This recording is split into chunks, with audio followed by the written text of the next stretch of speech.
We stand at the threshold of a great dawning. Something deep within life is changing. An era is ending. And at the very core of creation, something new is being born. We are awakening from a long collective sleep, an in vitro dreaming deep within the womb of our Mother Earth. Now is the time of a great shifting of cosmic wheels, which will result in the reformation of our Earth and trigger a radical shift in consciousness.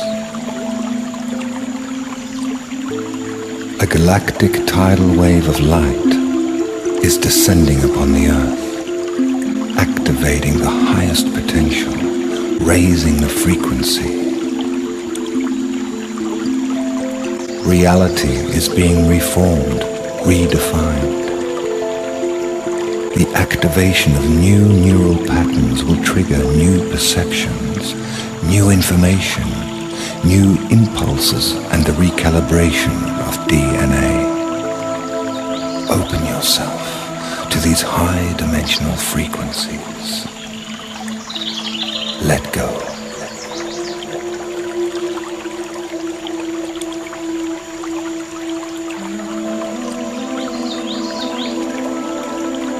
Love each other in these coming times.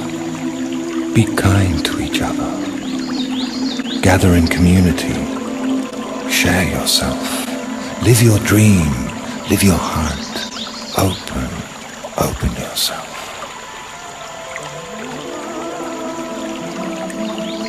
Be prepared for the challenges to come, the dark times of chaos and upheaval. We will experience a dynamic recalibration of electromagnetic fields and Earth systems on a global scale. Stay present. Stay calm and centered. Try not to judge what is happening.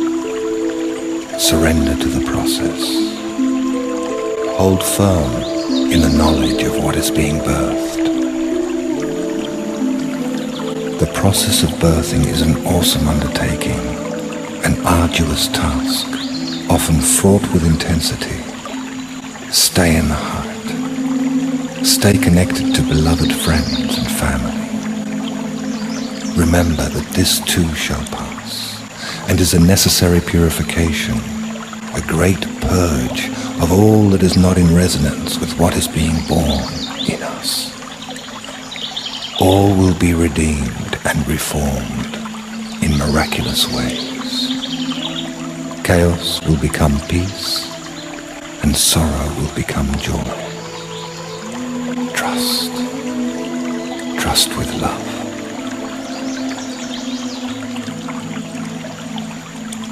The butterfly is a marvelous demonstration of the power within trust and vulnerability, and in the miracle of metamorphosis.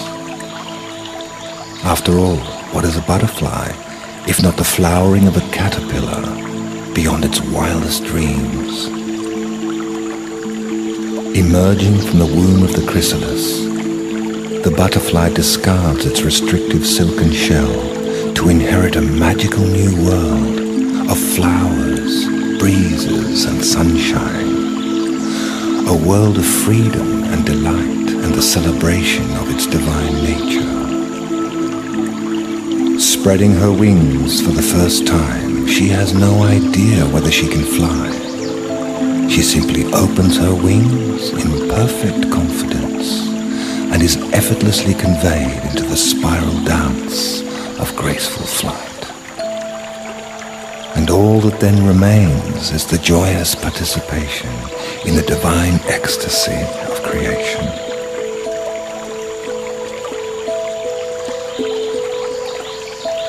As you turn your light inward and witness your true nature, you become an empty mirror and go beyond beliefs or doctrines. Dissolving the veils, the formless takes form. Going or coming, we are in the right place. As the veils are lifted, we will perceive worlds of unimaginable beauty. Self-transforming astral worlds of light will shine down and interpenetrate the density of matter, making it translucent, less dense, and more permeable to our thoughts and feelings. Multidimensional reality and the interconnectedness of all things will be as clear as sunlight. And just as the light is not separate from the sun, and the wave is not separate from the ocean, so shall we realize our connection to the source and recognize ourselves in each other as one vast ocean of love and light.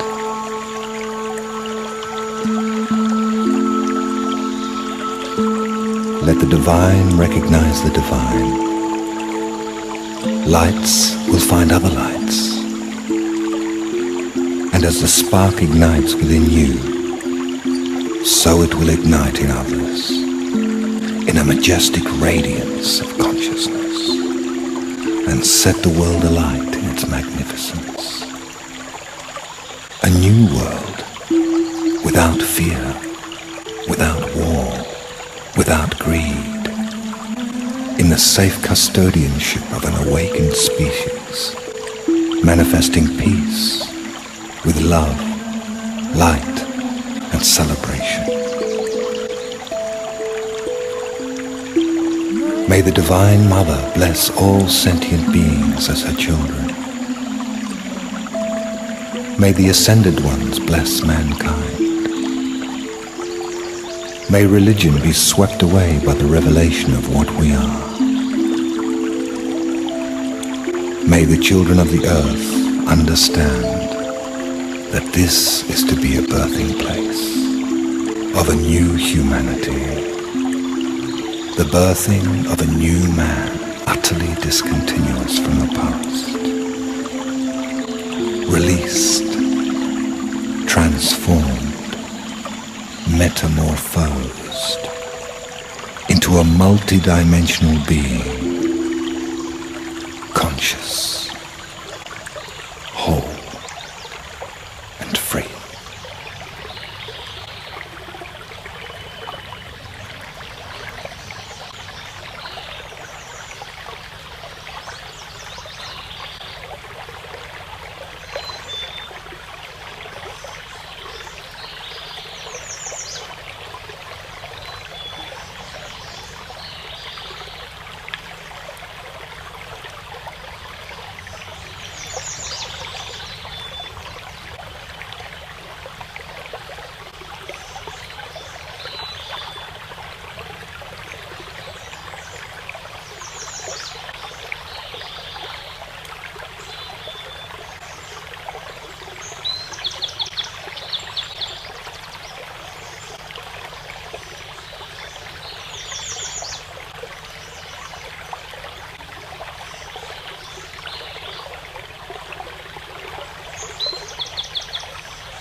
We live in extraordinary times. The world is changing at such a rapid rate. It may soon be unrecognizable to most of us alive today. There appear to be no linear solutions to the moral, fiscal, and environmental crisis we face today. All attempts to handle these issues with the old mindset are doomed to an awful and protracted failure. The strange as this may seem, it is actually very good news. These are ideal conditions for the one element which promises a dynamic solution to the insurmountable problems plaguing the planet today. The radical transformation of consciousness. This is the wild card in the deck. These conditions constitute precisely the right environment needed for radical transformation. Human consciousness is notoriously asleep when things are comfortable, predictable, and certain. Ancient initiation rites always involved facing the unknown and the very real possibility of annihilation. We find ourselves at a unique point in the evolution of human consciousness. A tumultuous time of unprecedented change and transformation. What is being called for is a new vision. One which embraces coexistence and co-creation over domination and exploitation. A quantum leap in the awareness of how we see ourselves.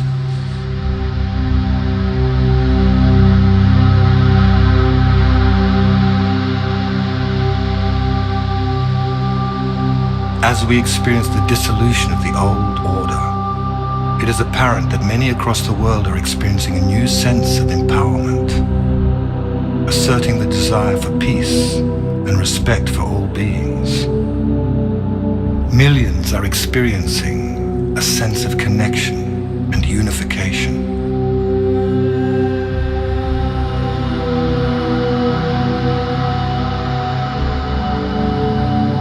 This is a planet in transition.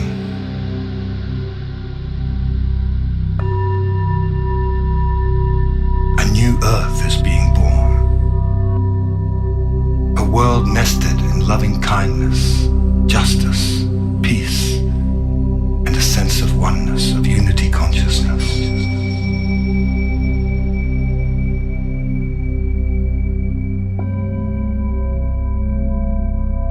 As this new Earth comes into being, the associated chaos and disorder will pose some major challenges. Simultaneously, wonderful new experiences will also be occurring. People will start to be filled with the idea of awakening, of joy, freedom. More and more synchronicity will abound in our lives. Deep happiness will overflow in our lives at the strangest times. Sweet peace will steal over us for no apparent reason, as we feel the presence of a magnificent, divine self arising within us.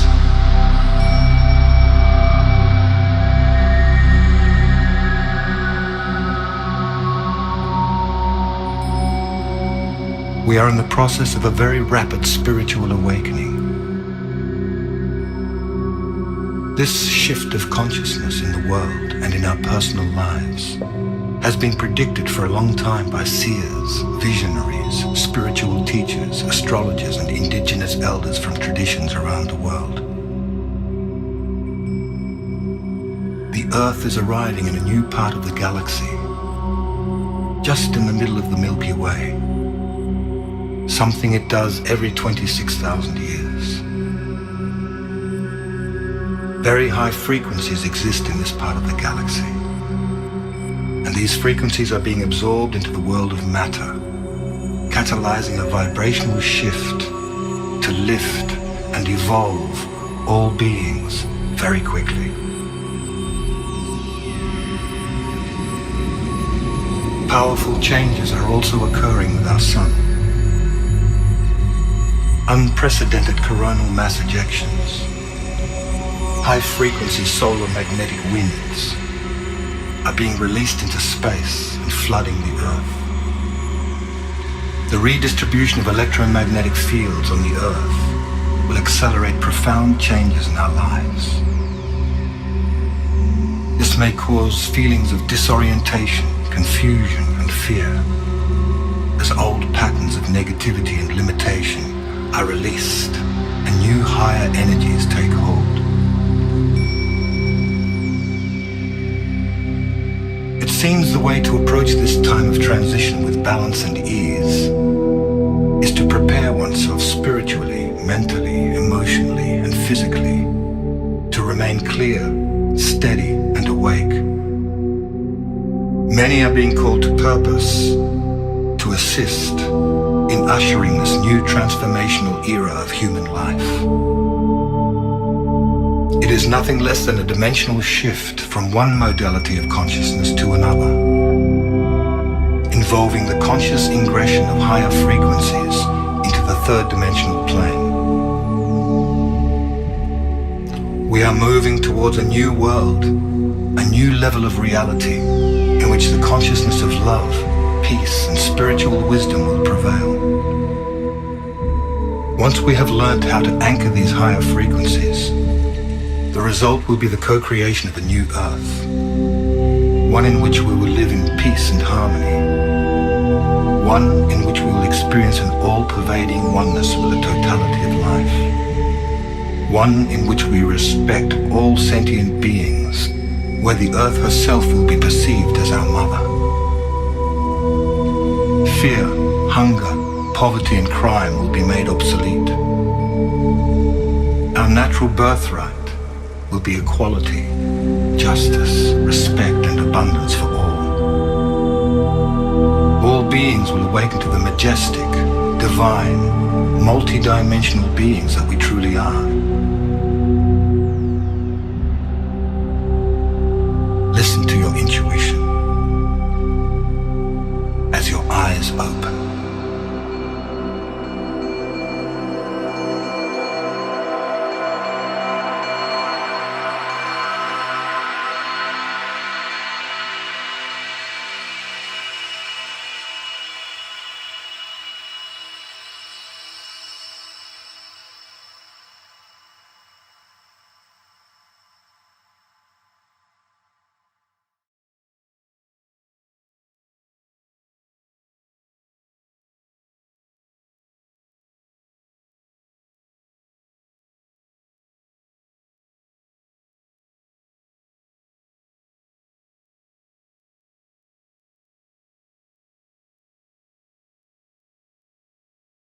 If you do, in the first place, feel selfish and come to the conclusion, as a result of trying various experiments with love, that you love yourself more than anybody else, the proper thing to do is to investigate your self-love, to find out why you love yourself and what you mean by yourself when you say you love yourself.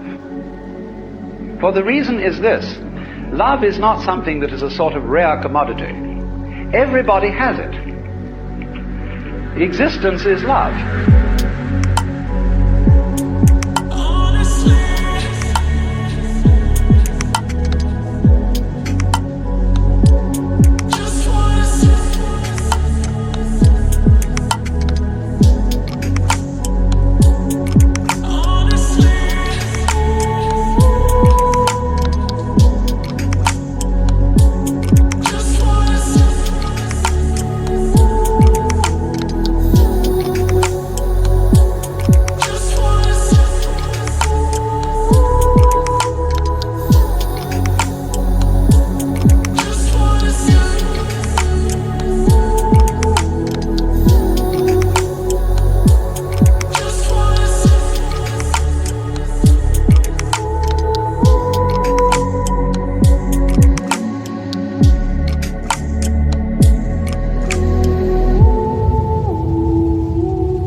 But it's like water flowing through a hose. It depends in which direction you point it. So everybody has the force running. And maybe the way in which you find the force of love operating in you is that you have a passionate like of booze, or ice cream, or automobiles, or good-looking members of the opposite sex, or even the same sex. But there is love operating. And people, of course, tend to distinguish between the various kinds of love. There are good kinds, such as divine charity, and allegedly bad kinds, such as, in quotes, animal lust. But it should be understood, I think, that they are all forms of the same thing. Everybody has it.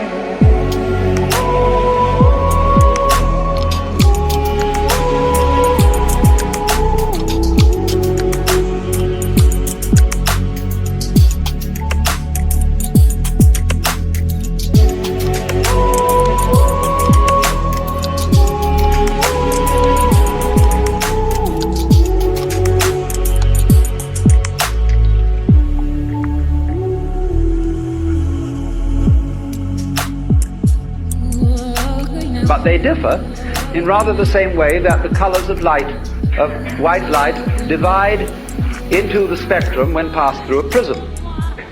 So we might say that the red end of the spectrum of love is Dr. Freud's libido, and the violet end of the spectrum of love is agape, the what is called divine love or divine charity. And that in the middle, the various yellows, blues and greens are friendship, human endearment, consideration, and all that sort of fellow feeling. But it's all the same thing. And so the thing is, first of all, to get it moving, to follow whatever kind of love you have in the first place. Because you cannot control love until you have some to control, until you have it running. You've got to get your car running before you can learn how to drive it. You will not become a skillful driver by sitting at a still car in a garage any more than you will become a skilled dancer if you simply never move your arms and legs. And so the first thing then is to discover what indeed you do love, if anything, and you will find there is something. And then go into the nature of that.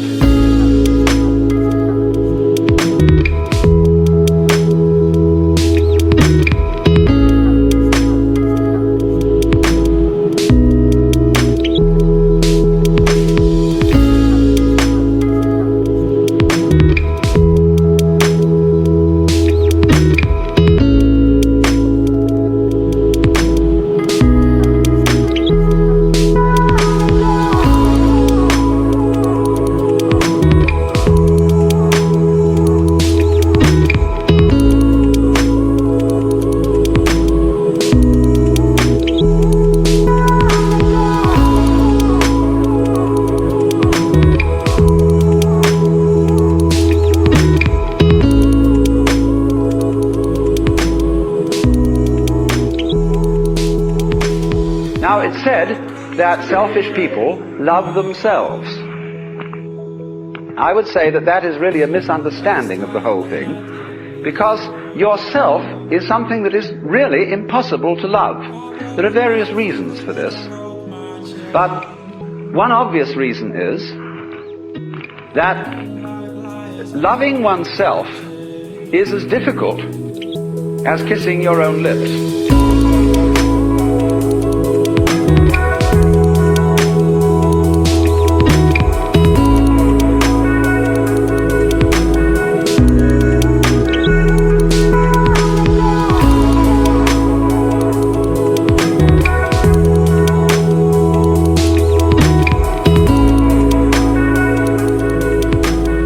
Oneself, when you try to focus on it, to love it or to know it, is oddly elusive. It always slips away like the pursued tail of a dog who is trying to get hold of his own tail. Now, to trust oneself to be capable of love, to bring up love, in other words, to function in a sociable way and in a creative way, is to take a risk. It's a gamble.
because you may not come through with it.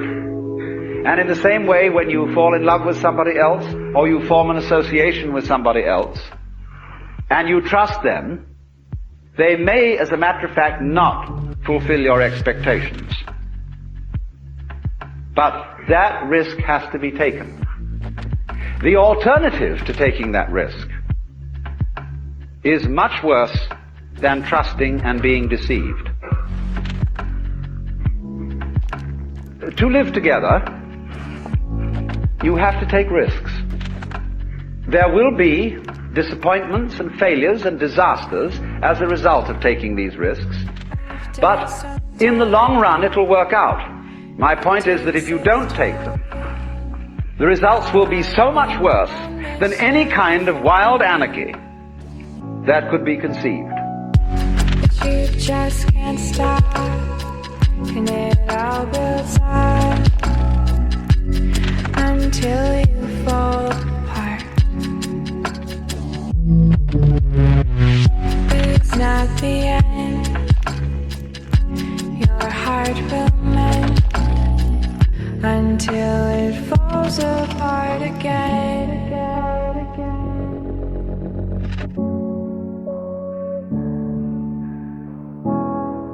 You see, here we are now as a highly disciplined human race, with all kinds of rules and religions, and what are we about to do? Blow ourselves completely to pieces.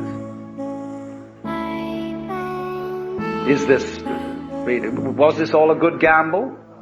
Because you see, in tying up love in knots and becoming incapable of it, you can't destroy this energy. You turn it, when you won't love and you won't let it out, the thing comes out in the form of self-destruction. The alternative to self-love, in other words, is self-destruction.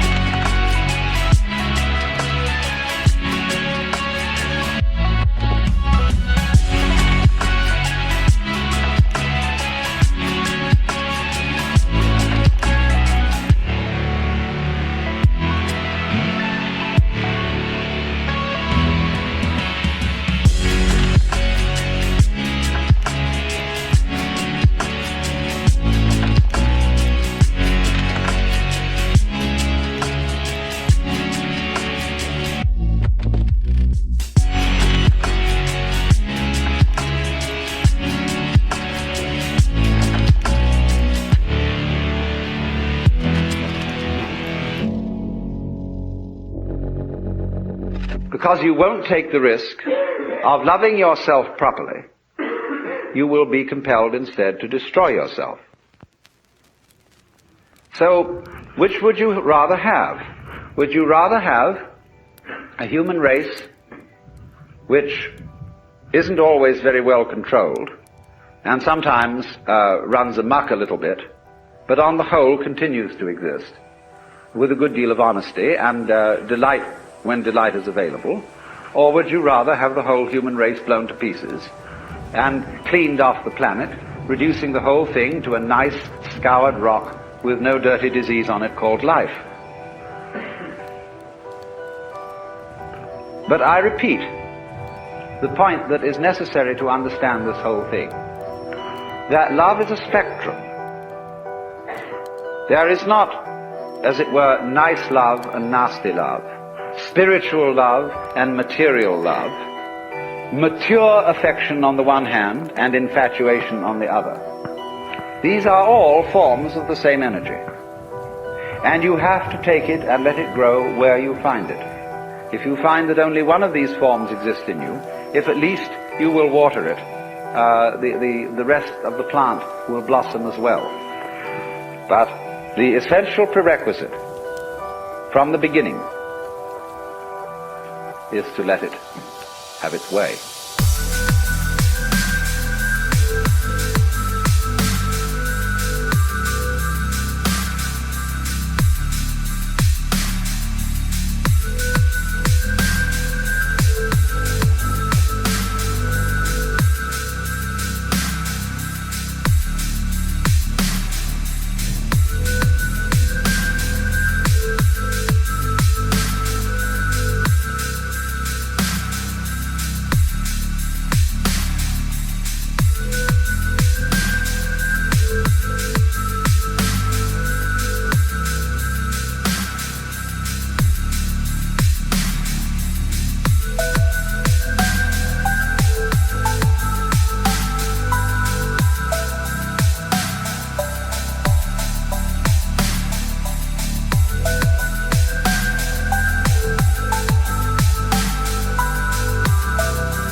Well, now really, when we go back then to falling in love and say it's crazy, falling, you see, we don't say rising into love. There is in it the idea of the fall. And it goes back, as a matter of fact, to extremely fundamental things. That there is always a curious tie at some point between the fall and the creation. Taking this ghastly risk is the condition of there being life.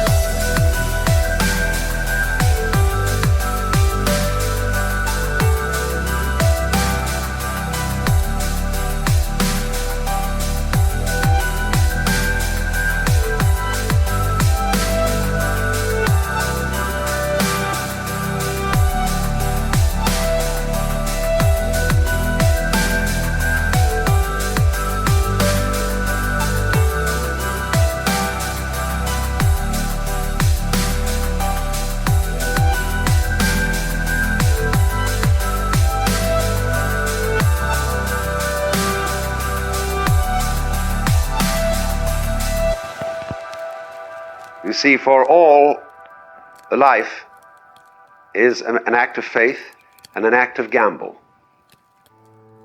The moment you take a step, you do so on an act of faith because you don't really know that the floor is not going to give under your feet. The moment you take a journey, what an act of faith. The moment you enter into any kind of human undertaking and relationship, what an act of faith. See, you've given yourself up.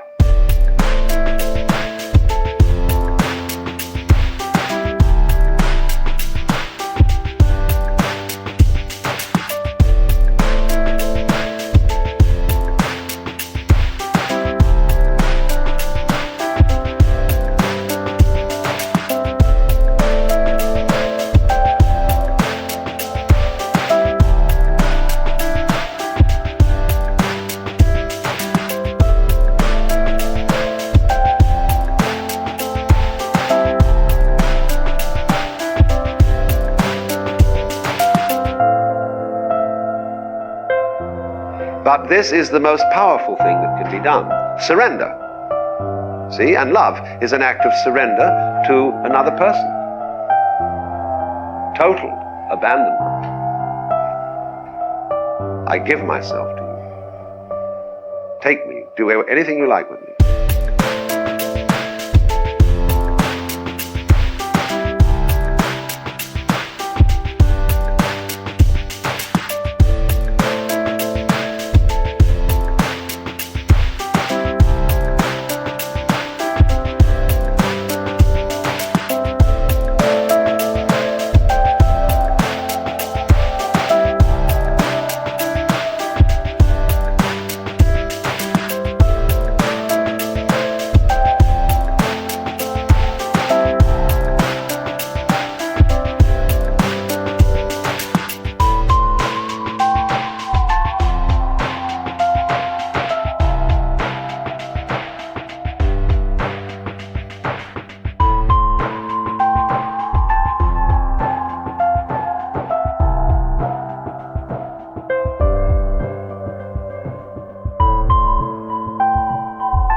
So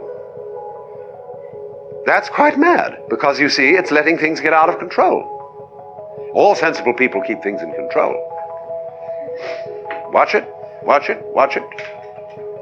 Security, vigilance, watch it. Police, watch it. Guards, watch it. Who's going to watch the guards?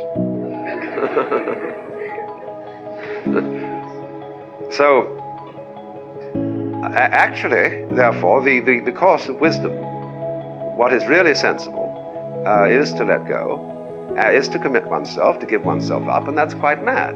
So we come to the strange conclusion that in madness lies sanity.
The cat is out of the bag. We are living in a scientific world where secrets cannot be kept. And anyone, anytime, can pick up something which will short-circuit all the ancient religious techniques, yoga practice, meditation, etc., etc. This is all very embarrassing, but it will happen. Not for everybody, but for a lot of people. And they will see what all those sages and Buddhas and yogis and prophets saw in ancient times. And it will be very clear.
The mystical experience is nothing other than becoming aware of your true physical relationship to the universe. And you're amazed, thunderstruck by the feeling that underneath everything that goes on in this world, the fundamental thing is a state of unbelievable bliss.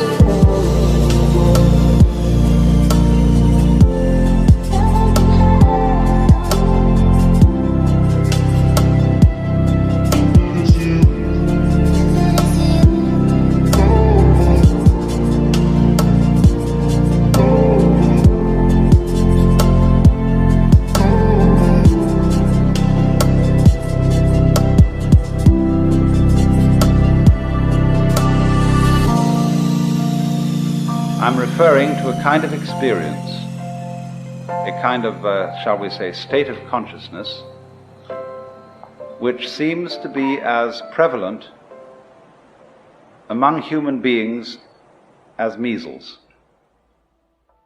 It's something that simply happens, and we don't know why it happens, and although there are all sorts of techniques which claim to be able to promote it, and which are more or less successful in doing so, and sometimes rather less than more, nevertheless there is this peculiar thing that happens to people, and it's been recorded as far back in time as we have any recording at all. And that is coming over people the peculiarly convincing sensation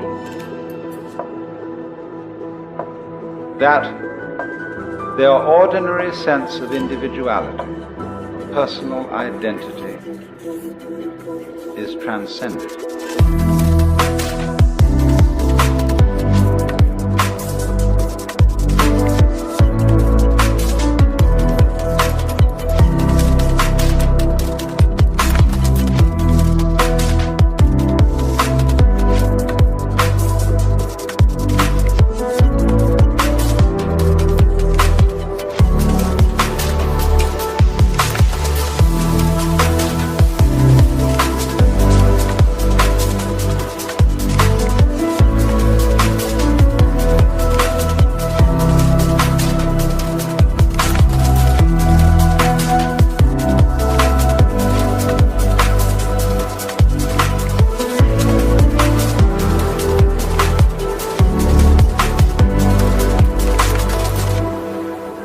And the individual suddenly feels an experience that actually it could be described from a number of quite different points of view.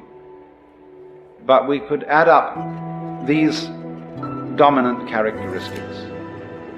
That instead of the ordinary feeling that I as an individual confront a world that is foreign to me, that is not me, in this kind of experience I find myself to be of one and the same nature or identity as the world outside me.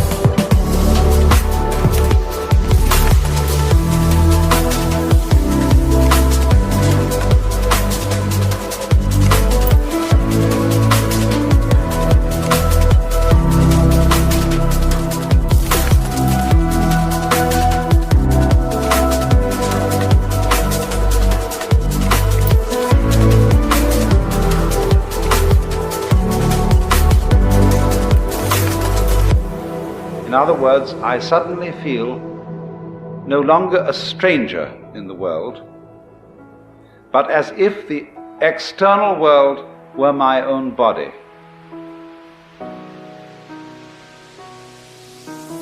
The next aspect of the feeling is even more difficult to assimilate to our ordinary practical intelligence. But a very overwhelming feeling that everything that happens, everything I have ever done, everything anybody else has ever done, was part of our harmonious design. That there is no error at all.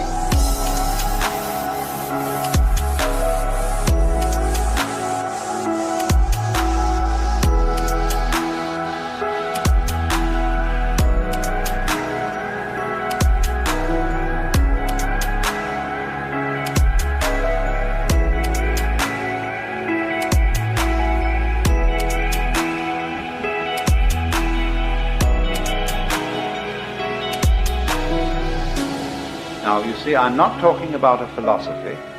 I'm not talking about a rationalization, some sort of theory that somebody cooked up in order to explain the world. I'm talking about a rather whimsical, unpredictable experience that suddenly hits people. And it includes this element of feeling the total harmoniousness of everything.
So this thing, the sensation of a kind of universal harmony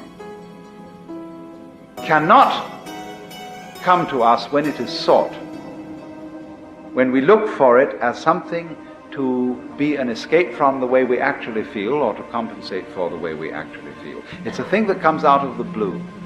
And when it comes out of the blue, just like hiccups come out of the blue, or something like that, it's overwhelmingly convincing.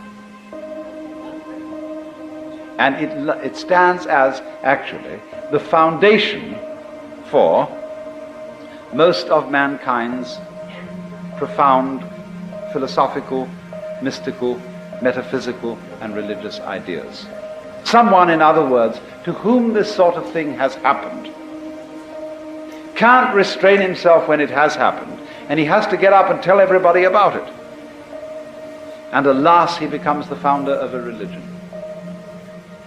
Because people say, look at that man, how happy he is. What conviction he has. He has no doubts. He seems to be sure in everything he does.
And so in the same way, when somebody has an experience of this kind, he just has to tell everybody about it. Because you see, he sees everybody around him looking dreadfully serious, looking as if they had a problem, looking as if the act of living were extremely difficult. But from his standpoint, the person who's had this experience, he feels that they look funny, that they don't understand, that there isn't any problem at all, that he has seen from where he stands, you see, that the meaning of being alive is just being alive. That is to say, I look at the color of your hair and the shape of your eyebrow, and I understand that that is the point. That's what we're all here for. And it's so plain, it's so obvious, it's so simple.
And yet here is everybody rushing around in a great panic, as if it were necessary for them to achieve something beyond all that. And the funny thing is, they're not quite sure what it is, but they are devilishly intent upon it, after that thing. And so, to the person in the state of consciousness, which I call mystical, that all seems very weird, very absurd. But it's not something that you criticize in an unkindly way. You don't say, those damn fools, those idiots. You say, it's such a pity that they don't see it. Because although they are going around in this wildly ignorant pursuit, one of the funny things about it is that they don't realize that there is a dimension, a sense in which their pursuit is magnificent. In other words, the intensely serious preoccupations and anxieties of mankind appear from this standpoint. Not to be foolishness, but to be a kind of marvel.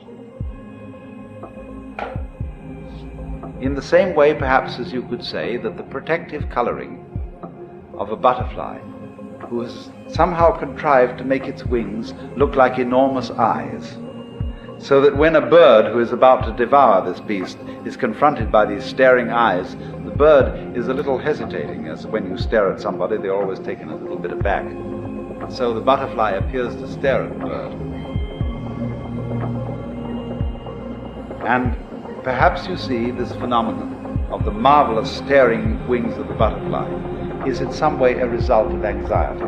The anxiety to survive all the problems and struggles of natural selection.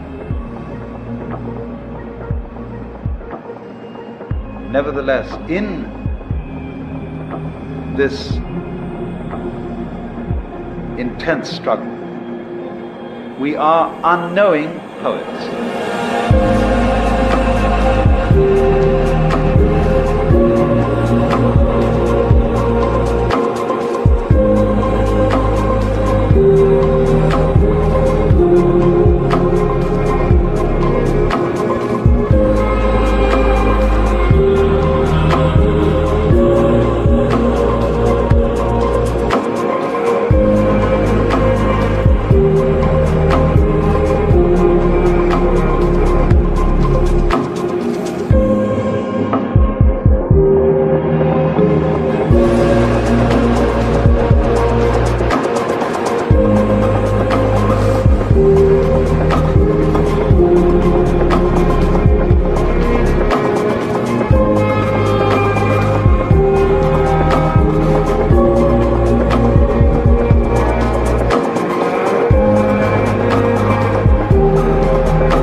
of the greatest ideas in the world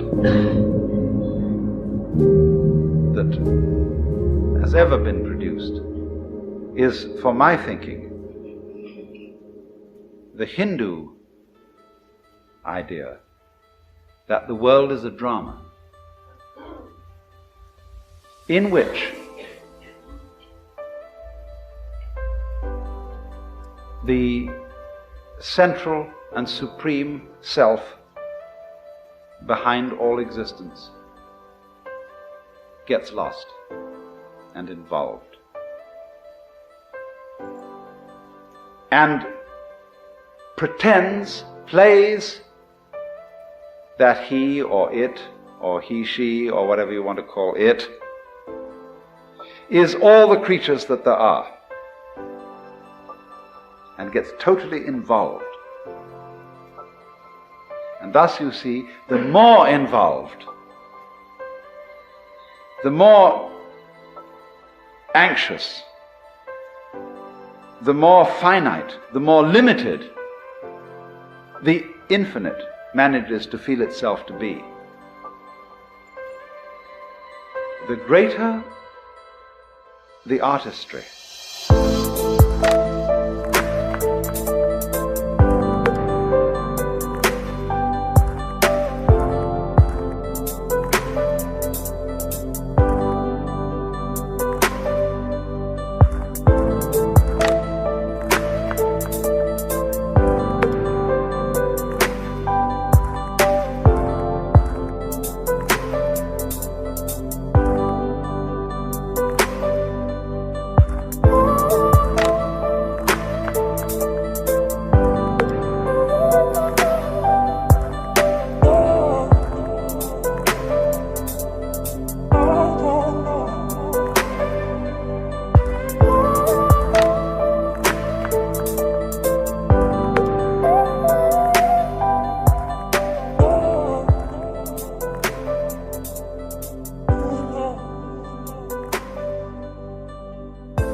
The greater the depth of the illusion which is created, for you see, all art is in a way illusion. The art of the magician is the art of illusion, the art of misdirecting attention so that a magic seems to appear. And so in this way, the more there is anxiety, the more there is uncertainty,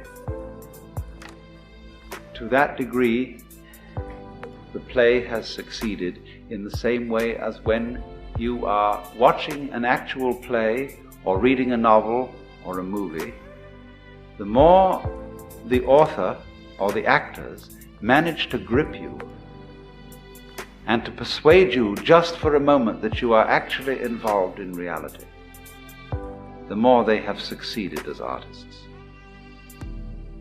You may have a faint recognition in the back of your mind that this is after all only a play. When you sit on the edge of your seat and you're sweating and your hands clutch the arms of the chair and the scene so grips you,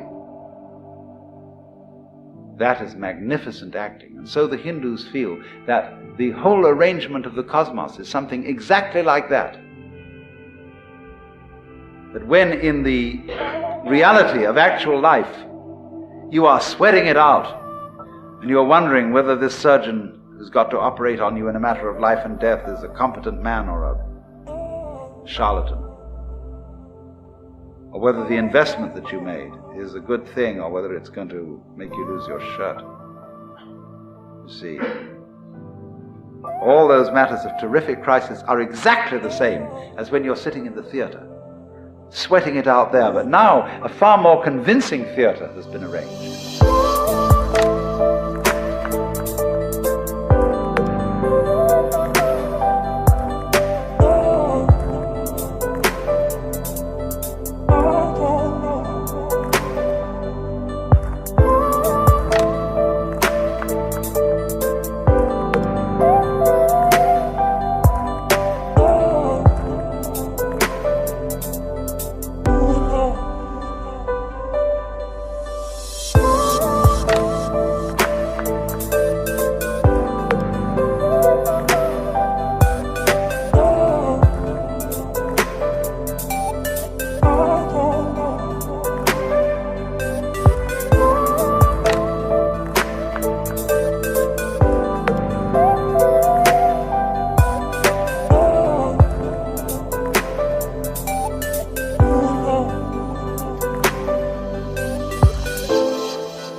Because, as the Hindus would say, that in you which is it, the basis of you, the thing that is real in you and that connects you under the surface with every other being that is alive. This is the player of the parts. This is the maker of the illusion. This, the player of the game, which has got you involved in this mess and is living it up in the same way as those actors on the stage are living it up to convince you that this is a real situation. And this is very understandable because basically everybody loves to play this game. The game of hide and seek. The game of scaring oneself. Running up behind yourself in the dark and saying, "Boo!" All children like to do this. And this is the most human thing. That's why we go to the play, to the movie, why we read novels.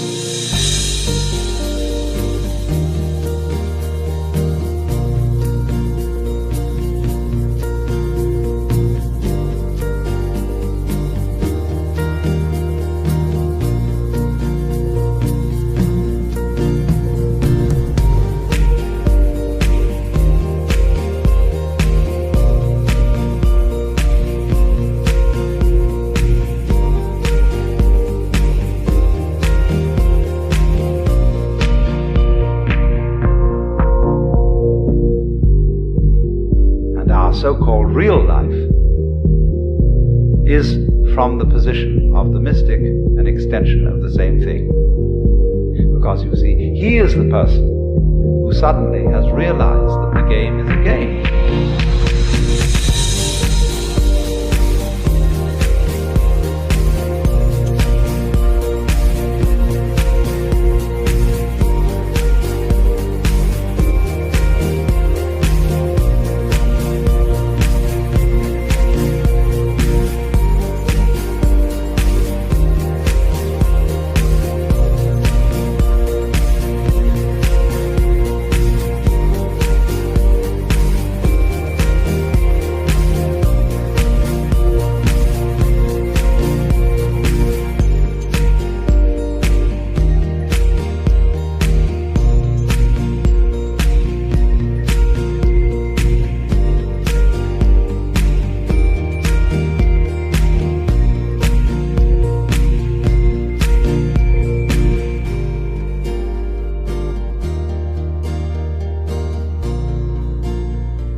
See, if the game is hide and seek, or if the game is lost and found, everything to do with the hide side, or the lost side, is connected with where we as individuals feel lonely, impotent, put down, and so on. All the negative side of existence.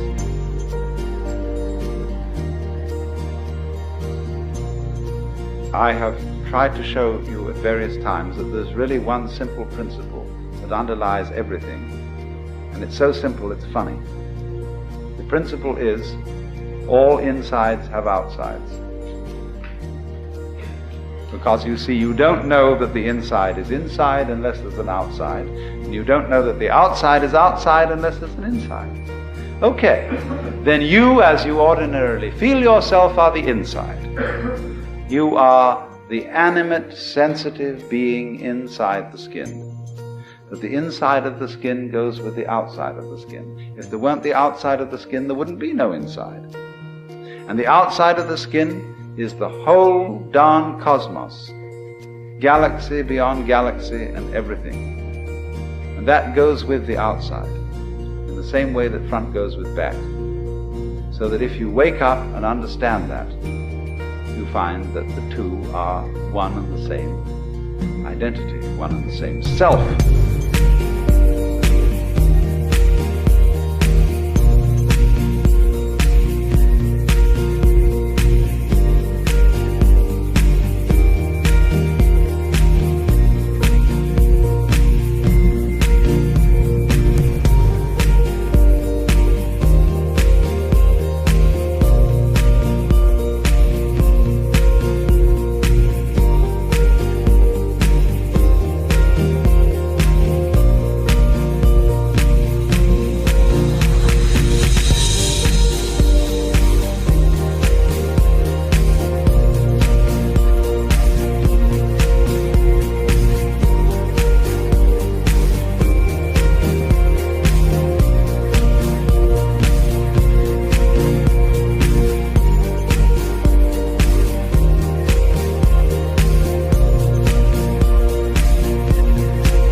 if we go back, you see, to the experience that I described as mystical, we see that it is the vision, I tried to put it fumblingly in the sense of the rightness, the harmoniousness of everything that you are from one moment to another. That, in other words, human behavior, its ups and its downs, is no different in principle from the behavior of the clouds, or of the wind, or of dancing flames in the fireplace. As you watch the pattern of the dancing flames, they never do anything vulgar. Their artistry is always perfect. Ultimately, it is the same with human beings. We are just as much a part of the natural order as flames in the fire or stars in the sky.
But this is only apparent to the person who is honest in the sense in which I have spoken. In other words, the person who is tied up with trying to pretend that his feelings are other than what they actually are. He can never see this, and he's always a troublemaker. He is the original hypocrite. The person who is unbelievably destructive is the person who pretends that he is a model of love and rectitude and justice, and in fact isn't.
Because you see, the moment you subscribe to the idea that your inner feeling should be commanded, you let yourself in completely for hypocrisy.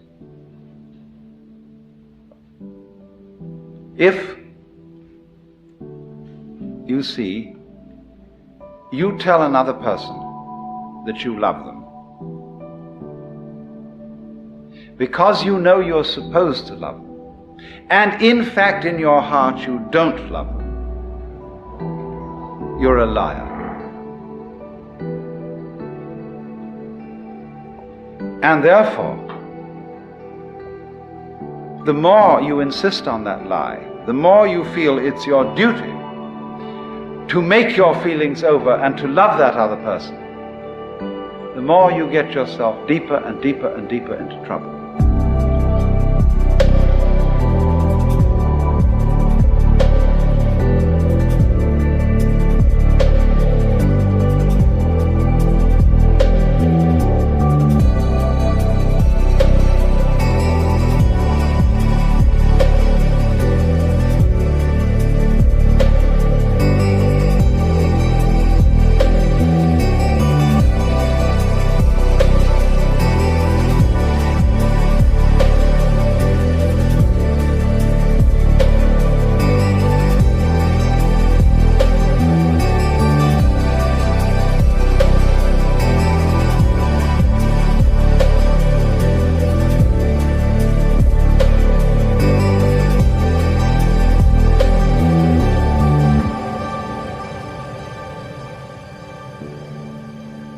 Because here, if anywhere, the truth will out.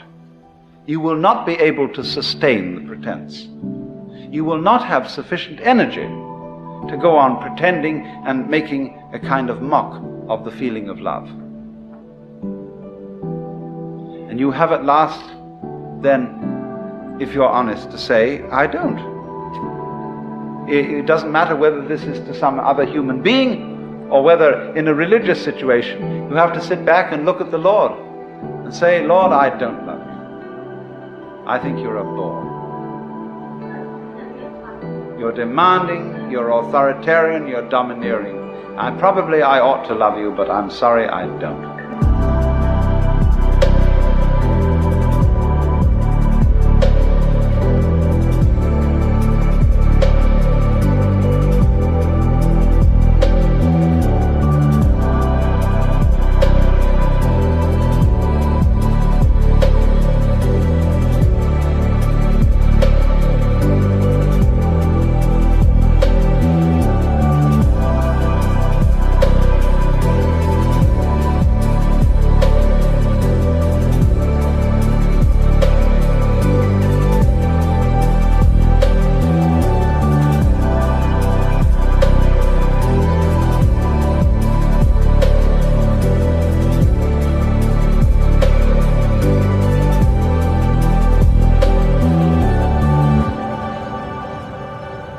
Now, we think, you see, that an honest expression of our feelings would be disruptive of law and order. It wouldn't. Not in the least. Actually, it would be contributive to it. Because if I say to somebody, look, I'm not doing this for you because I love you or because I like you. I'm doing it for you because the book says I must. Now that puts it up to the other person, who has to look within himself and say, honestly, ought I to accept this favor from this person? Or ought I to go about seeing how I could provide myself with these conveniences? He may say, I understand you don't like doing this, but excuse me, I'm in a terrible jam. And I will be most beholden to you if for a little while yet you will go against your feelings and help me out. See, that's a nice way of doing things.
real honesty is a genuine basis of morals. Real honesty is always not pretending that your feelings are other than they are. We know, as we deal with situations practically, that we may have to do things that go against our feelings. And it's the same with helping people when you have to. You don't want to help, but on the whole, it's rather necessary to do so. But don't ever be dishonest in playing that your feelings are not what they are.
Incidentally, may I be so bold as to recommend a book, Memories, Dreams and Reflections by C.G. Jung, Jung's autobiography, the life story of a man who, in my opinion, was a superb human being in this particular sense of thoroughly knowing his own limitations and of having a certain humor about them. A man who understood how to integrate into his whole being the devil in himself and the monkey in himself.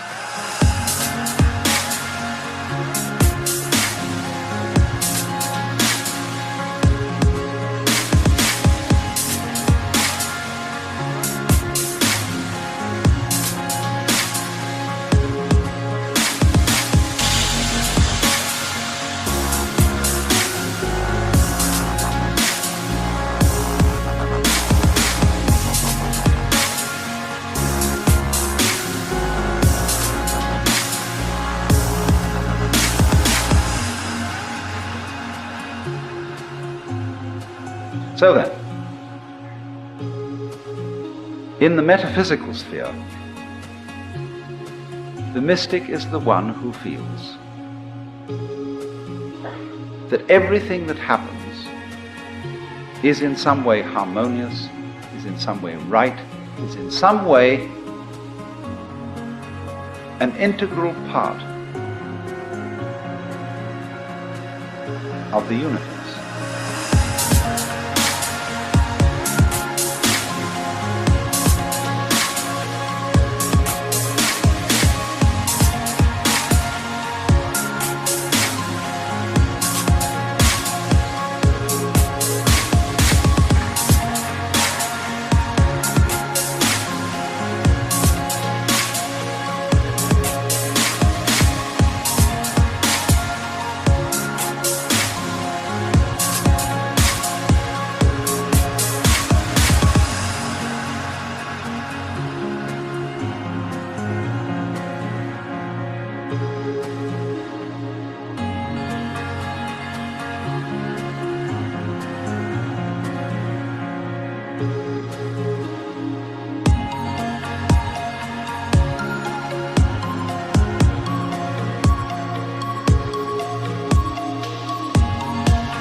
Now, when we transplant or translate that into the moral sphere, the sphere of human conduct, the equivalent is this: there are no wrong feelings.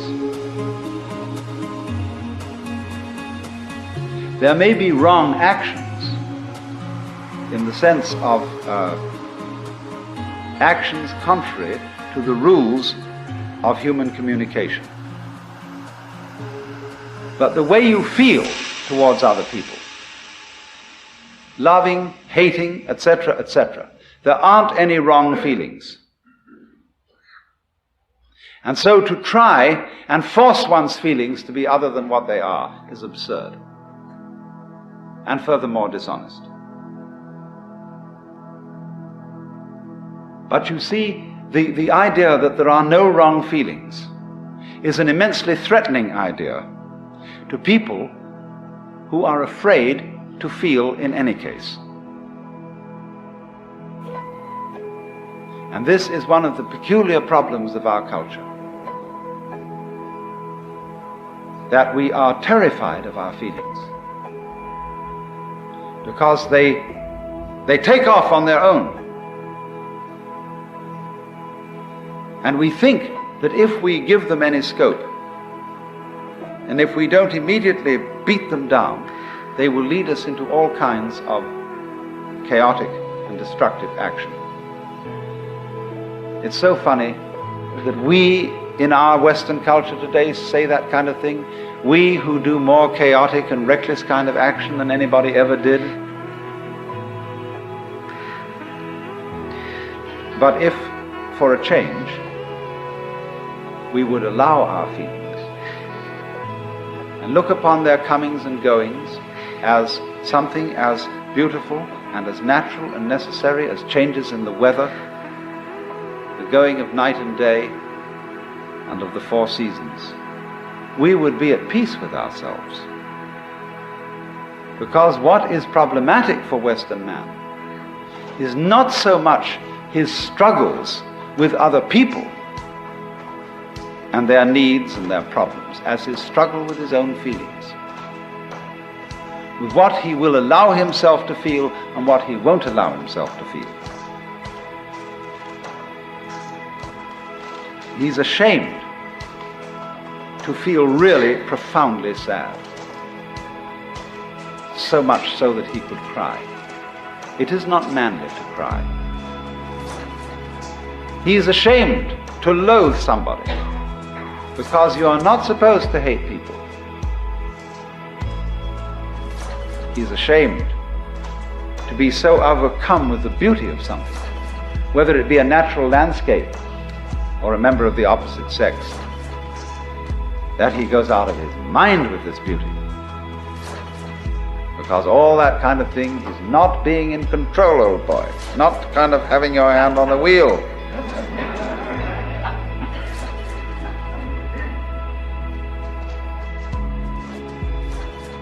But it is because, you see, we don't go with that we are not in control. That we try to pretend that our inner life is different. So I think this is the most releasing thing that anybody can possibly understand. That your inner feeling is never wrong.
That's to say,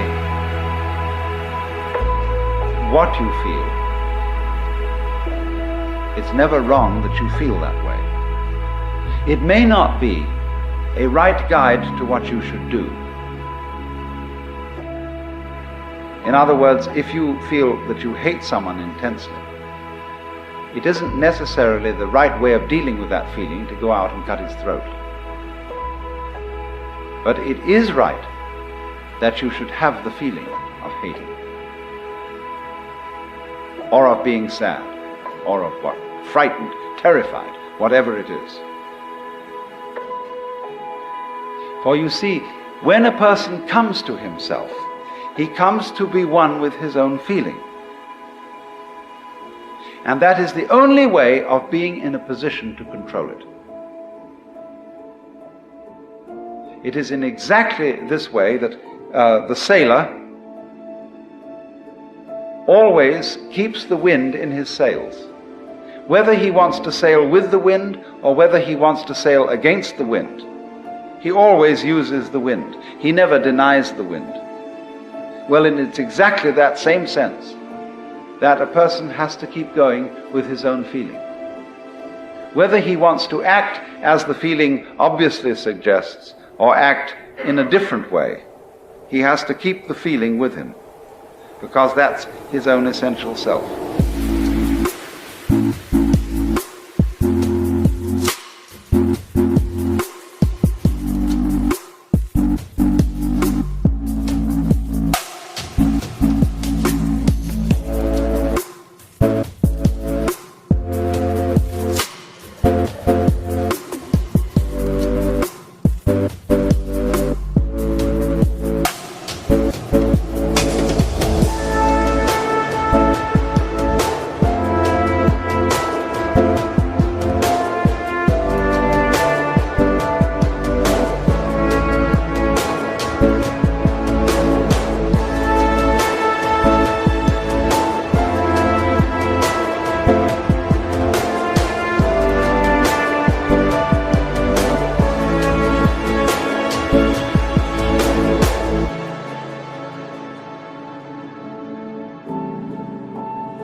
To sum up,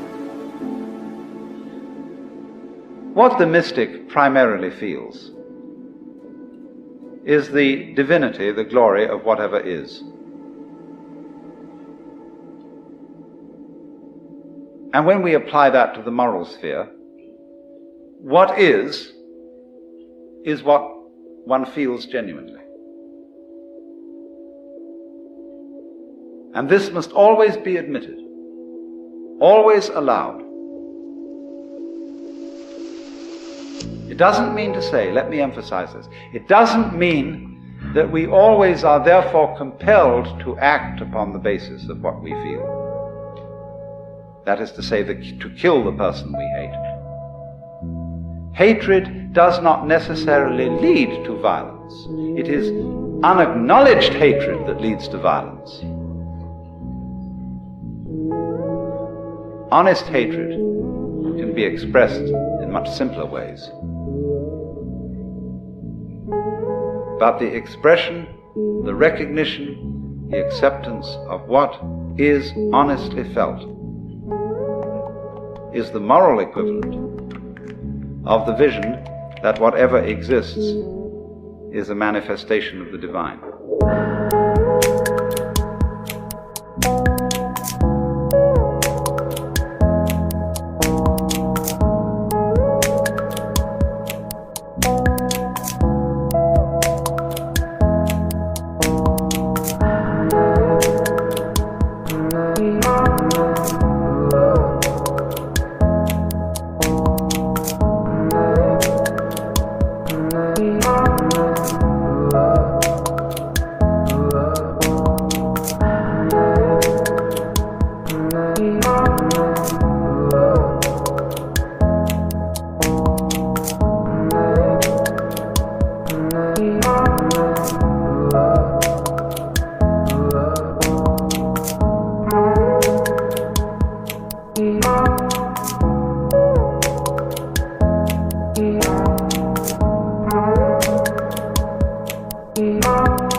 One fine day you realize, to your astonishment, there is no way at all of having your mind anywhere else but in the present moment. Because even when you think about the past or the future, you're doing it now, aren't you? And that results in a very curious transformation of consciousness. You feel that the present moment is flowing along and carrying you with it all the time. Just like the flow of the Tao. The flow of the Tao is what we would call the flow of the present, see? And you're with it. There's no way of being anywhere else. The Zhongyong, the book called The Unwobbling Pivot, says, the Tao is that from which one cannot deviate. That from which one can deviate is not the Tao.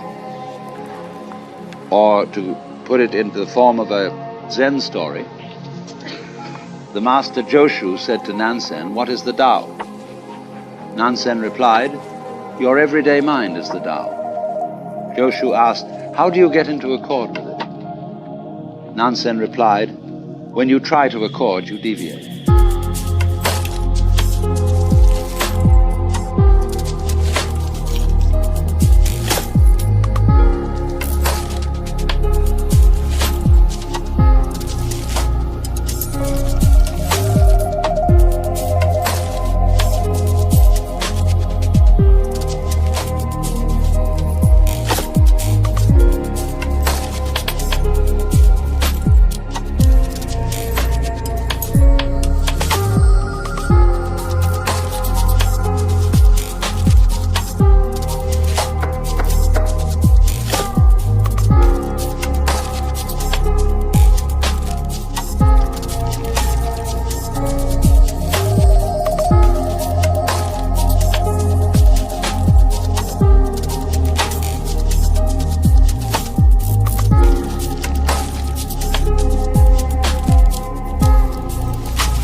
First of all, I'm going to talk about ideas which come strictly out of Lao Tzu's book, the Tao Te Ching. And, of course, the basic thing in the whole philosophy is the conception of Tao. This word has many meanings. And the book of Lao Tzu starts out by saying that the Tao which can be spoken is not the eternal Tao. Or there's a pun in there which you can't quite put into English. You can't give all the meanings, because the word Tao means both the way or course of nature or of everything. It also means to speak. So the actual opening phrase of the book, the way which can be spoken, described, uttered. Then give it its second meaning, the way that can be traveled is not the eternal way.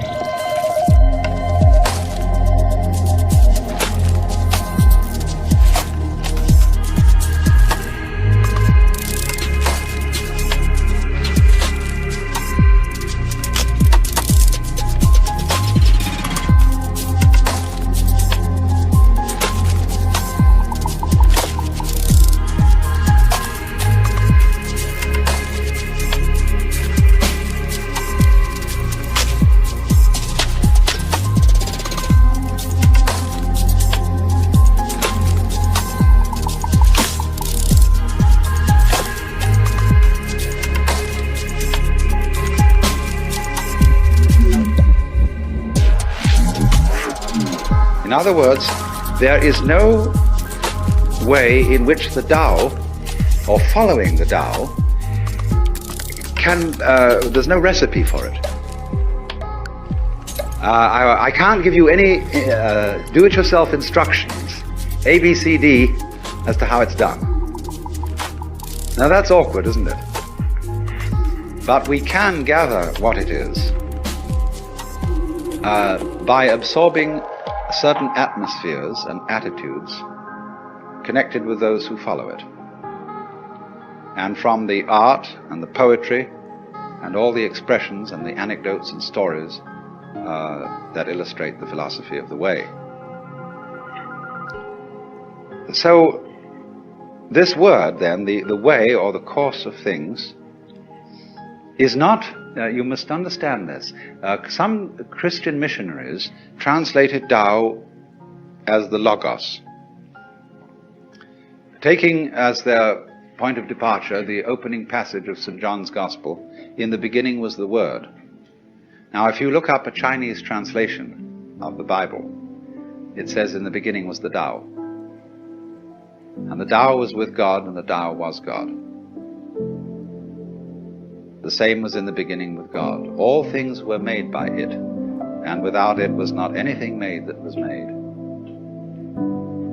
So they've substituted Tao there. Now that may make a very funny effect on a Chinese philosopher, because the idea of things being made by the Tao is absurd.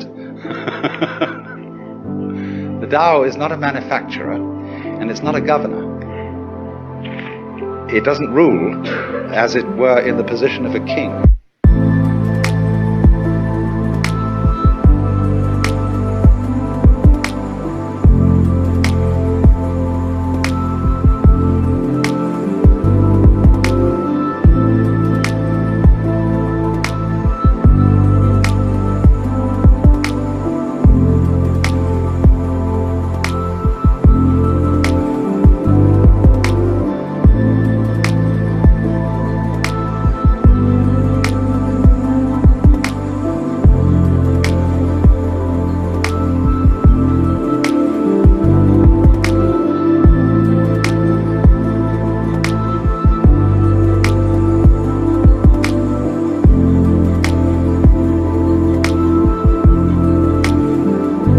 So he says the great Tao flows everywhere, both to the left and to the right.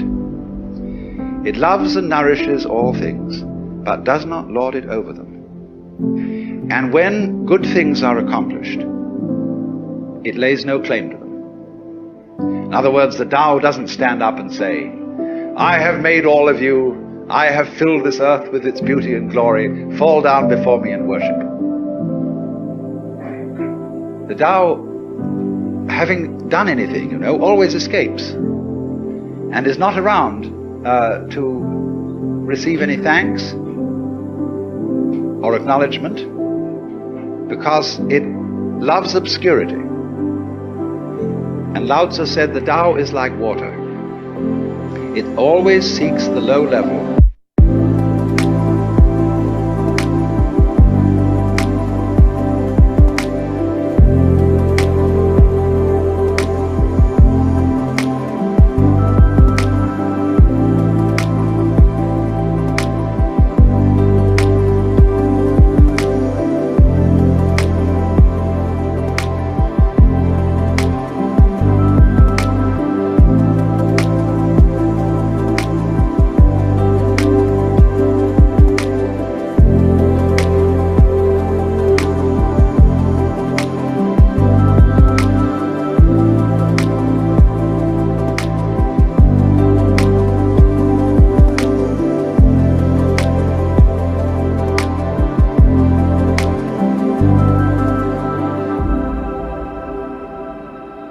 So it's a very mysterious idea. Tao, then, is not really equivalent with any Western or Hindu idea of God, because God is always associated with being the Lord. There's always the idea of the king and the ruler attached, but not in the Chinese Tao philosophy. The Tao is not something different from nature, from ourselves, from our surrounding trees and waters and air. The Tao is the way all that behaves.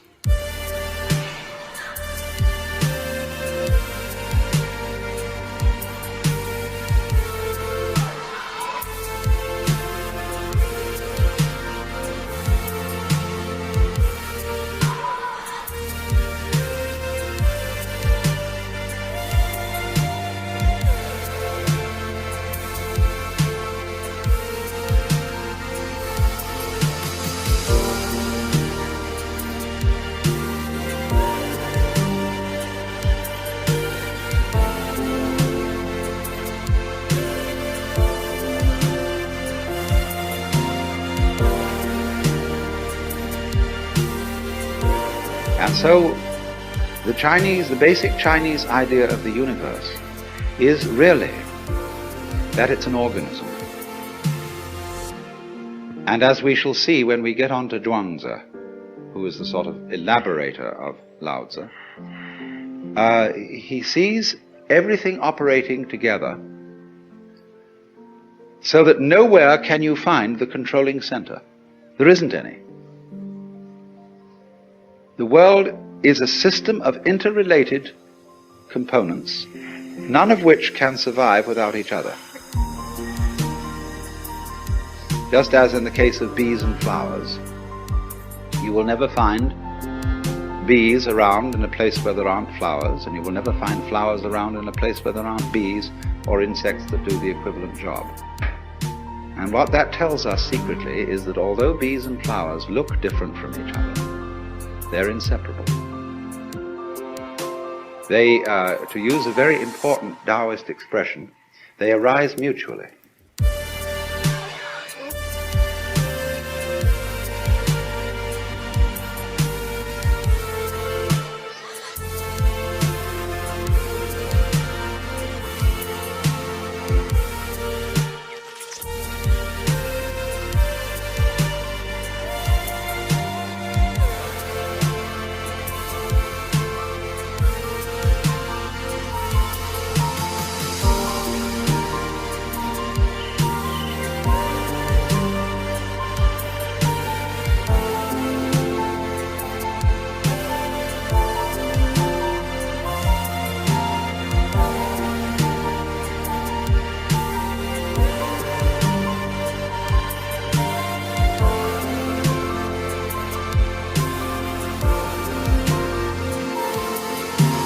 So, you could say positive and negative, to be and not to be, yes and no. Light and dark arise mutually, come into being. There's none is cause and effect. It's not that relationship at all. It's like the egg and the hen. So as the bees and the flowers coexist in the same way as high and low, back and front, long and short, loud and soft.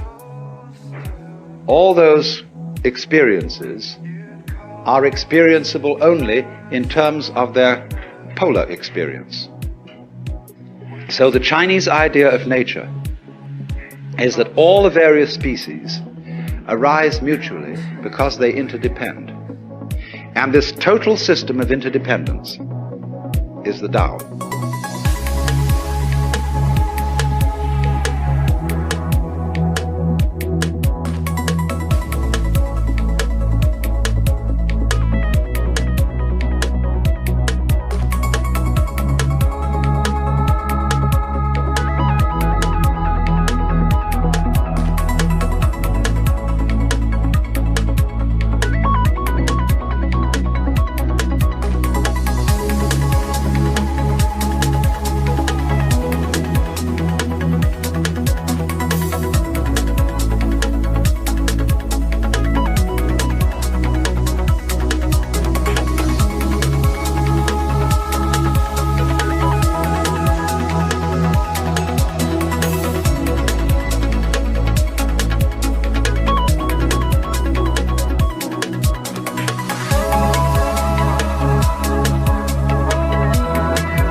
Mutual arising is the key idea to the whole thing.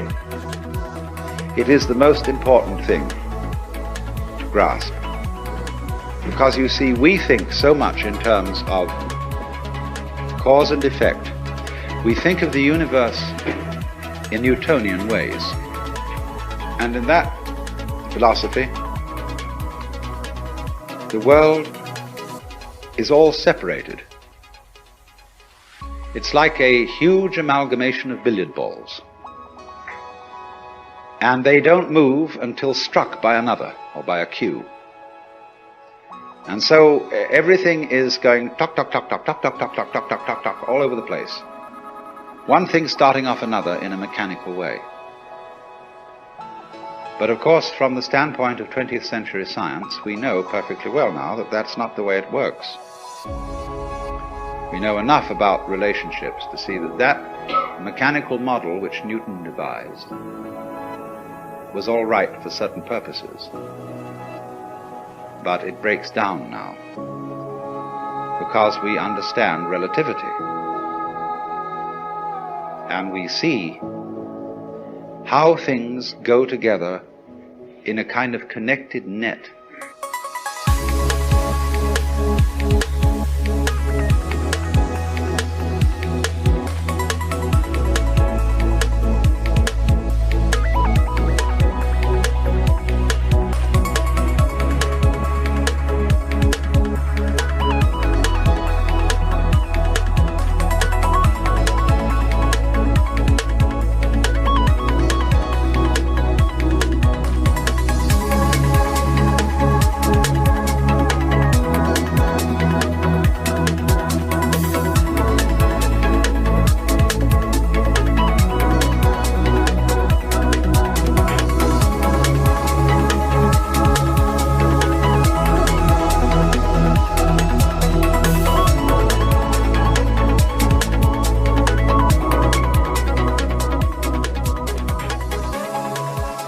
It is said, it's always being said, this is,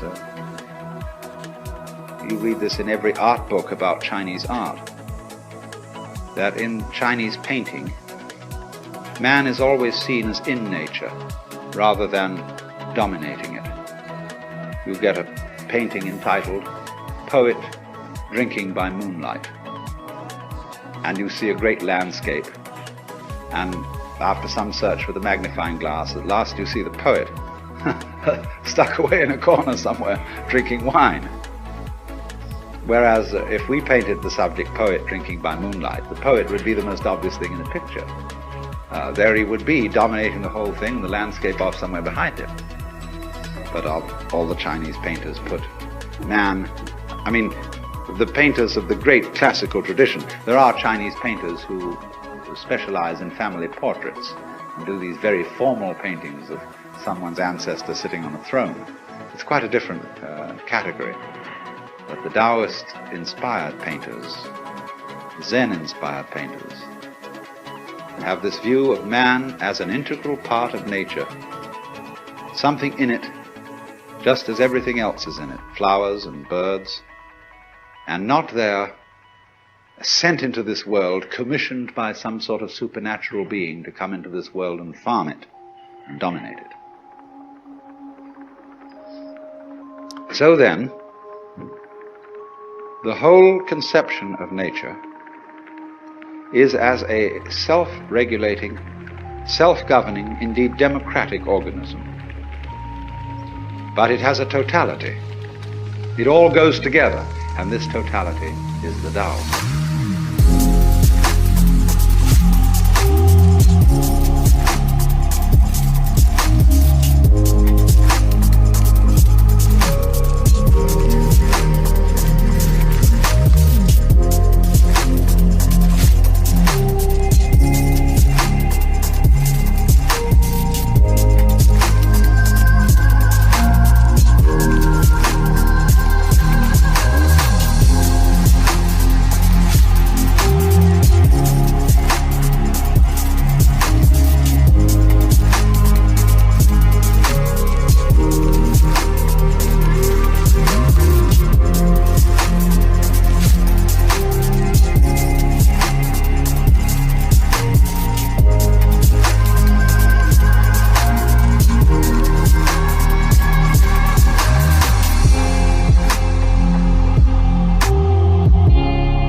Ziran, as this is called, or Shizen in Japanese, means spontaneous, yes.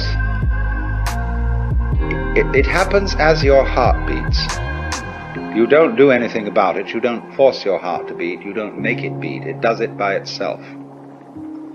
Now figure a world in which everything happens by itself. It doesn't have to be controlled. It's allowed. Whereas you might say the idea of God involves the control of everything going on.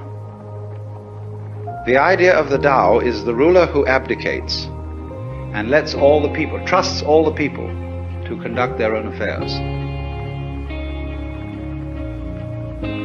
To let it all happen. So, this doesn't mean, you see, that there isn't a unified organism. Everything is in chaos. It means that the more liberty you give, the more love you give, the more you allow things in yourself and in your surroundings to take place, the more order you will have.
When the time comes that you start to get out of the chain of karma, all the creditors that you have start presenting themselves for payment. In other words, a person who begins, say, to study yoga is felt that he will suddenly get sick, or that his children will die, or that he'll lose his money, or all sorts of catastrophes will occur, because the karmic debt is being cleared up. And there's in no hurry to be cleared up if you're just living along like anybody, but if you embark on the spiritual life, a certain hurry occurs. And therefore, since this is known, it's rather discouraging to start these things. The Christian way of saying the same thing is that if you plan to change your life, shall we say, to turn over a new leaf, you mustn't let the devil know, because he will oppose you with all his might if he suddenly discovers that you're going to escape from his power.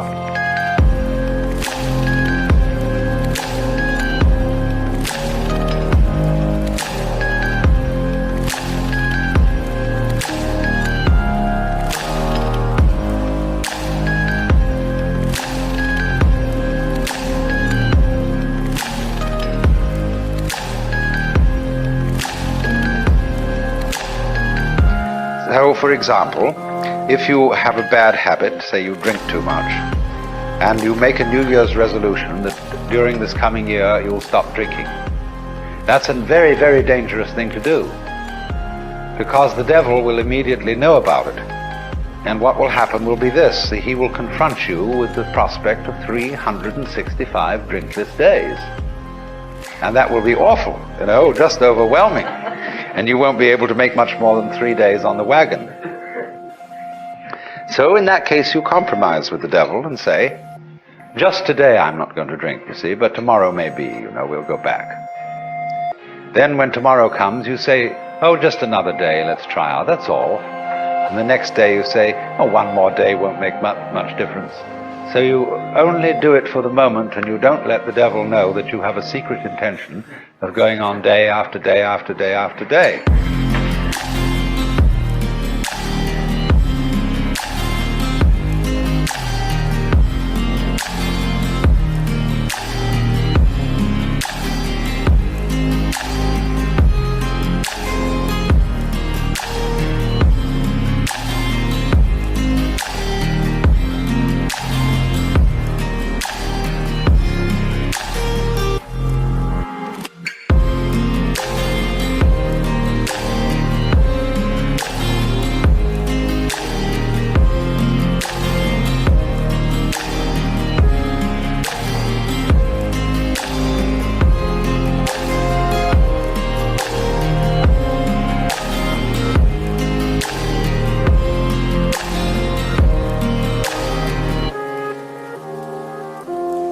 But of course,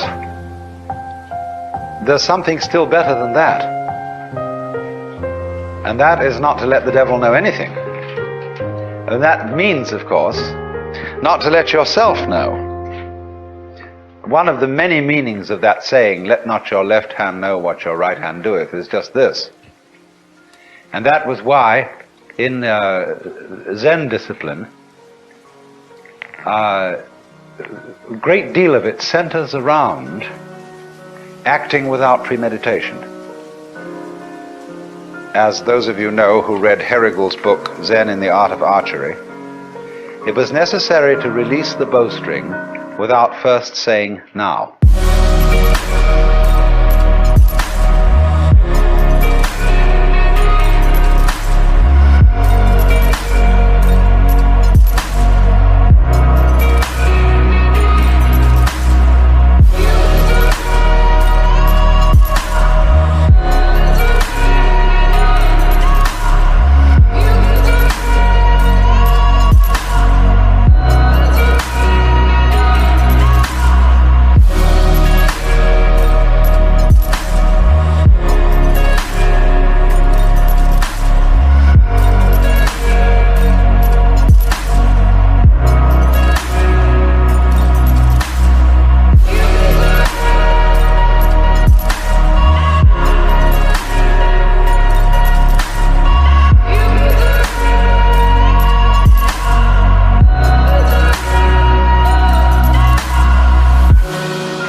There's a wonderful story you may also have read by a German writer, von Kleist, about a boxing match with a bear.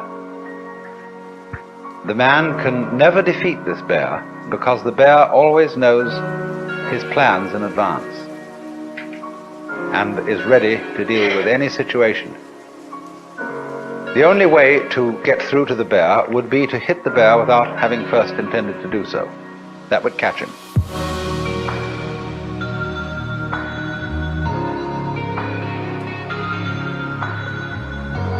And so this is one of the great problems in the spiritual life, or whatever you want to call it, is to be able to have intention and act simultaneous. By this means you escape karma and you escape the devil.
So you might say that the Taoist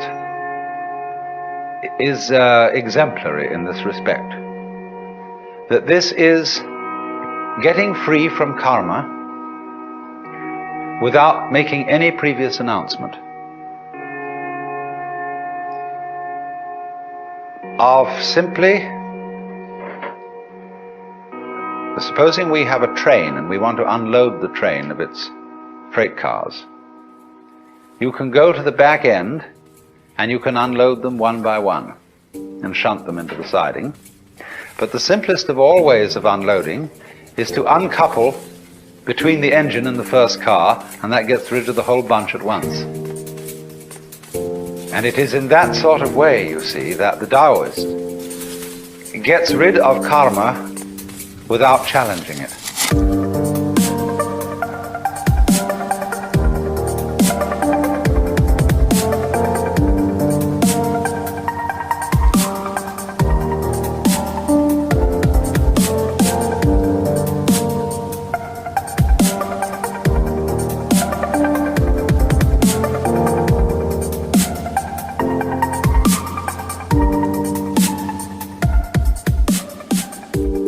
And so it has the reputation, you see, of being the easy way.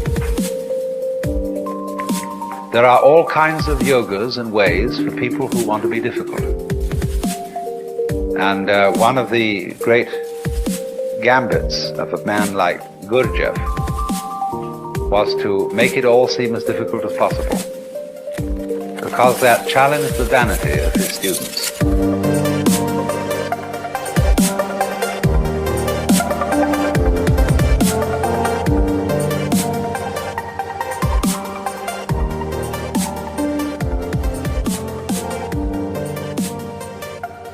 If some teacher, some guru says, really, this isn't difficult at all, it's perfectly easy,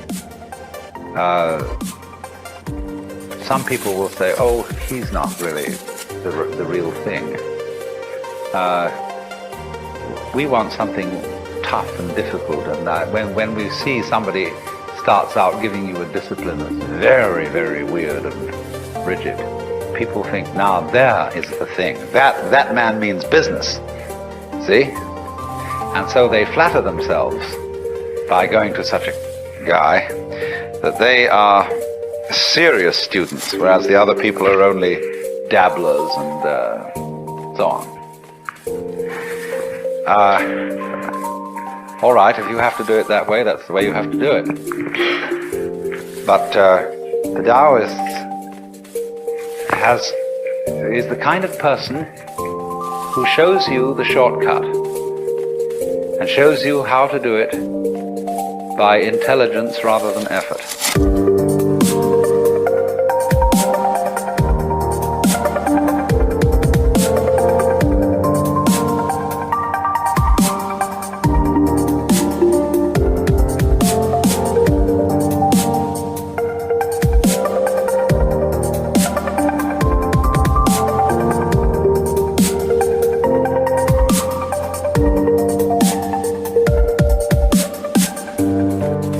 Taoism is in that sense what everybody is looking for. The easy way in, the shortcut, using cleverness instead of muscle.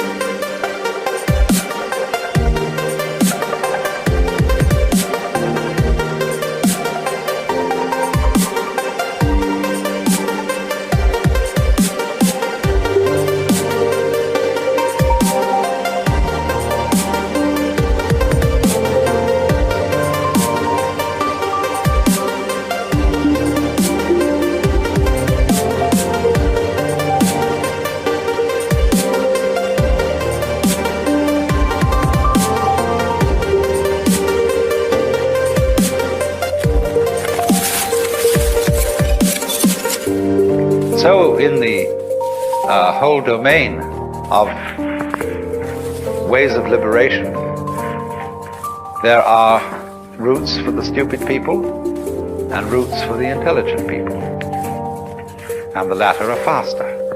This was perfectly clearly explained by Huainan, the sixth patriarch of Zen in China, in his sutra, where he says the difference between the gradual school and the sudden school is they both arrive at the same point, but the gradual is for slow-witted people and the sudden is for fast-witted people. Can you, in other words, find a way that sees into your own nature, that sees into the Tao immediately? And at the end of this morning's talk, I pointed out to you the immediate way. The way through now. When you know that this moment is the Tao, and this moment is considered by itself, without past and without future, eternal, neither coming into being nor going out of being, there is nirvana.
Dogen, the great 13th century Japanese Zen Buddhist, studied in China.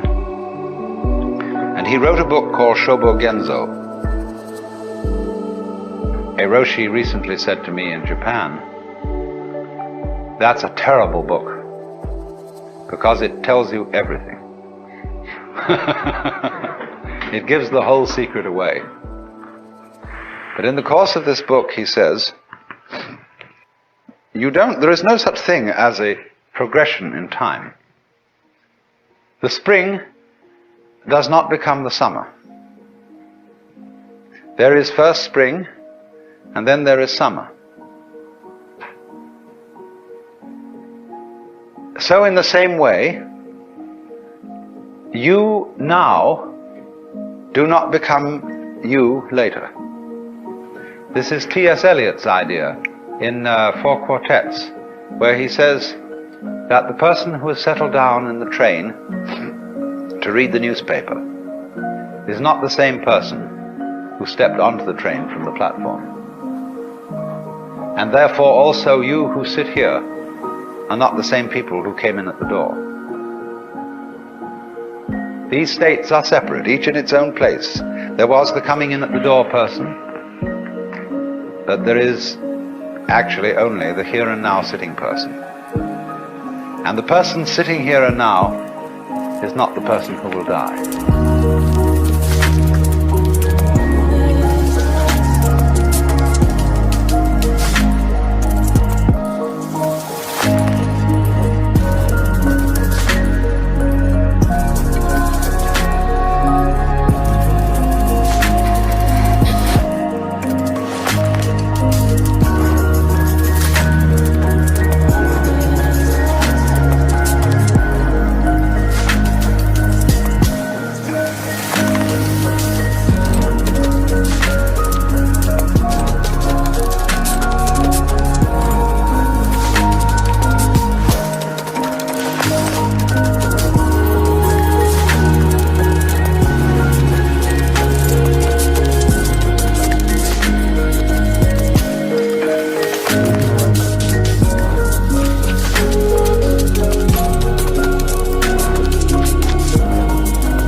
Because we are all a constant flux, and the continuity of the person from past through present to future is as illusory in its own way as the upward movement of the red lines on a revolving barber pole. You know, it goes round and round and round, and the whole thing seems to be going up or going down, whichever the case may be. But actually nothing is going up or down. So when you throw a pebble into the pond and you make a concentric rings of waves, there is an illusion that the water is flowing outwards. And no water is flowing outwards at all.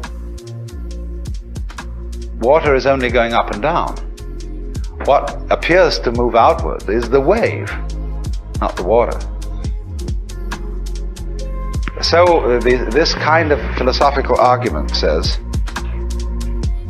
that our seeming to go along in a course of time doesn't really happen.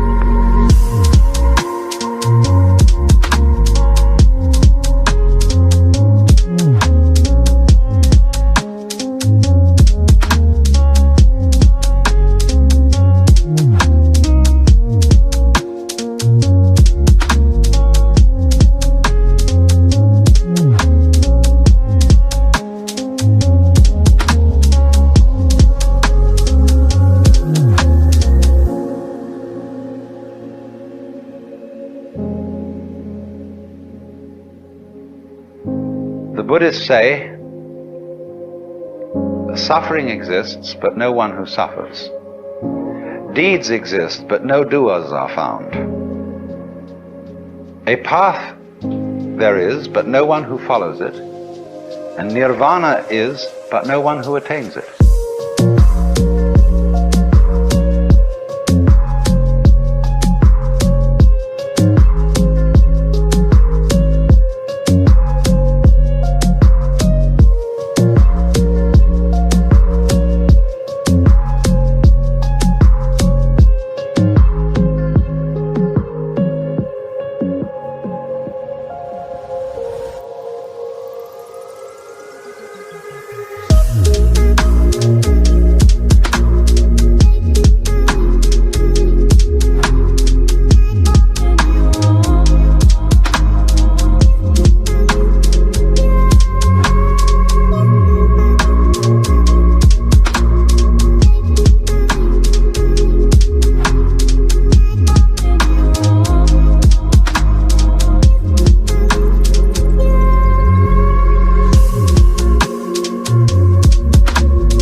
So, in this way, they look upon the continuity of life as the same sort of illusion that is produced when you take a cigarette and in the dark whirl it, and the illusion of a circle is created, whereas there is only the one point of fire. The argument then is, so long as you're in the present, there aren't any problems. The problems exist only when you allow presence to amalgamate.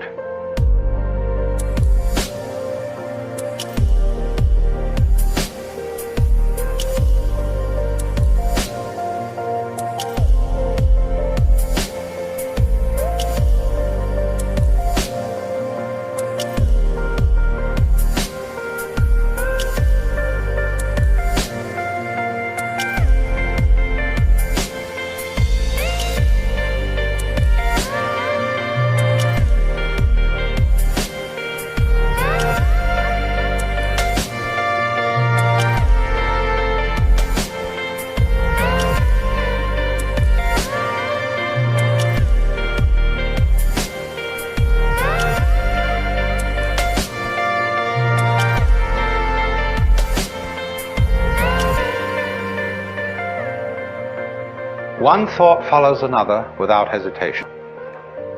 The thought arises, it doesn't wait to arise. As when you clap your hands, the sound issues without hesitation. When you strike flint, the spark comes out. It doesn't wait to come out. And that means that there's no block.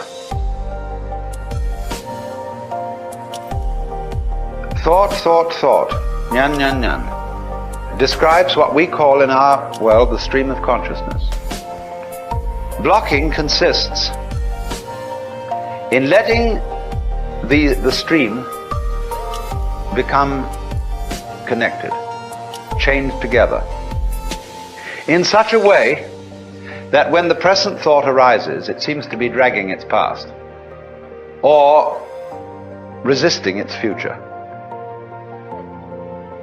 When then the connection, the dragging, it's better to call it, of these thoughts drops,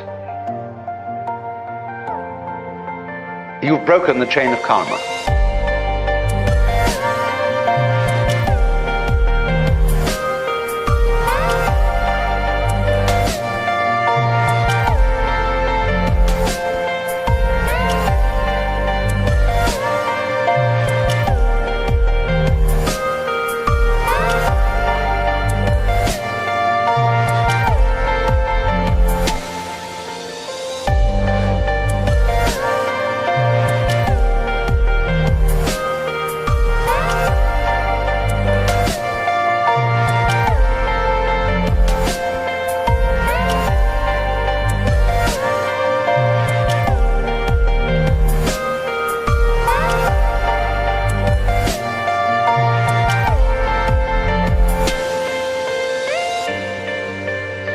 have to be in a position where you no longer feel the symbol, the thought, the idea, the word, as a block to life.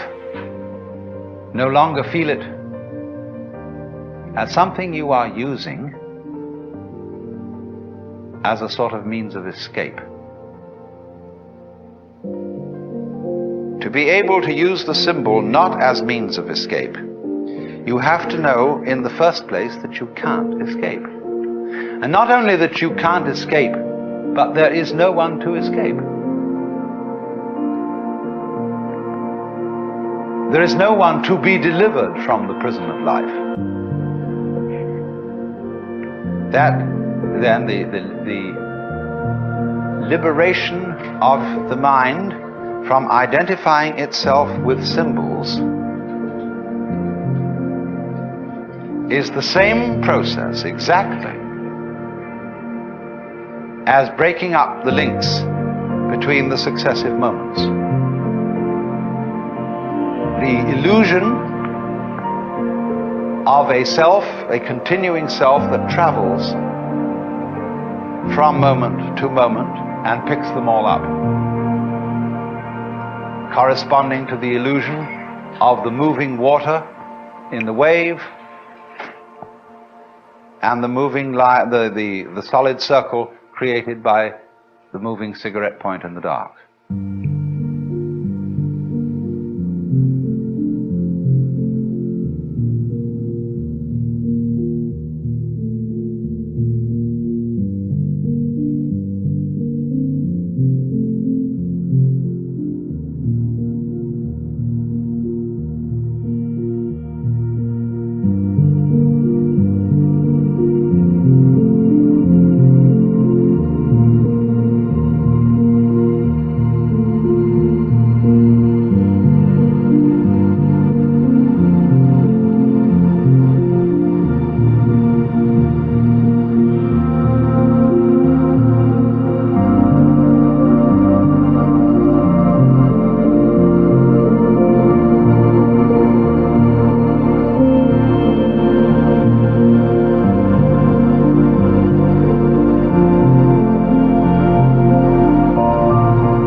If you think of this in comparison with certain problems in music, it's very interesting. Because when we listen to music, we hear melody only because we remember the sequence. We hear the intervals between the tones, but more than that, we remember the tones that led up to the one we are now hearing, and we are trained musically to anticipate certain consequences. And to the extent that we get the consequences we anticipate, we feel that we understand the music. But to the extent that the composer does not adhere to the rules and gives us unexpected consequences, we feel that we don't understand the music. And if he gives us harmonic relationships, which we are not trained to accept, that is to say, to expect, we say, well, this man is just writing garbage. But of course, it becomes apparent that the perception of music, the ability to hear melody, will depend upon a relationship between past, present, and future sounds. And you might say, well, you're talking about a way of living that would be equivalent to listening to music with a tone-deaf mind. So that you would eliminate the melody and have only noise. And so in your Taoist way of life, you would eliminate all meaning and have only senseless present moments.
Up to a point, that's true.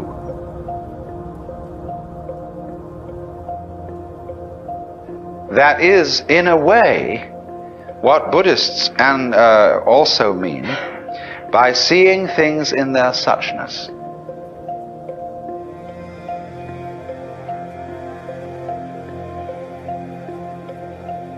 What is so bad about dying, for example?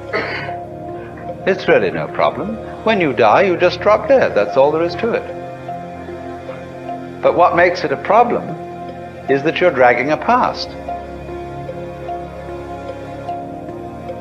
And all those things you've done, all those achievements you've made, all these relationships and people that you've accumulated as your friends, all that has to go.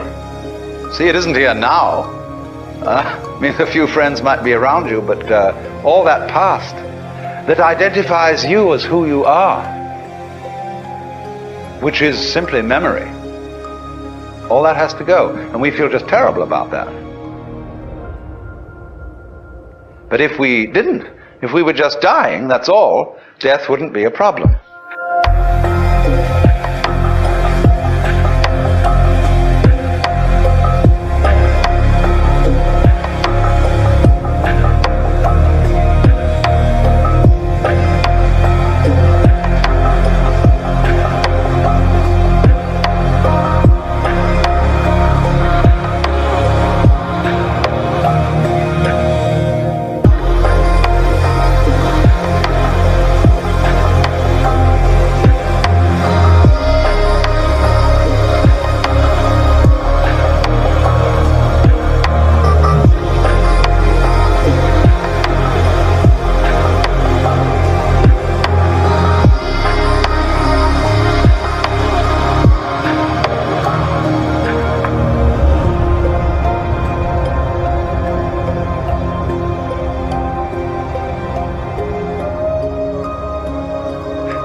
So likewise, the chores of everyday life, they become intolerable. When everything ties together, all the past and the future, you feel it dragging at you every way. Supposing you wake up in the morning, and it's a lovely morning.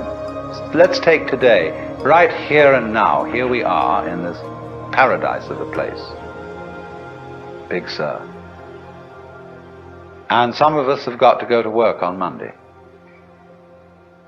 Is that a problem? For many people it is. It spoils the taste of what's going on now. When we wake up in bed on Monday morning and think of the various hurdles we've got to jump that day, immediately we feel sad and bored and bothered.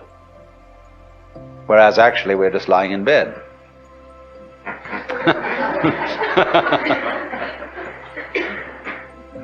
So the Taoist trick says, simply live now and there will be no problems. That's the meaning of the Zen saying, when you are hungry, eat. When you are tired, sleep. When you walk, walk. When you sit, sit. Rinzai, the great Tang Dynasty master, said, in the practice of Buddhism, there is no place for using effort.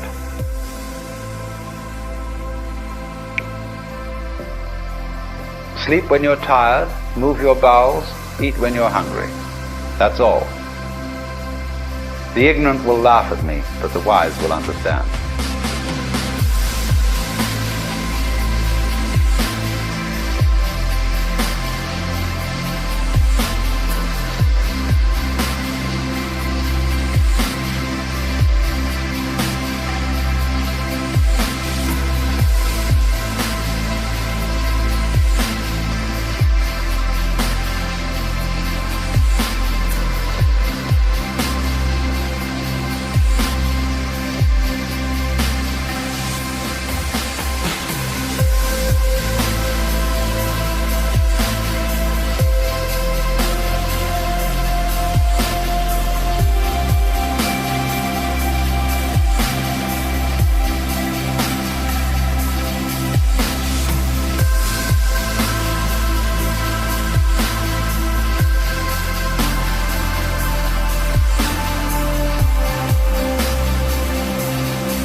This, as I intimated just a moment ago, seems to be an atomization of life.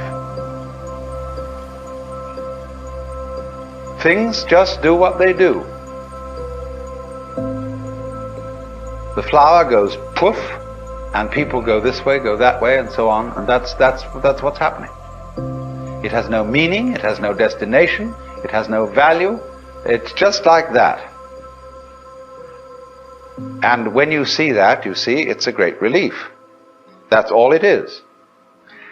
But then when you are firmly established in suchness, in that it's just this moment, you can begin again to play with the connections. Only you've seen through them. But now you see they don't haunt you, because you know that there isn't any continuous you running on from moment to moment, who originated at some time in the past and will die at some time in the future. All that's disappeared.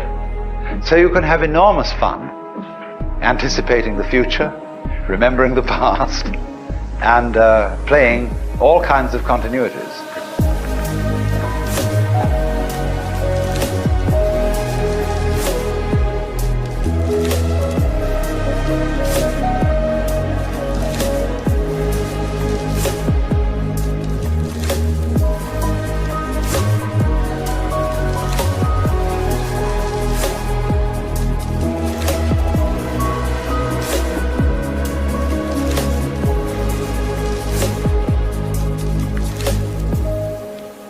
This is the meaning of that famous Zen saying about mountains are mountains. To the naive man, mountains are mountains, waters are waters.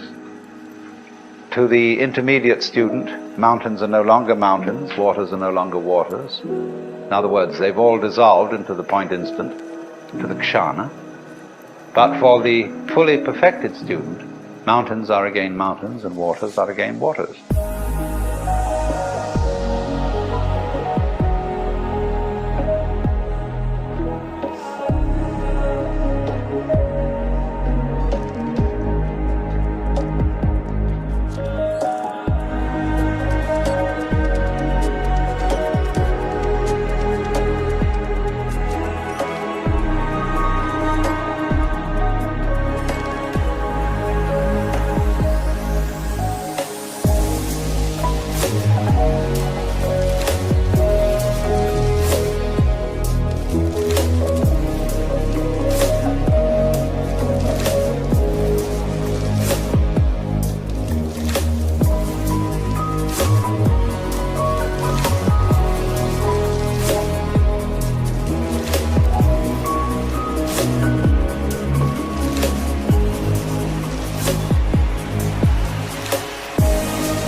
When we speak in Taoism of following the course of nature, following the way, what it means is more like this. Doing things in accordance with the grain. It doesn't mean you don't cut wood, but it means that you cut wood along the lines where wood is most easy to cut. And you interact with other people along lines which are the most genial.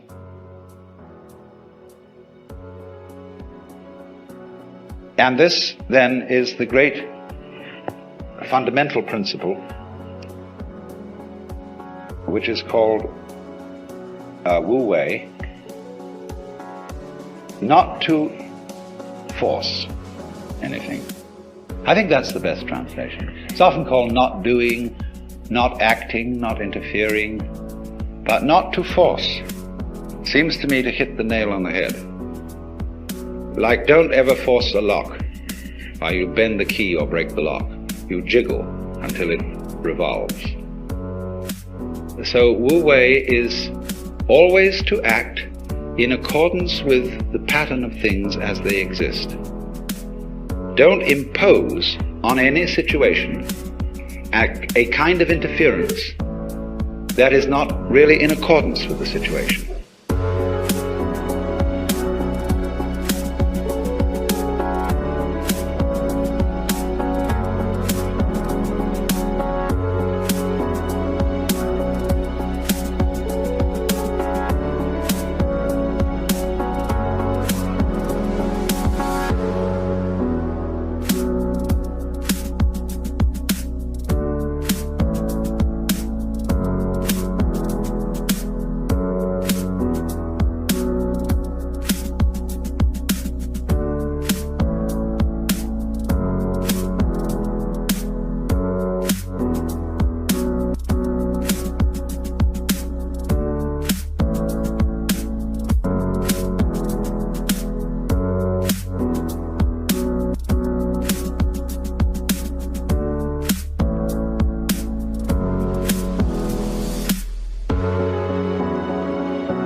For example, we have a slum, and the people are in difficulty and so on, and they need better housing.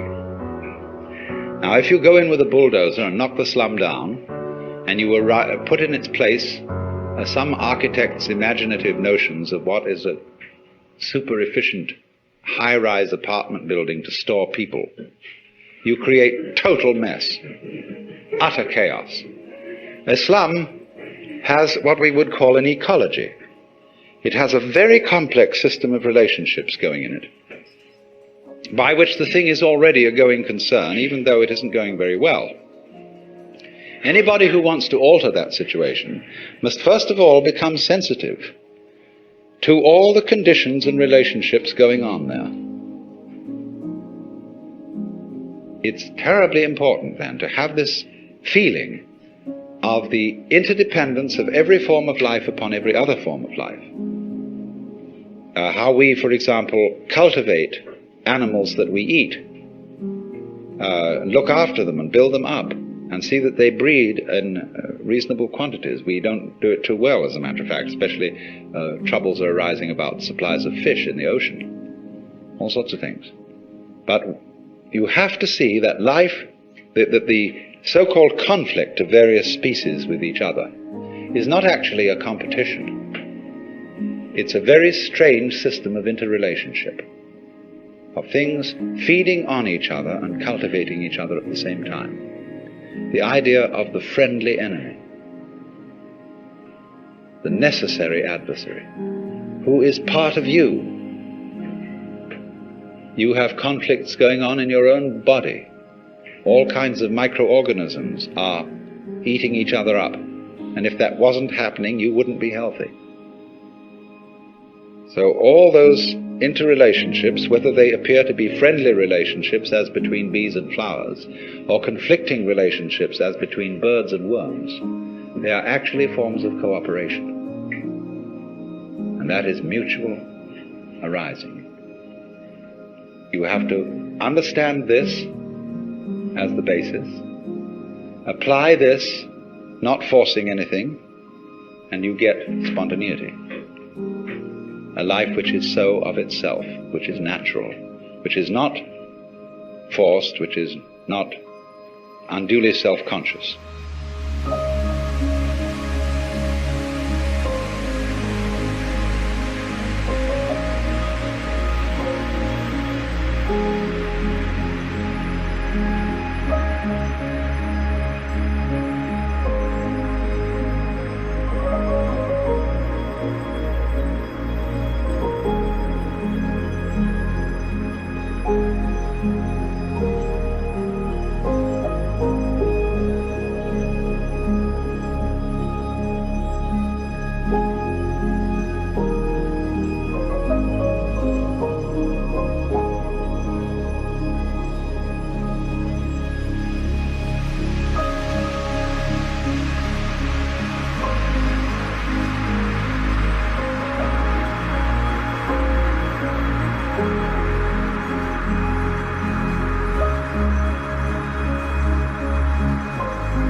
If you awaken from this illusion, and you understand that black implies white, self implies other, life implies death, you can feel yourself not as a stranger in the world, not as something here on probation, not as something that has arrived here by fluke, but you can begin to feel your own existence as absolutely fundamental.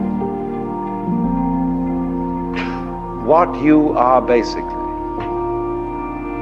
deep, deep down, far, far in, is simply the fabric and structure of existence itself.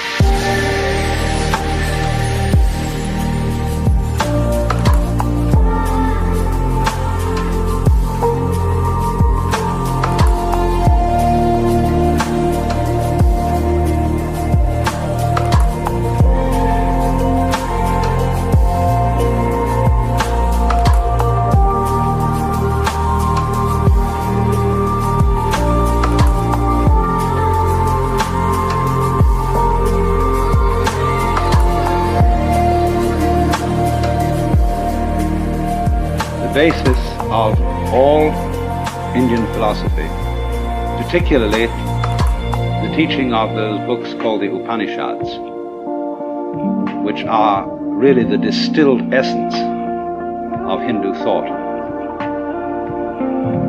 The basis is called the self. And this word in Sanskrit is Atman, and that means self in the vastest possible sense and the most inclusive sense of the word.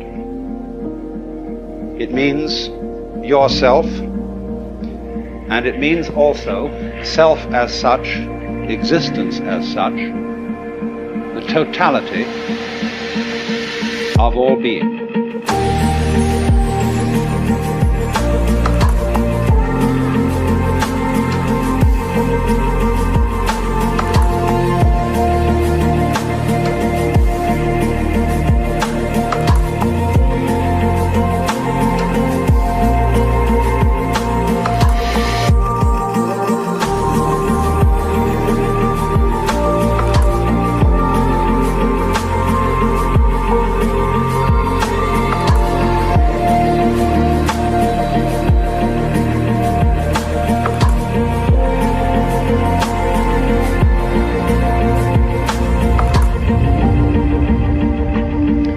the standpoint of logic, we can't say anything about everything. Because in order to say something about something and state it logically, you have to be able to put it in a class. Now, classes are intellectual boxes. When you play games like animal, vegetable, and mineral, you've got there 3 boxes. And when you come to think of it, you don't know any one without another.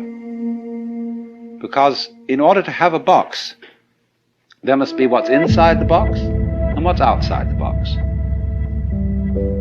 And then by this method of contrast, we can make a logical discussion about things. All words, therefore, are labels on intellectual pigeonholes. But then, when you come to what fundamentally is, then you're without a box, and you can't talk logically.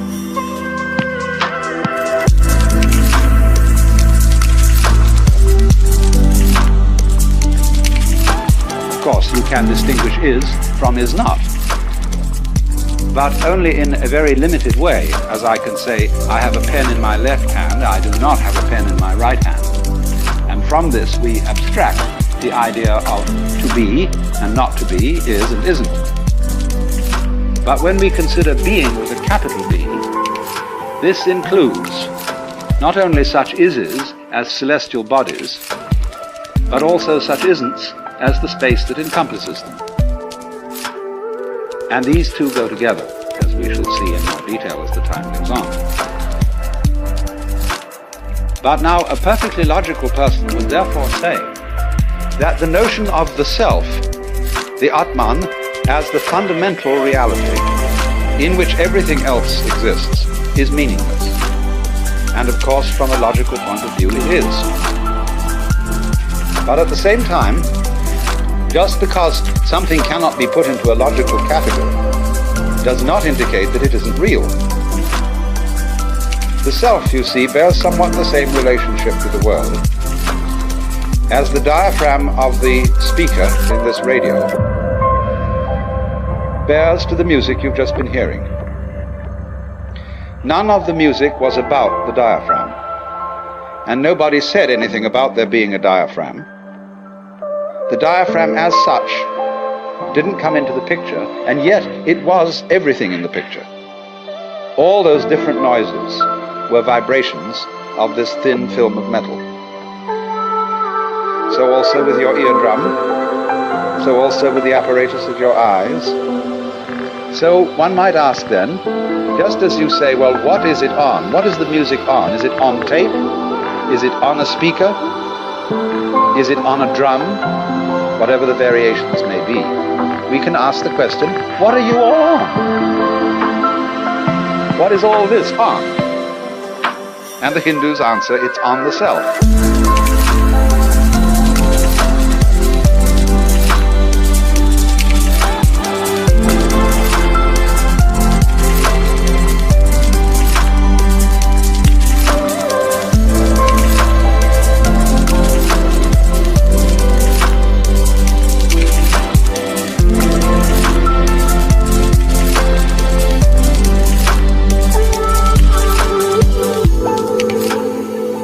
Saying that the self in each one of you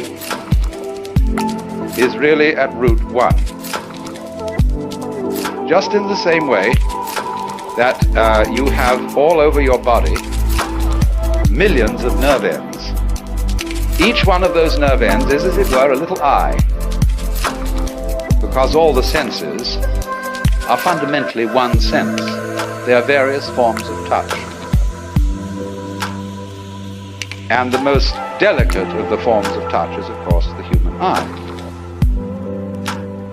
Then the ear, and so on down the list of the senses.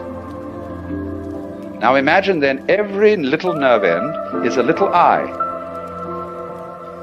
And it gets its impression of the world, but it sends it all back into the central brain. Well, in a somewhat similar way, every person, every animal, every what the Hindus call sentient being, and even rocks are regarded as sentient beings in a very, very primitive form, right down to the lowest.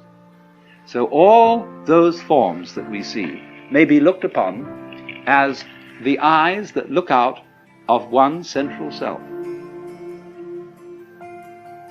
Only, of course, in the body, in the human body, we can see the connections between the nerve ends and the brain. It's much more difficult to see the connection between one individual and another. If they're married, that's a little bit closer. But just all us human beings rattling around, we're not even rooted to the ground like trees.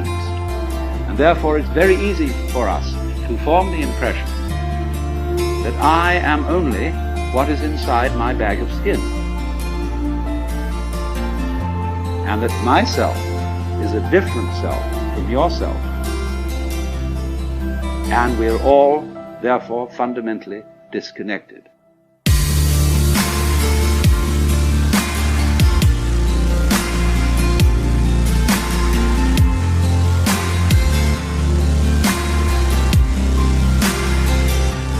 And so your apparent disconnection, the fact that you are not tied to other people with umbilical cords or some kind of wiring that gives you one mind. Nevertheless, we do have one mind, in the sense that, for example, all of us turn out to be approximately the same shape. 2 eyes, 2 nostrils, a mouth, 2 hands, 2 legs, and so on. A haiku poem, Japanese haiku, says 100 gourds from the mind of one vine. And so it is with people. And so it is with everything in the world. That's just from a purely physical point of view. But going yet deeper, we find that it's somehow a necessity of thought that there be some sort of a something which is the common ground of all these universes, all these galaxies. And that ground is the self.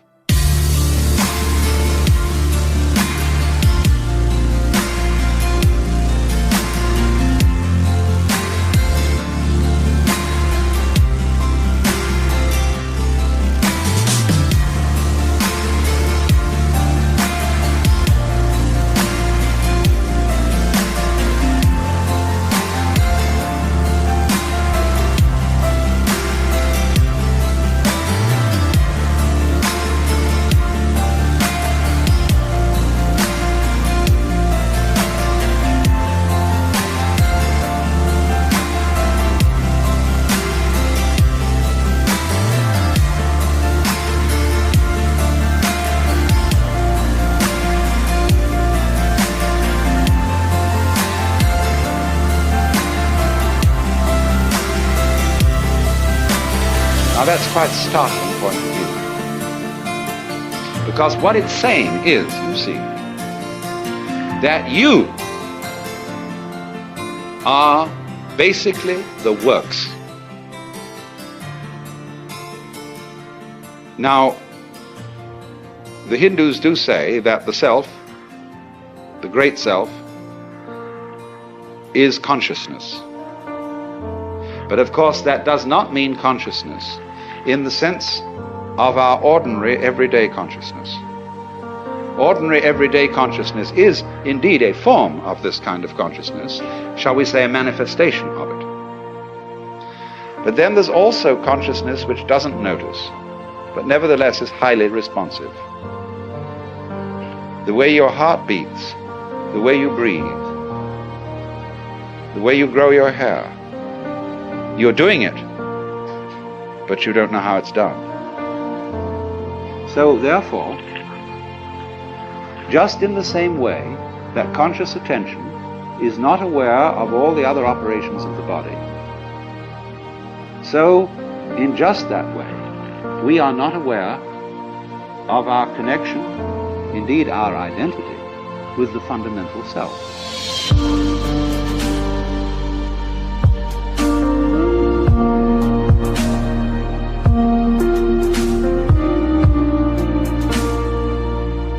When the leaves die and fall off the trees, or the fruit drops, Next year, more leaves, more fruit.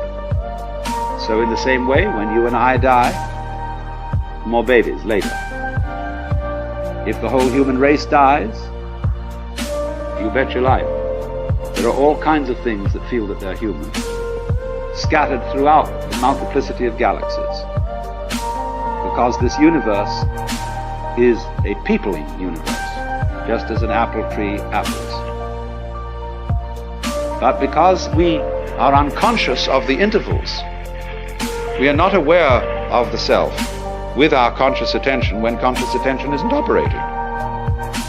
But still, just as you don't notice what your pineal gland, say, is doing at the moment, so in the same way, you don't notice the connections which tie us all together, not only here and now, but forever and ever and ever and ever.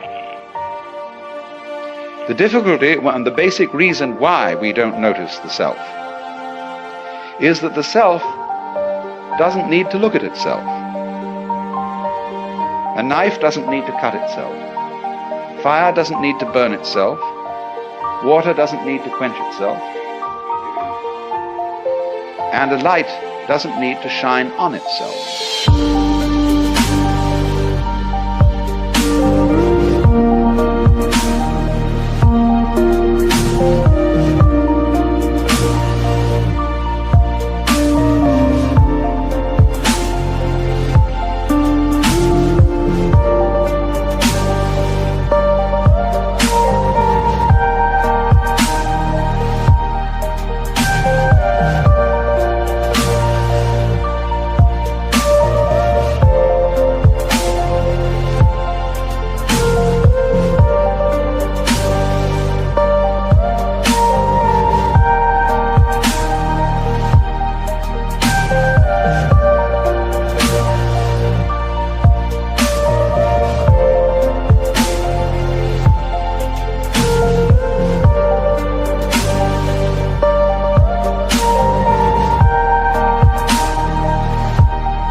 So this is the fundamental problem of having some sort of awareness of the self.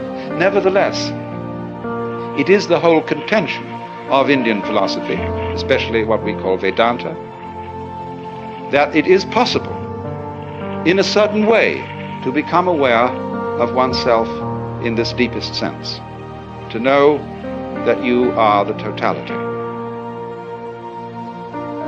And this experience is the real substance of Indian philosophy as a whole, both Hindu and Buddhist. It is called moksha, which roughly means liberation. Liberation from the hallucination that you are just poor little me. To wake up from that kind of hypnosis and discover that you are simply something, your organism, your physical body, your conscious attention, which is your ego, that you are something being done by this vast, indescribable self, which is out of time, which has no beginning, no end. It neither continues nor discontinues. It's beyond all categorization whatsoever. And so the Upanishads say, all we can say of it positively is the negative. Neti, neti, it is not this, it is not that. Anything, therefore, you can formulate, imagine, picture, will not be the self. So when you are trying to know the self, you have to get rid of every idea in your head. It doesn't mean, as some people seem to think, that you have to get rid of every sense impression. It isn't as if you had to go into a catatonic state of total absorption. Of course, that can be done, but the full moksha, the full liberation, is when you come back out of absorption and see this everyday world just as it looks now, but see as clearly can be that it is all the self.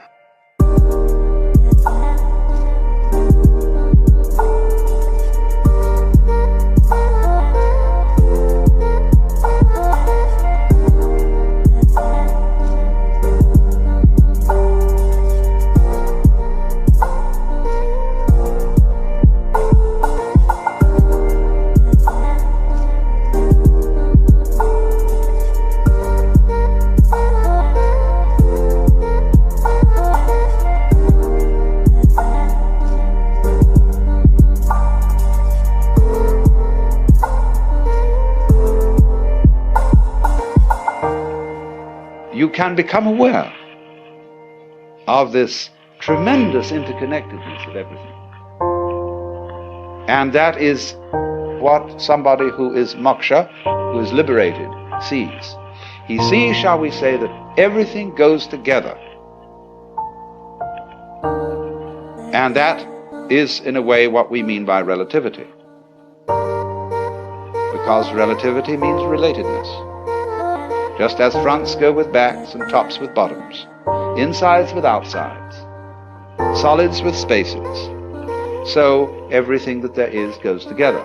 And it makes no difference whether it lasts a long time or whether it lasts a short time. A galaxy goes together with all the universe just as much as a mosquito, which has a very short life. From the standpoint of the self, time is completely relative. You can have, if you scale it down, as much time between two of those very rapid drum beats as you can in eons and eons and eons. It's all a question of point of view, or, to use a scientific expression, level of magnification. It's very important to understand not only the relativity of size and of time, but also of what there is. Now, as you know, the human senses respond only to a very small band of the known spectrum of vibrations. We know through instruments of quite a vast spectrum, but we, as I say, with our senses, see only a little of it.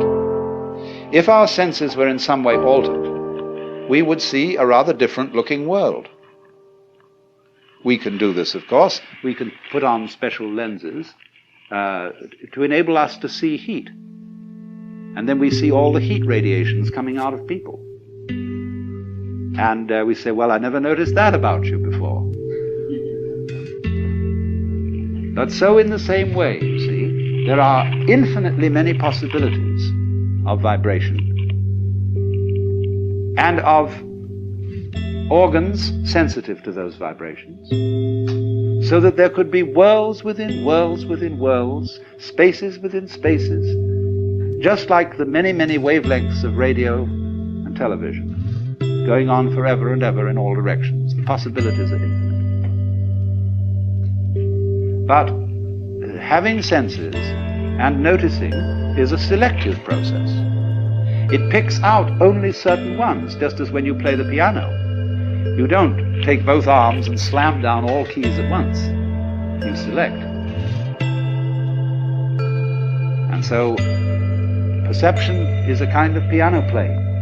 It is picking out certain things as significant, that is to say, as constituting patterns.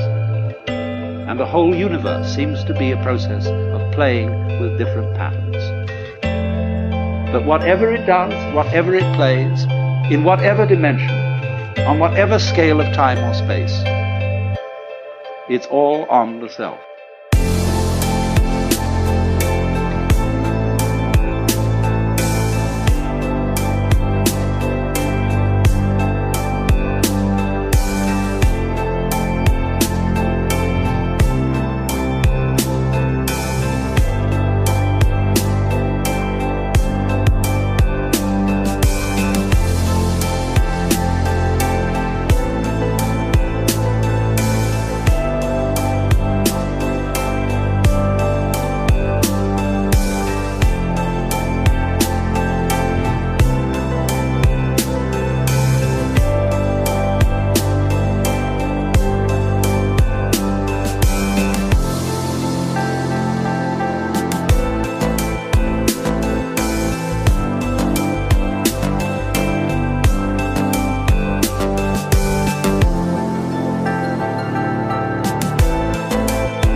self is also known in Sanskrit as Brahman.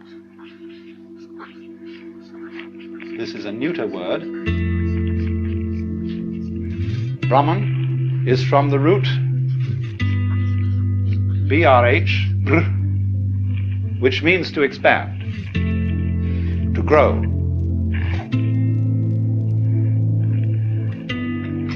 It isn't quite clear exactly why this word was chosen. Sometimes there's a still better word for the self, which I like, is the word tat. Almost like tit for tat. Tat means that. We get our word that from the Sanskrit tat. And so when the baby comes into being, first of all, the first thing it says is da. Da. The baby is pointing. Da, da, da. And it's saying that. Look, isn't that marvelous? That. See? So that is the witch than which there is no witcher. And so you get the formula in this Brihadaranyaka Upanishad. Tat Tvam Asi. Which means tat, that, Tvam, Latin, you, Asi, you are that. Or that thou art. That art thou.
So, in this sense then, every self is modeled on and is an expression of the one self, because you all feel individually that you're the center of the world. And everything else is seen in circles, circling out, sphering out from where you are. And that's, as it were, called the microcosm, the little cosmos. But then in the same way, the macrocosm has a central self, although this is not central in the way we talk about centers in space. Do you see that? The center of a circle is in the middle of the circle, and the circumference is away from it. But you could use a phrase that the Christian theologians have used of God, that circle whose center is everywhere and whose circumference is nowhere. You could speak of Brahman that way. It isn't in the middle of the universe, spatially speaking. You might ask the question, where is the universe? Ever thought of that one? Where is it? Well, you can't say where, because everywhere has to be in relation to something. There would have to be another universe to say where this one is. But then, since those two together would constitute the universe, we wouldn't still be able to say where it was. It isn't anywhere. And so in that sense, the center isn't anywhere in space, locally. And furthermore, the kind of space we are dealing with is only one possible kind of space. It's the kind of space our physical organisms are attuned to. We are, you see, like the radio. We pick up what wavelength we're on.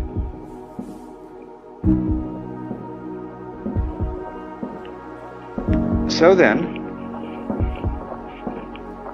when inquirers used to come to that great modern Hindu saint, Sri Ramana Maharshi, And they'd ask him all sorts of silly questions, like, who was I in my last incarnation? What will I be in my next one?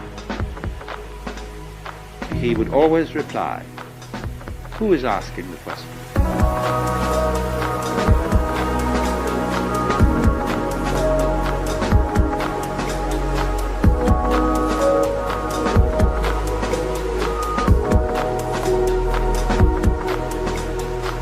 Who are you? Find out, because that's the thing you need to know. As it were, dig down into the depths of your being and say, what is this that I call I?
That's one of the very fascinating questions. It teases us out of thought to think about death in the sense of going to sleep and never waking up. Imagine that. And you find you can't. And yet it's a thought that although you can't get to grips with it, it remains fascinating. Also the question, how is it suddenly that you awakened into this world? Where were you before? In Zen Buddhism, they have the meditation problem, the koan. Before your father and mother conceived you, what is your original nature? And that's the same sort of weird question as what it would be like to go to sleep and never wake up. What was it like to wake up having not previously gone to sleep? It's very mysterious. But as you go on and plumb this question, you begin to develop the feeling that your existence is exceedingly odd. In many ways odd. Odd because it is here and it so easily might not have been. After all, if your father hadn't met your mother, would you be here? Now, of course, somebody would be here, because he might have met somebody else. Would that be you? Of course it would. Don't you see? You can only be you by being someone. But every someone is you. Every someone is I. That's your name, you say. It's me. I am here. And everybody feels that I in the same way.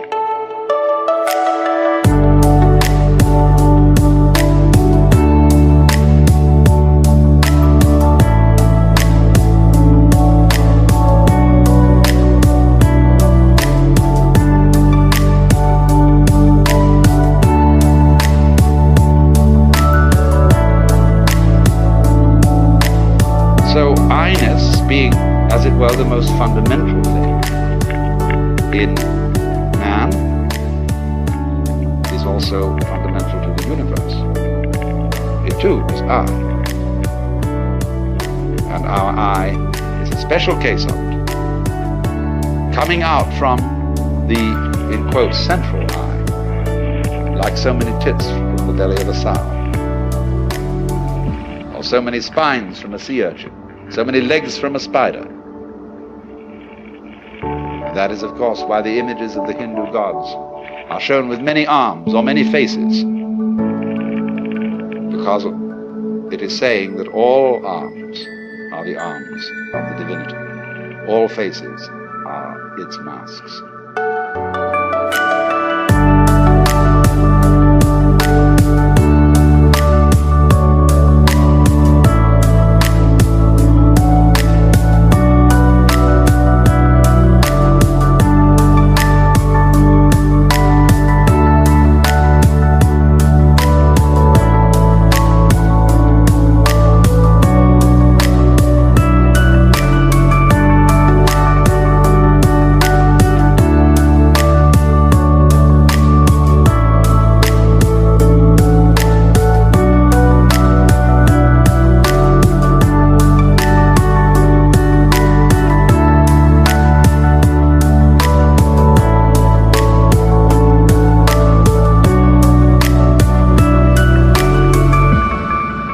So, you see, there's really nothing to worry about.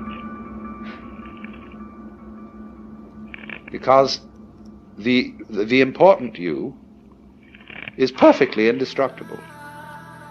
It's what there is. Our comings and goings, our fortunes and misfortunes are a sort of mirage. The more we know about them, the more we know about the world, the more diaphanous it seems. And therefore everything in the world has the characteristics of smoke. You know, when you blow a cigarette or pipe or something and a cloud of smoke and you see it in the sunbeam and it's full of whorls and designs and all kinds of marvelous things going on, and then slowly it disappears. Well, everything's just like that.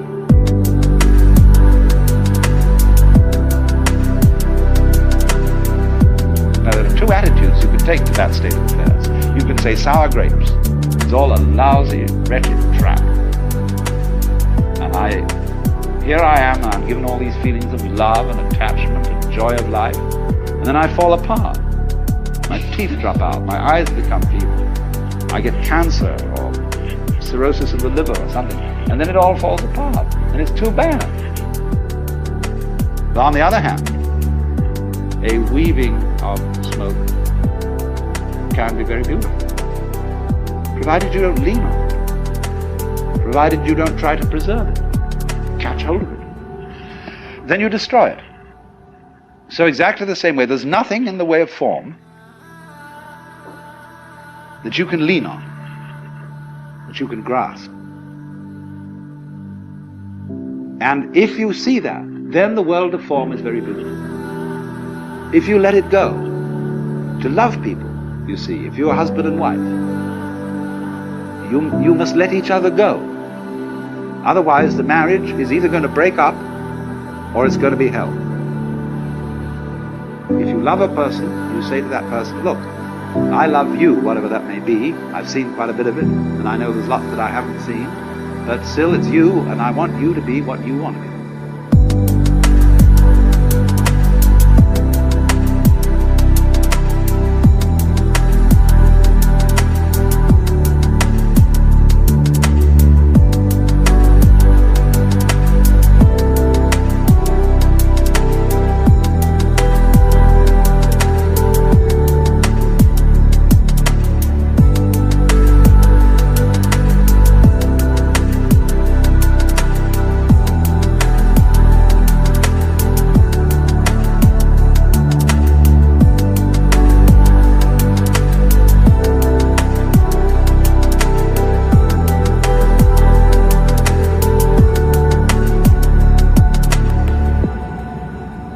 So when the Hindu and Buddhist philosophers speak of detachment from all this apparent world of separate beings, detachment means going with this whole thing and not resisting its change. And you can afford to go with it. You can afford to get mixed up in life and to fall in love and to get involved with all sorts of things. You can afford it if you know that it's an illusion. But this is not illusion in a bad sense of the word. Here's this Hindu word, crucial. The world is called Maya. This word Maya, yes, it means illusion. It means magic. It means art. It means delineation or measurement. And so from matra we get meter. We also get matter, material. Isn't it funny that when we say material, today we mean something very real, whereas the root of the word is illusion. So you see, I mean, measurement is kind of an illusion. You don't find inches lying around. You can't pick up an inch. So in the same way that hours and inches and pounds and dollars and so on are actually imaginary. They're elaborate systems of cosmic bookkeeping with their little scratches on paper, little hairlines on dials. So in exactly that way, the distinction between things is Maya, is imagined. But what an imagination! In a way, to say that the world is Maya is at the same time to say that what lies behind Maya is immaterial. Look at the reversal of the world. Oh, it's immaterial. It doesn't matter. What matters is all this. But that gets us to a deeper point yet. The self, the real self, doesn't matter. Which is another way of saying it doesn't exist for any purpose. It doesn't need to exist for any purpose. What purpose would it exist for? When it's what there is. It doesn't need, it won't find anything in the future. Has nothing in the past that it has to go back and remember. Is now, an eternal now. And so in that way it doesn't matter. But therefore, the most important thing in the universe is the one thing that doesn't matter, the one thing that's totally and completely useless, and that nobody can find anything for. Once a Zen master was asked, what is the most valuable thing in the world? And he answered, the head of a dead cat. Why? Because no one can put a price on it. So this self, the Brahman, is like the head of a dead cat. But you see, if then you say, I really ought to get that dead cat's head because something spiritual about it, and it'd be very good for me. After all, if I knew the self, I might be a better person. People might like me more.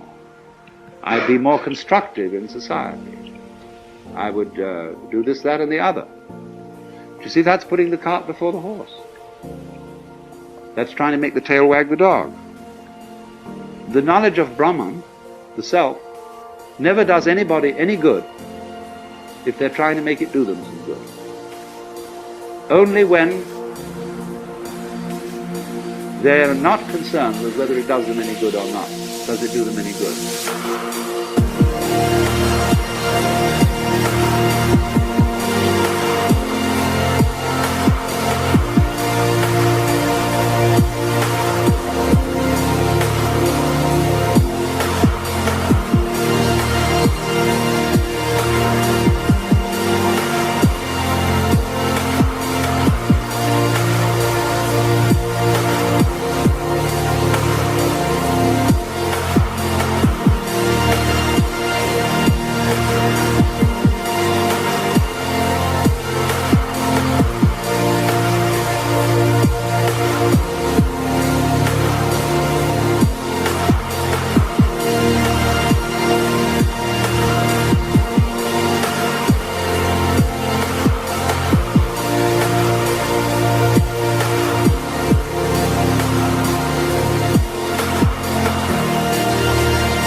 like when you relax and you go out and play.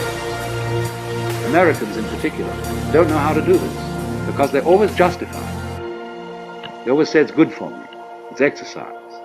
It is to change from work and that'll be able to make me work better. See? Everything they do is done for some serious reason. It's the Protestant conscience.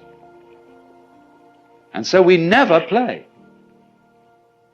except very exceptionally, because play is that which is done just for itself, for fun. So the self, the Atman, the Brahman, exists for fun. It has no reason to exist. It's completely useless. And it is, therefore, Maya is linked with the word Lila. And that means play.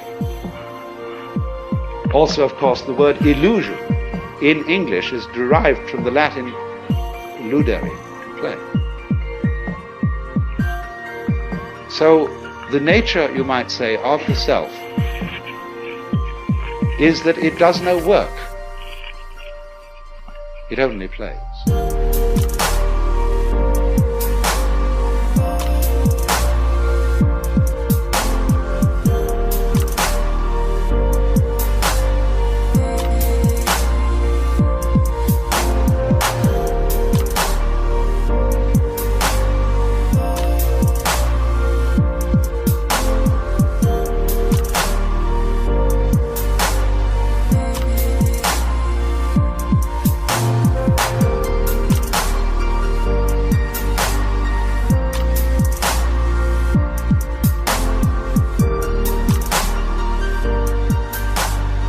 Work is something serious, which you do for a purpose, because you believe that you've got to go on living.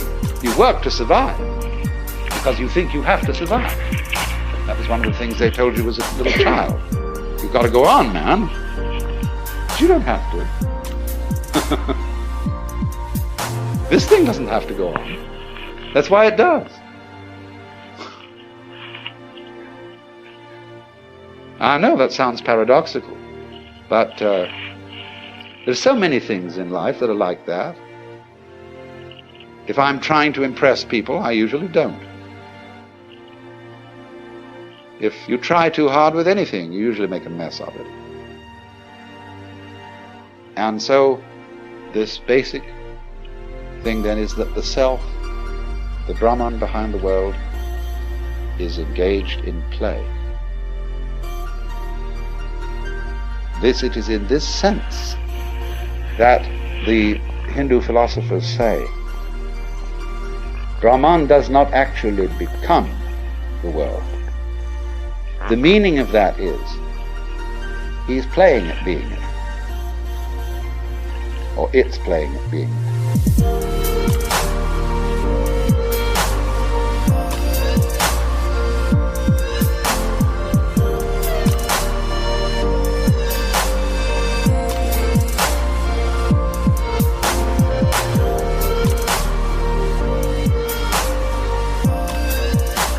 So, you must remember, of course, that the word play, the word game, have many levels of meaning.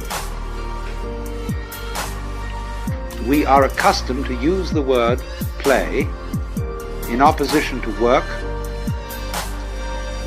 and to regard play as trivial and work as serious.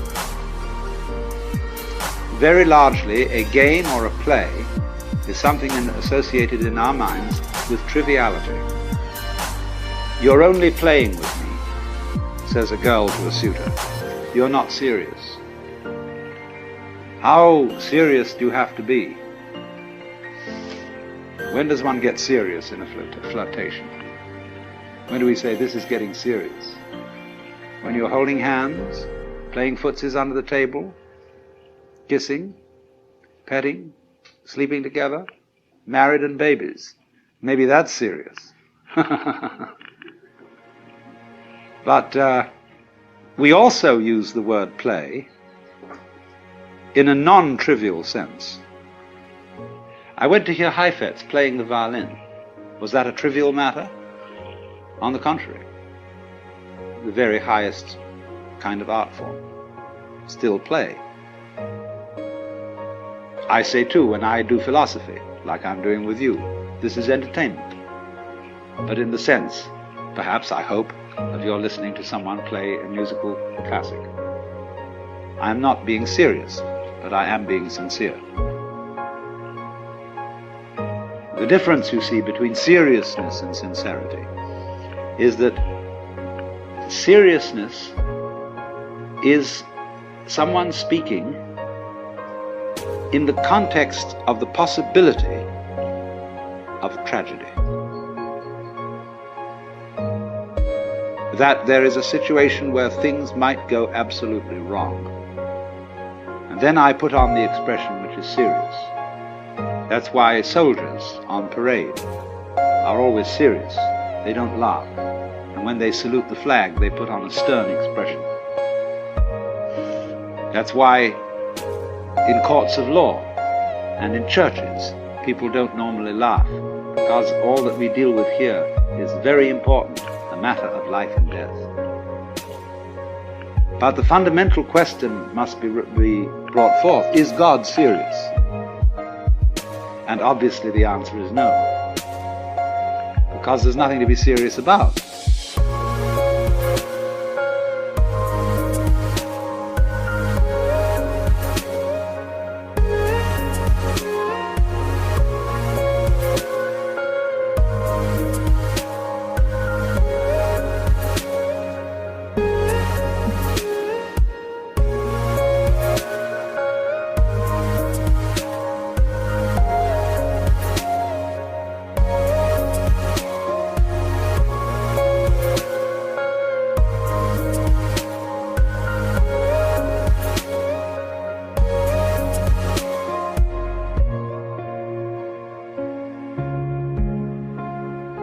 I said also that the self, as conceived, the supreme self, was quite useless, that it was immaterial, it doesn't matter, because it transcends all values of what is better or worse, what is upwards or downwards, what is good and bad.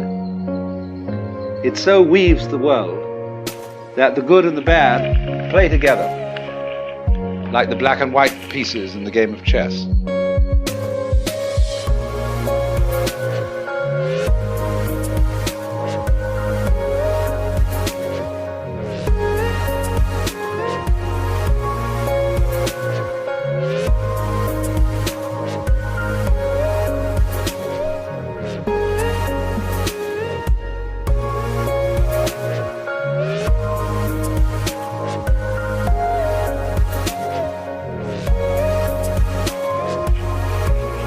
So, play is deeply the sort of thing children like to do with deep absorption and fascination, to drop pebbles into the water and watch the concentric circles of waves. Or mathematicians. Mathematicians, you know, especially what we call higher mathematicians, are entirely lacking in seriousness. They couldn't give a hoot in hell as to whether what they're doing has any practical application. They are working entirely on interesting puzzles and working out what they call elegant and beautiful solutions to these puzzles. And they can go on and on like that in absorbed meditation, spend their whole lives doing it. Or consider the musician, practicing, working out interpretations. What is he doing? He's making series of interesting noises on instruments. Now, what do people like to do when they don't have to do anything? Well, as far as I can make out, as you look all over the world, they like to get together and do something rhythmic. They may dance, they may sing, they may even play games, because, say, in playing dice, there's a certain wonderful rhythm, shaking the cup and rolling the dice out on the table, or dealing cards, you know, all the things that people like to do and think about these rhythms. Or some people like to knit. And this is a rhythmic thing, you see. Others just like to breathe. There are all sorts of ways in which we love to do this. Now you see, our very existence is a rhythm of waking and sleeping, eating and moving. And that's all we're doing. And just consider what we do every day. What's it all about? Does it really mean anything? Does it go anywhere? It's just because we want to keep on doing this kind of a hoop-de-da. So you can get a certain vision of life where everything is seen to be a complex pattern of rhythm.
Dances,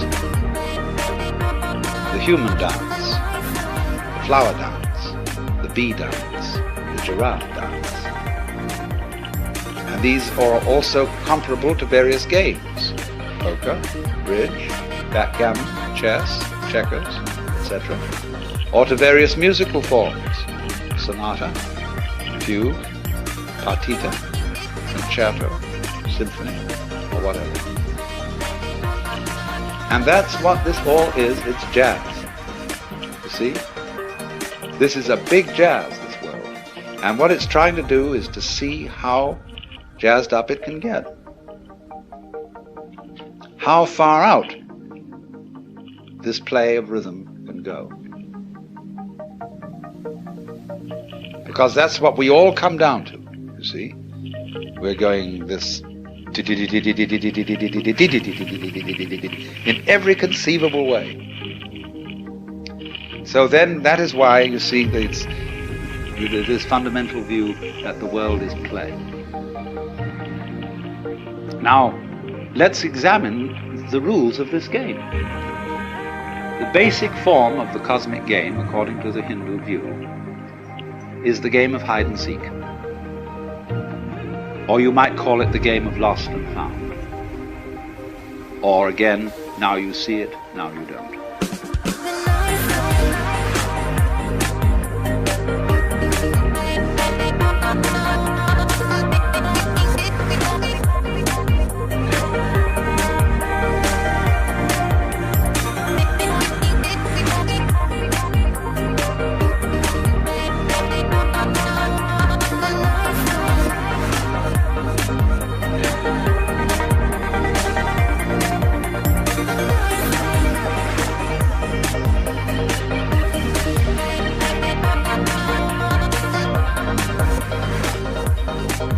In examining the nature of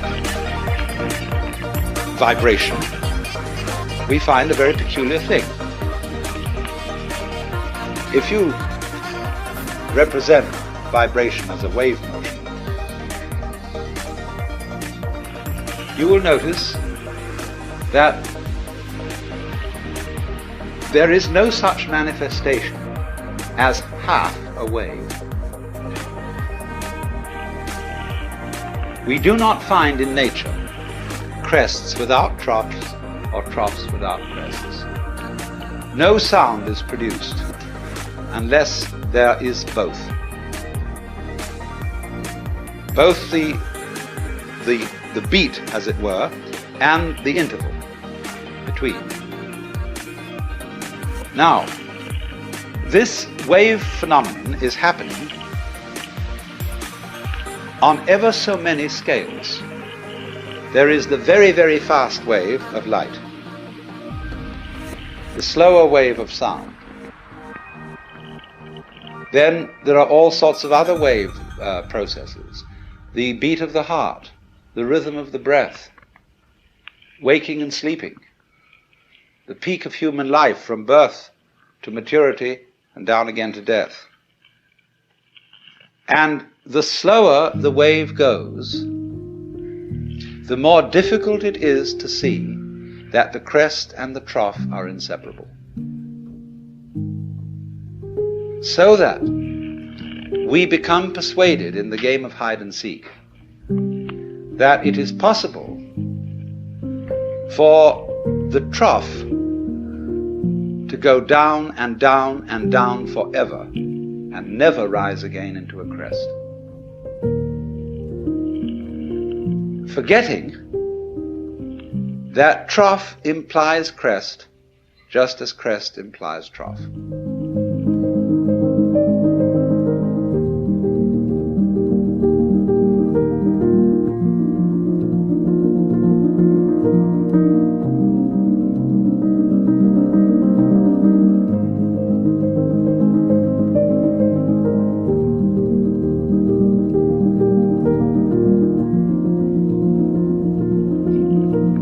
There is no such thing, you see, as pure sound. Sound is sound silence. Light is light darkness.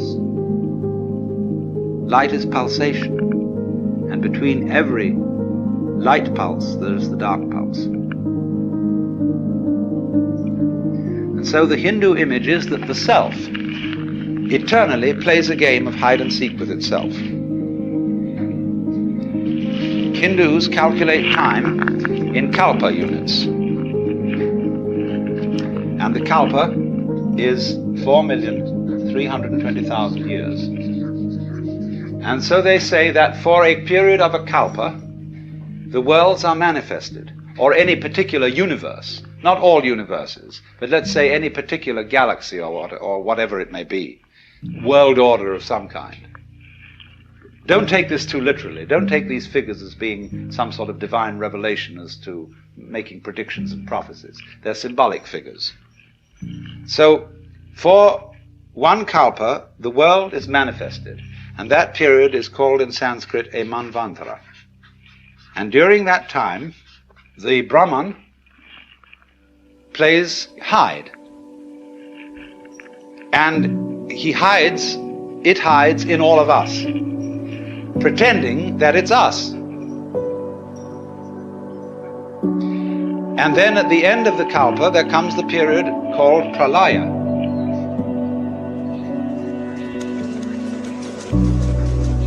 And that also is a kalpa long. And in that period, the Brahman, as it were, comes out of the act and returns to itself in peace and bliss. This is a very logical idea. What would you do if you were God?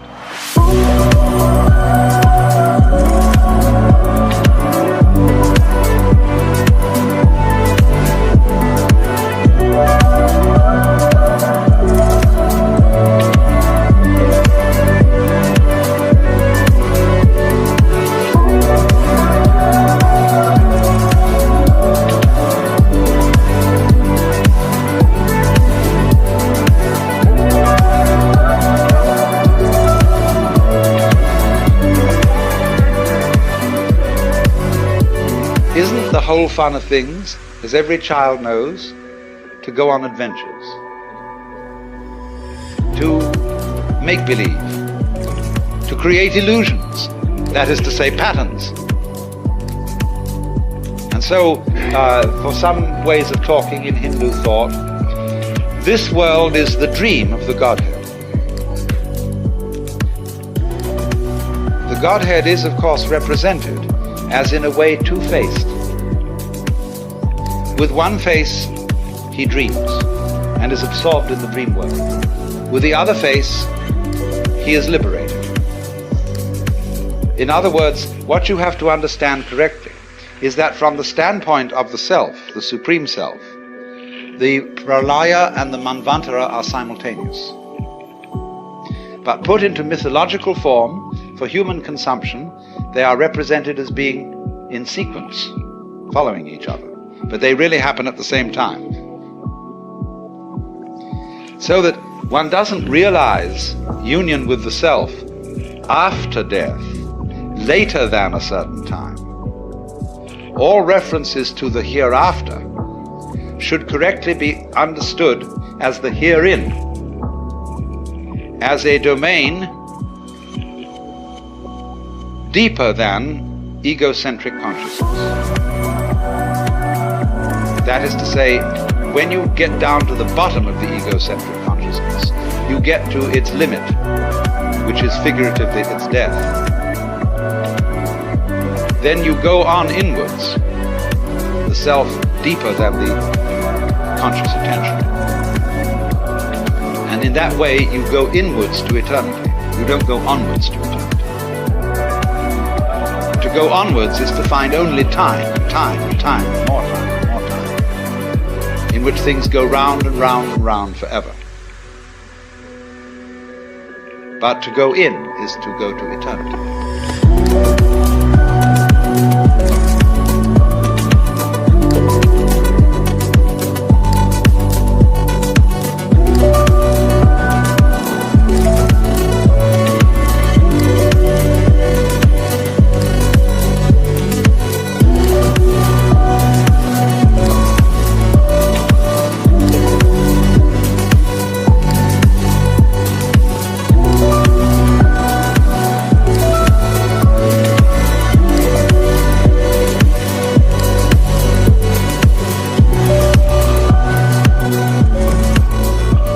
In the ordinary way, when we're talking about this graphically and vividly, in imagistic terms, we can talk about the everlasting game of hide and seek,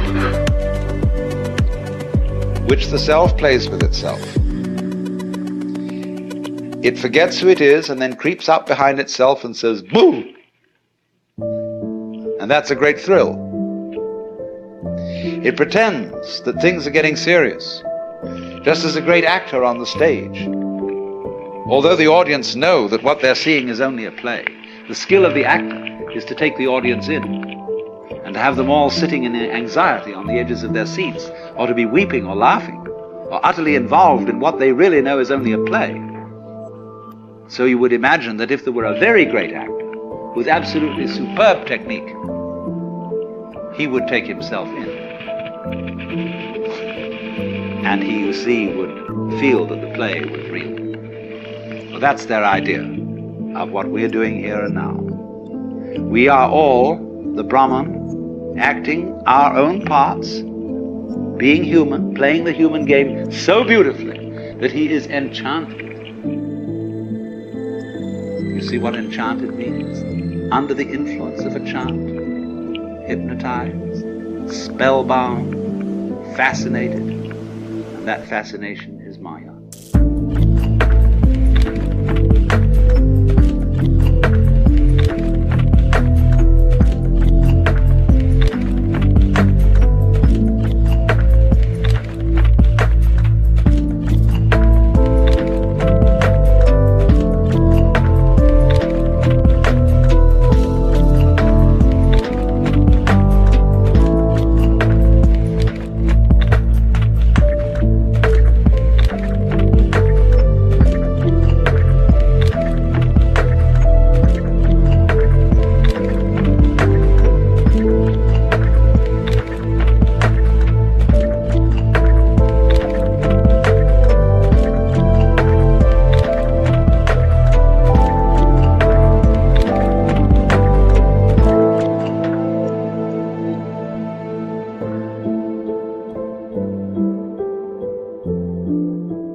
Zen has been summed up in 4 statements.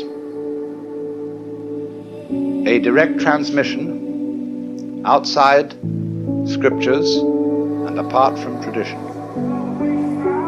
No dependence on words and letters. Direct pointing to the human mind and seeing into one's own nature and becoming Buddha.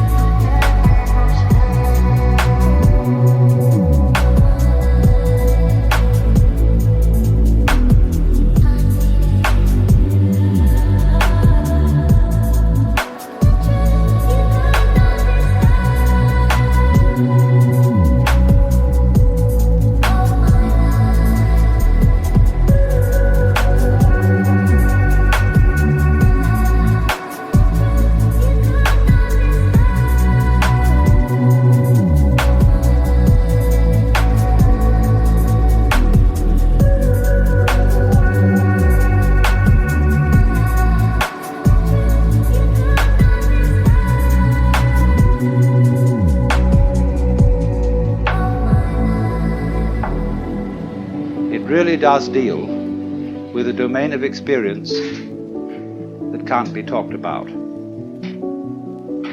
But one must remember at the same time that there's really nothing at all that can be talked about adequately. And the whole art of poetry is to say what can't be said.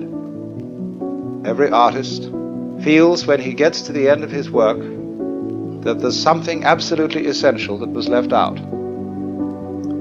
So Zen has always described itself as a finger pointing at the moon. In the Sanskrit saying, Tat Tvamasi, that art thou, Zen is concerned with that. That, of course, is the word which is used for Brahman, the absolute reality, in Hindu philosophy. And you're it, only in disguise, and disguised so well that you've forgotten it.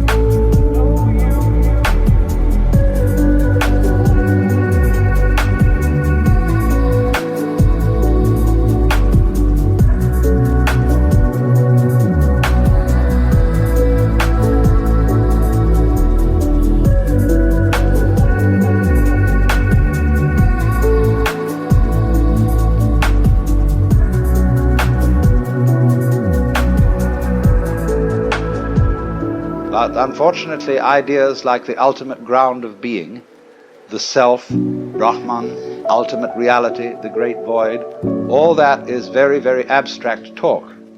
And Zen is concerned with a much more direct way of coming to an understanding of that, or thatness, as it's called, tathata in Sanskrit. I think, first of all, the appeal of Zen lies in its unusual quality of humor. Religions aren't, as a rule, humorous in any way. Religions are serious. And when one looks at Zen art and reads Zen stories, it is quite apparent that something is going on here which isn't serious in the ordinary sense, however sincere it may be. The next thing I think that has appealed to Westerners is that Zen has no doctrines. There is nothing you have to believe, and it doesn't moralize at you very much. It's not particularly concerned with morals at all. It's a field of inquiry rather like physics, and you don't expect a physicist to discuss authoritatively about morals, even though as a human being he has moral interests and problems. But as a physicist, he is not a moral authority. or if you go to an oculist or ophthalmologist to have your eyes adjusted, that is so you can see clearly. And Zen is spiritual ophthalmology.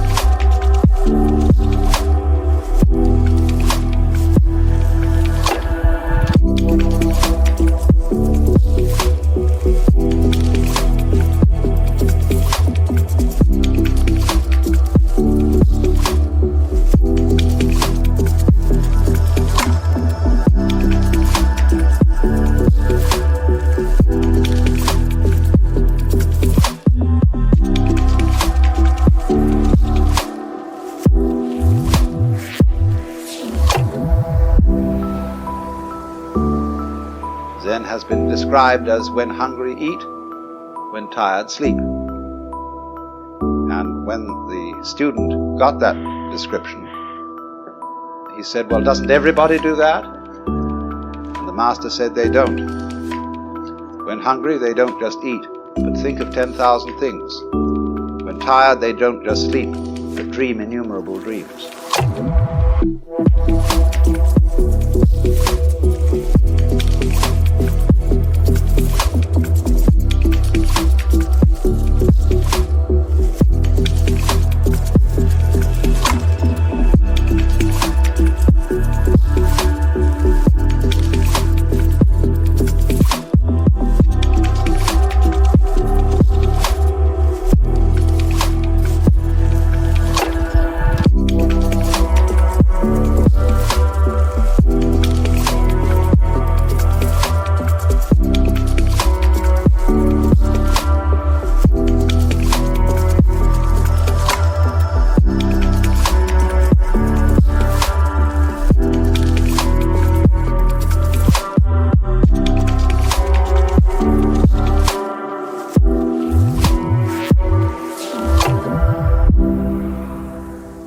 The fascination of Zen to the West is that it promises a sudden insight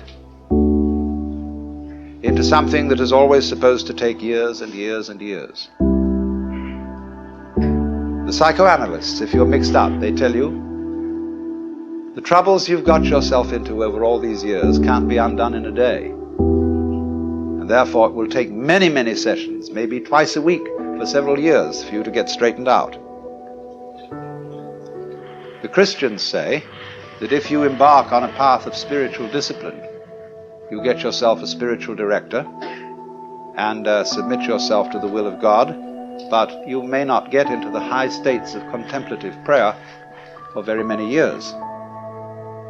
The Hindus, the Vedanta Society people, the Buddhists also say will require many long years of meditation, very hard concentration, very difficult practice, and stern discipline. And then maybe you will make enough progress in this life to become a monk in your next life. And then you'll make enough progress to enter some of the preliminary stages leading to Buddhahood.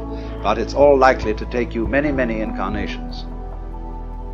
But when this artist Hasegawa was asked, how does one see into Zen? He said, it may take you 3 seconds. It may take you 30 years. I mean that.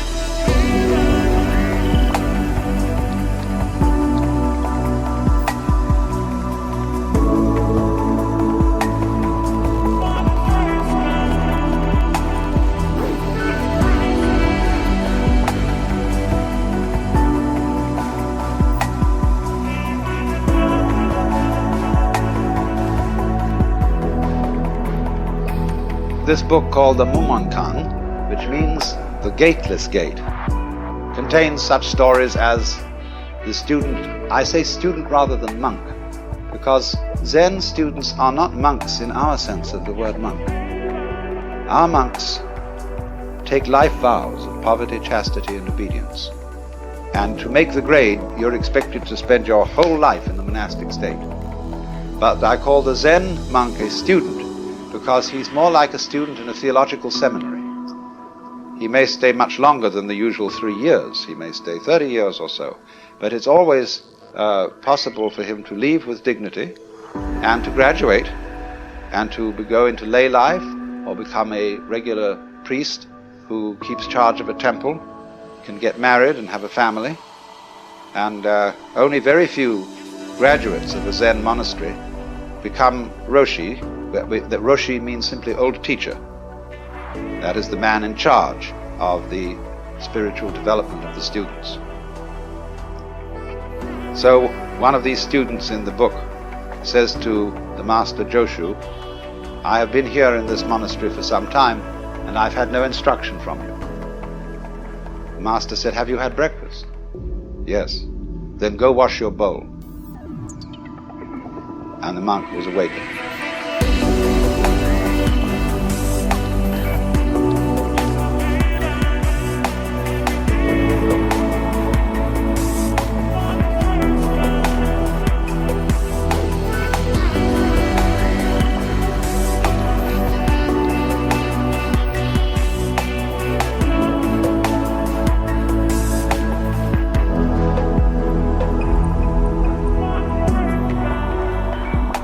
Another story in this book concerns a master who said, when a cow walks out of the enclosure, the corral, the horns and head, the 4 legs and the body all get through, but not the tail. How is it that the tail can't get through? And nobody could answer this. Another story tells of a certain master called Baijan, who was so good that he had hundreds of students, and they couldn't all be housed in one monastery. So he had to find one of the students who could also be a master. And so he arranged a test. He put down a pitcher in front of them all and said, without making an assertion or without making a denial, tell me, what is this? And the senior monk said it couldn't be called a piece of wood. The teacher didn't accept this answer. But the monastery cook came forward and kicked the pitcher over and walked away. And he got the job.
All these stories resemble jokes in this sense.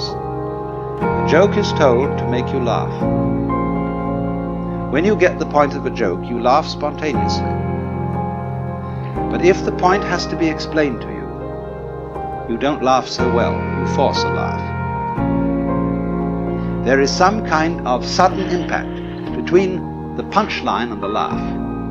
And so in exactly the same way with these stories, there is expected to be something else than laughter, which is sudden insight into the nature of being.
about Zen came to a master, often, they approach the Zen master with a kind of key question. What is the fundamental principle of Buddhism? Or why did the bearded barbarian come from the West? Because Zen is supposed to have been brought into China by a Hindu named Bodhidharma. Bodhidharma is always represented as having a huge bushy beard and very fierce eyes. Now, Bodhidharma always insisted that he had nothing to teach. And so, why did he come? That's one of the fundamental questions. When he first came to China, sometime a little before 500 AD, he was interviewed by the Emperor Wu of Liang. The emperor was a great patron of Buddhism and said, "We have caused many monasteries to be built, monks and nuns to be ordained, and the scriptures to be translated into Chinese. What is the merit of this?" And Bodhidharma said, "No merit whatever." Well, that really set the emperor back, because the popular understanding of Buddhism is that you do good things like that, religious things, and you acquire merit. And this leads you to better lives in the future, so that you will eventually become liberated. And so he was completely set back, so he said, well, what is the first principle of the holy doctrine? And Bodhidharma said, vast emptiness and nothing holy. Or in vast emptiness there is nothing holy. So the emperor said, who is it then that stands before us? The implication being, aren't you supposed to be a holy man? And Bodhidharma said, I don't know.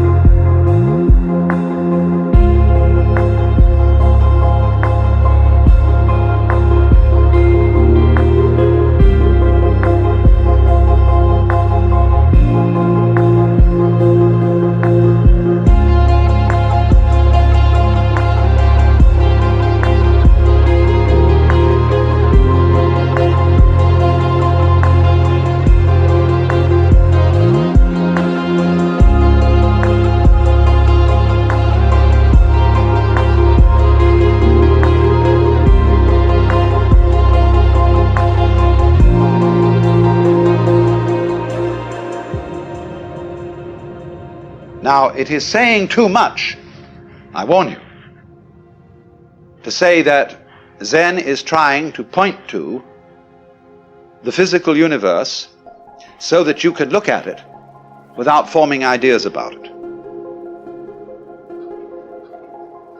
That is saying too much, but it is the general idea. It's in the direction of being the right idea. Zen people speak of the virtue of what they call mushin, which means no mind, or munen, no thought. This is not an anti-intellectual attitude. The ordinary simple person is just as bamboozled by thinking as a university professor.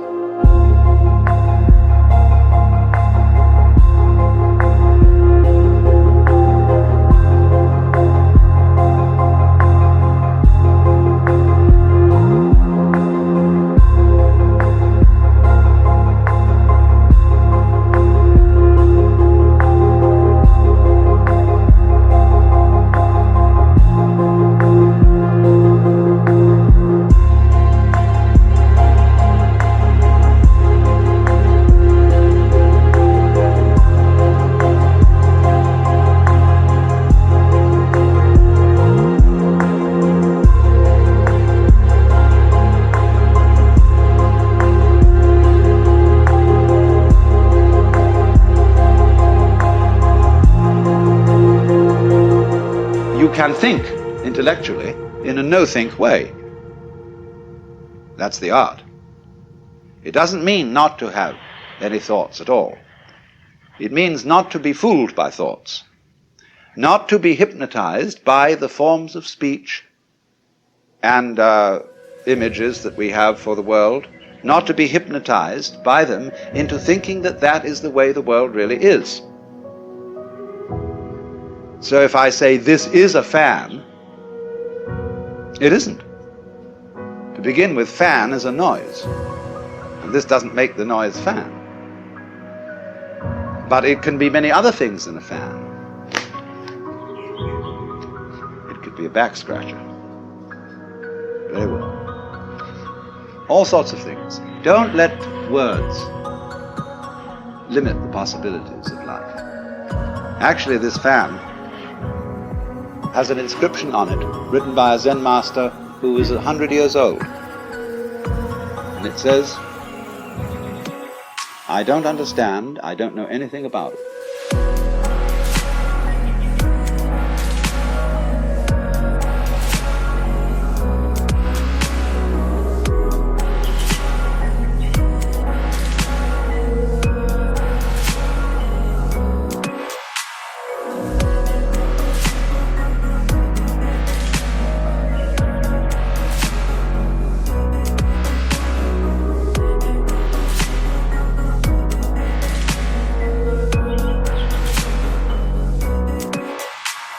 So anybody who says that he knows what Zen is a fraud. Nobody knows. Just like you don't know who you are. All this business about your name and your accomplishments, your certificates, what your friends say about you, you know very well that's not you. But the problem to know who you are is the problem of smelling your own nose. When the great Japanese master Dogen came back from China in about the year 1200 to bring his school of Zen into Japan, they asked him, "What did you learn in China?" He said, "The eyes are horizontal, the nose is perpendicular."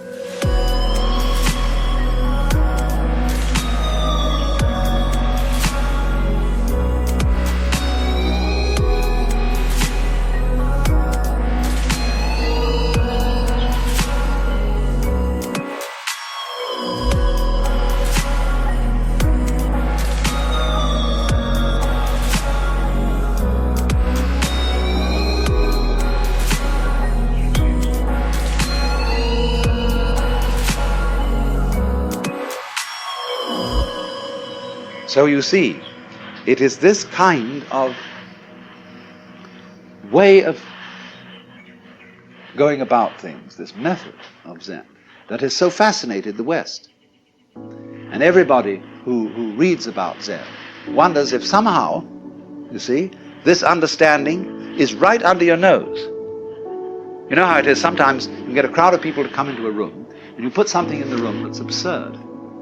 Like suppose there was a balloon floating on the ceiling. People could come in and not notice it at all. Or, somebody puts on something weird, some kind of a funny necktie or something. And you say to a person, "Well, haven't you noticed?" A woman in a new dress, you know? "Haven't you noticed?" I said, "Well, no, what is it? What? No, it's right under your nose. They're staring you in the face, but you don't see it." And Zen is exactly like that.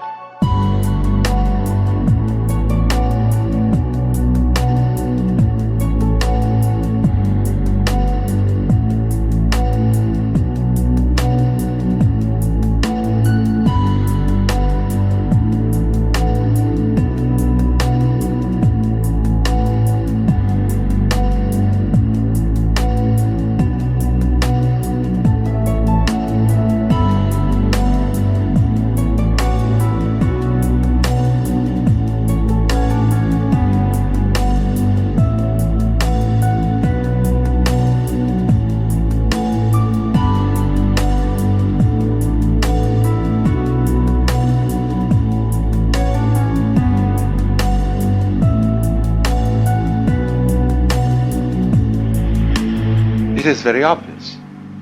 The master Bokuju was asked, we have to dress and eat every day, and how do we escape from all that? In other words, how do we get out of routine? And he said, we dress, we eat. He said, I don't understand. Bokuju said, if you don't understand, put on your clothes and eat your food.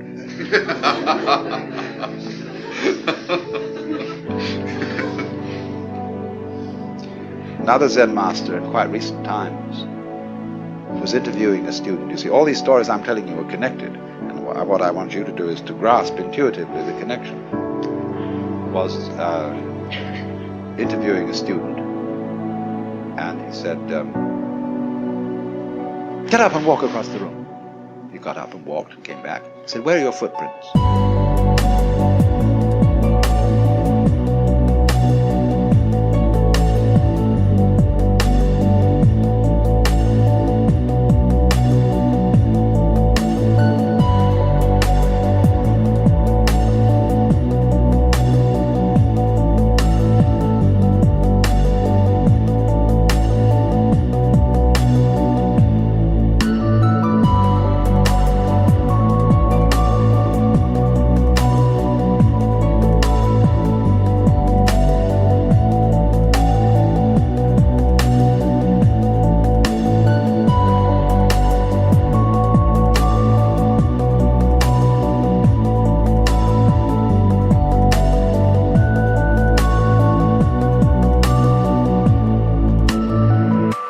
So, here is this extraordinary phenomenon. Now let me say, having presented you with all these fireworks, let me say a few sober things about Zen as a historical phenomenon. Zen is a subdivision of Mahayana Buddhism. And as you know, that is the school of Buddhism which is concerned with realizing Buddha nature in this world. Not necessarily by going off to the mountains or by renouncing family life, everyday life, etc., as if that were an entanglement, but realizing in the midst of life the possibility of becoming a Buddha. And so the great ideal personality of Mahayana Buddhism is the Bodhisattva, a word now applied to somebody who has attained nirvana, but instead of disappearing, comes back in many, many guises.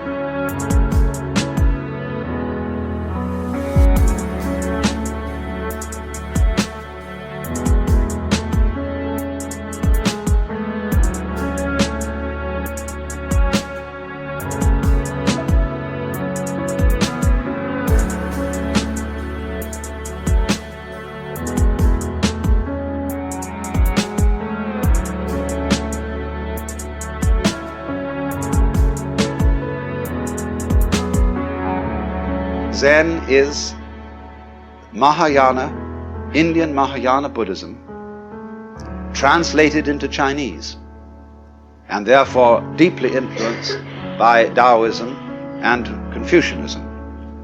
Zen monks brought Confucian ideas to Japan. And the origins of Zen lie actually around the year 414, at which time a great Hindu scholar by the name of Kumarajiva was translating with a group of assistants the Buddhist sutras into Chinese. One of his students taught that all beings whatsoever have the capacity to become Buddha, to become enlightened.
even rocks and stones,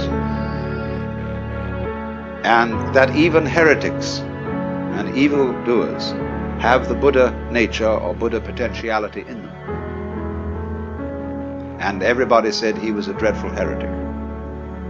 But then a text called the Nirvana Sutra came from India, which said precisely that. So everybody had to admit that this man was right. He also began to teach that awakening must be instantaneous. It's a kind of all or nothing state. I don't mean that there aren't degrees of its intensity, but once you see the principle, you see the whole thing. As they say, when the bottom falls out of the bucket, all the water goes together.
Your real mind,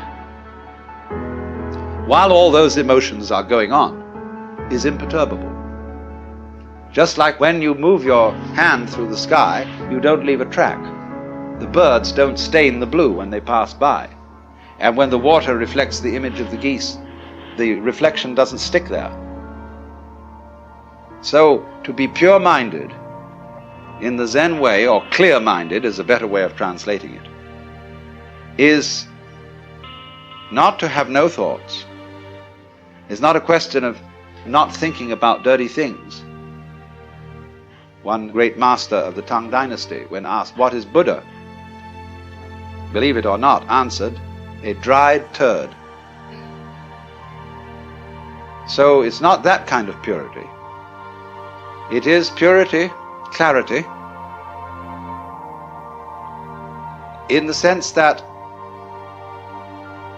your mind isn't sticky. You don't harbor grievances. You don't be attached to the past. You go with it, with life. Life is flowing all the time. That is the Tao, the flow of life. You are going along with it whether you want to or not. You're like people in a stream. You can swim against the stream, but you'll still be moved along by it. And all you'll do is wear yourself out in futility. But if you swim with the stream, the whole strength of the stream is yours. Of course, the difficulty that so many of us have is finding out which way the stream is going. But certainly, as it goes, all the past vanishes. The future has not yet arrived. And there is only one place to be, which is here and now.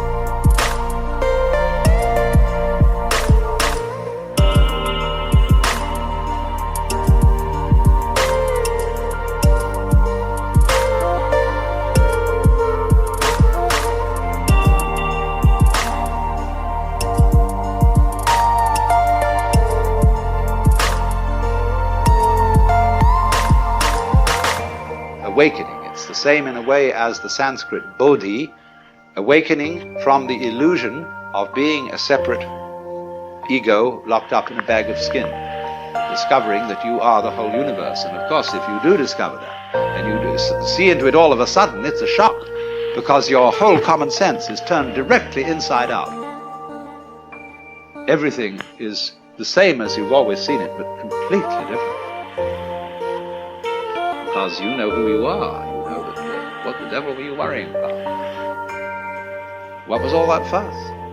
What was all that to do? Well, you see, it was part of the game.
Everything from one point of view is fuss and to do. To do. What is there to do? But when you wake up, you see, and discover that all this to do wasn't you, what you thought was you, but was the entire works, which we could just call it, that you're it and it is it, and everything is it, and it does all things that are done, then that is a great surprise. But it sounds tasteless. It sounds empty. It sounds void. Because if I say, well, you're all it, that is a statement without the slightest logical sense. Because we don't know what is it unless there's something that isn't it. But if it's both all ises and all isn'ts, then we can't think about it. Nevertheless, it is highly possible to see that that's so, in a way that's so vivid it brings your heart into all your five mouths.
Master, who was once asked, what is the Tao, the way, replied, walk on. Actually, go. As we say, go man, go. Go, go. And it is this aspect of Zen which is what is truly understood by detachment, or having a mind that isn't sticky and that isn't stopped at any point in its whole working. To be stopped at a certain point is what is called having a doubt, as when one fumbles or wobbles or hesitates about something, trying to find the right solution for the circumstances by thinking it out in a situation where there really is no time to think it out. So that when a Zen teacher asks his disciple a question, he expects an immediate answer, as it were, without thought or premeditation.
They speak in Zen, they use a phrase, to have a mind of no deliberation.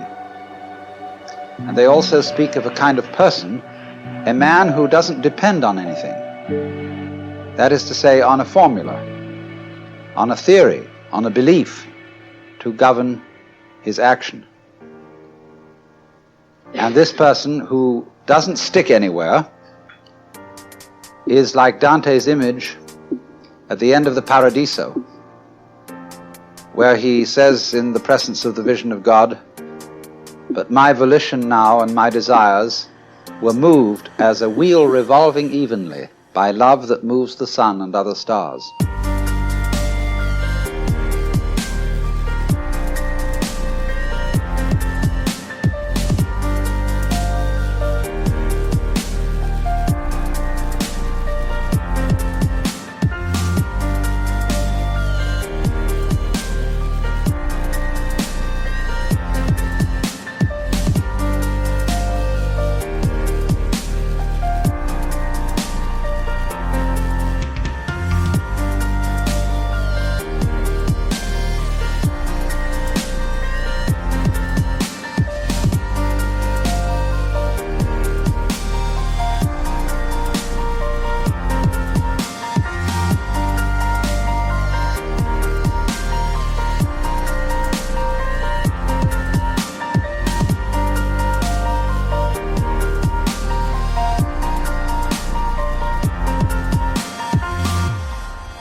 But if you are brought up to believe yourself split, I remember my mother used to say to me when I did naughty things, she said, "Alan, that's not like you."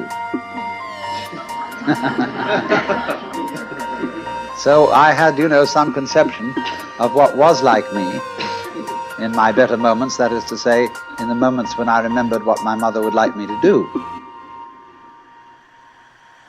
And so that split is implanted in us all. And because of our being split-minded, we are always dithering. Is the choice that I am about to make of the higher self or of the lower self? Is it of the spirit or is it of the flesh? Is the word that I have received of the Lord or is it of the devil? And nobody can decide. Because if you knew how to choose, you wouldn't have to.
So, it is important to overcome split-mindedness, but what is the way? Where can you start from if you're already split? A Taoist saying is that when the wrong man uses the right means work in the wrong way. So what are you to do? How can you get off it and get moving? Fundamentally, of course, you have to be surprised into it. Winthrop Sargent, not so long ago, interviewed a great Zen priest in Kyoto who posed to him the question, "Who are you?" And he said, "Well, I'm Winthrop Sargent." And the priest laughed. "No," he said, "I don't mean that. I mean, who are you really?" Well, then he went into all sorts of abstractions about his being a particular human being and so on. He was a journalist and so on, and the priest just laughed and said no. Then the priest just tossed off the conversation, and a little later made a joke, and Sargent laughed. And he said, "There you are!"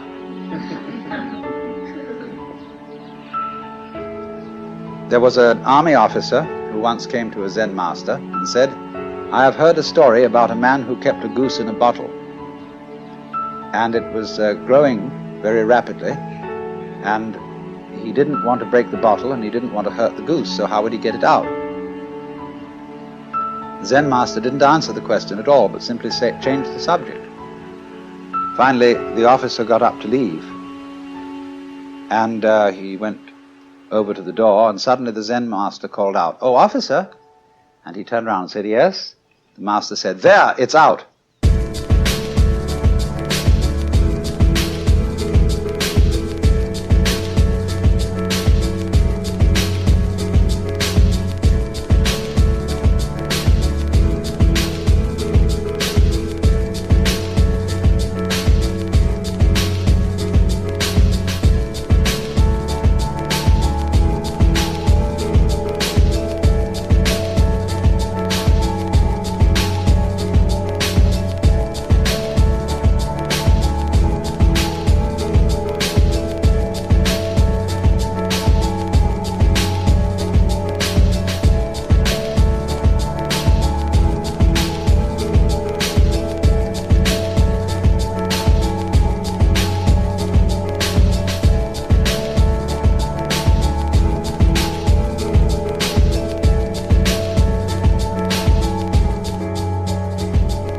When you are perfectly free to feel stuck or not stuck, then you're unstuck.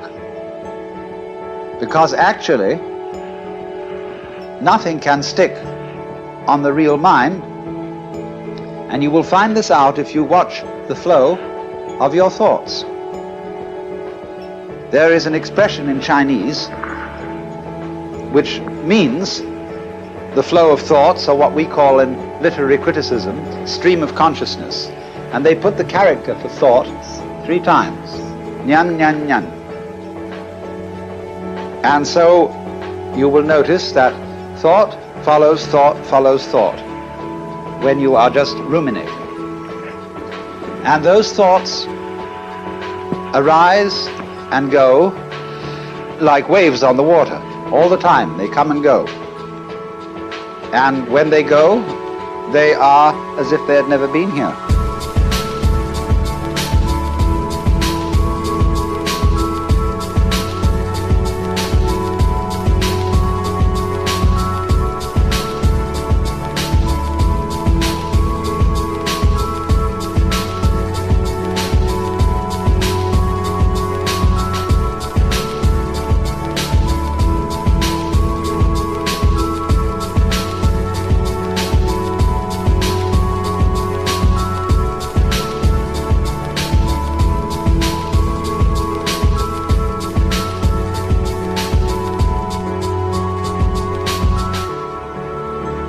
And it is from this connecting of thoughts that we get the sensation that behind our thoughts there is a thinker who controls them and experiences them.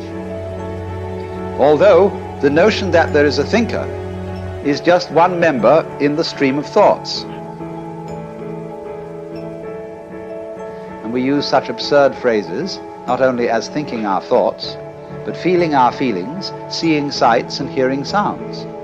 But you must understand, it is perfectly obvious that seeing a sight is seeing, hearing a sound is hearing, feeling a feeling is feeling. So in the same way, thinking a thought is thinking. But you get split-minded, you see, and so you get I and me, and the I who ought to or must control me as a sensation of some real entity that stands aside from thoughts and chooses among them, controls them, regulates them, and so on. Actually, this is a way to have one's thoughts not controlled.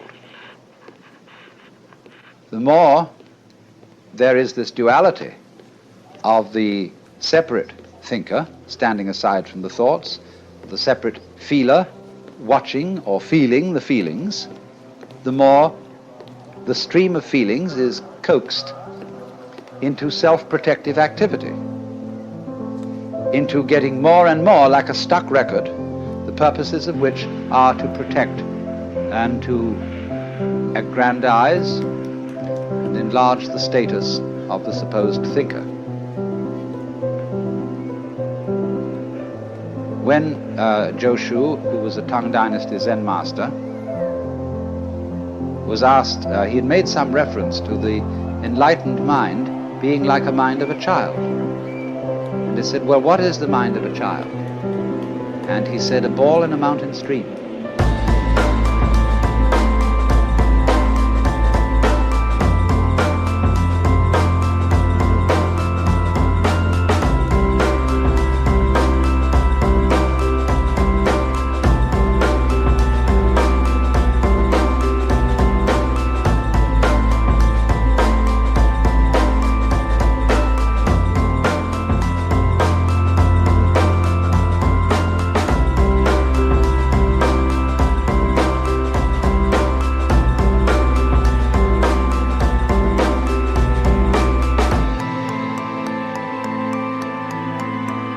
That is exactly what happens in the process of attachment, or what are called in Buddhist klesha, which mean disturbing confusions of the mind. And you see, this kind of confusion is something to which the human organism is peculiarly liable, because the human organism has language, you see, thinking is silent language. And I mean language in the most inclusive sense of the word, not only words, but also images and numbers, notation. Just because then we can talk about anything, we can talk about talking, we can talk about thinking, we can talk about ourselves, as if we could stand aside and say, said I to myself, said I. All we are actually doing is making a second thought, or thought stream, which comments on the one that went before, and then pretending that the second stream is a different stream than the first.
it's very important to get rid of that illusion of duality between the thinker and the thought. So find out who is the thinker behind the thoughts, who is the real, genuine you. And so one of the methods that is used is shouting. The Zen master would say to a student, now, I want to hear you. I want to hear you say the word mu and really mean it. Because I want to hear not just the sound, but the person who says it. Now produce for me that. He says, mu! And the Zen teacher says, no, no, not yet. Mu! And he says, it's only coming from your throat. I want to hear your belly. No? And always, you see, it'll never come while the person is trying to make a differentiation between a true move and a false move.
It's as if people came to the Buddha and said, "Sir, we suffer terribly, and what are we going to do about that?" And he replies, "Is it not true that you suffer because you desire?" They said, "Well, maybe that makes sense." "All right," he said, "see if you can do without desire." And all those students go away and see if they can calm their desires. They come back and say, "This is pretty difficult, because we're animal beings and we have all these appetites to begin with. And then beyond that, we're in the unfortunate position of being aware of time, being aware of the future. And although it's advantageous to know about the future, in the long run it's depressing, because we all know that we come to a bad end and that everything falls apart in time. And so there seems to be a fundamental futility. Desire for whatever it is that you want. But behind this, the intention of studying desire, seeing whether one can discipline desire, whether one can curb it, is a deeper question altogether, which is, what do you desire?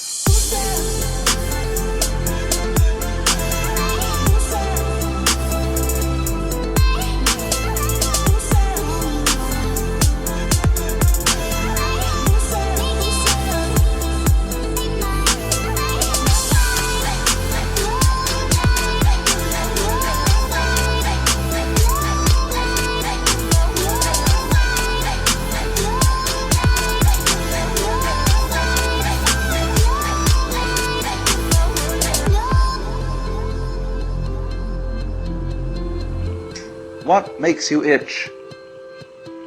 What sort of a situation would you like? How would you really enjoy spending your life? Well, it's so amazing. As a result of our kind of educational system, crowds of students say, well, we'd like to be painters, we'd like to be poets, we'd like to be writers, but as everybody knows, you can't earn any money that way. Or another person says, well, I'd like to live an out-of-doors life and ride horses. Let's go through with it. What do you want to do? When we finally got down to something which the individual says he really wants to do, I will say to him, you do that. And forget the money.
Because if you say that getting the money is the most important thing, you will spend your life completely wasting your time.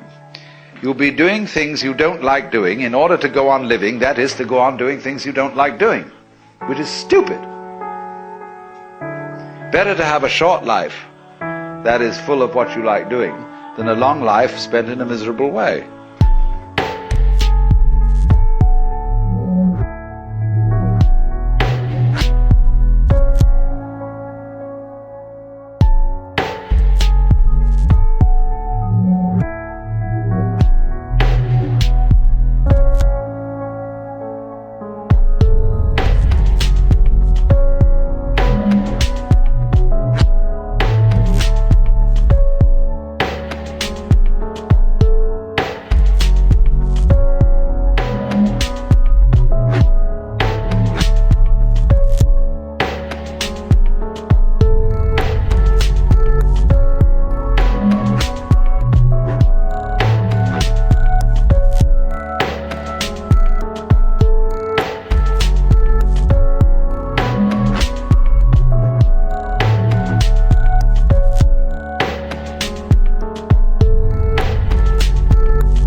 And after all, if you do really like what you're doing, it doesn't matter what it is, you can eventually you could eventually become a master of it. It's the only way to become a master of something, to be really with it. And then you'll be able to get a good fee for whatever it is. So don't worry too much. Somebody's interested in everything. And anything you can be interested in, you'll find others who are. But it's absolutely stupid to spend your time doing things you don't like in order to go on spending things you don't like, doing things you don't like, and to teach your children follow in the same track.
See, what we're doing is we're bringing up children and educating them to live the same sort of lives we're living, in order that they may justify themselves and find satisfaction in life by bringing up their children, to bring up their children to do the same thing. So it's all retch and no vomit. It never gets there. And so, therefore, it's so important to consider this question: what do I desire? Well, when we answer that question in a naive way, we figure out that we want to desire, what we want is to control everything. To create girls that don't grow old, apples that don't rot, clothes that never wear out, conveyances that get from one place to another instantly so we don't have to wait, power available to do anything that you could conceive and do it just instantly like that. To get this funny technological omnipotence. But if you take time out to think about that and really go into it with your full strength of imagination and find out whether that's where you want to be, you will soon see that's not what you want.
Because the moment you have a situation where you are really in control of things, that is to say, in which the future is almost completely predictable, you will see, as I said last night, that a completely predictable future is already the past. You've had it. And that's not what you want. You want a surprise. You don't know what that's going to be, because obviously it wouldn't be a surprise if you did. You want a pleasant surprise. But like you say, what sort of a surprise would be pleasant?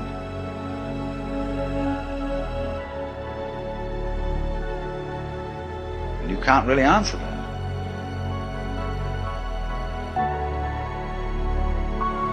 Because you know, if there are to be such things as pleasant surprises, there must also be unpleasant surprises. There must be rude shocks.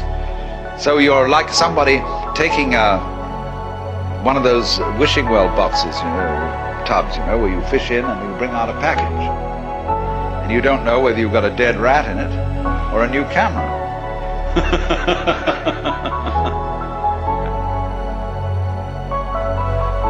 And that's the way, that seems to be the thing that really excites people.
Supposing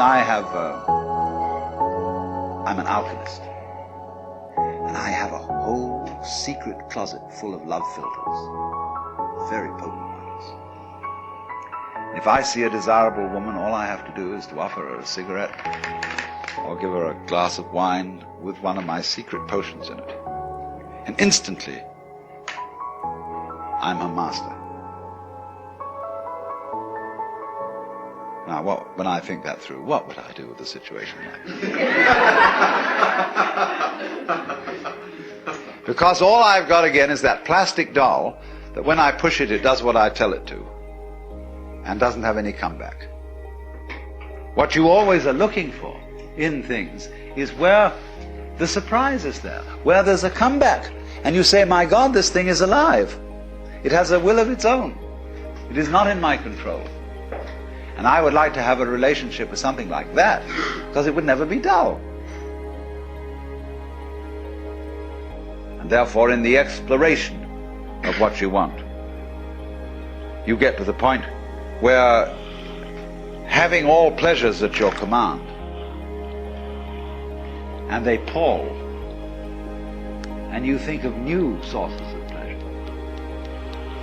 And eventually you get like the ancient Romans, who had all these mad crowds of barbarians who had to go every Saturday to the Colosseum for a show that really had to surpass everything. Because they had public baths, they had prostitutes, they had every kind of luxury. But when they went to see one of the big shows that people like Nero put on, they would have, for example, floats circling the Colosseum, all full of slave girls from distant parts of the Mediterranean, garlanded with flowers and waving at the crowd and going innocently around. And the next minute they would release wild lions into the arena to eat up all the slave girls. They got a big sadistic kick out of that. Because you see, pursuing pleasure beyond a certain place takes you into what the Buddhists call the Naraka world, that is to say, the hells. When you have explored pleasure to its ultimate limit, the only thing you can get a kick out of is pain. And so naturally, you descend from the Deva world at the top of the wheel to the Naraka world at the bottom, where it shows all these beings in states of torture. Now, of course, the priests say, when they're bringing up children, if you do bad things, you will end up in the hell world. But this is a very inadequate way of showing how one gets to the hell world. You get to the hell world as a result of not knowing what you want. As a result of thoughtless pursuit of pleasure, which ends you eventually in the pursuit of pain. So when you're in the hell world, that's where you want to be. So then, we ask the question, if the motivation of power gaining disappears, you've seen through it and you know that's not what you want, what other motivation takes its place as the origin of actions? And it seems to me that the answer here is compassion.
When you want to relate to another living being, what you really are asking them is that they be in the same situation that you are. You want to meet and encounter someone else who has your problems, your fears, and your delights. You don't want a doll, you want another you. Another self. Because that would be at least as surprising to you as you are. And then you think, no, I don't want to control these people. Because we always hope that the things that we do for each other will be pleasurable to both sides. Let's take in sexuality, where you get a kind of a critical example of this. The biggest fun in sexual relationships is giving orgasm to women. And if that doesn't happen, many men feel disappointed. Because the thing that they really wanted to do was to give pleasure and get their own pleasure out of giving it.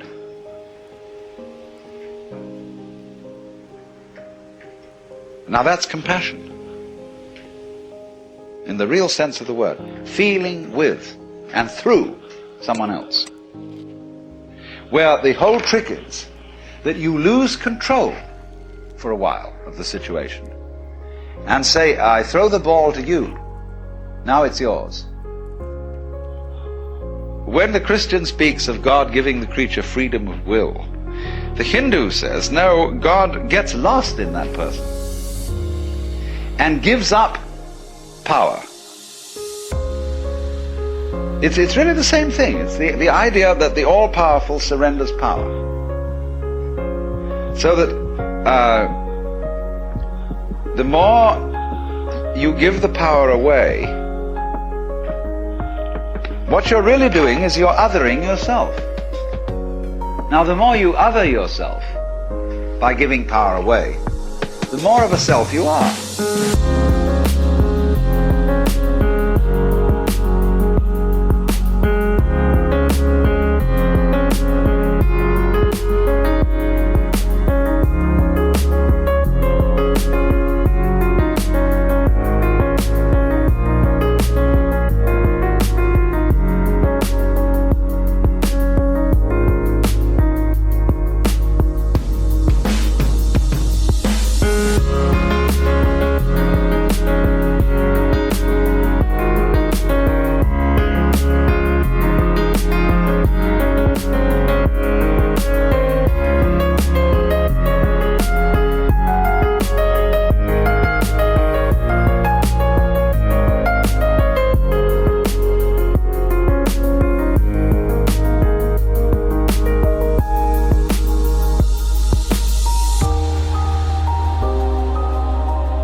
So you find that people who through a sadhana, a yoga discipline, have overcome their ego, have transcended the ego, are tremendously strong personalities. You would think theoretically they would all be non-entities and to lack entirely what psychologists call ego strength. But actually they're nothing of the kind. They are, every one of them, unique. They're all quite different from each other. And they are very, very, what I would call strong characters. Because the more they have given it up, the more they get it.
Let's put it in another dimension for the moment.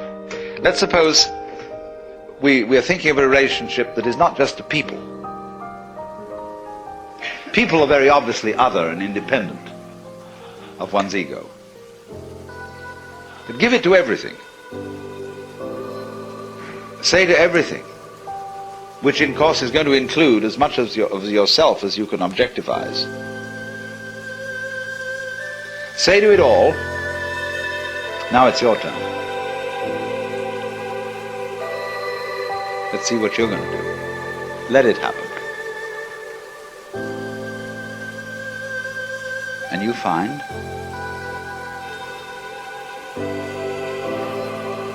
you get the sensation that that everything else is living you. It lives you.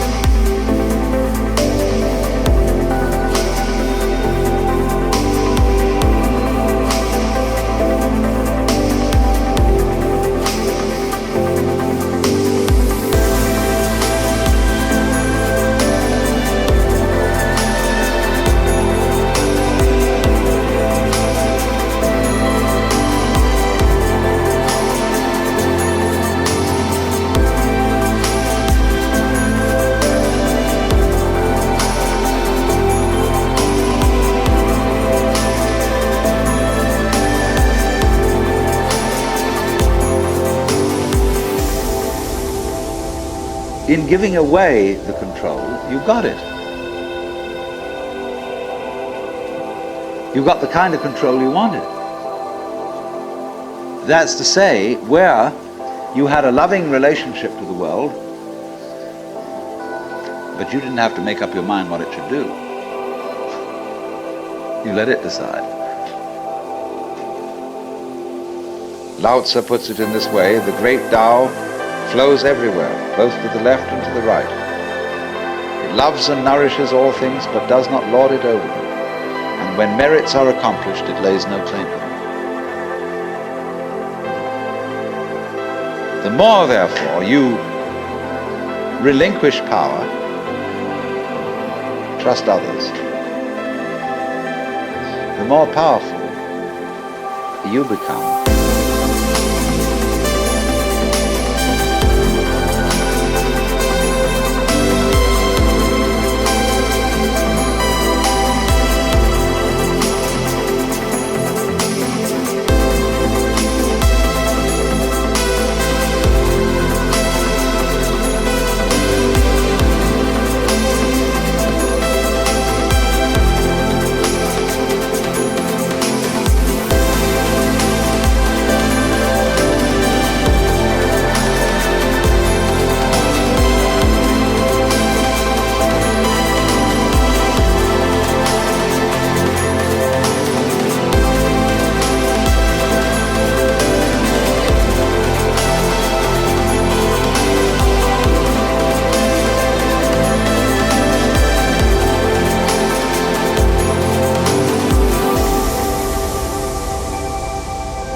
this seems a sort of paradox to say this, but the principle of unity, of coming to a sense of oneness with the whole of the rest of the universe, is not to try to obtain power over the rest of the universe. That will only disturb it and antagonize it and make it seem less one with you than ever. The way to become one with the universe is to trust it as another, as you would another, and say, let's see what you're going to do. You do not know where your decisions come from. They pop up like hiccups. And when you make a decision, people have a great deal of anxiety about making decisions. We're always worrying. Did I think this over long enough? Did I take enough data into consideration? And if you think it through, you find you never could take enough data into consideration. The data for a decision in any given situation is infinite.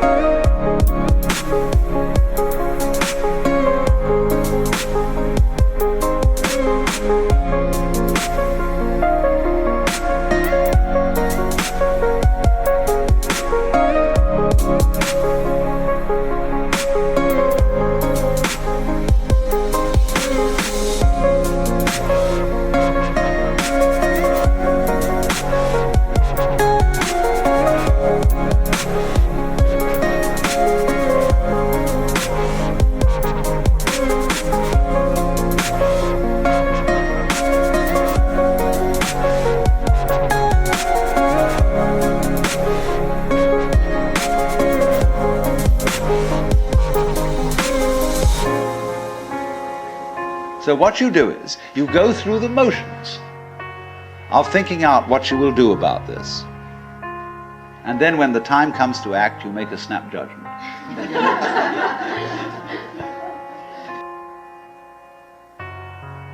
But we fortunately forget the variables that could have interfered with this coming out right. It's amazing how often it works. But warriors are people who think of all the variables beyond their control and what might happen. Then what is happening is this. The more you let go of it and trust it, as if it were quite other than you.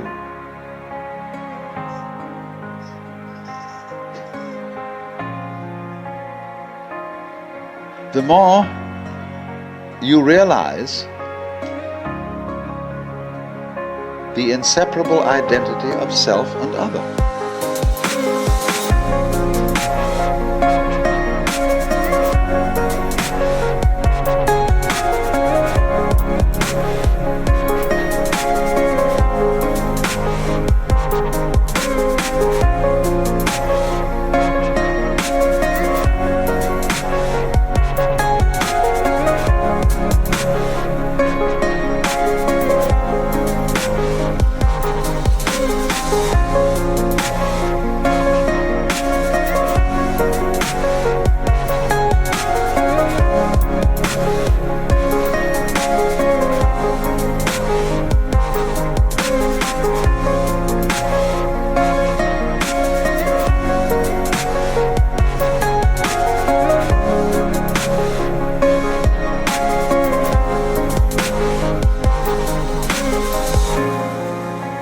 Ananda Kumaraswamy once described the life of the liberated being as a perpetual, uncalculated life in the present. And you say, wow, I don't think I could do that. And I've never met a preacher yet who would really take that up. They all say, well, of course, that's too hard a saying for most of us. It's not practical. Everybody has to take thought for the morrow and calculate. Whether you like it or not, and whether you know it or not, the relationship between you and the environment is always one that is harmonious. So in the same way, you are always living the uncalculated life. You have to find out, first of all, that you're always doing it. And that what you call your calculations, the things you did, were funny little rationalizations. In other words,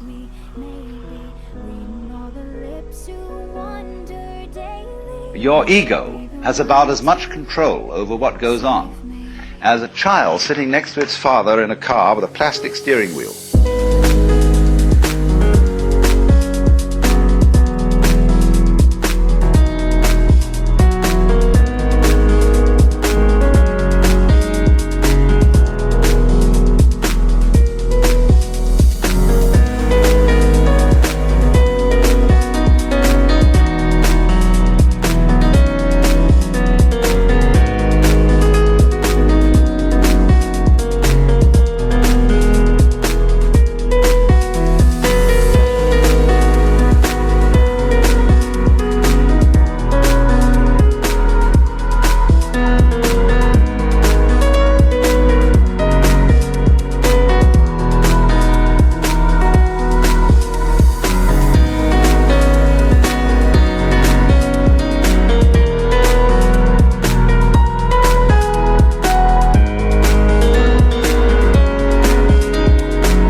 Now, what do you want to do? Do you want to live your life in such a way that you're always saying to it, you know? Do you want to? Is that a good way to conduct things?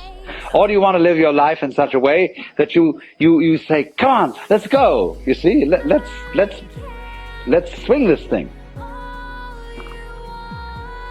On the one hand, you see, you're always in tension against it. Do you remember I pointed out to you in this morning that the person who's anxious, constantly anxious, is the person who is resisting the flip-floppability of things. Life is vibrating, it's going blip, blip, blip, blip, blip all the time, and the anxious person says, "God's sake, don't do that." Because, you know, you might do it too much. I don't want to blip like this, it makes me feel nervous. Stop it. And so, as he puts his weight on this blip blip, he goes.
Whoever saw, for example, the film Kon-Tiki,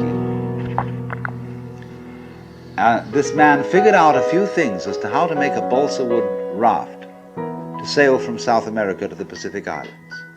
But once he had set this in motion, he discovered that all sorts of unexpected factors cooperated with him. That when the wood got wet, it expanded so that the ties bit into it and held it completely secure. He had never expected that.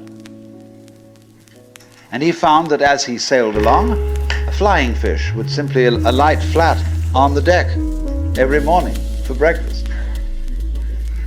that all kinds of natural factors, it was just, he had touched a key where he was flowing with the course of nature, and everything cooperated with him. Because he had touched the key. He had made the act of faith.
So when I ask, I go right down to the question, which we started with. What do I want?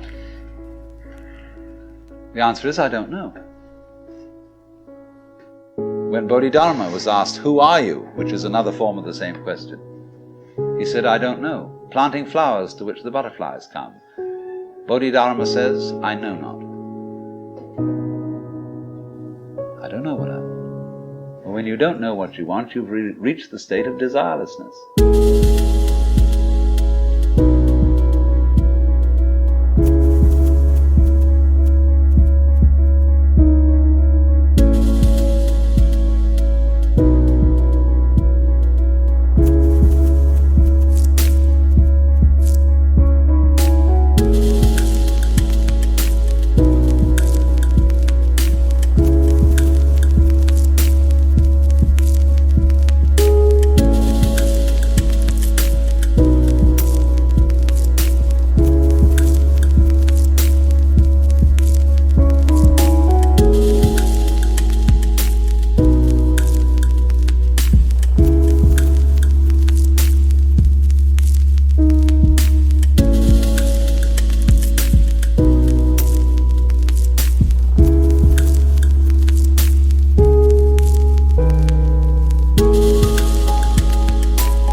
really don't know. But you see, there's a beginning stage of not knowing, and there's an ending stage of not knowing. In the beginning stage, you don't know what you want because you haven't thought about it, or you've only thought superficially. Then when somebody forces you to think about it and go through and say, yeah, I think I'd like this, I think I'd like that, I think I'd like the other, there's the middle stage. Then you get beyond that. Say, is that what I really want? In the end you say, no, I don't think that's it. I might be satisfied with it for a while, and I wouldn't turn my nose up at it, but it's not really what I want. Why don't you really know what you want? 2 reasons that you don't really know what you want. Number 1, you have it. Number 2, you don't know yourself, because you never can. The Godhead is never an object of its own knowledge. Just as a knife doesn't cut itself, fire doesn't burn itself, light doesn't illumine itself. It's always an endless mystery to itself. I don't know. And this I don't know, uttered in the infinite interior of the Spirit,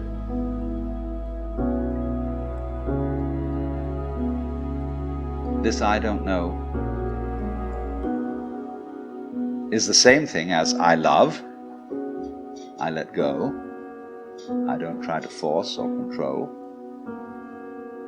It's the same thing as humility.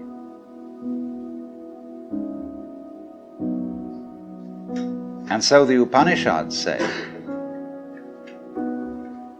if you think that you understand Brahman, you do not understand, and you have yet to be instructed further. If you know that you do not understand, then you truly understand. For the Brahman is unknown to those who know it, and known to those who know it not.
And the principle is that any time you, as it were, voluntarily let up control, in other words, cease to cling to yourself, you have an access of power.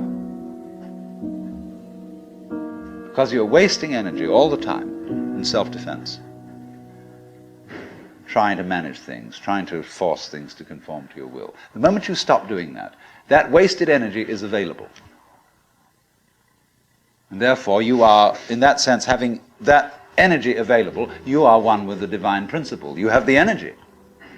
When you're trying, however, to act as if you were God, that is to say, you don't trust anybody and you're the dictator and you have to keep everybody in line, you lose the divine energy. Because what you're doing is simply defending yourself. So then, the principle is, the more you give it away, the more it comes back. Now you say, I don't have the courage to give it away. I'm afraid.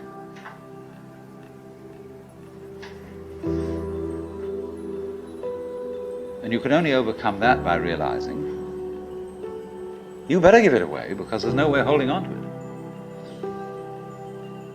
it. The meaning of the fact, you see, that everything is dissolving constantly, that we're all falling apart, we're all in a process of constant death, and that the worldly hope men set their hearts upon turns ashes, or it prospers, and like snow upon the desert's dusty face, lighting a little hour or two is gone. You know, all that Omar Khayyam jazz. You know, the cloud-capped towers, the gorgeous palaces, the great globe itself, I, all which it inherits, shall dissolve, and like this insubstantial pageant faded, leave not a rack behind. All falling apart. Everything is. That's the great assistance to you. See, that fact that everything is in decay is your helper. That is allowing you that you don't have to let go because there's nothing to hold on to.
I know heaven, I know the true self, presence, whatever we want to call this, can seem really far away. And that's only from the perspective of the person who feels separate. So the veil is the me energy. It's the seeker energy. So when this energy of, oh my gosh, I'm here, but I'm separate arises, that's when the veil appears. It's the same energy. The veil and the seeker are one. The veil and something's missing is one. So when we feel like something's missing, that this is not it, that this isn't God, that this isn't heaven, we veil it, and then we go on the wild goose chase.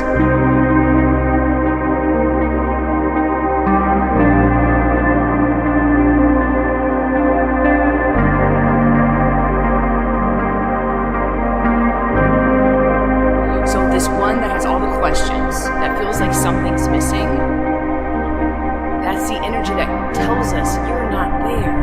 Because that energy of seeking, ego, whatever you want to call it, it runs on imperfection. I'm broken, the world is broken, everything needs healing, so I'm going to go on a really intense journey and fix myself and work on myself and get away from this. But every thought, every feeling, everything appearing is what we call God, the beloved.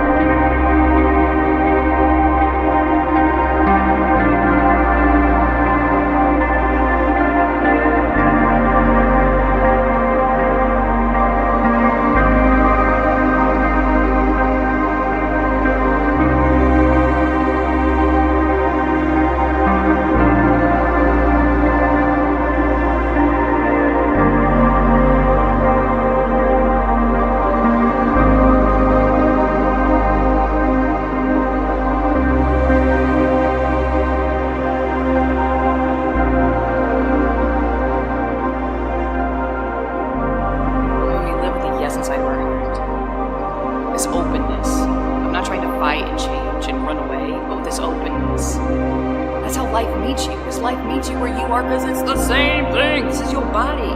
So when you're open with a yes in your heart, life meets you that way. It's just one energy. And that's also why when the seeking energy is strong out here, is whoa intense. So presence, the beloved, is always here, but to me it's like a light switch. It comes on and off. Alright? And it's not wrong. It's not wrong to have an ego. It's not wrong to have a mind or to feel like a me. Okay? It's just like a shell for a little bit, if you will. That pops out. It pops. It breaks. But not by your personal will. That's what we're sold and taught on the spiritual path. You're going to work really, really, really hard, man. And you're going to become enlightened. No, this is all enlightenment. All of this is awakening. All of this is presence. This is freedom. Freedom is not a concept of being a certain way or an idea or an imagination. Freedom really can't be known, because everything we list under freedom is just going to be based on our conditioning. You know what I mean? Freedom is unknown. God is really unknowing. This is about unknowing. I don't know is how we get out of the game, if you will. Seemingly. Knowing takes a shape. I know we take shape. We're concrete. Unknowing. Vapor. Emptiness.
That's the energy of something's missing.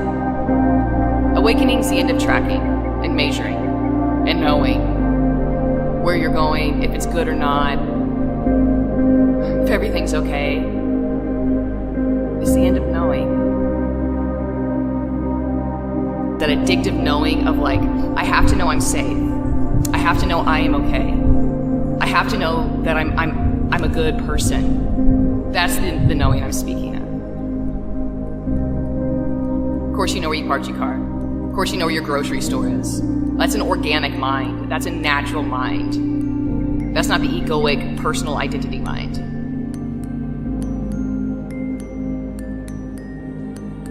The personal identity mind, it's just completely restless. Completely restless. It has no idea what to do with itself at all. At all. And then it looks to others of how should I be? And it finds communities and it finds groups of certain behaviors or certain intentions or whatever it is, right? And there's no good or bad here, but it just shows that we don't know how to be organic. We don't know how to be organic.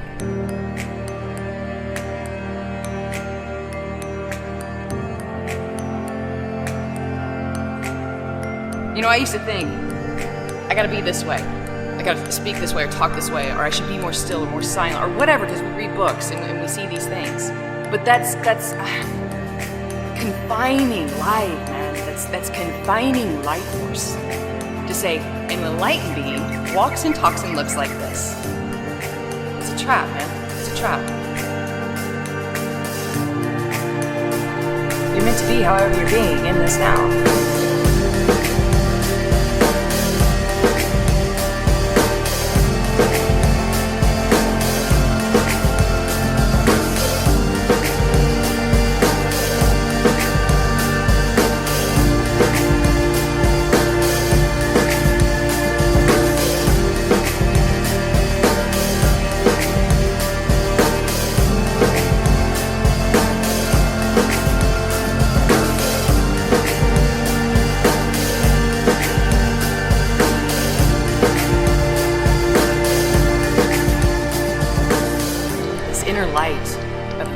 Your inner light, your inner compass, whatever you want to call this. That's your guru. That's your guru.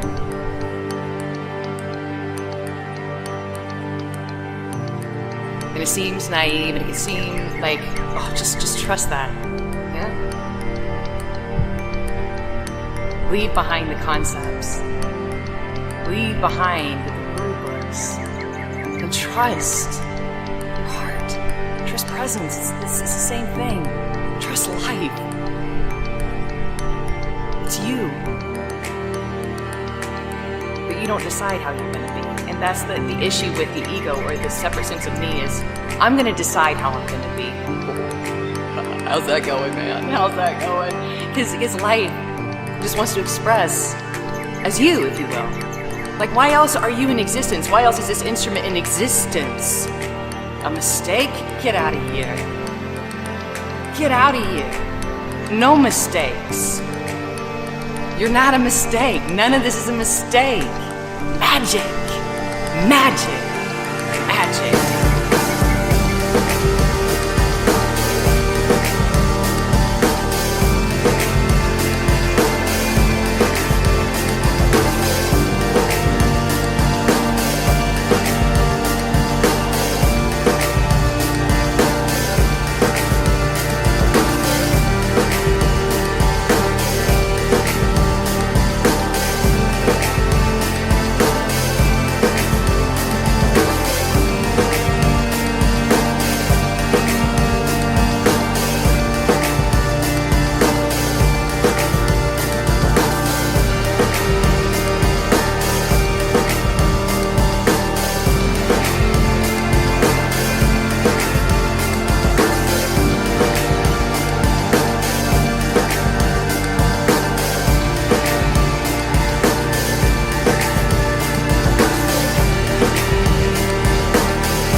What was the first thing that you did after you became enlightened?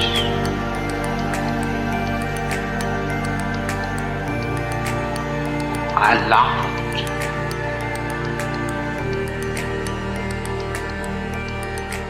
A real, uproarious laughter. Seeing the whole absurdity of trying to be enlightened. The whole thing is ridiculous. Because we are born enlightened. And to try for something that is already the case is the most absurd thing. If you already have it, you cannot achieve it. Only those things can be achieved which you don't have, which are not intrinsic part to your being. But enlightenment is your very nature. had struggled for it for many lives.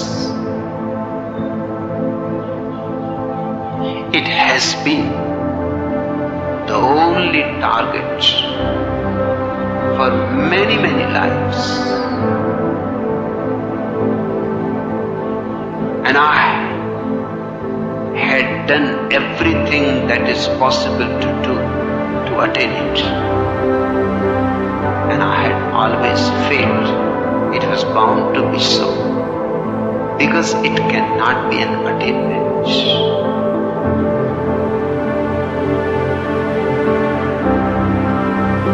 It is your nature.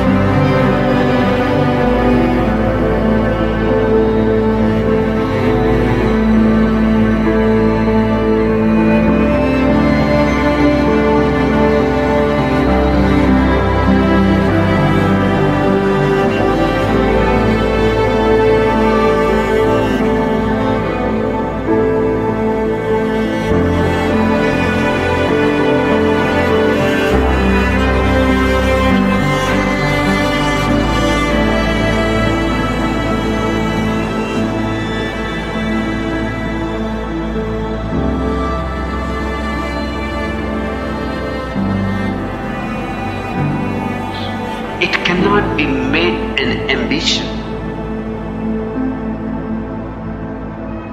Mind is ambitious. Ambitious for money, for power, for prestige. And then one day, when it gets fed up with all these extrovert activities, it becomes ambitious for enlightenment, for liberation, for nirvana, for God. But the same ambition has come back. Only the object has changed. First the object was outside, now the object is inside. But your attitude, your approach has not changed. You are the same person, in the same rut, in the same routine.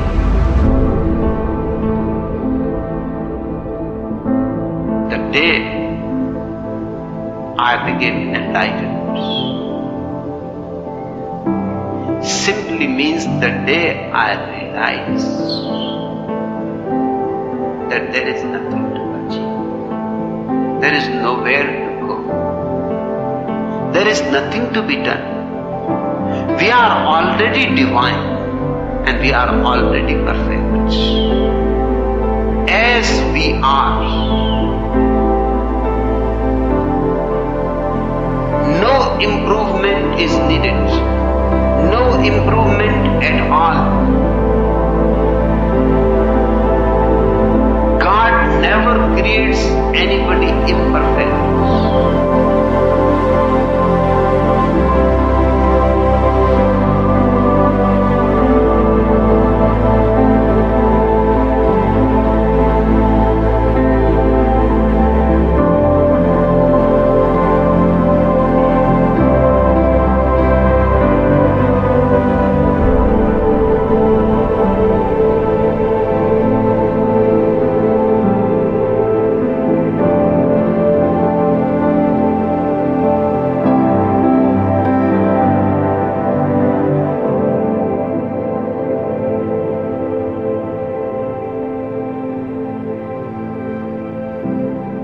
It is true.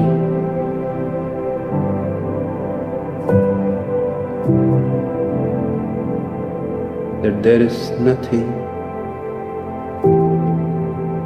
more beautiful,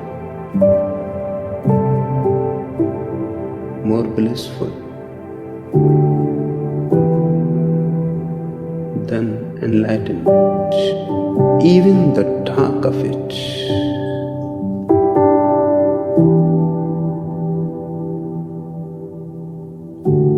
even the faraway echo,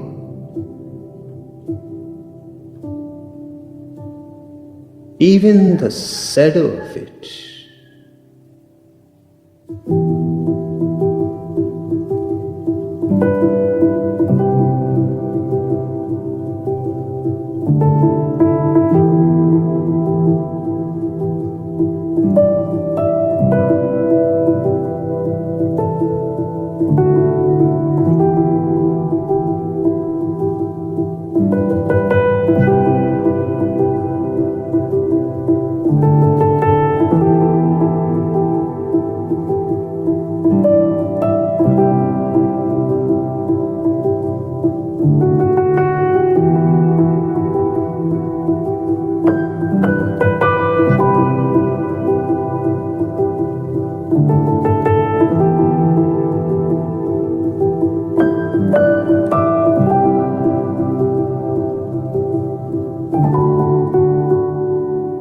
It is certainly difficult to say anything about it. Although my whole life I have been saying things about it and only about it. Even if though I am talking about other things, I am only talking to lead you towards an understanding of enlightenment.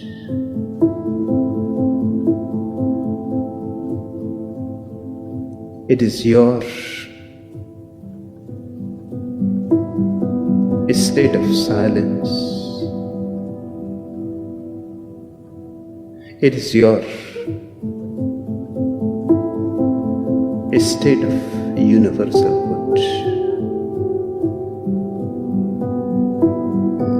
It is you without the ego and its problems. It is you without any questions and without any answer either. Simply silent.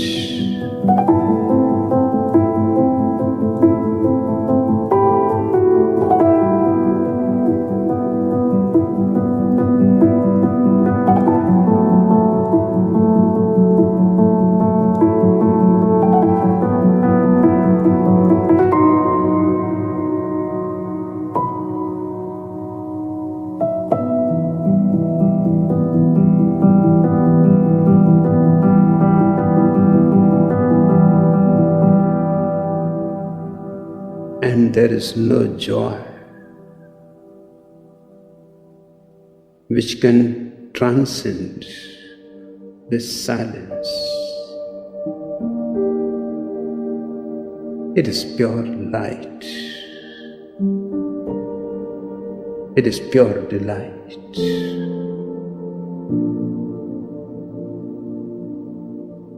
I can understand your question. Just to hear about it again and again is a necessary need,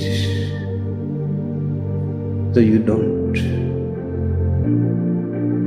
forget why you are here.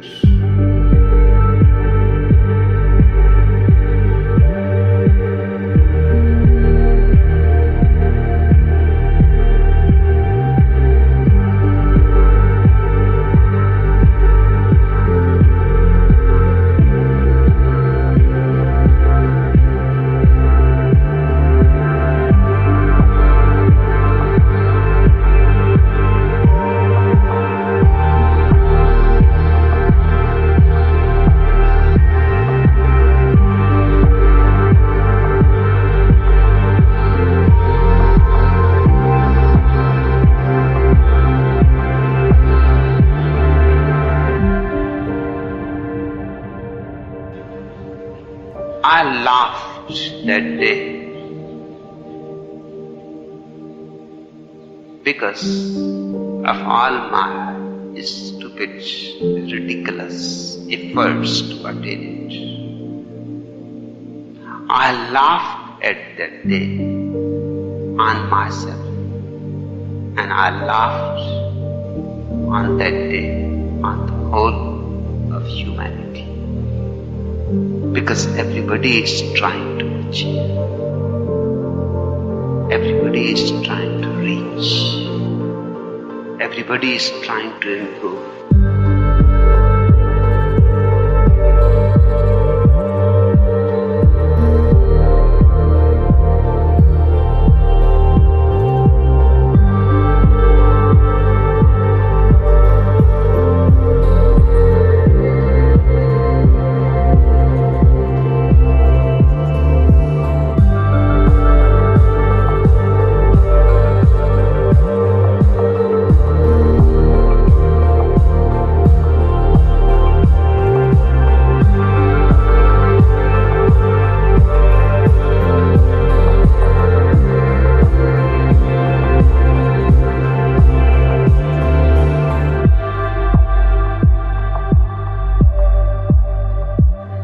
See, we're always doing that. We're always finding a way to be one up. And by the most incredibly subtle means. So you see that, you see? And you say, I realize I'm always doing that. Now tell me, how do I not do that? I say, why do you want to know?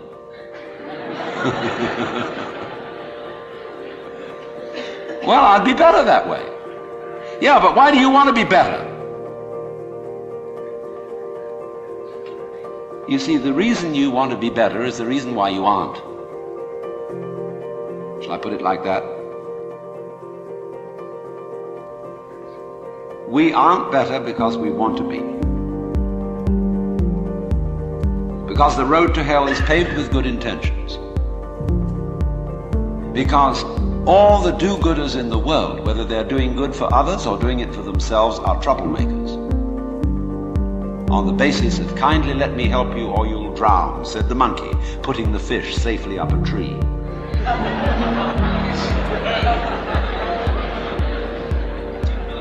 See, because sometimes doing good to others and even doing good to oneself is amazingly destructive. Because it's full of conceit.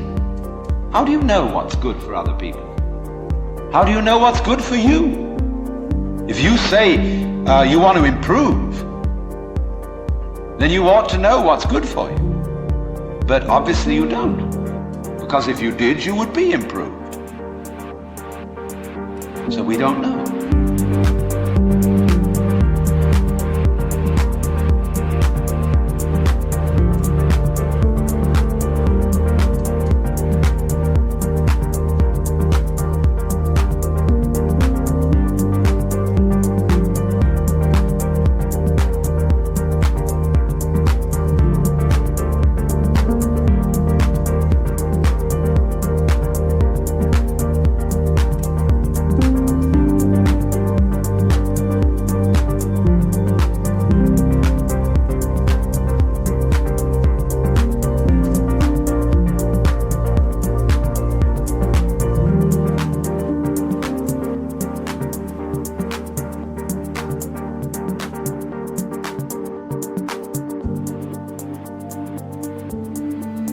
We find this problem, you see, repeatedly throughout the entire history of human spirituality.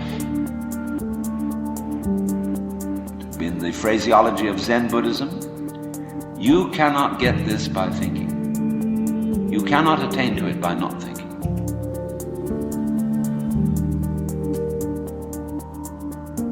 It is only, you see, as getting out of your own way ceases to be a matter of choice. When you see that there's nothing else for you to do. When you see, in other words, that doing something about your situation is not going to help you. When you see equally that trying not to do anything about it is not going to help you. Where are you? Where do you stand? You're nonplussed. And you are simply reduced to watching.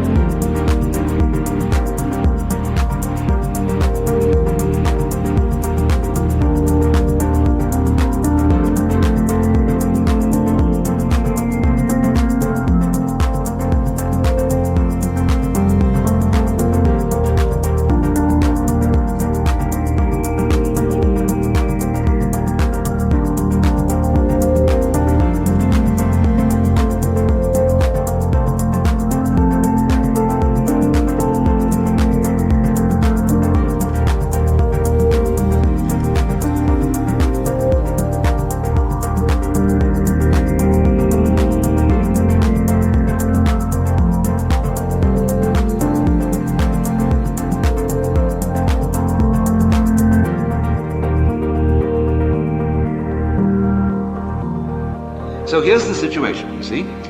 There is no, the whole idea of self-improvement is a will-o'-the-wisp and a hoax. That's not what it's about. Let's begin where we are. What happens if you know beyond any shadow of doubt that there is nothing you can do to be better? Well, it's kind of a relief, isn't it? Now, you say, well, now what will I do?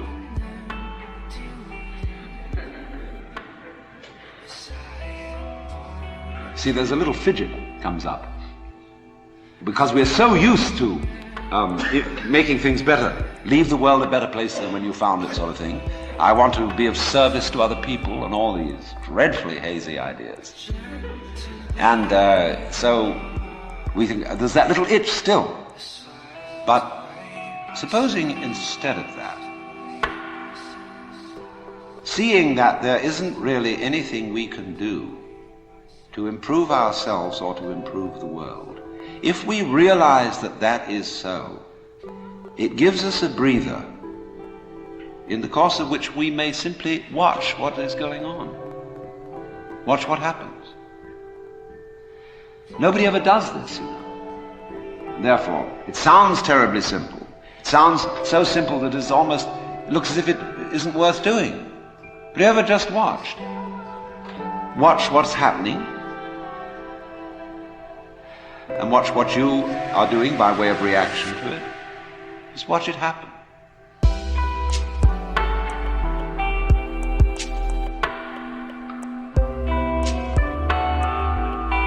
And don't be in a hurry to think you know what it is. In other words, people look at say, oh, that's the external world. Oh, how do you know?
Now you see, if you do that, you do at least give yourself a chance.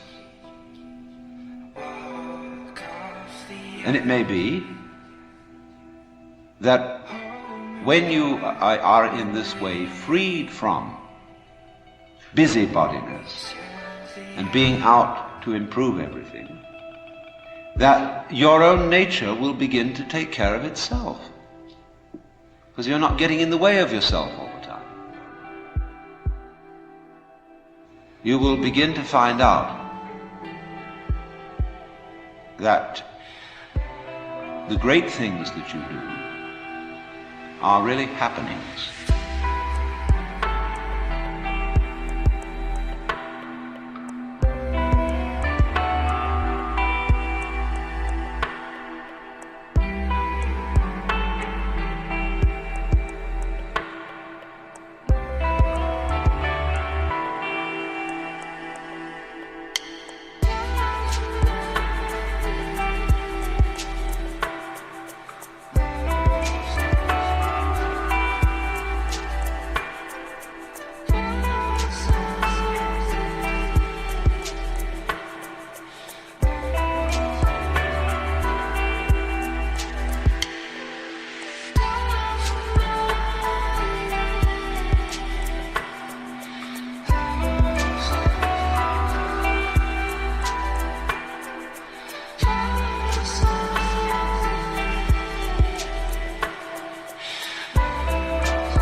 you as you are now are the Buddha.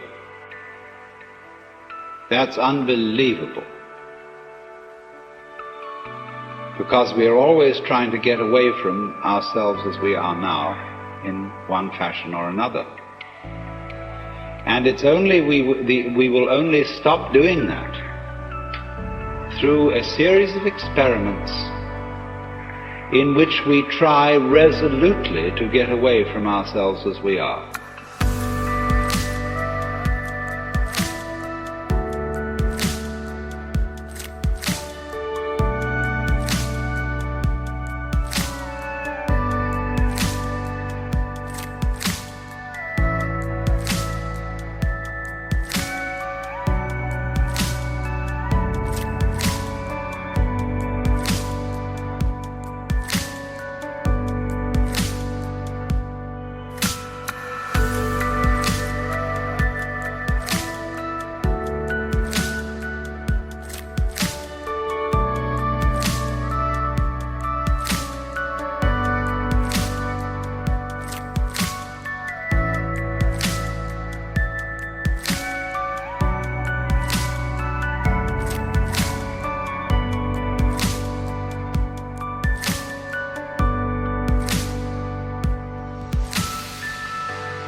So long as you are trying to make progress, you will go up. But up always implies down. So while you are trying to get better and better and better, that means that when you get to the best, you can only go on to the worst.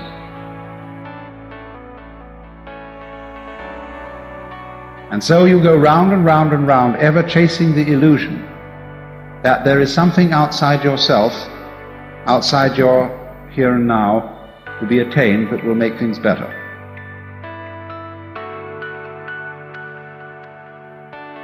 And the thing is to recover from that illusion. So a Buddha means somebody who has woken up and discovered that running around this thing may be fun, and it may be good to run around, but if you think you're going to get something out of it, you're under illusion. Because you're forever the donkey with a carrot suspended from his own halter.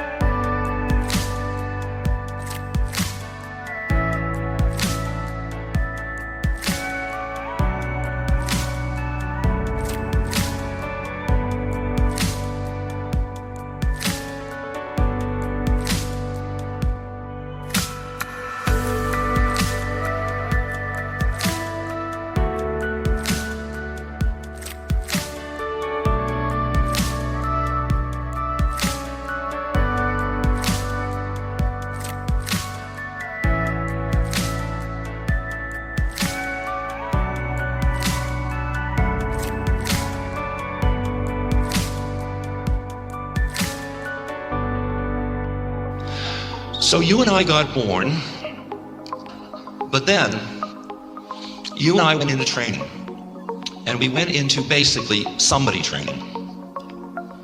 See, we went into training about how to be somebody. Now, you were trained by the best kind of people because they all thought they were somebody. Your mother and father both thought they were real, and therefore they thought their child was real.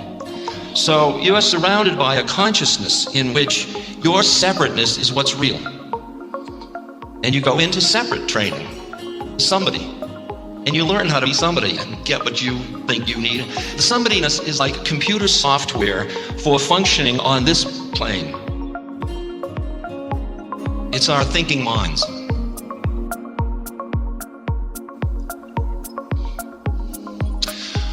Once we are somebody, meaning we have a conceptual map of reality that includes who we think we are and who we think everybody else is. So we know a tree is a tree and a rose is a rose. Then we go into somebody's special training. See? Didn't you? Didn't you? Then we get trained how to be somebody special. I was very special. Everybody was special. And then for us, certainly us who are gathered in this room, something happened. It may have been lurking all through your life, or it may have just happened. But at one moment, or at some point, you awakened. And you can put those in many terms. You realize you'd been had. You realize you had been trapped in somebody-ness. Just in the same way as Gurdjieff talks about landing in prison. And he said, if you would escape from prison, the first thing you must realize is you're in prison. If you think you're free, no escape is possible.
So you awaken.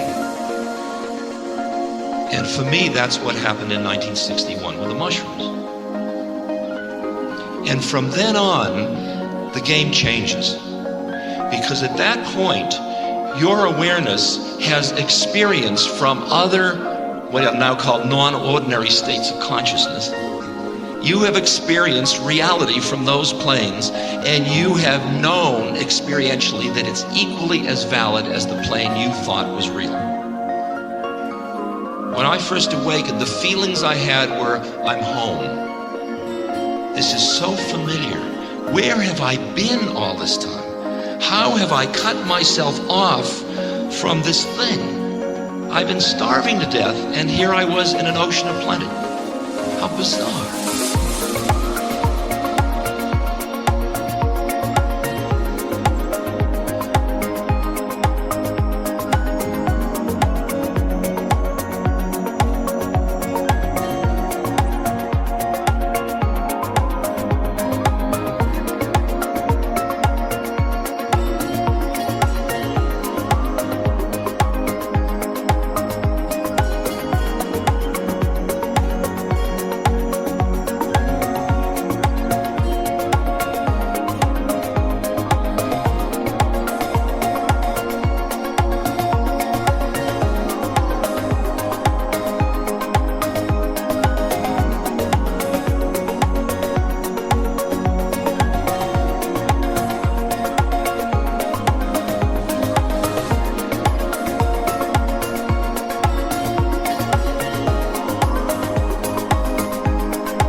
then slowly everything would wear off and I'd be back in it. But I'd have the memory of that.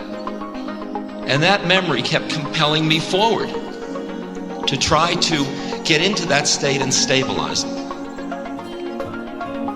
So Maharaji showed me that that was possible. And what I have done since that time, which is the last 23 years, is to do the practices and live my life in such a way as to optimize my stabilizing myself in an awakened state.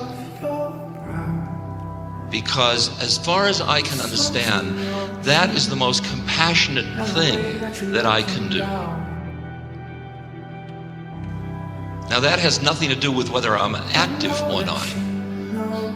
It's how I'm active. It's how I'm active. Because what I have seen to my own horror is a lot of my best intentions as an ego to relieve the suffering of others has ended up increasing the sum total of suffering in the world. This is enough now.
Because as you see the web of interconnected information and consciousness, you see that as each individual in the system changes, the whole system changes. So I saw that I had to work on myself as a way of extricating my awareness from the exclusive identification with my ego structures, with my map of reality, with my identification with my desires, with my needs, with my wants.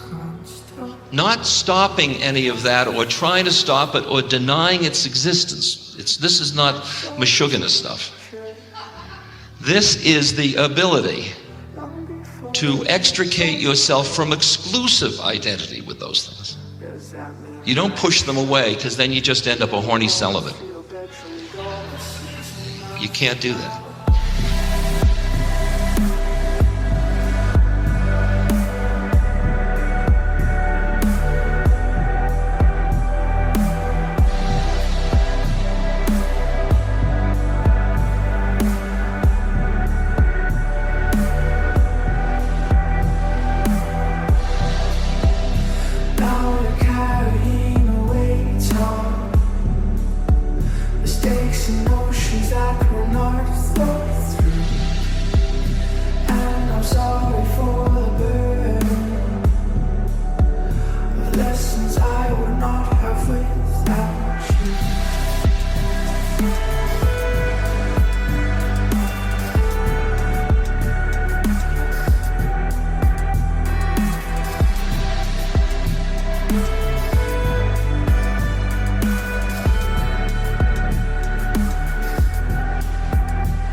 It's the awakening of something within you that is deeper than thought.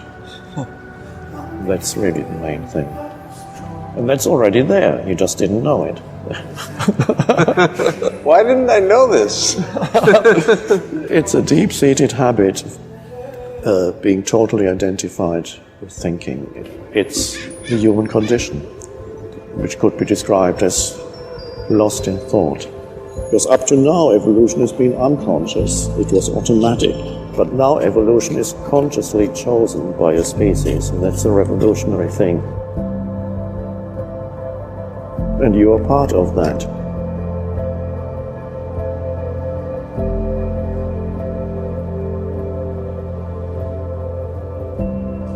still make movies. I can still have a girlfriend. Oh, yes. Even if I'm kind of... Yes, it's beautiful.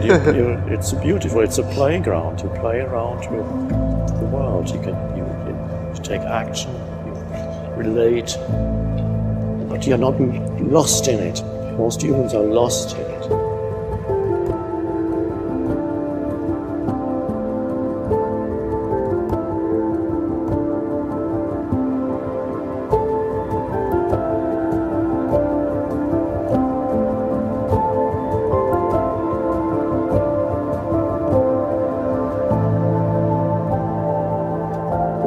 Pain. I mean, physical pain or emotional pain of losing someone. Most of the human pain is psychologically created. There's an enormous amount of psychological pain, suffering, I call that. When suffering goes, and there's a possibility for humans now to live without suffering, that is a possibility. There may still be some physical pain. It may be that you get toothaches or bodily pains from time to time. Suffering is another level that lies on top of the pain. Suffering implies a story, a little me that is unhappy, a mentally constructed entity, a little me that has an unhappy story that is its identity. And that creates an enormous amount of suffering. Not only do you make yourself suffer, you make people around you suffer.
To be at one with life is to be at one with the present moment, because that's the only place where life can be found.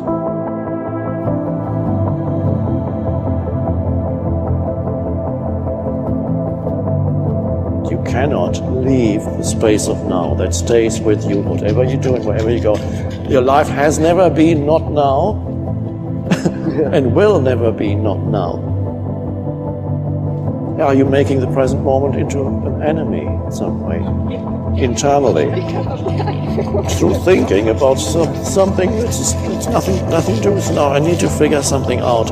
Well, first of all, be here fully. And then whatever is needed in your life comes. It comes out of the power that dwells in the present moment, that most people overlook. There's an enormous power here, which is the power of life itself. And most people look for something and ignore this.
life itself is inseparable from who you are in the depth of your being.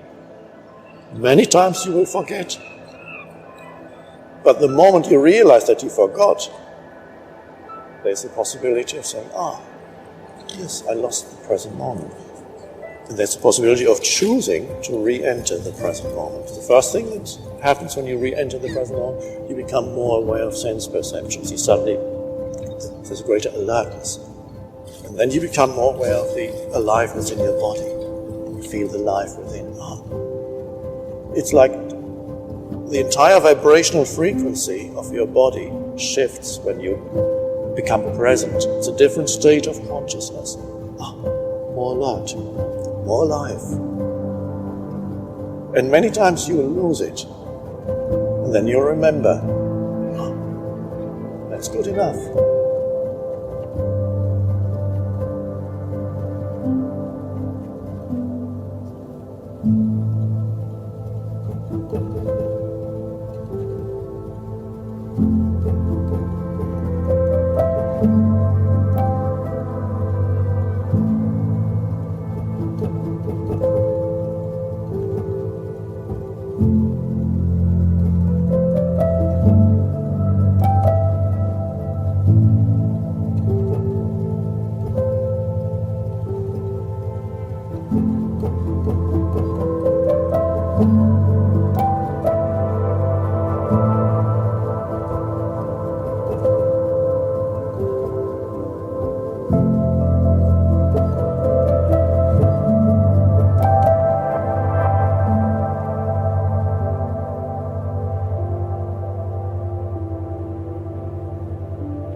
I was even too smart, right? And you may not have a gush over the intelligence here, but it was too much intelligence over here because it was trying to figure this out. It was trying to understand this. Okay, try to understand this. This is it.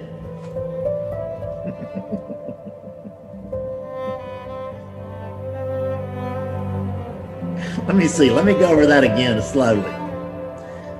This is it. Now those are really simple words, and that's a really simple sentence. Where is all the confusion? See, but what you think is that this is it for me. This is it that I am experiencing. But if this is it, what else could actually come to understand that this is it? When this is it, there's no other to come to understand that. There's no me that's going to finally get the big non-dual shift. Hell, I don't know how you're going to shift to non-duality. This is non-duality.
only non-duality, hence the term non-duality. Non-duality, meaning not two, or not more than, not two. And I use the word oneness because it's a convenient term. It's not really accurate because that indicates that there's one something. I can't find the one something. I notice that there is one nothing, and I notice that I am that nothingness, which doesn't mean that there's not, I can't tell you that I'm not alive, I can't tell you that I'm not alert, I can't tell you that I'm not aware, and I can't tell you that I'm not awake. But when I tell you that, it's not a Fred Davis talking. It really isn't. It's oneness describing itself.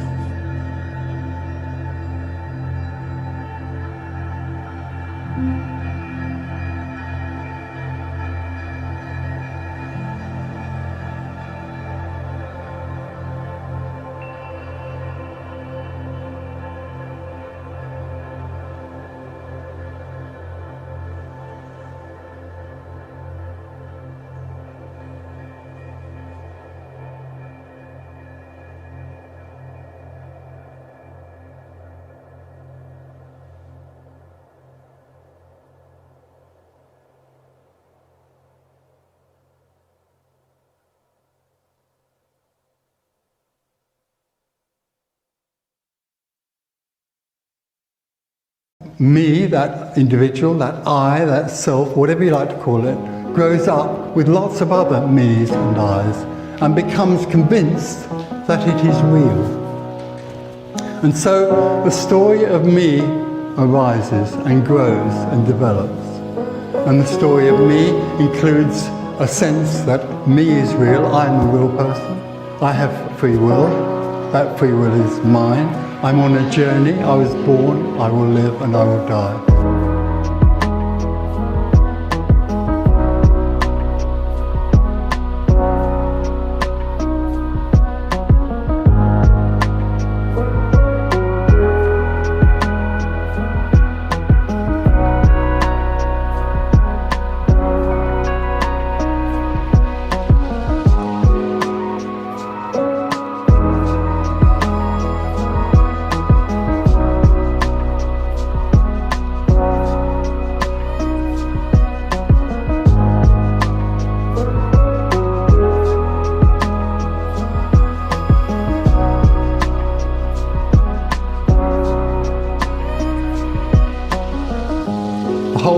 The whole thing for me is real because me can only exist in an artificial reality which is a subject-object reality.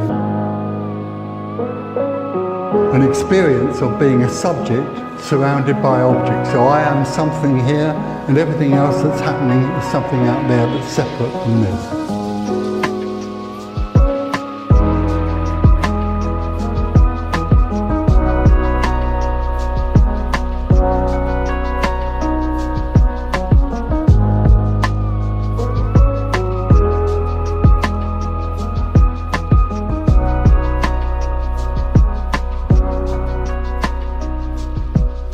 I call it the story of me, but you could call it the dreamer on the dream bus. Who's driving the dream bus? Well, the answer to who's driving the dream bus, the dreamer, the driver, thinks it knows the answer because it thinks it's driving a dream bus. It started driving it at an early age, and now it's driving it a bit quicker, and it's and it's on a journey to somewhere. It's going to somewhere. I'm going somewhere. I don't know where that is, but I'm going somewhere.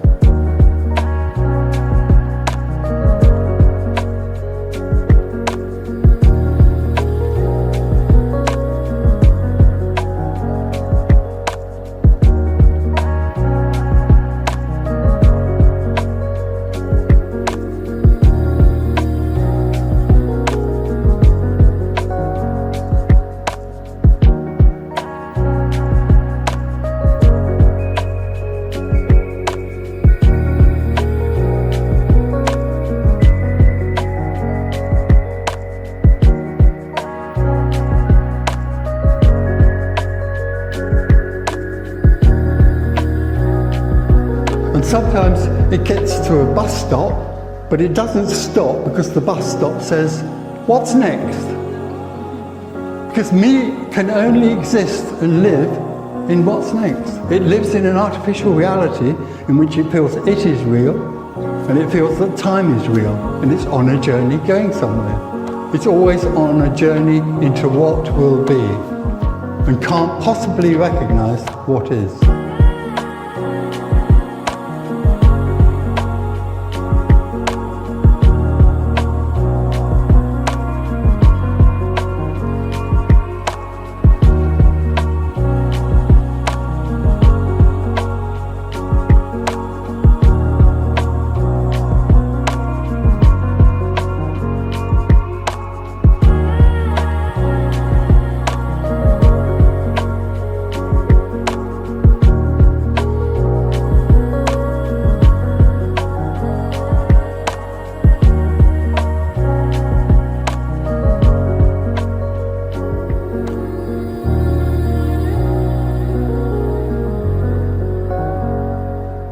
The experience of being me is dissatisfying. Basically, that may not be recognized by lots of me's, but for some me's who are sensitive, there's a feeling of dissatisfaction. And where that comes from is living in a subject-object reality, because the me experiences everything through a separate veil. Everything is separate. So the me never sees colour, hears sound, sees the sky, sees a tree as it is.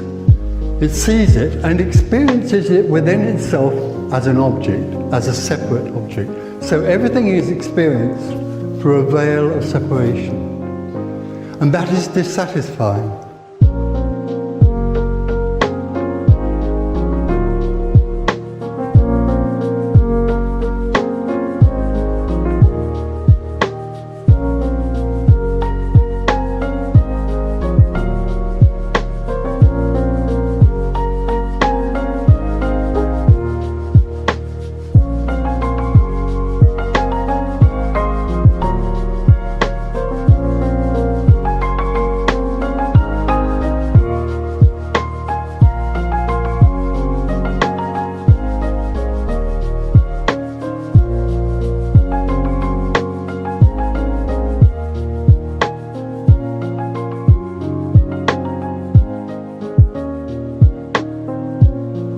For some people, they feel they lack something, they feel there's something missing, so they go to search for it. Seeking begins. They might go to a religion, a therapist, or they might go to something they've heard called enlightenment. Enlightenment sounds as though it could be the answer to what I lack. But what they carry with them in this artificial reality, let's remember, is that they are a subject, and what they're looking for is an object called, let's call it self-fulfillment.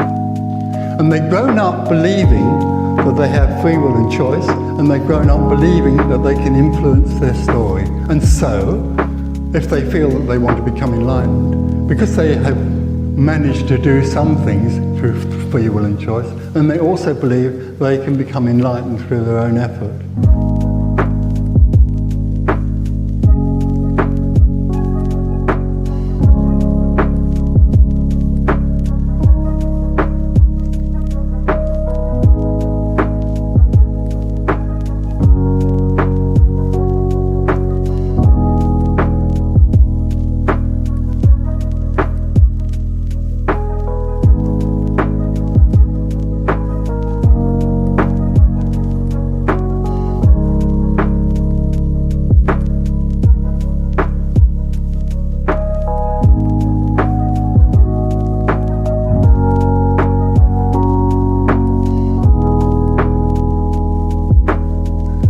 And the whole sense that me can make an effort or go through a list of functions in order to find something called enlightenment is totally and utterly ludicrous. It's absolutely futile.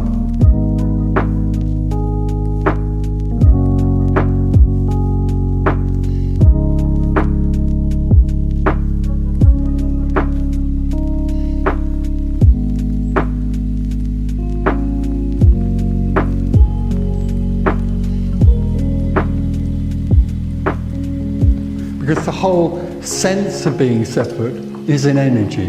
It's not a thought or a belief or an idea. Separation isn't something that comes out of I thought or anything like a belief. Separation is essentially an energy. It's energy, as we said before, all there is energy, and energy can become contracted. So there isn't someone who's separate, there is simply wholeness appearing as a separate person, which is a contracted energy. It's a feeling in the whole body of being contracted.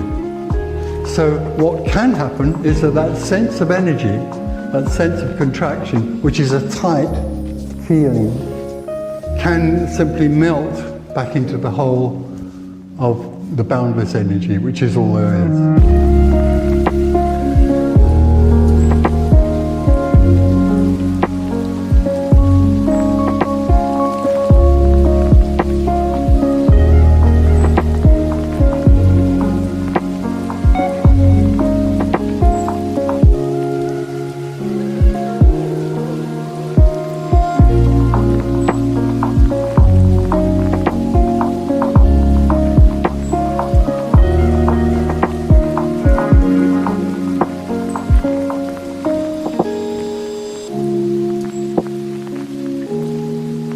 So we can share ideas together and concepts together, but basically the most freeing, the most liberating thing that's happening in these meetings is beyond words. It's pointing to something which can't be described. This can't be described. What we long for can't be described. What we long for is constantly all there is.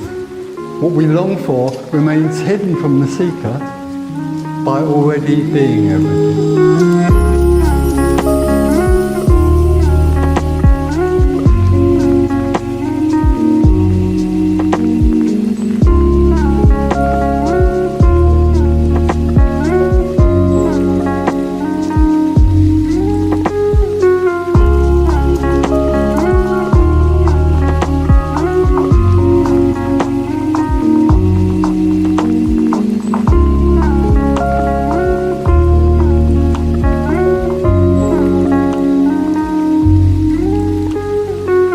This message is actually not about you. It's not about you learning anything. It's not about becoming something. The message doesn't come from any sort of recognition that there's a need for anything to happen. The recognition is that intrinsically this appearance has no need. The need arises, I understand that, to eat and whatever else, and walk and move, but it has no intrinsic need. Nor does it have any intrinsic lack. So it's not there's actually nothing missing in the appearance. Whatever's happening is it.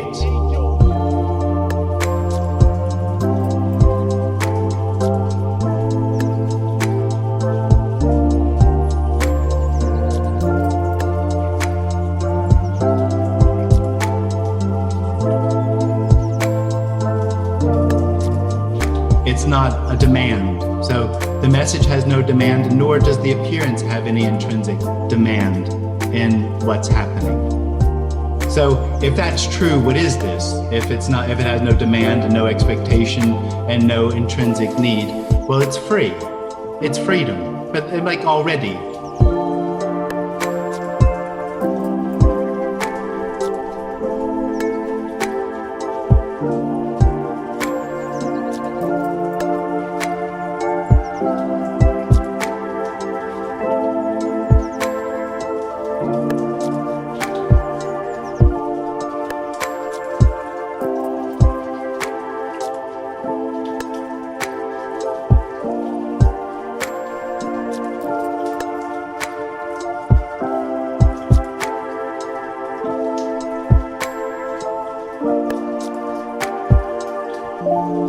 Whatever's happening, that's freedom.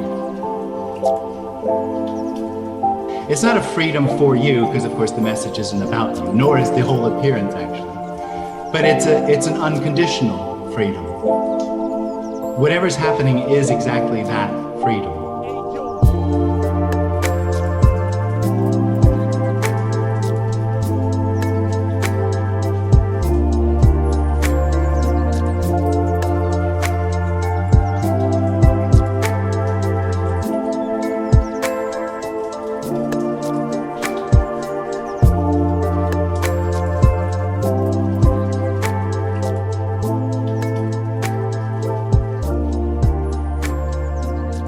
because there's no intrinsic need or expectation or demand of the appearance, it's already unconditionally love.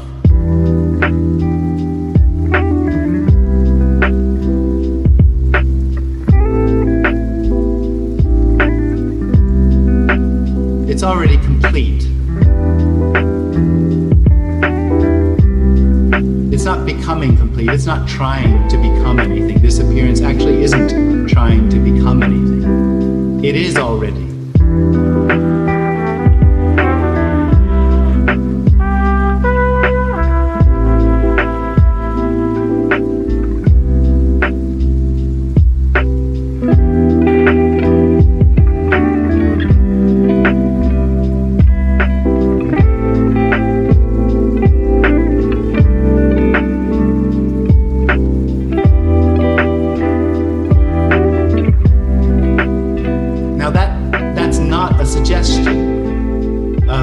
Something to do or not to do. It's just that whatever happens is simply what's happening. And if there's an experience that comes out of a lack or a need or a demand, then that's an illusion. That's the message. That's an illusion. The illusion is that the appearance isn't complete, that this isn't free, that there is something that needs to happen, and it's up to me to do it.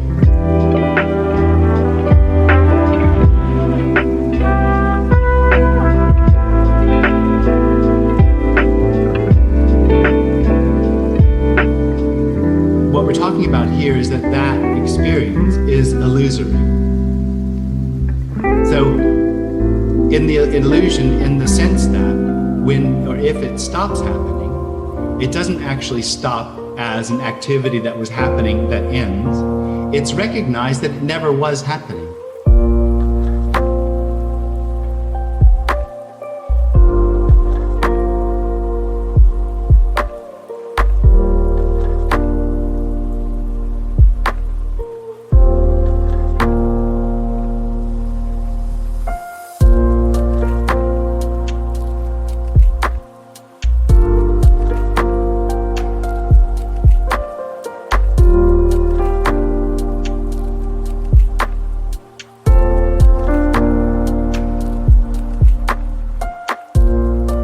The experience that there's some sort of demand or lack in the appearance was completely illusory.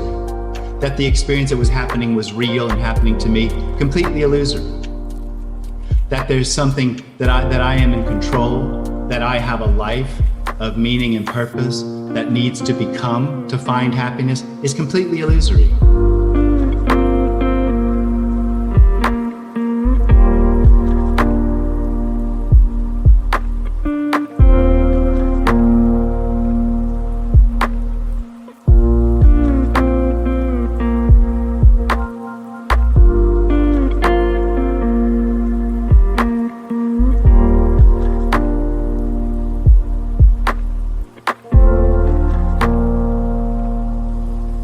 Illusory in the sense that it's not happening. It's like not happening now. I understand there might be that experience out there going, well, it is, it's happening to me.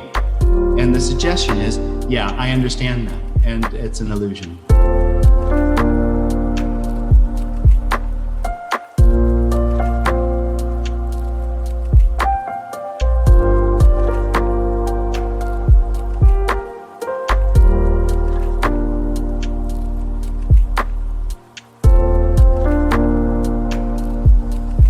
So there's no way to get something that's really not happening to stop happening.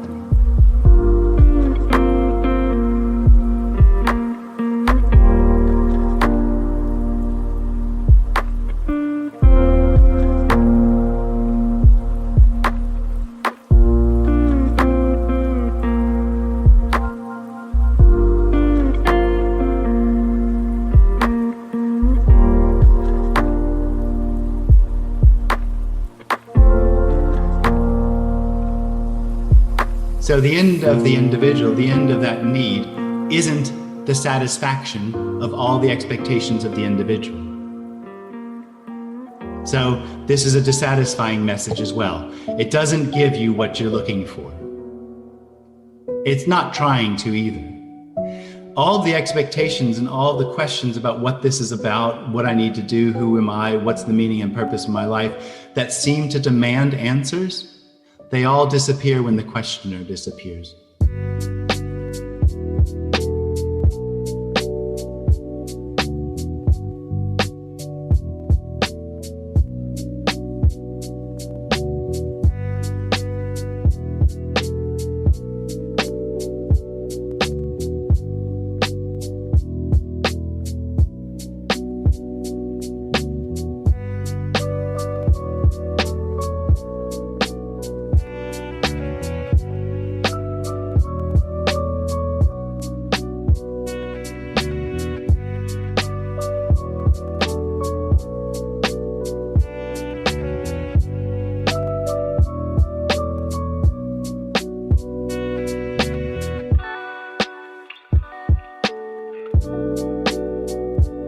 There was never a real need to have any answers. There isn't actually a real question to this. That just comes out of the illusory experience of something needing to happen or separation. It's already over. It's beginning and over simultaneously. Now, that's it.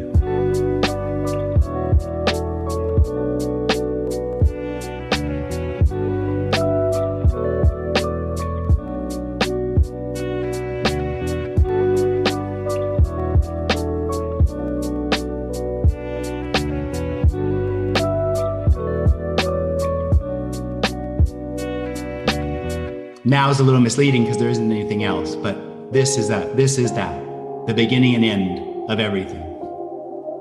It's not coming from anywhere.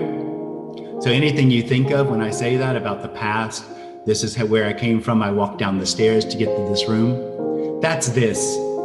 That's the beginning endlessness appearing as a memory of the past. No evidence that anything else has ever happened because nothing ever really does. Seems to, but not really.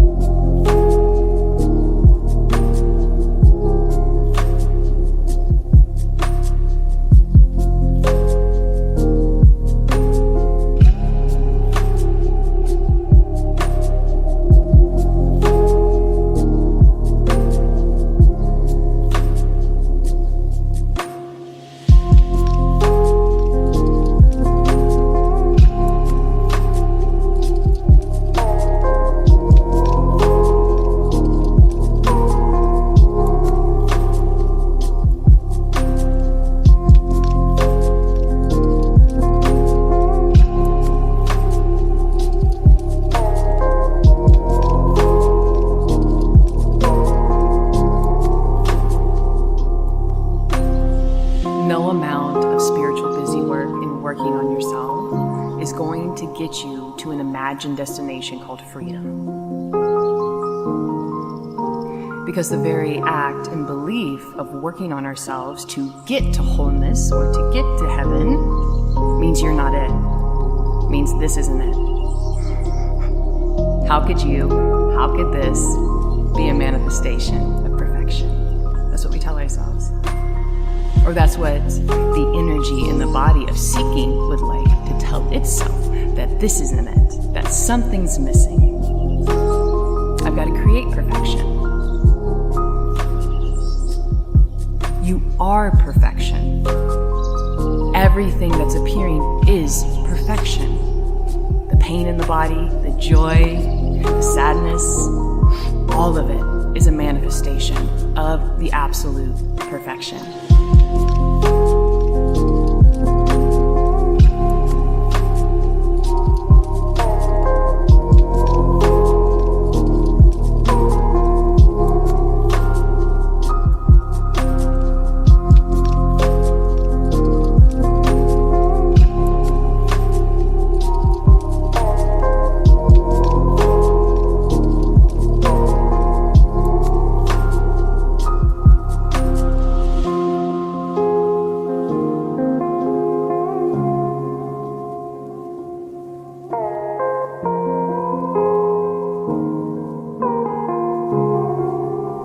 There is only this energy, this freedom, this light that appears as all of these different expressions. So separation doesn't exist except for in the dream state, except for when we are fractaled off in personal identity. Personal identity is the root cause of all suffering.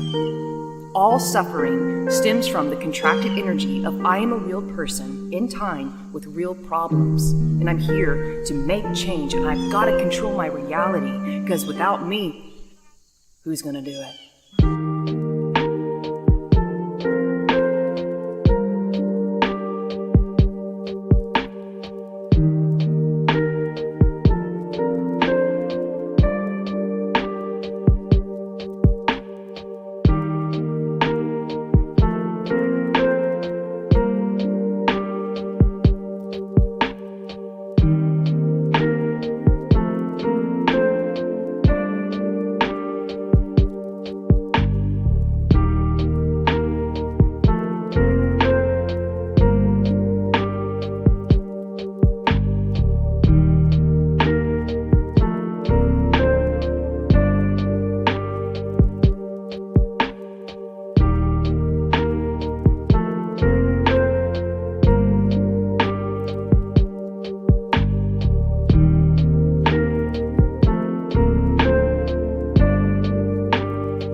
This isn't about a separate self. This isn't about you. You don't wake yourself up. And like I've shared in other videos, it's kind of like when the apple's ready on the tree, it plucks, it falls to the ground, right? It's over. It's done. So I'm not suggesting not to work on yourself or not go to therapy or not meditate or not do anything. I'm not suggesting anything. I'm not here to change your experience. I'm just saying there's no you. I'm just saying there is no separate self.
But if there is a observer in here that's conditioned, it's going to puke its conditioning onto this neutral, meaningless appearance.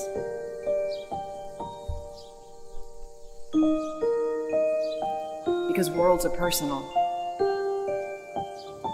Very personal. This is an impersonal message. There is actually no world. Me and world are one. And so when the me is there, a world is there. When the me is gone, there is no world. There's just this. Immediately, this. Immediately, in your face. This is totality. This is the beloved.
Separate sense of self, there's a relaxation, an easygoingness to it. There's a lightness. Nothing is serious.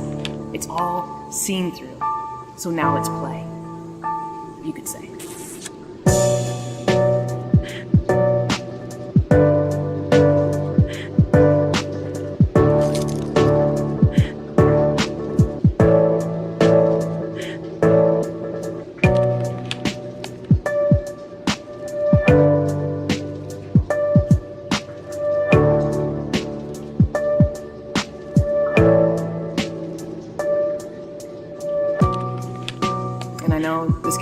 All kinds of things because we're taught that individuality is so important, to succeed is so important, to become is so important, but nothing is important.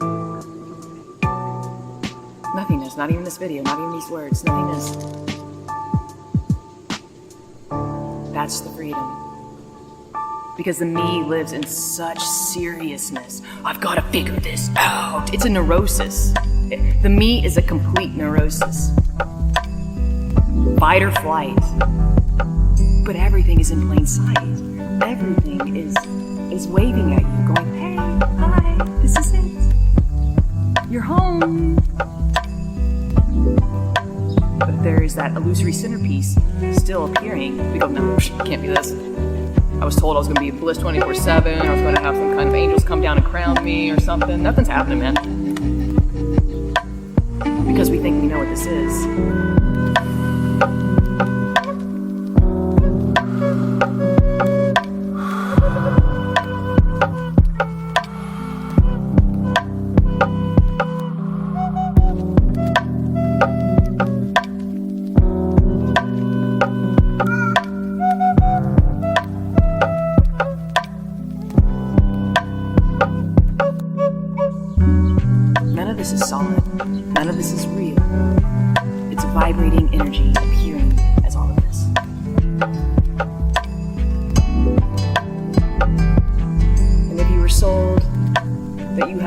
Layers and layers of lifetime, shadow work, karma. It's a fable. It's a fairy tale. It's just a book.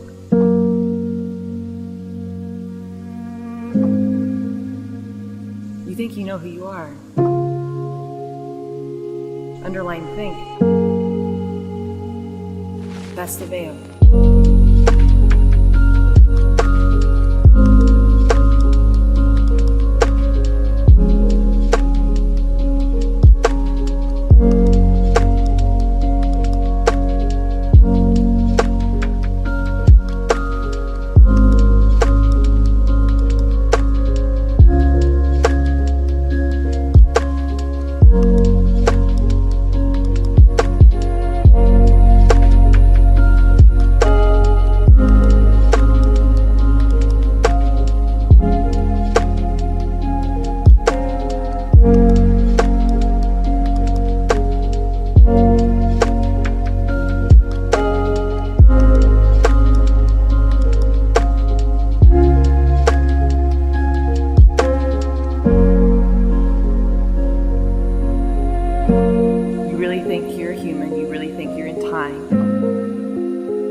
Discover the true self. It's always singing to you. It's always dancing in front of you. Sometimes screaming at you.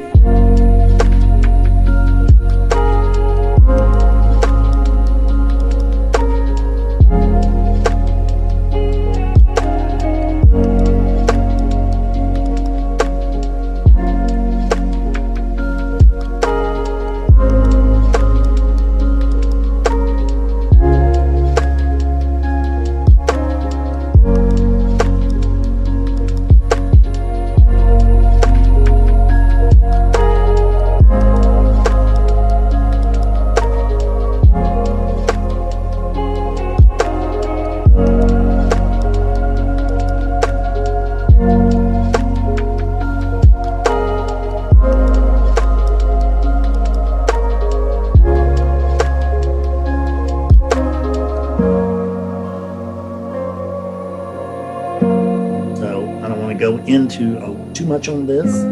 I just want you to recognize that there's one thing going on. So given that there's one thing going on, what do you think it is that wakes up when awakening occurs? Well, even though I'd heard something about oneness, I still thought it was a Fredness that was going to wake up. I thought Fred, the character, Fred Davis, the man, the myth, was going to wake up. And that can't happen because it couldn't have happened because there was no Fred Davis there.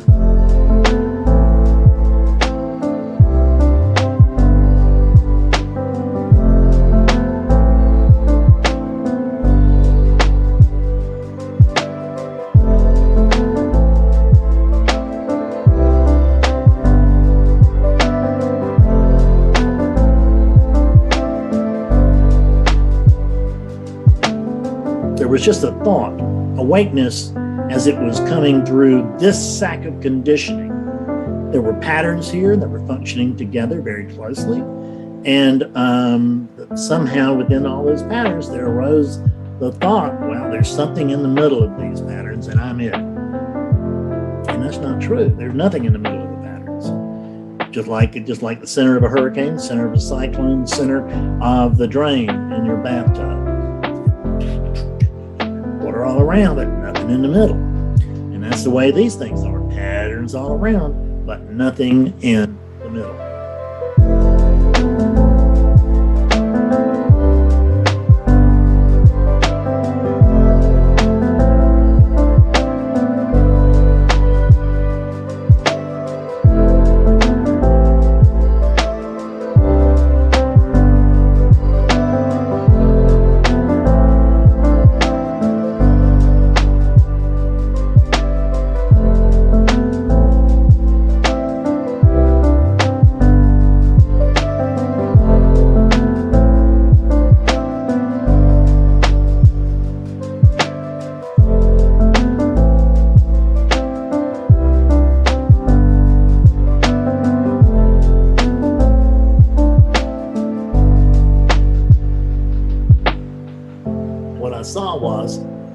What I'm doing doesn't work and can never work, which is relying on Fred to run Fred's life, so-called life. But at the time, I didn't think it was a so-called life. I just believed it was Fred's life. I believed that Fred was living instead of the fact that Fredness is being lived.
Because it's silly to think that oneness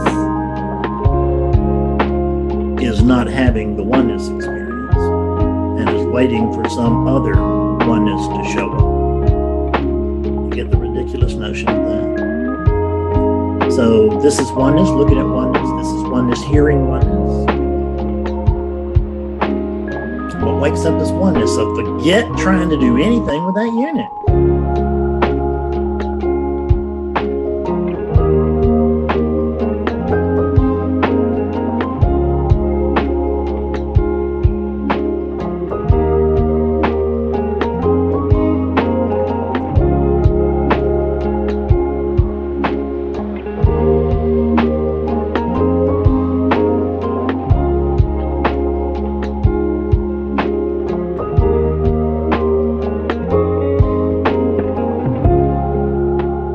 Try this on right now. In the absence of resistance, and you find a character. In other words, in the absence of resistance right now, I notice that there's no Fred to find, because Fred is resistance. That is, the nature of a Fred is resistance.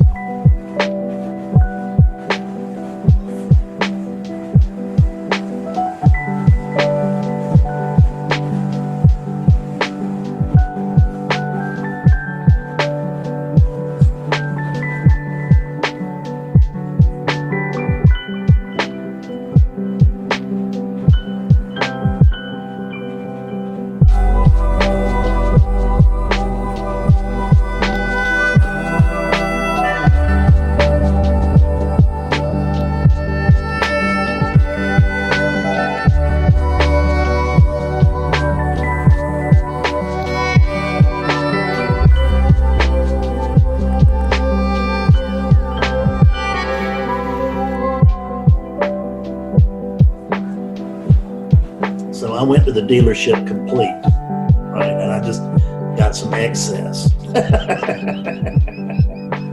Because I got a whole home here full of excess.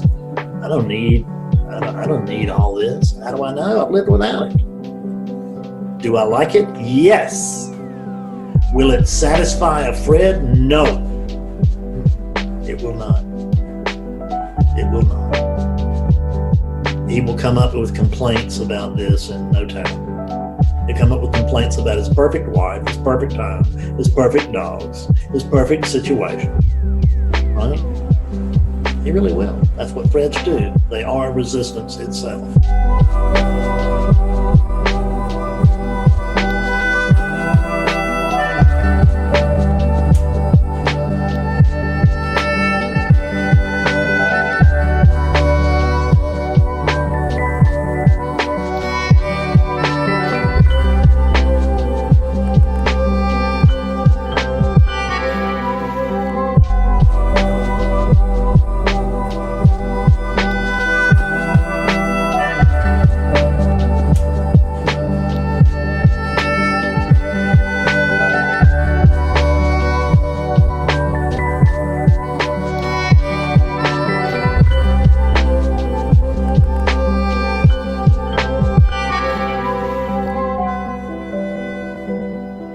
We live in a culture of complaint because that complaining is what keeps the ego alive.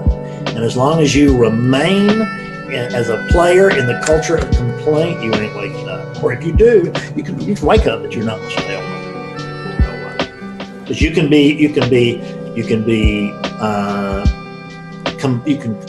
complaining, or you can be free, but you can't be both at the same time. That's simple. Neither one of them will accept its opposite.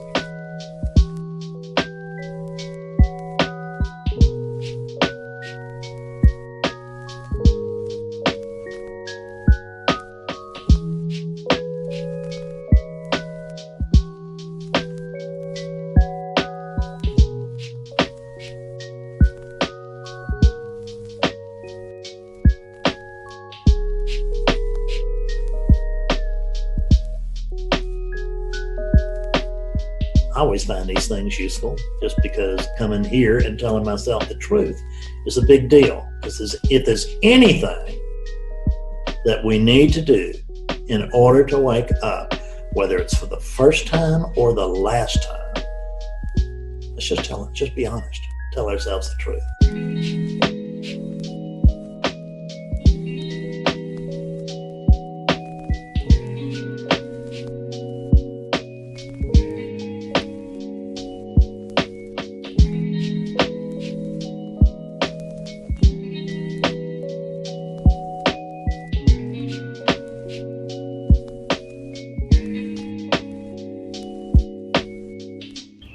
So there is no actual self because there's no one, there's no separation.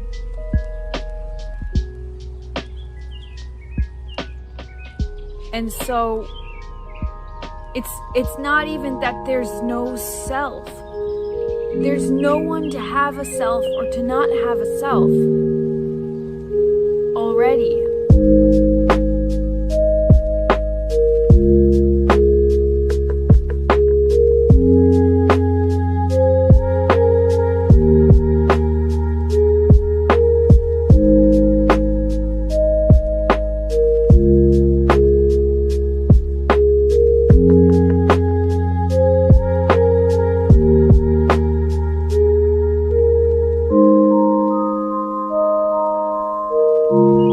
There's just no separation. It's just as obvious, as clear as that. There's no separation at all. There never has been.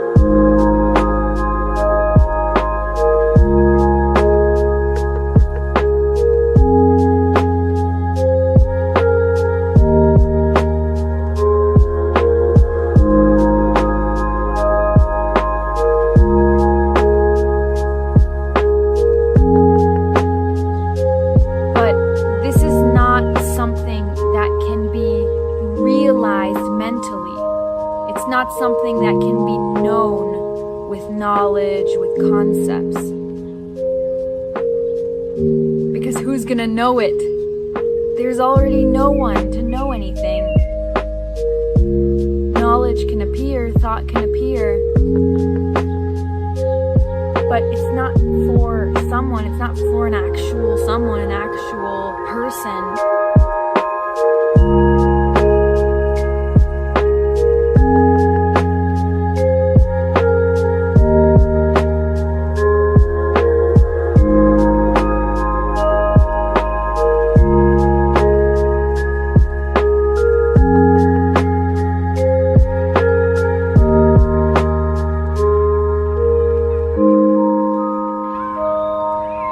But this appearance, again, it's a lived body appearance. It's basically feeling like the skin is the boundary.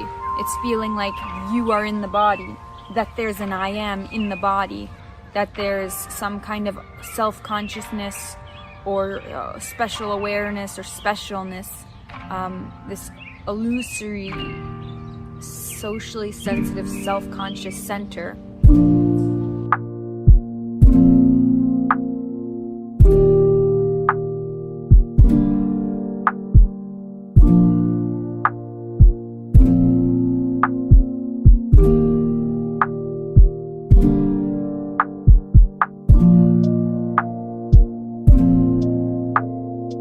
And it kind of feels like I am real, I am me, the world is real, there's an external world, there's an internal world, there's a boundary, the skin is the boundary. So that's all it is, it's a lived body sense. It's not some complicated intellectual self that you have to go read 5 million books and try to figure out this self to see through some intellectual illusion. It's not about concepts, it's not about an intellectual illusion. The illusion is the illusory, it's an illusory sense. It's not a mental illusion to see through or to break down. It's an illusory, lived sense of feeling like a separate body moving through space, moving through time.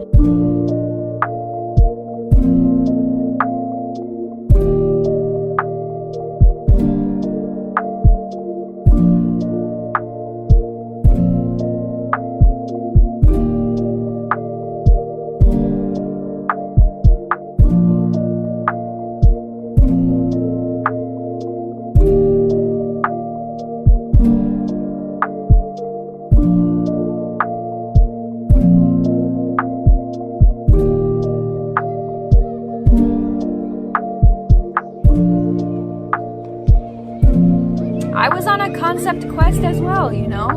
It's like addicted to concepts and these very fancy stories about some kind of pure awareness or finding the true self or remembering who you are. They're just shiny concepts, fancy stories, that's all. This is a mystery, it can't be known. No story, no fancy concept can know what this is. And there's no separation. There's no separate someone to even know or not know it. There's no separate someone to remember or not remember who they are. There's no who. Any who would be a concept. and there's no one to know the true self. That's such nonsense. It's going around in a circle. You're an individual, you can realize something, you can discover something, and you can remember something. All garbage.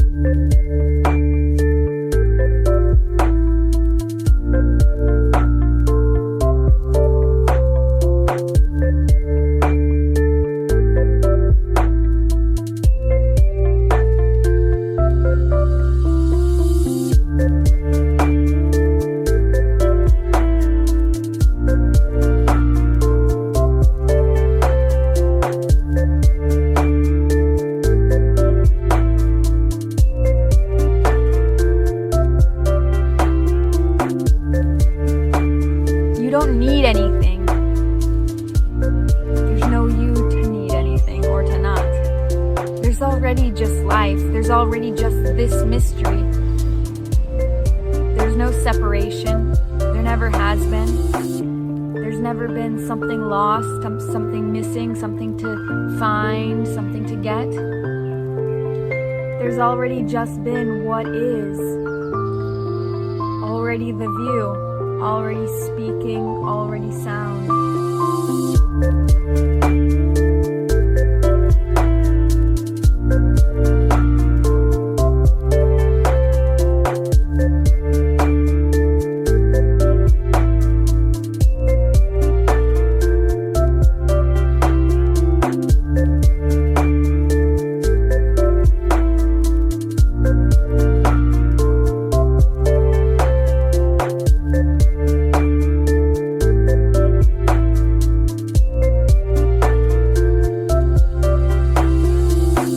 So, all of this complicated stuff about, oh, the self is an illusion. Here, let me teach you how you can realize that.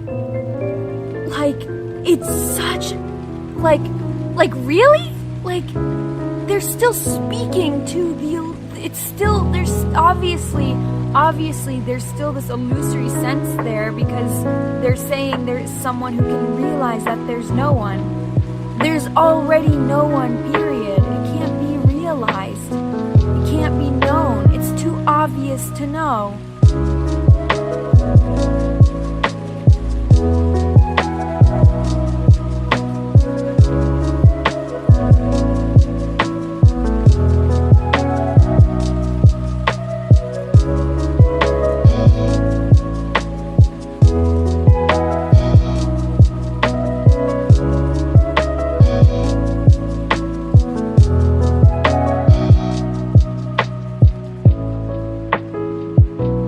It's just bang, bang, bang, this. Ordinary life, already sitting, already seeing, already watching, listening.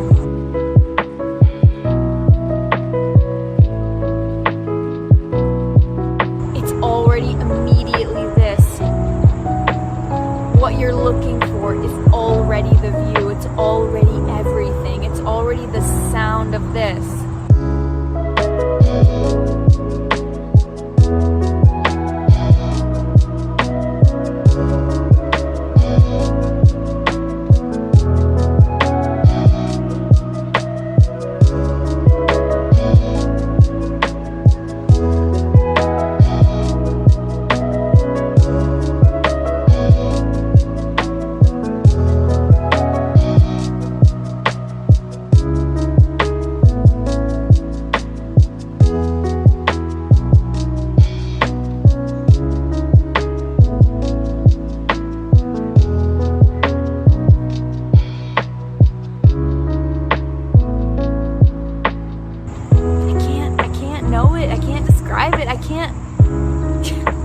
It's literally just this. It's the sound of the description. The apparent description. It's looking at the sky, the clouds, but there's no distance.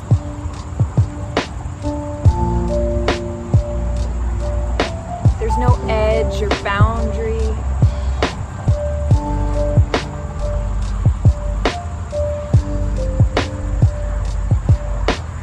It's just stunning, the view is stunning. You don't need to do anything, you don't need to get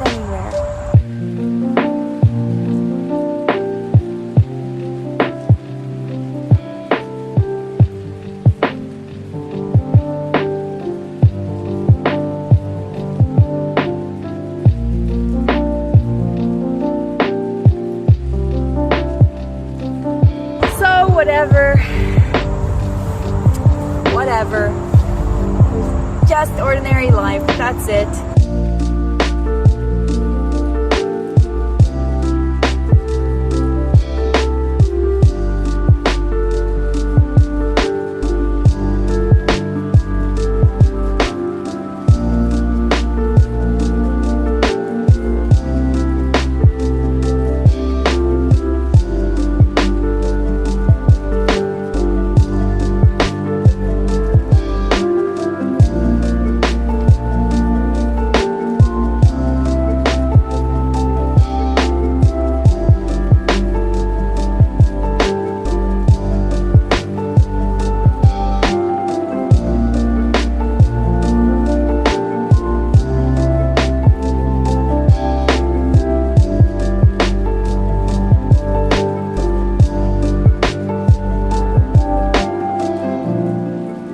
Of suffering, there is an illusion, a non-existent self. You can't do anything to a non-existent self. There is nothing there to do anything to. Seeing, which means experiential understanding, clear seeing, is the best you can do. And as a result, as a byproduct of that clear seeing, this suffering vanishes, dissolves in time, because in order to remain present, suffering needs the illusion of a separate self. It revolves around the illusion of a separate self. If that is truly seen to be non-existent, the suffering simply cannot stand.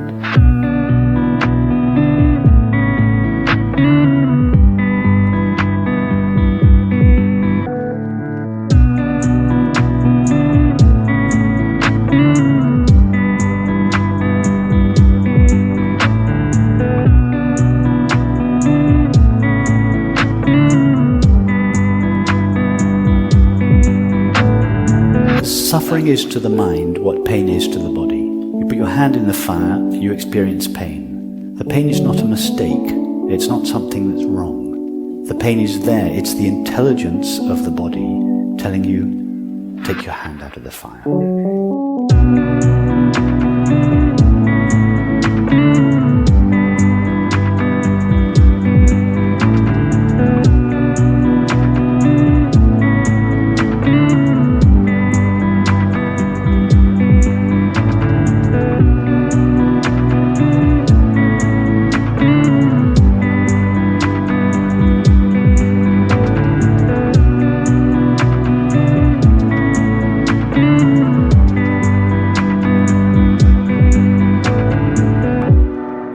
Pain is working on behalf of your well-being. Suffering is exactly the same at the level of the mind. It is cooperating with your desire for happiness. It's telling you, you've got your hand in the fire. In this case, it's telling you, you have mistaken yourself for a separate, limited awareness. Take a look.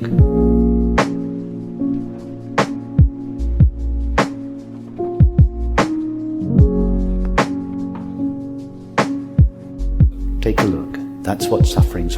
So suffering is to the mind what pain is to the body. It's just a wake-up call. It's saying, you've mistaken yourself for an object, for a limited self. Have another look.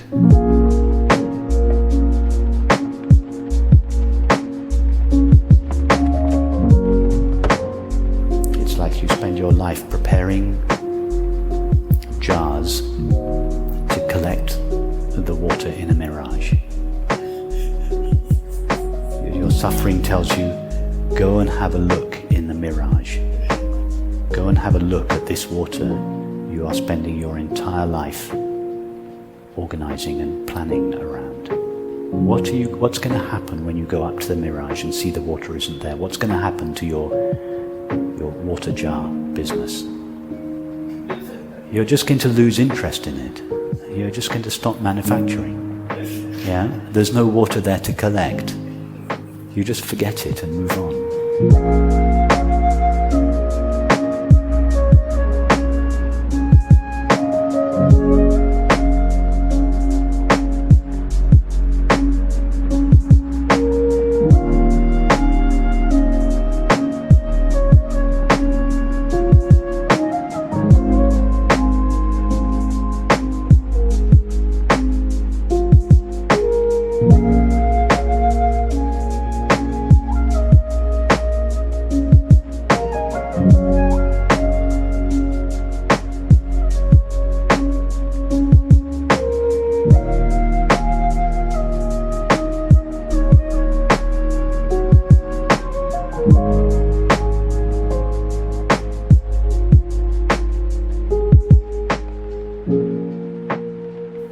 Suffering is saying, go up to the mirage, see that there is no water there.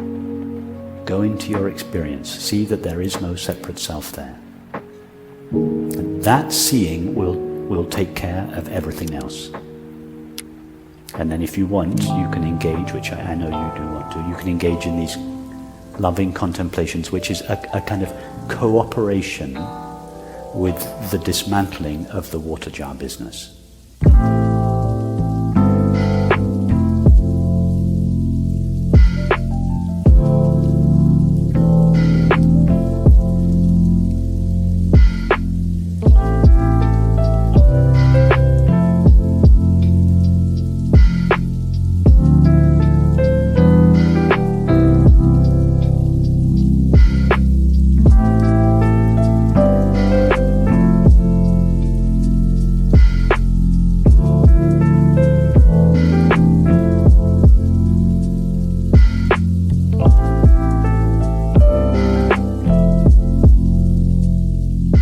Enlightenment is seeing what we are. The dismantling of the water jar business is a post-enlightenment sadhana. It's what we do after the recognition of our true nature, and it's just a gentle, loving cooperation at the level of the body with what we have already understood. We're just helping the body feel itself in a way that is consistent with our new understanding.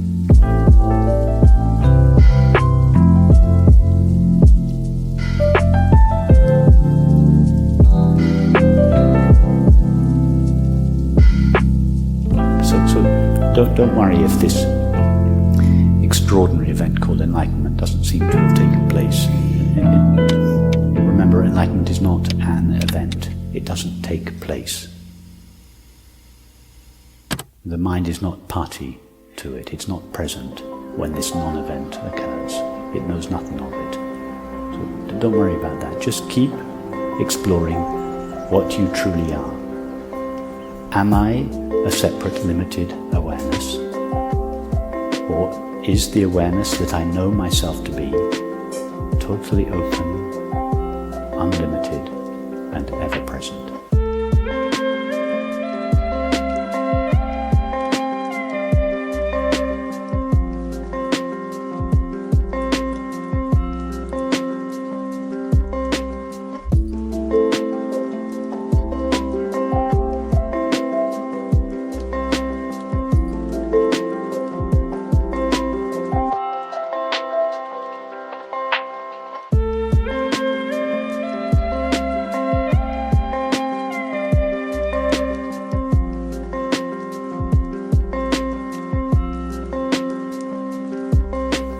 The only thing in suffering that needs to be explored, not the whole paraphernalia of whatever it is that seems to be causing the suffering, because if you explore each of the causes in turn, it's just endless.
How does God talk? And to whom?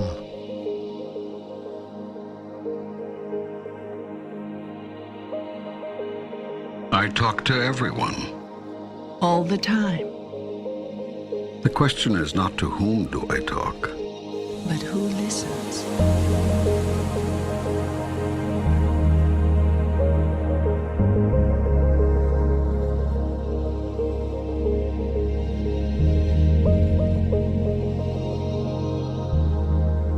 First, let's exchange the word talk with the word communicate. It's a much better word, a much fuller, more accurate one. When we try to speak to each other, me to you, you to me, we are immediately constricted by the unbelievable limitation of words. For this reason, I do not communicate by words alone. In fact, rarely do I do so. My most common form of communication is through feeling. Feeling is the language of the soul.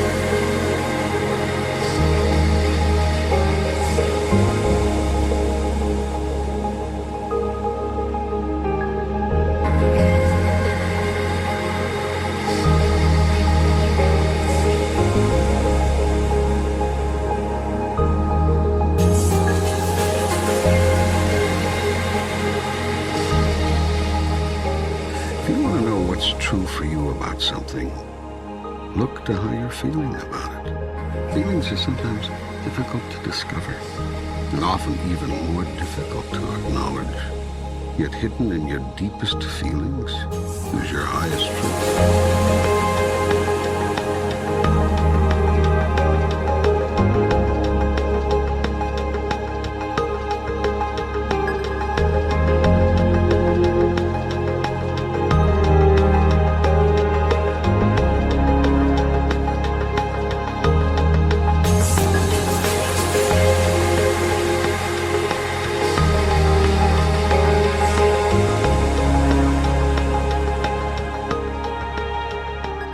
Also communicate with thought. In communicating with thought, I often use images and pictures. For this reason, thoughts are more effective than mere words as tools of communication.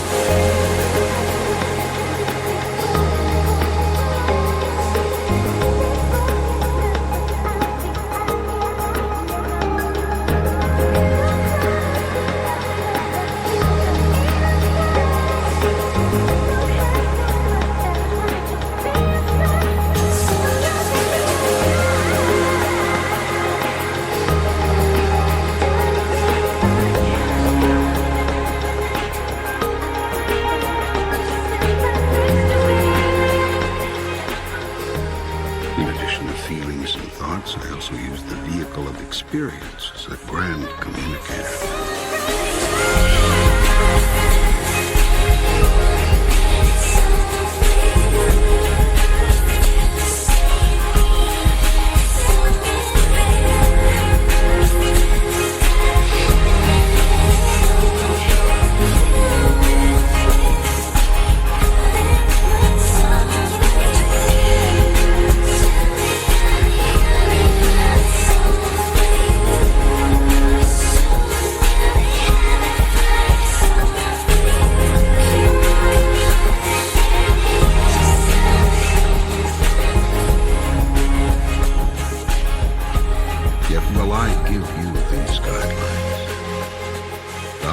Thought is always that thought which contains joy. The clearest words are those words which contain truth. The grandest feeling is that feeling which you call love. Joy, truth, love.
Finally, when feelings and thoughts and experience all fail, I use words. Words are really the least effective communicator. They are most open to misinterpretation, most often misunderstood. Why is that?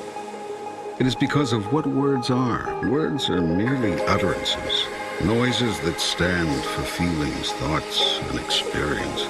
They're symbols, signs, insignias. They're not truth. They're not the real thing. Words may help you understand something. Experience allows you to know. Yet there are some things you cannot experience. So I've given you other tools of knowing, and these are called feelings. And so too, thoughts. Now the supreme irony here is that you've all placed so much importance on the Word of God, and so little on the experience. In fact, you place so little value on experience that when what you experience of God differs from what you've heard of God, you automatically discard the experience and own the words, when it should be just the other way around. Your experience and your feelings about a thing represent what you factually and intuitively know about that thing. Words can only seek to symbolize what you know, and can often confuse what you know. These, then, are the tools with which I communicate. Yet they are not the methods. For not all feelings, not all thoughts, not all experience, and not all words are from me. Many words have been uttered by others in my name. Many thoughts and many feelings have been sponsored by causes not of my direct creation. Many experiences result from these. The challenge is one of discernment. The difficulty is knowing the difference between messages from God and data from other sources. Discrimination is a simple matter with the application of a basic rule. Mine is always your highest thought, your clearest word, your grandest feeling. Anything less is from another source.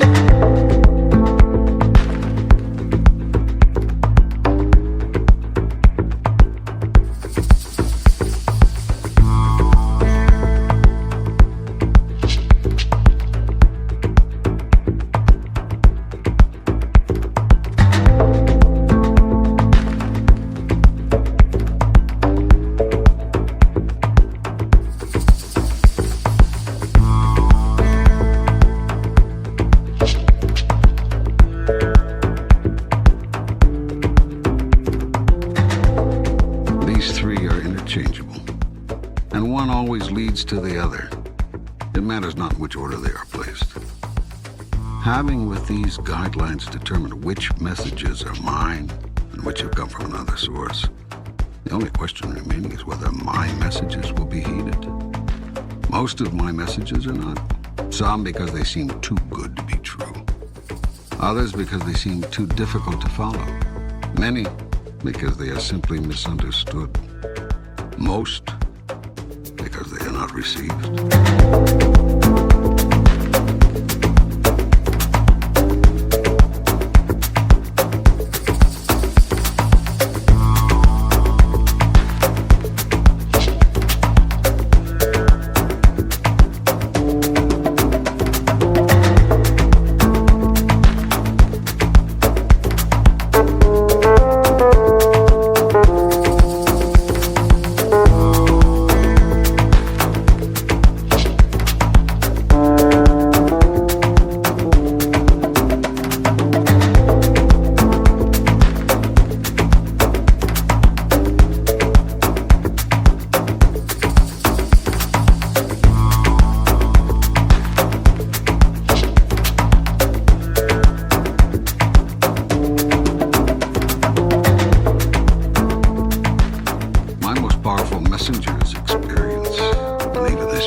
Your world would not be in its present condition were you to have simply listened to your experience.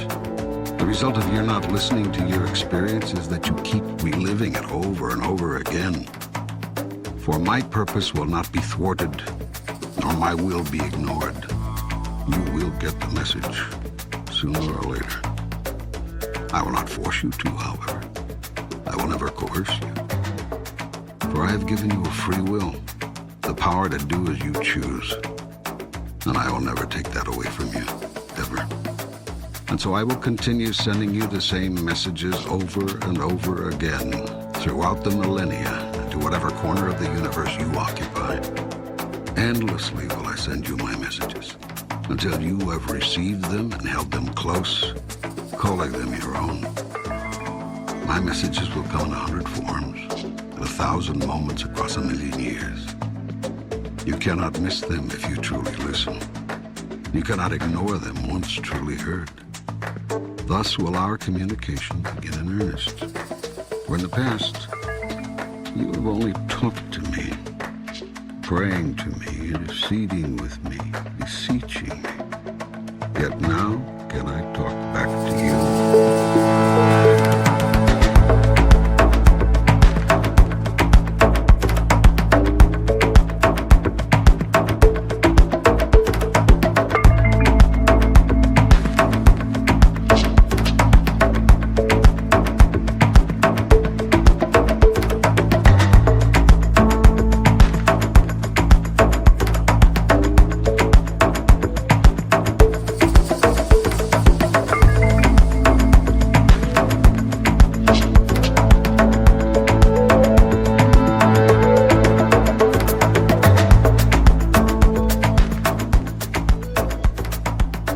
How can I know this communication is from God? How do I know this is not my own imagination? What would be the difference? Do you not see that I could just as easily work through your imagination as anything else? I will bring you the exact right thoughts, words, or feelings at any given moment, suited precisely to the purpose at hand, using one device or several. You will know these words are from me because you, of your own accord, have never spoken so clearly. Had you already spoken so clearly on these questions, you would not be asking them.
People, are there special times? All people are special, and all moments are golden. There's no person and there's no time one more special than another. Many people choose to believe that God communicates in special ways and only with special people. This removes the mass of the people from responsibility for hearing my message, much less receiving it, which is another matter, and allows them to take someone else's word for everything. You don't have to listen to me, for you've already decided that others have heard from me on every subject, and you have them to listen to. By listening to what other people think they heard me say, you don't have to think at all. This is the biggest reason for most people turning from my messages on a personal level. If you acknowledge that you are receiving my messages directly, then you are responsible for interpreting them. And it's far safer and much easier to accept the interpretation of others, even others who have lived 2,000 years ago, than seek to interpret the message you may very well be receiving in this moment now. Yet I invite you to a new form of communication with God, a two-way communication. In truth, it is you who have invited me, for I have come to you in this form right now, in answer to your call. Why do some people, take Christ for example, seem to hear more of your communication than others? Because some people are willing to actually listen. They're willing to hear. They're willing to remain open to the communication even when it seems scary or crazy or downright wrong. We should listen to God even when what's being said seems wrong? Especially when it seems wrong. If you think you are right about everything, who needs to talk with God? Go ahead and act on all that you know. But notice that you've all been doing that since time began. And look at what shape the world is in. Clearly, you've missed something. Obviously, there's something you don't understand. That which you do understand must seem right to you, because right is a term you use to designate something with which you agree. What you've missed will, therefore, appear at first to be wrong. The only way to move forward on this is to ask yourself, what would happen if everything I thought was wrong was actually right? Every great scientist knows about this. When what a scientist does is not working, a scientist sets aside all of the assumptions and starts over. All great discoveries have been made from a willingness and ability to not be right. And that's what's needed here. You cannot know God until you stop telling yourself that you already know God. You cannot hear God until you stop thinking that you've already heard God. I cannot tell you my truth until you stop telling me yours.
Who said so? Others. What others? Leaders, ministers, rabbis, priests, books, the Bible, for heaven's sake. Those are not authoritative sources. They aren't? No. Then what is? Listen to your feelings. Listen to your highest thoughts. Listen to your experience.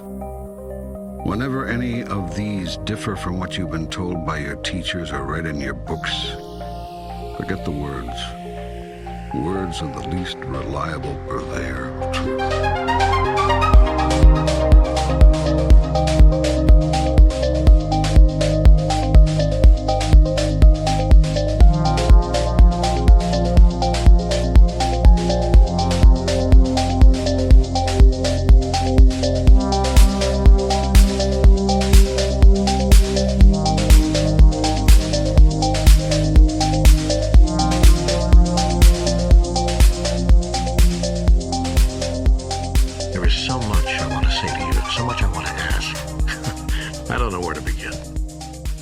Why is it that you do not reveal yourself? If there really is a God and you're it, why do you not reveal yourself in a way we can all understand?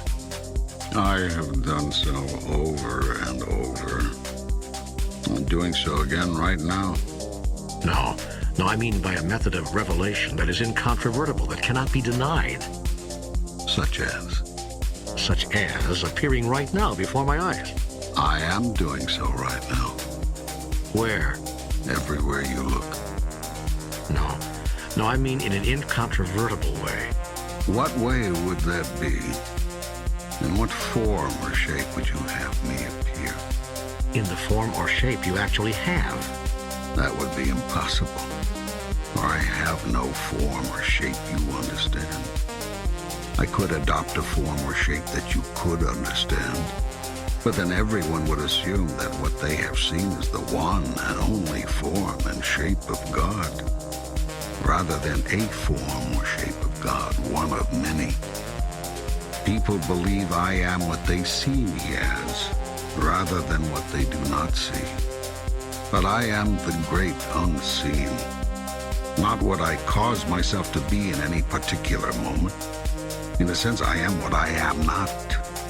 It is from the am-notness that I come, and to it I always return. Yet when I come in one particular form or another, a form in which I think people can understand me, people assign me that form forevermore. And should I come in any other form to any other people, the first say I did not appear to the second, because I did not look to the second as I did to the first, nor say the same thing. So how could it have been me? You see, then it matters not in what form or in what manner I reveal myself. Whatever manner I choose and whatever form I take, none will be incontrovertible. But if you did something that would evidence the truth of who you are beyond doubt or question, there are still those who would say it is of the devil, or simply someone's imagination, or any cause other than me.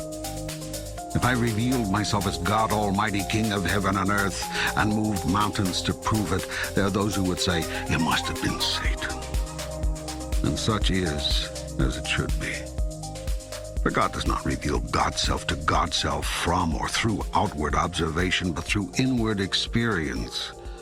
And when inward experience has revealed God's self, outward observation is not necessary. And if outward observation is necessary, inward experience is not possible. If then revelation is requested, it cannot be had. For the act of asking is a statement that it is not there, that nothing of God is now being revealed. Such a statement produces the experience. For your thought about something is creative and your word is productive, and your thought and your word together are magnificently effective in giving birth to your reality. Therefore shall you experience that God is not now revealed, for if God were, you would not ask God to be.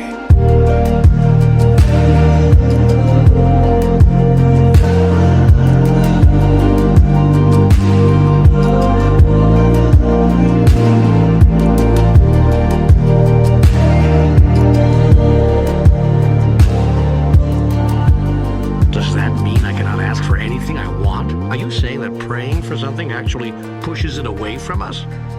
This is a question which has been asked through the ages and has been answered whenever it has been asked. Yet you have not heard the answer or will not believe it. The question is answered again in today's terms and today's language, thusly: you will not have that for which you ask, nor can you have anything you want. This is because your very request is a statement of lack. And you're saying you want a thing only works to produce that precise experience, wanting in your reality. The correct prayer is therefore never a prayer of supplication, but a prayer of gratitude. When you thank God in advance for that which you choose to experience in your reality, you in effect acknowledge that it is there, in effect. Thankfulness is thus the most powerful statement to God, an affirmation that even before you ask, I have answered.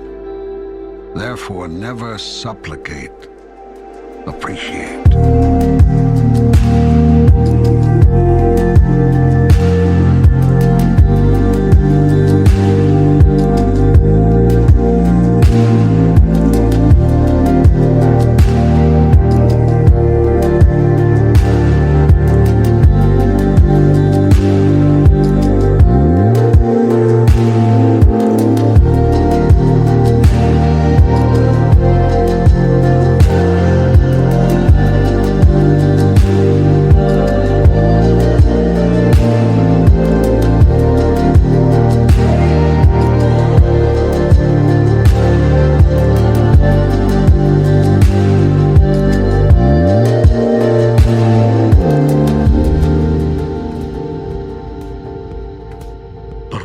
Grateful to God in advance for something and it never shows up. That could lead to disillusionment and bitterness.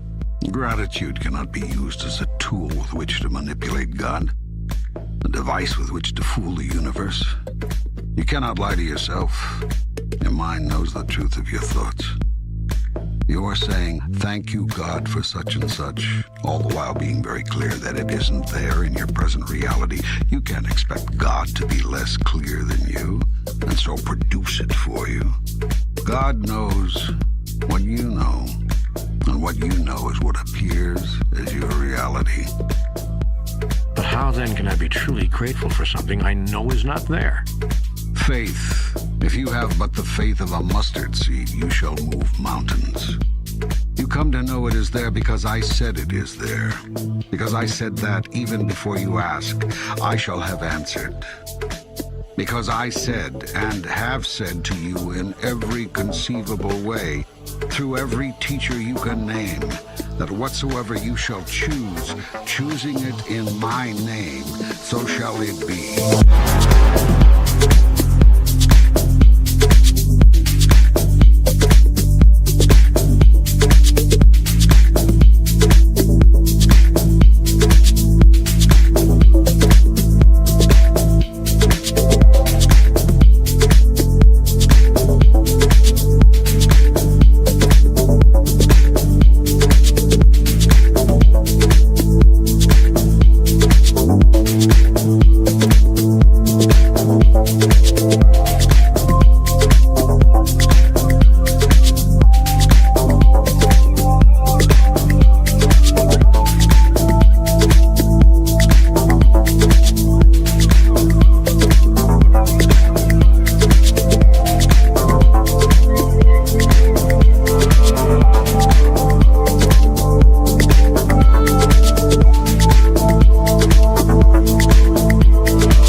Of what I know, and if I go back, could it ever be the same? Oh, the wind, it blows. Could you take me to the coast and put me on a ship? I would just sail away, moving on.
that so many people say that their prayers have gone unanswered.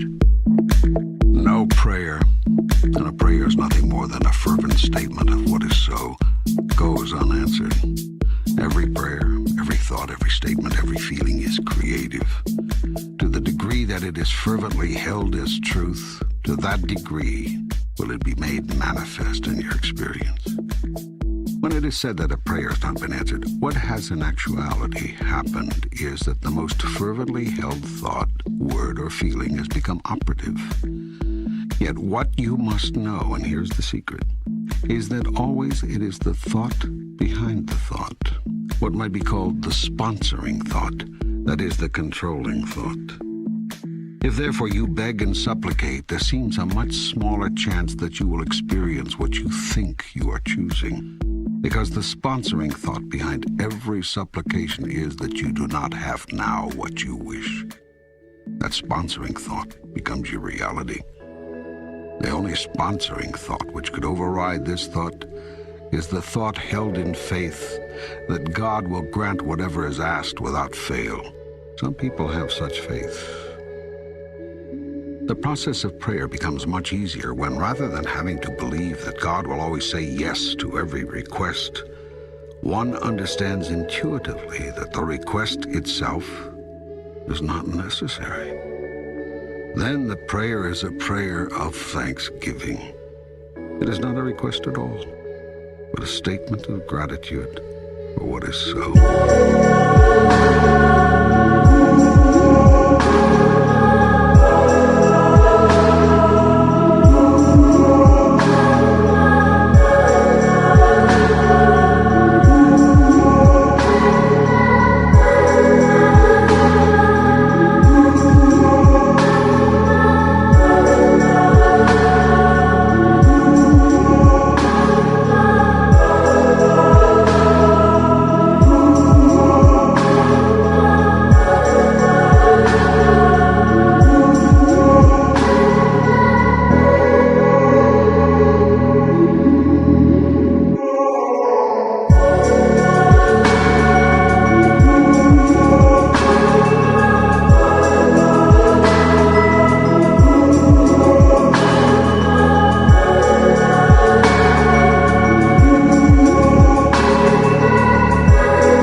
Opposite ends of the great polarity which I created when I produced the universe and your world as you know it today.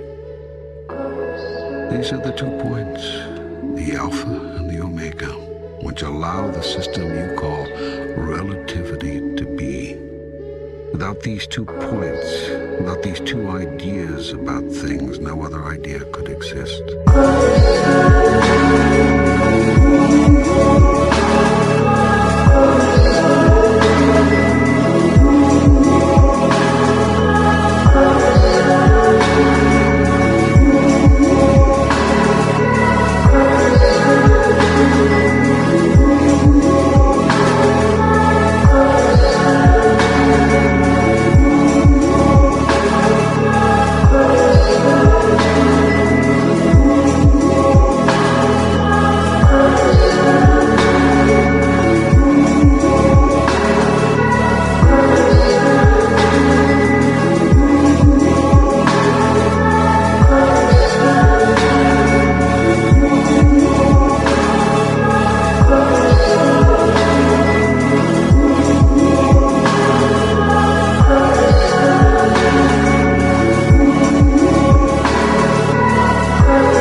human thought and every human action is based in either love or fear.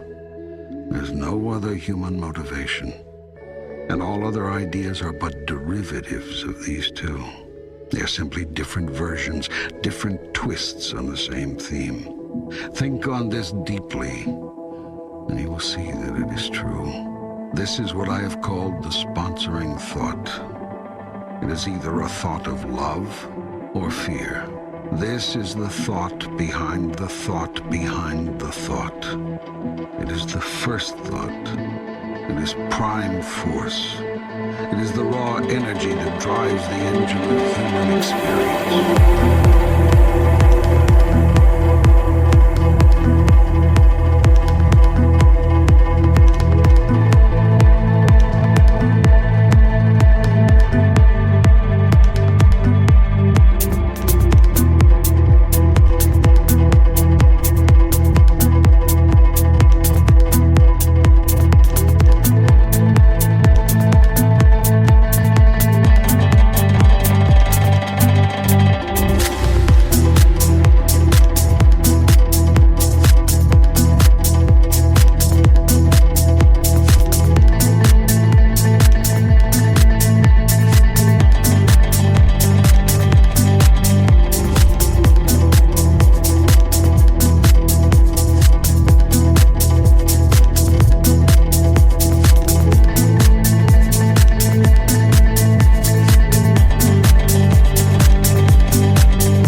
Love sponsors fear, sponsors love, sponsors fear.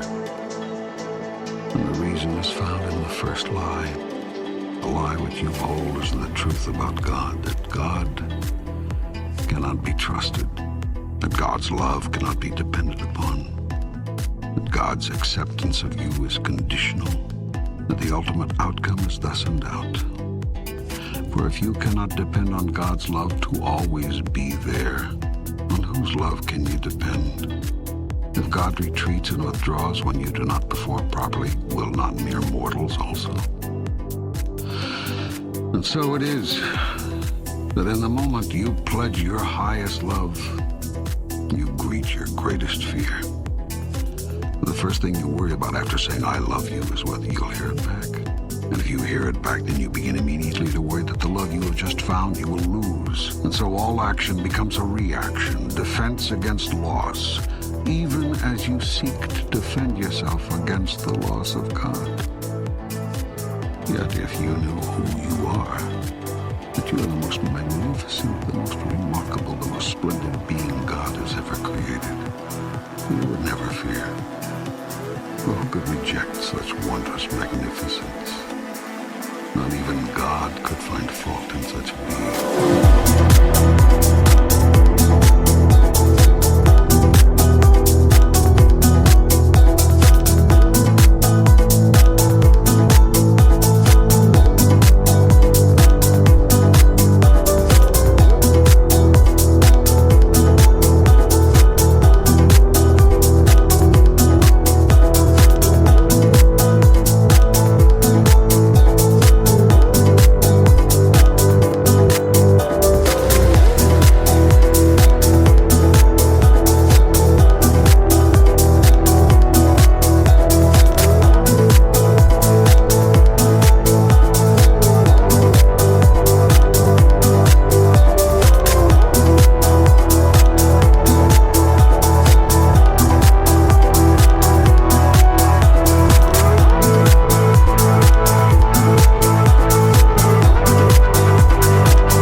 deal less. Where did you get the idea of how much less than magnificent you are? And the only people whose word you would take on everything are your mother and your father. These are the people who love you the most. Why would they lie to you? Yet have they not told you that you are too much of this and not enough of that? Have they not reminded you that you are to be seen and not heard? Have they not scolded you in some of the moments of your greatest exuberance? And did they not encourage you to set aside some of your wildest imagining? These are the messages you've received. And though they do not meet the criteria and are thus not messages from God, they might as well have been. For they have come from the gods of your universe, surely enough. It was your parents who taught you that love is conditional. You have felt their conditions many times, and that is the experience you take into your own love relationships. It is also the experience you bring to me. From this experience, you draw your conclusions about me. Within this framework, you speak your truth. God is a loving God, you say, but if you break his commandments, he will punish you with the eternal banishment and everlasting damnation. For have you not experienced the banishment of your own parents? Do you not know the pain of their damnation? How, then, could you imagine it to be any different with me? You have forgotten what it was like to be loved without condition. You do not remember the experience of the love of God. And so you try to imagine what God's love must be like, based on what you see of love in the world. You have projected the role of parent onto God, and have thus come up with a God who judges and rewards or punishes based on how good he feels about what you've been up to. But this is a simplistic view of God based on your mythology. It has nothing to do with who I am.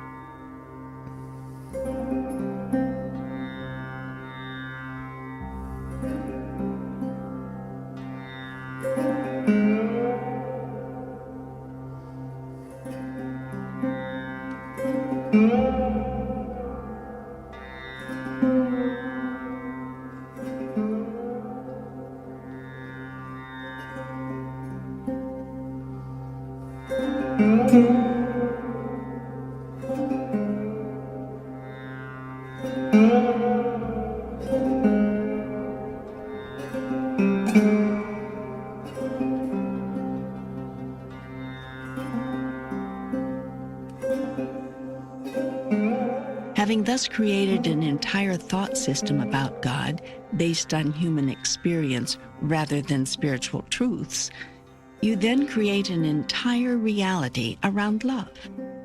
It is a fear-based reality, rooted in the idea of a fearful, vengeful God.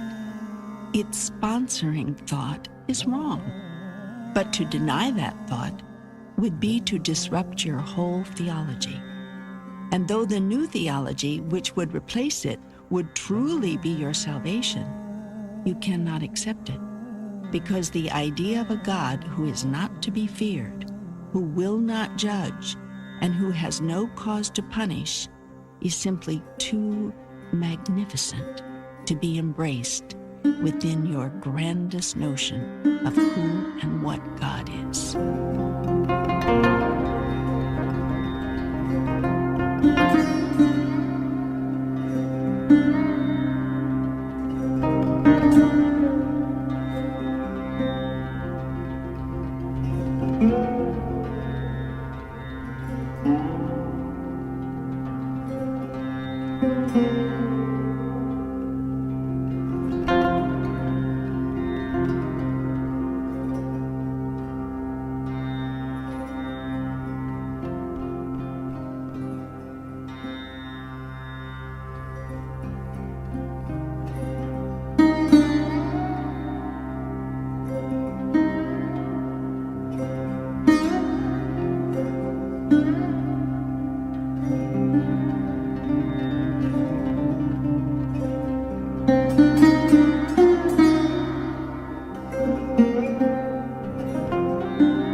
This fear-based love reality dominates your experience of love.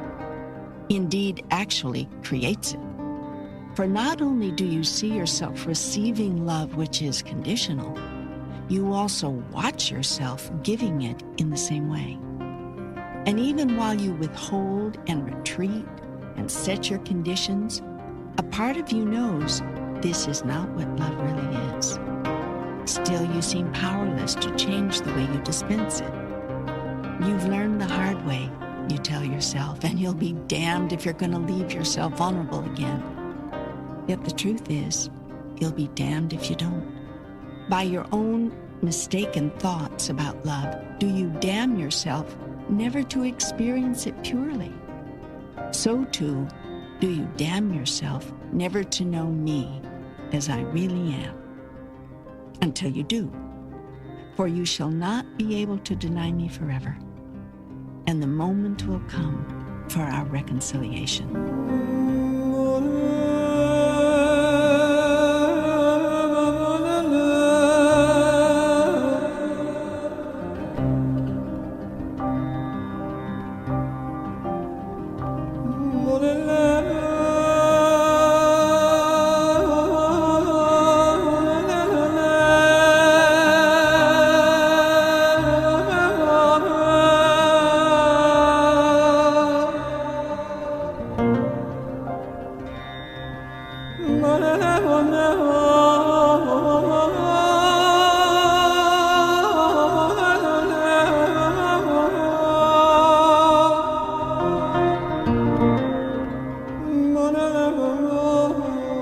Every action taken by human beings is based in love or fear, not simply those dealing with relationships.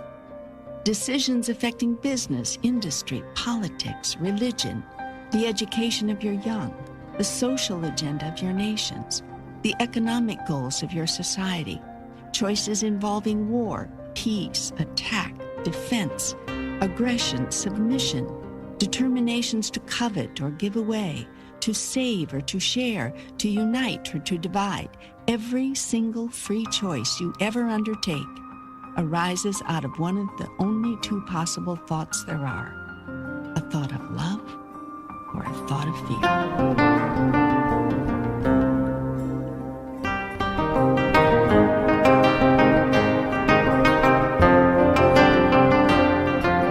Fear is the energy which contracts, closes down, draws in, runs, hides, hoards, harms.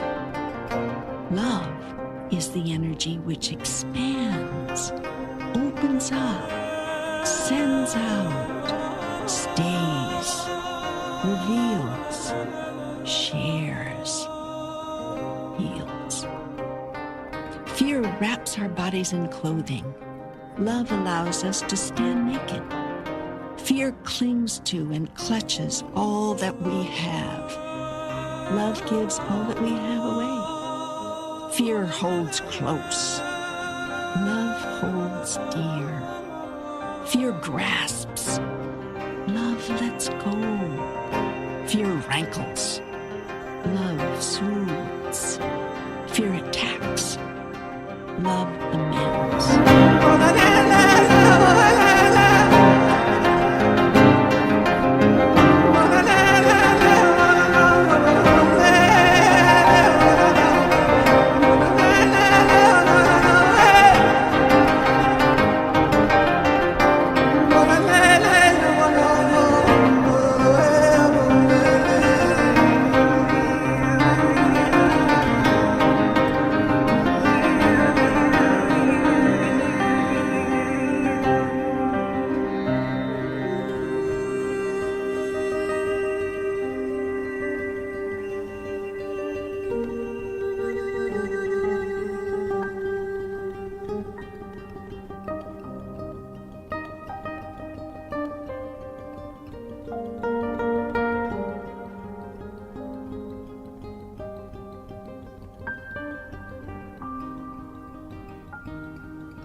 because there is nothing else from which to choose. But you have free choice about which of these to select.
Teach your children that they need nothing exterior to themselves to be happy. No person, place, or thing. And that true happiness is found within. Teach them that they are sufficient unto themselves. Teach them this, and you will have taught them grandly.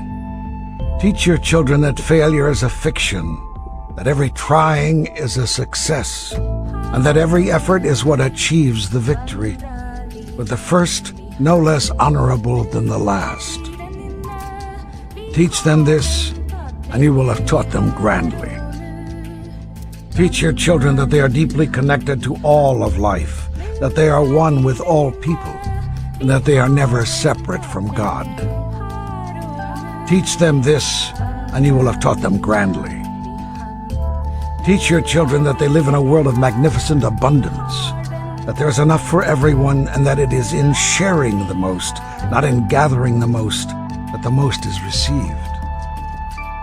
Teach them this, and you will have taught them grandly.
Teach your children that there is nothing that they are required to be or to do to be eligible for a life of dignity and fulfillment, that they need not compete with anyone for anything, and that God's blessings are meant for everyone. Teach them this, and you will have taught them grandly. Teach your children that they will never be judged, that they need not worry about always getting it right, and that they do not have to change anything or get better to be seen as perfect and beautiful in the eyes of God. Teach them this, and you will have taught them grandly. Teach your children that consequences and punishment are not the same thing, that death does not exist, and that God would never condemn anyone. Teach them this, and you will have taught them grandly. Teach your children that there are no conditions to love, that they need not worry about ever losing your love or God's, and that their own love, unconditionally shared, is the greatest gift they can give to the world. Teach them this, and you will have taught them grandly.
Teach your children that being special does not mean being better, that claiming superiority over someone is not seeing them for who they really are, and that there is great healing in acknowledging, mine is not a better way, mine is merely another way.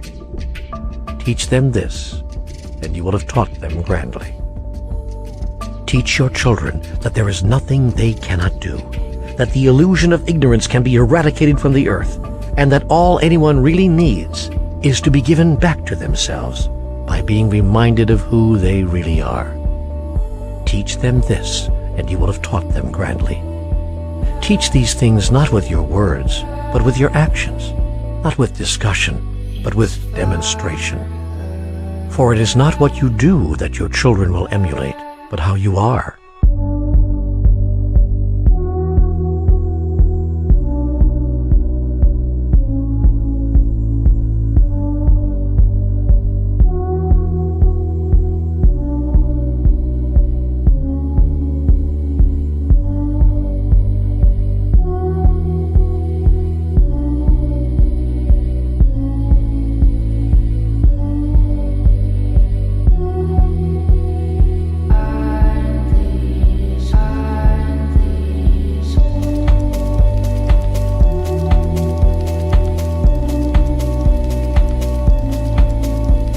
Go now and teach these things not only to your children, but to all people and all nations. For all people are your children, and all nations are your home when you set out on the journey to mastery. This is the journey on which you embarked many centuries and many lifetimes ago. It is the journey for which you have long prepared, and that has brought you here to this time and place. This is the journey that calls you more urgently now than ever before, on which you feel yourself proceeding with ever-increasing speed. This is the inevitable outcome of the yearning of your soul. It is the speaking of your heart in the language of your body. It is the expression of divinity within you. And it calls to you now as it has never called before, because you are hearing it now as it was never heard before.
It is time to share with the world a glorious vision.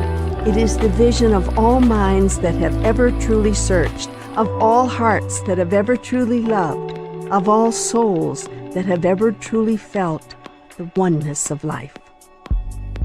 Once you have felt this, you can never be satisfied with anything less. Once you have experienced it, you will want nothing but to share it with all those whose lives you touch. For this is the reality, and it stands in spectacular contrast to the illusion. You will be able to experience the reality and to know it because of the illusion, yet you are not the illusion.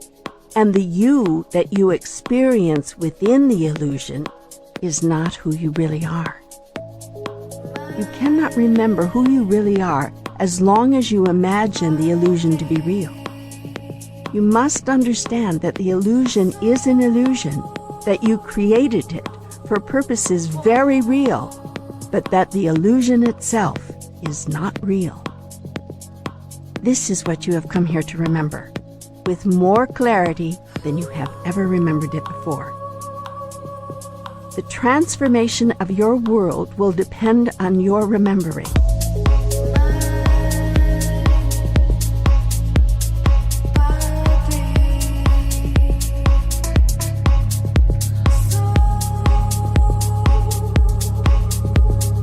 When I gain entrance into your heart, You gain entrance into heaven, and your heaven can be on earth. Everything can truly be on earth as it is in heaven when the time of separation is over and the time of unification is at hand.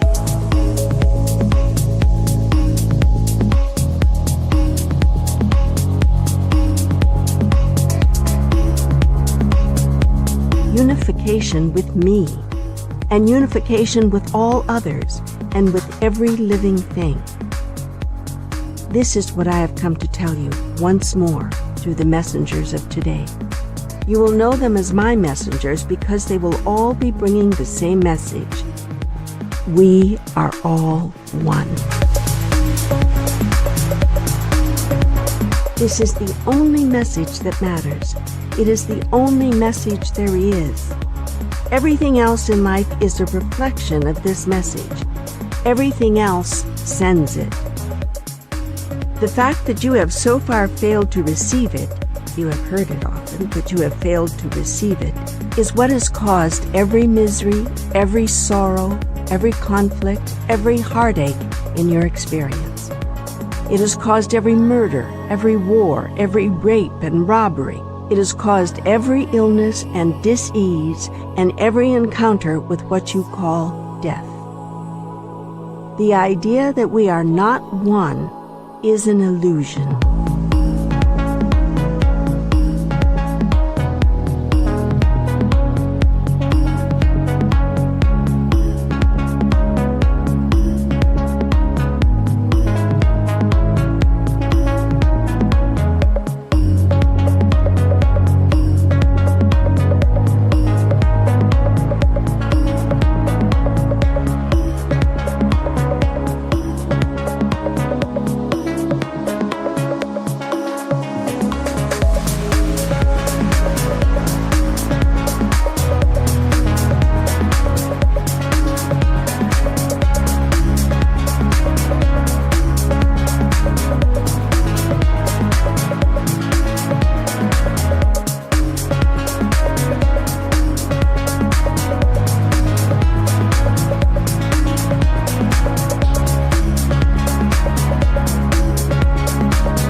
Here are the 10 illusions.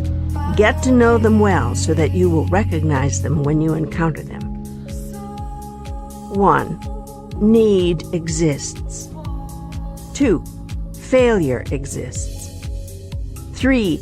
Disunity exists. 4. Insufficiency exists. 5. Requirement exists. 6. Judgment exists. 7. Condemnation exists. 8. Conditionality exists. 9. superiority exists. 10. Ignorance exists.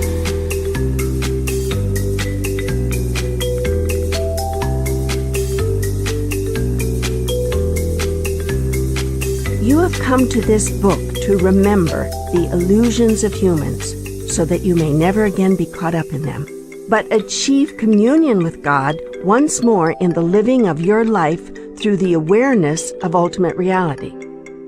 It is perfect that you have done so, and it is obviously not happenstance. You have come here so that you may know experientially that God resides within you, that you may have, whenever you wish, a meeting with the Creator. The Creator may be experienced and found within you and all around you, but you must look past the illusions of humans.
Seek not a set of beliefs. Seek an awareness of what you know. Use whatever you find that returns you to that awareness. Understand that you are living an illusion and that none of it is real, yet the illusion points to what is real and can give you an experience of it. How can you see the illusion as an illusion when it appears to be so real? And how is it that it seems so real if it is an illusion? The second question will be answered first. The illusion seems so real because so many people believe that it is not an illusion. In your Alice in Wonderland world, everything is as you believe it to be.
There are thousands, millions of examples of that. Here are two. Once you believed the sun revolved around the earth, and indeed for you it did. All of your evidence proved that it did. So certain were you of this truth that you developed an entire science of astronomy around it. Once you believed that everything physical moved from one point to another through time and space. All of your evidences proved it. So certain were you of this truth that you built an entire system of physics around it. Now listen carefully. The wonder of these sciences and these systems is that they worked. The astronomy that you created based on your belief that the Earth was the center of the universe worked to explain the visual phenomena you saw in the movement of the planets across the night sky. Your observations supported your belief, creating what you called knowledge. The physics that you created based on your belief about particles of matter worked to explain the visual phenomena you saw in the physical world. Again, your observations supported your belief, creating what you called knowledge. Only later, when you looked more closely at what you were seeing, did you change your mind about these things. Yet that change of mind did not come easily. The first people who suggested such a change of mind were called heretics, or in later times, foolish or mistaken. Their ideas of a new astronomy, with the Earth revolving around the Sun, or of quantum physics, in which particles of matter did not move in a continuous line through time and space, but were seen to disappear in one place and reappear in another, were labeled spiritual and scientific blasphemy. Their proponents were discouraged, denounced, even put to death for their beliefs. It is your beliefs that were true, the majority of you insisted. After all, were they not supported by every observation? Yet which came first, the belief or the observation? That is the central question. That is the inquiry you did not wish to make.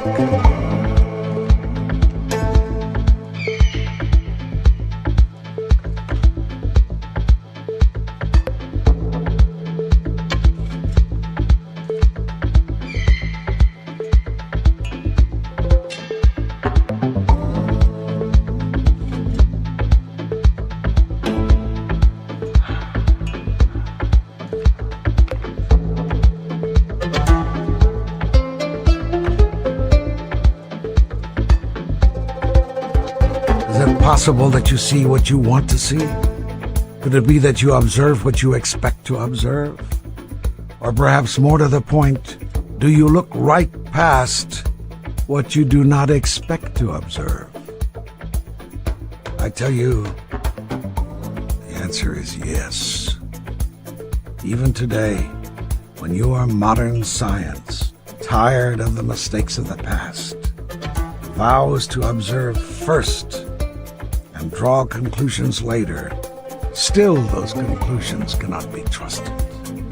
That is because it is impossible for you to look at anything objectively.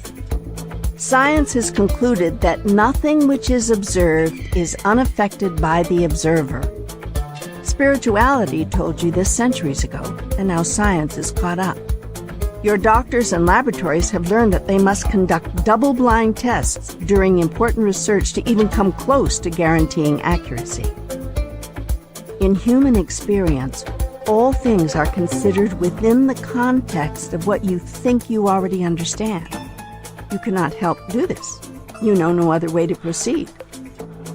Put another way, you are looking at the illusion from within the illusion. Every conclusion you come to about the illusion is therefore based on the illusion, and so every conclusion is an illusion. Let this be your new insight and your constant reminder. Every conclusion is an illusion.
let us return to the first question. How can you recognize the illusion as an illusion when it seems so real? You have just learned that the reason it seems so real is not because it is real, but because you believe so firmly that it is. Therefore, to change the way you see the illusion, change what you believe about it. In the past, you were told that seeing is believing. But lately, a new idea has been advanced, that believing is seeing. And I tell you, this is true. If, when you confront the illusion, you believe it is an illusion, you will see it as an illusion, even though it seems very real. You will then be able to use the illusion as it was intended to be used, as a tool with which to experience ultimate reality.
Remember to create the illusion.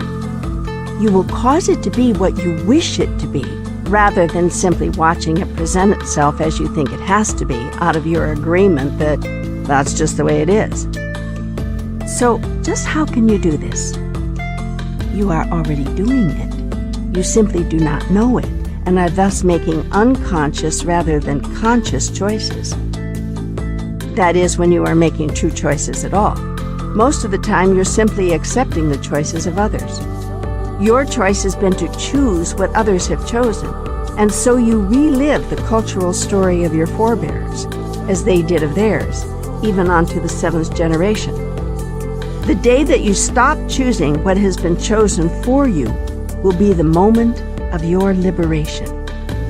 You will not then escape the illusion, but be liberated from it. You will step outside of the illusion, but will continue to live with it, free of its ability to control you or your reality.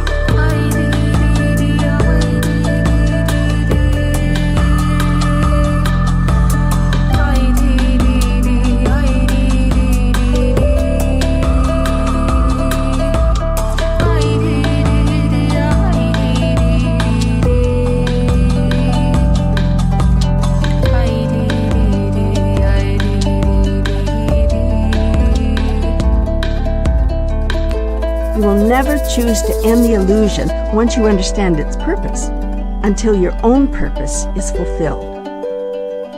Your purpose is not only to know and experience who you really are, but to create who you next will be.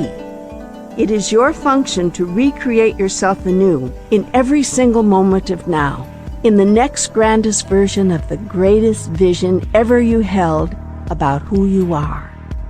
This is the process you have called evolution. Yet you need not be affected by this process in any negative way. You can be in this world, but not of it. When you are, you will begin to experience the world as you choose to experience it. You will then understand the experience itself to be an action rather than a reaction. Something that you are making, not something that you are having. When you understand this secret, everything in your life will change. When enough of you understand this, everything on your planet will change. Those who have understood the secret have been called masters. Those who have taught this secret have been called avatars. Those who have lived this secret have been called blessed. Therefore, blessed be.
To live as an enlightened master, you must become a heretic and a blasphemer, for you will not believe what everyone else believes, and others will deny your new truth, even as you deny their old one.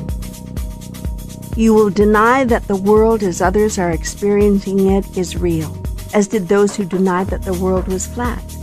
As in those days, this will fly in the face of what seems incontrovertible, based on the appearance of things. As in those days, this will generate argument and disagreement, and you will set sail across stormy oceans to discover endless horizons. And, as in those days, you will live in a new world. This is the world that you have been waiting to create, and which you have been meant to experience from the beginning of time. Time, too, is an illusion, so it might more correctly be said, since the illusion began. Always remember, the illusion is not something you are enduring. It is something you are choosing. You do not have to live the illusion if you do not choose to. You are here because you wish to be. If you did not so wish, it would not so be. Yet know that the illusion in which you live is being created by you, not for you by someone else. Human beings who do not wish to take responsibility for the life they are experiencing say that God has created it, and that they have no choice except to endure it. Yet I tell you that the world you live in is the way it is because that is the way you have chosen it to be. When you no longer wish the world to be the way it is, you will change it.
is a truth that not many humans can accept, because to accept it, they would have to acknowledge their complicity, and this is something they cannot bring themselves to do.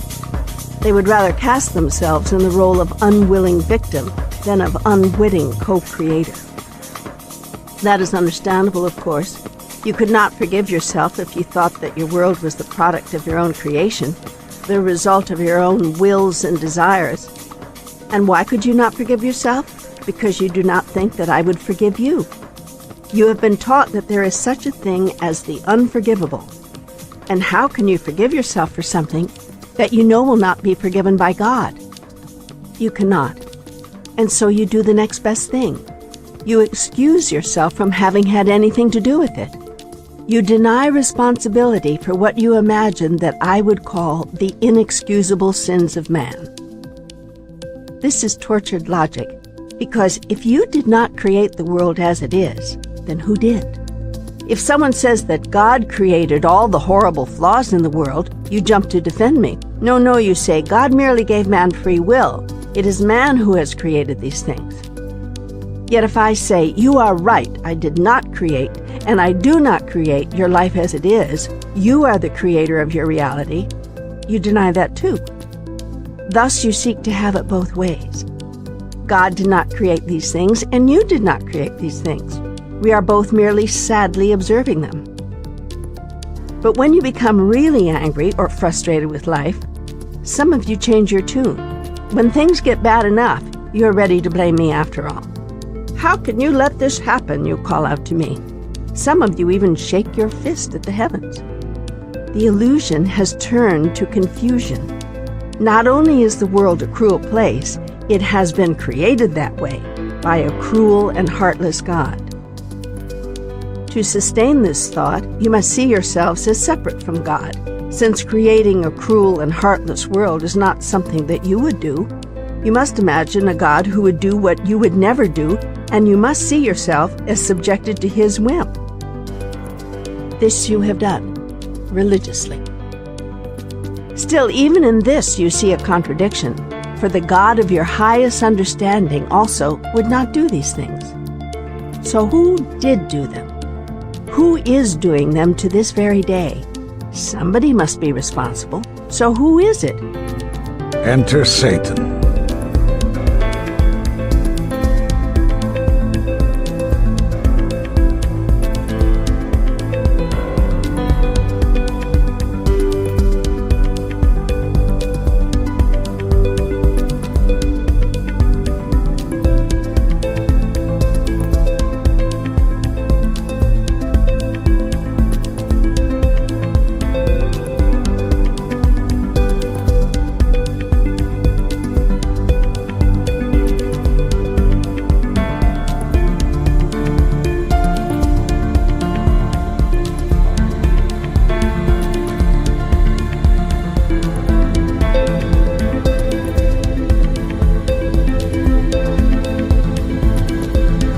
To resolve the contradiction of a loving God who would do unloving things, and to escape your own, you have created a third party, the perfect scapegoat, the devil.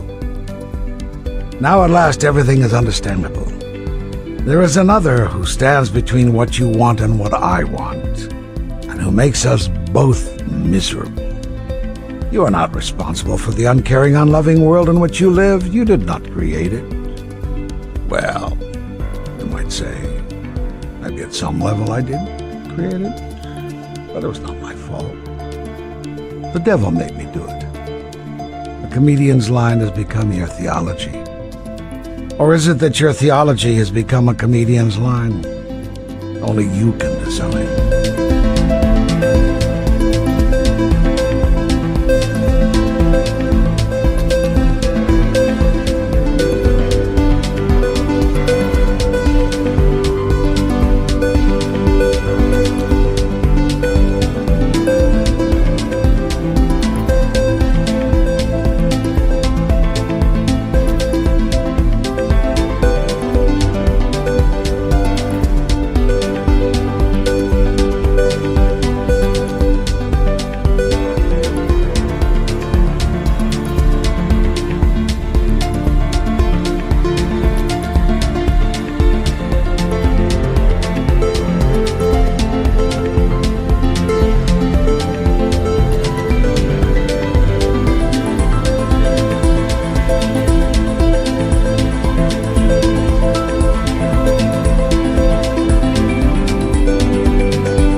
There is a way to end the confusion. There's a way to see the illusion as an illusion, and that is to use the illusion. You will know that the illusion is not real when you see that you can easily manipulate it. You may claim that you cannot do this. You may say that this is a big order, more than you're up to. Yet humans consciously create illusions every day and live within them. You know anyone who sets his clock or watch ahead 15 minutes in order to never be late? There are those on your planet who do this. They actually set their clock or their watch 5 or 10 or 15 minutes ahead of the time that it actually is. Then, when they look to see what time it is, they motivate themselves to hurry up, because they are pretending that it is several minutes later than it really is. Some people actually forget that they are playing this little trick on themselves and think that it really is the time that it is not. This is when the illusion no longer serves them. It does not serve its intended purpose. The person who understands that the time on his watch is an illusion that he has created himself relaxes when he sees the time, because he knows that he has a few more minutes. He goes into high gear and becomes very efficient, precisely because he is relaxed. He understands that the illusion is not the reality. The person who has temporarily forgotten that the time on his watch is an illusion, and one that he has created himself, is filled with anxiety because he thinks that the illusion is real. Thus, two people have two entirely different reactions to the same circumstance. One experiences the illusion as an illusion, and the other experiences it as reality.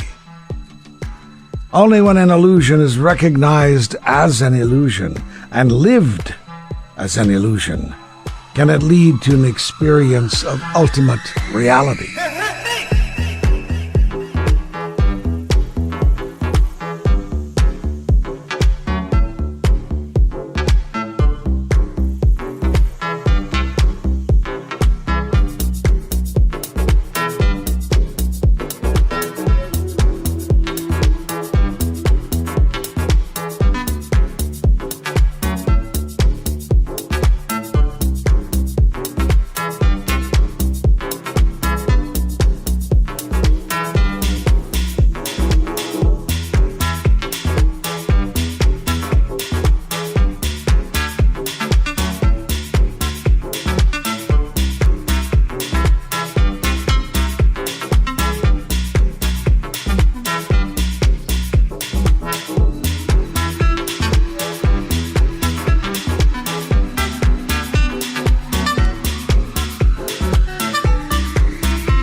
The way to use the illusion is to know that it is an illusion.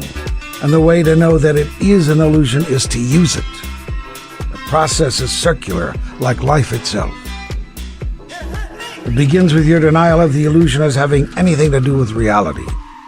For a very long time, you've been denying ultimate reality. You have been denying who I am and who you really are. Now you will simply turn your denial around. You might call this denial reversal. Look around you and make a simple declaration. Nothing in my world is real. It is that simple. I've told you this before in many ways at many times. I'm telling it to you again here. Nothing that you see is real. It is your watch set ahead 10 minutes. You're actually watching yourself. That is, you are deluding yourself into thinking that what is not so is so. But you must watch out, because you can forget very easily that you are living within an illusion of your own creation. Some of you may feel depressed when you are told that what you are experiencing on your planet is all make-believe. Yet do not be downhearted, for your world is your greatest gift, a wonder for you to behold, a treasure for you to enjoy.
Life in the physical realm is glorious indeed, and its purpose is to bring you happiness through the awareness and the declaration, the expression and the fulfillment of who you really are. Go, therefore, into this magnificent world of your creation. Make of your lifetime an extraordinary statement and a breathtaking experience of the most glorious idea that you have ever had about yourself. Remember that every act is an act of self-definition. Every thought carries the energy of creation. Every word is a declaration of what is true for you. Look to see what you are doing today. Is this how you choose to define yourself? Look to see what you are thinking today. Is this what you wish to create? Look to see what you are saying today. Is this what you desire to be so? Each moment of your life is a holy moment, a moment of creation. Each moment is a new beginning. In each, you are born again. This is your journey to mastery. It is a journey that will lead you out of the nightmare of your own construction and into that wondrous dream which your life was intended to be. It is a journey that will lead you to your meeting with the Creator.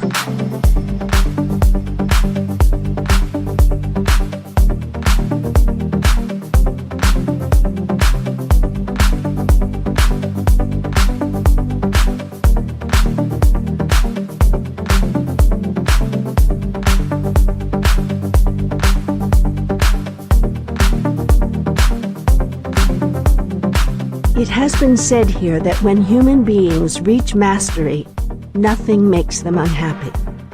It has also been said that there is a great secret that allows masters to be in this place. I have already told you this secret, but did not identify it as the secret, and so you may not have understood that this insight was the key to everything. Here is the insight again. Here is the secret. Disunity does not exist. This insight can change your entire experience of life. This insight translates into a simple statement that, if lived as your day-to-day reality, would turn your world upside down. We are all one. What this would really do is turn your world right side up. For when you realize that there is one thing, and only one thing, one reality and only one reality, one being and only one being, then you comprehend that at some level, the one being is and must be always getting its way.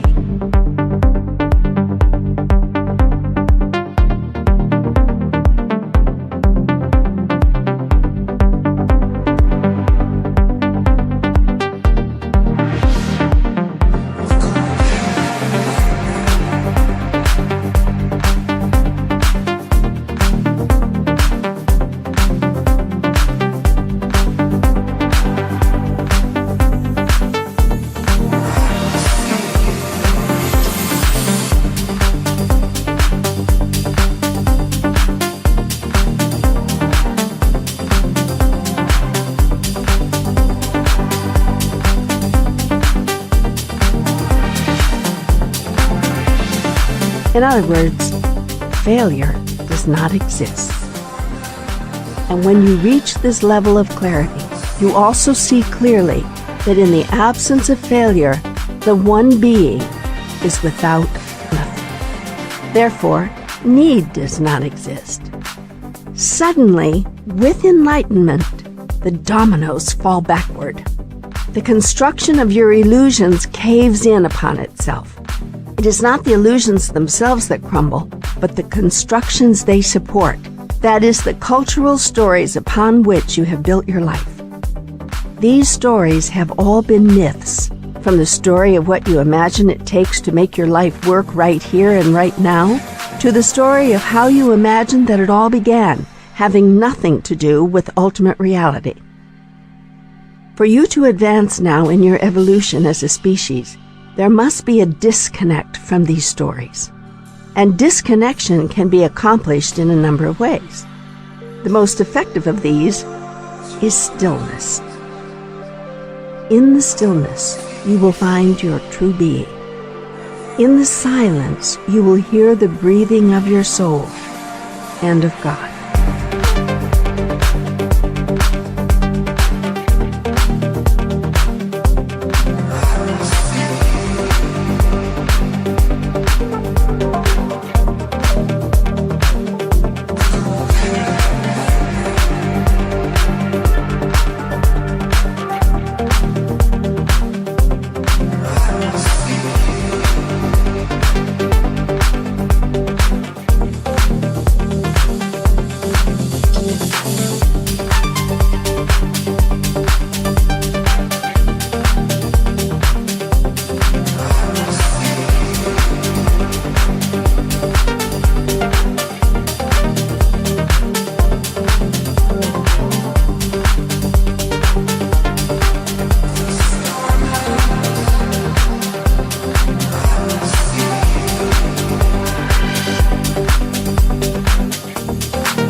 I've told you many times, and I tell you here again, you will find me in the stillness.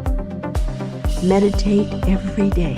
Ask yourself, can you give 15 minutes each morning and 15 minutes each evening to God? If you cannot, if you do not have the time, if your schedule is too busy, if there is just too much else that you have to do, then you have been caught up in the Maya, in the illusion more deeply than even you may have thought.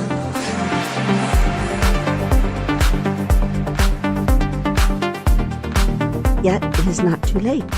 It is never too late to step away from the illusion, see it for what it is, and use it to allow yourself to experience the ultimate reality of who you really are. Begin by setting aside a tiny percentage of your waking hours each day. That's all it will take to commune once more with me. I am calling you into communion with God. I am inviting you to experience your meeting with the Creator.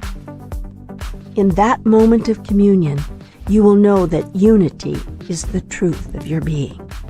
And when you come out of your meditation, you will understand and see from your experience that it is the denial of this truth that perpetuates the negative effects of the illusion. The illusion was meant to be your joy. It was meant to be your tool. It was never intended to be your burden and your sorrow, your trial and tribulation. And it will cease to be so when you understand the ultimate reality. There is no separation. There is no separation of anything from anything. There is only unity. There is only oneness.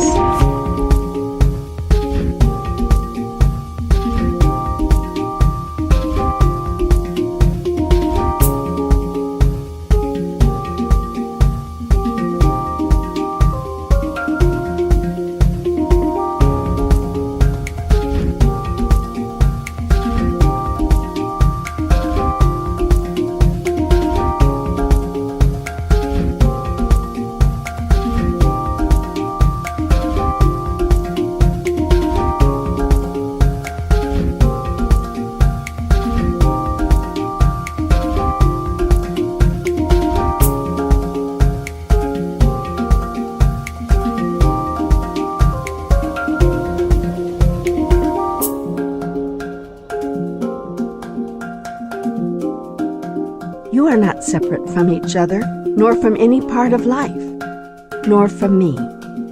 Because disunity does not exist, insufficiency cannot. For the one that is sufficient unto itself. Because insufficiency does not exist, requirement cannot. For when there is nothing you need, there is nothing that you have to do to acquire anything.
Because there is nothing that you have to do, you will not be judged by whether you have done it or not. Because you will not be judged, you cannot be condemned.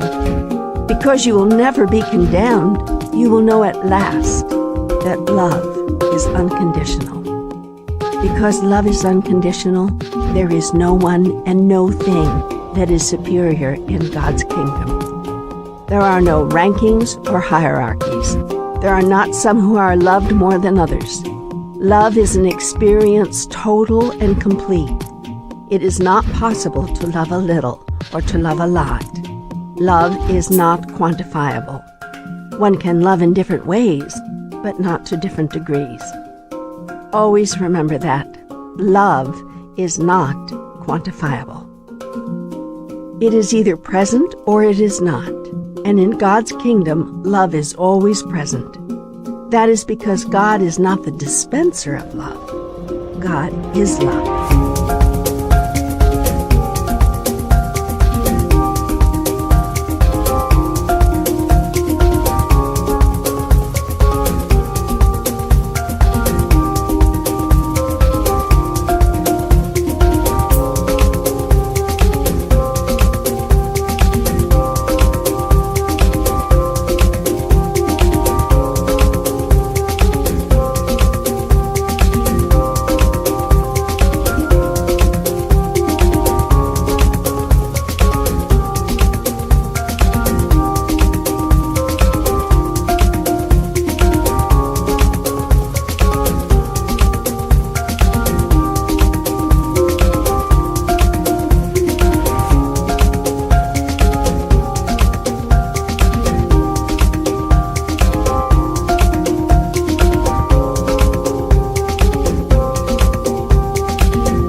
Now I have said that you and I are one, and that is what is so.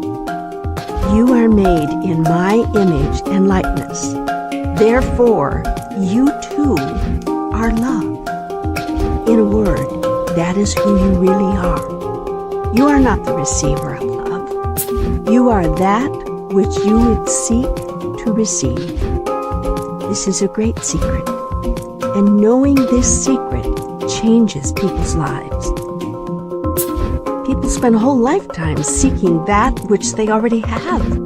They have it because they are it. All you have to do to have love is to be love. You are my beloved. Each of you. All of you. None of you is more lovable than another, because none of you is more of me than another. Although some of you remember more of me, and therefore more of yourself. So do not forget yourself, beloved. Be love. Do this in remembrance of me. For you are all a part of me, a member of the body of God. And when you remember who you really are, you are doing that quite literally. That is, you are remembering. Becoming a member once again of the one body. There is only one body, one being. Always remember that.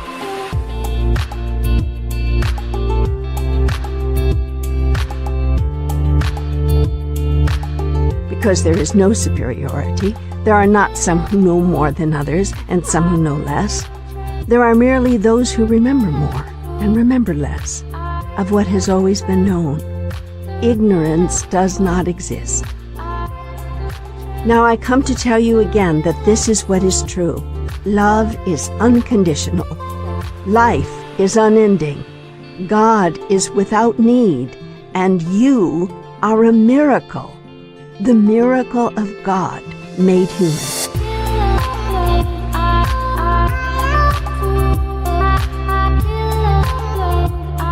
This is what you wanted to know all along. It is what you have always known in your heart, and what your mind has denied. It is what your soul has whispered time and time again, only to be silenced by your body and the bodies around you. You have been asked to deny me by the very religions that would invite you to know me. For they have told you that you are not me, and I am not you, and that to even think so is a sin. We are not one, they say, but rather the Creator and the created. Yet this refusal to accept and know yourself as one with me is what has caused all of the pain and all of the sorrow of your life. I invite you now to a meeting with the Creator. You will find the Creator within.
See yourself as the light that will truly light the world.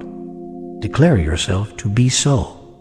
Announce it to your heart, and then through your heart to everyone. Let your actions be your announcement. Fill your world with love. Know that you are the Savior for whom all have waited. Come to save everyone whose life you touch from any thought they may ever have had that would deny the wonder of who they are and the glory of their eternal communion with God.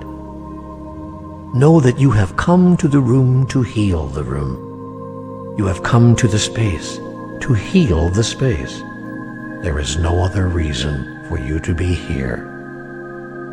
You are on a journey to mastery, and now is the time to get on with it. Embrace the holy moment. This is my message, and there is more. Be in the world. Do not ignore it. Spirituality does not have to mean finding a cave and hiding out forever. Be in your world, but not of it. Live with the illusion, not within it. Yet do not abandon it. Do not retreat from the world. That is not the way to create a better world, and it is not the way to experience the grandest part of you. Remember that the world was created for you, so that you might have a context within which to experience yourself as who you really are.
prepared the way, and all that is left is to move into willingness to have your meeting with the Creator within, to experience communion with God.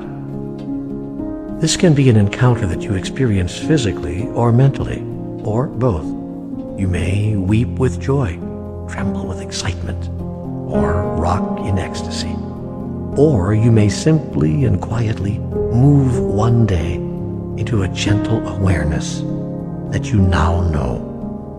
You know about the illusion and the reality. You know about yourself and about God. You understand the oneness and the individuation of the oneness. You understand it all. This experience of knowing may remain with you, or it may come and go. Do not feel exalted if it stays, and do not feel discouraged if it goes. Simply notice what is so, then choose what you next wish to experience. Even masters have been known to occasionally choose not to experience their mastery, sometimes for the pure joy of reawakening to it, and sometimes for the purpose of awakening others. That is why things can happen to masters that you, in your place of judgment, do not think should or could be happening if they were really masters. Therefore, judge not and neither condemn, for you may meet your master this very day, as the bag lady on the street or the mugger in the park, and not only as the guru on the mountaintop. In fact, rarely so. The master who appears as a master is seldom acknowledged, and more often rebuked. Yet the master who walks among you, appearing as one of you, is often the master who makes the most impact. So be alert, for you do not know at what hour your master may come. He may even come as what you choose to call a criminal, disobeying the most sacred laws and customs of your society, and be crucified because of it. Yet in the aftermath will you seek to remember every word he ever spoke.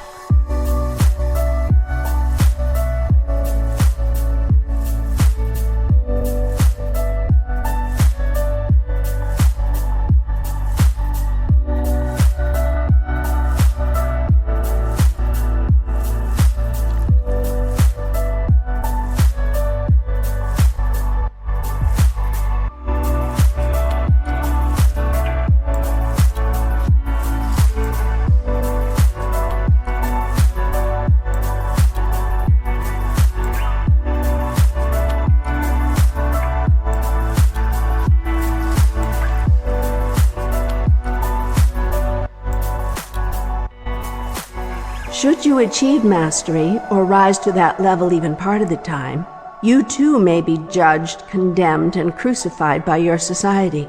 For others may be afraid of you, because they may be worried that you know something they do not know, or because you are challenging something that they think they do know. And it is fear that turns observation into judgment, and judgment into anger. It is as I told you, anger is fear announced.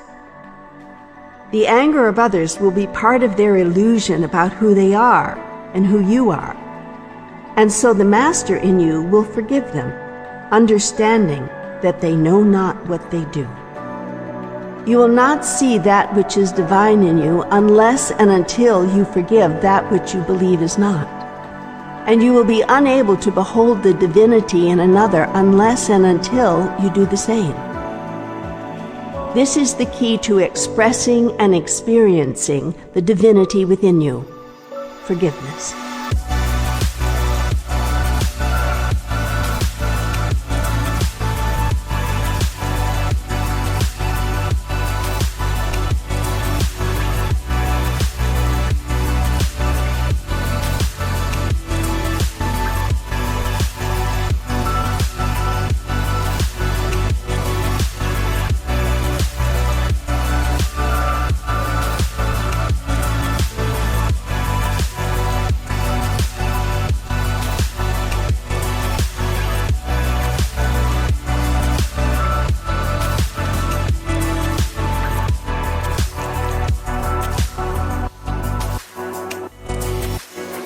Forgiveness is the expander of perception.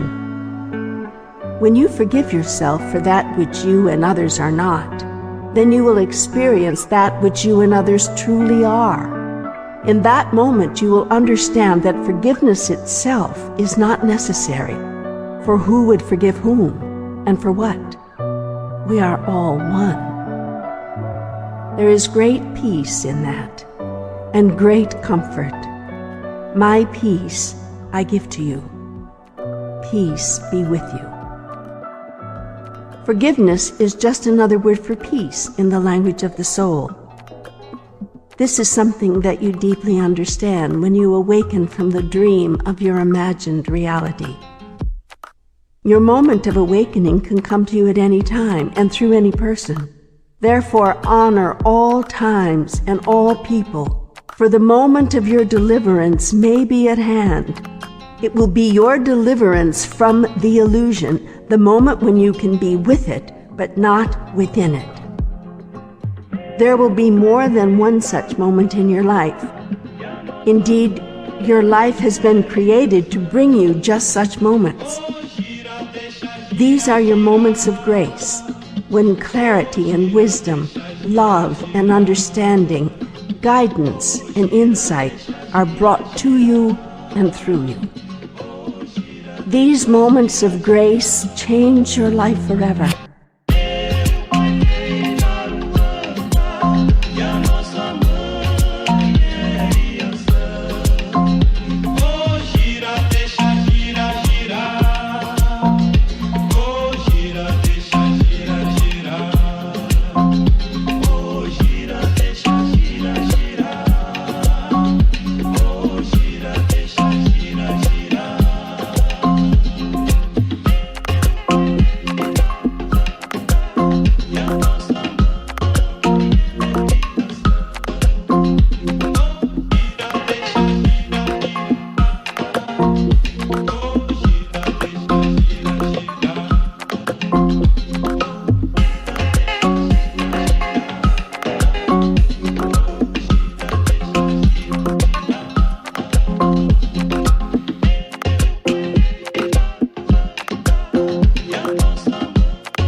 Just such a moment of grace brought you to these words.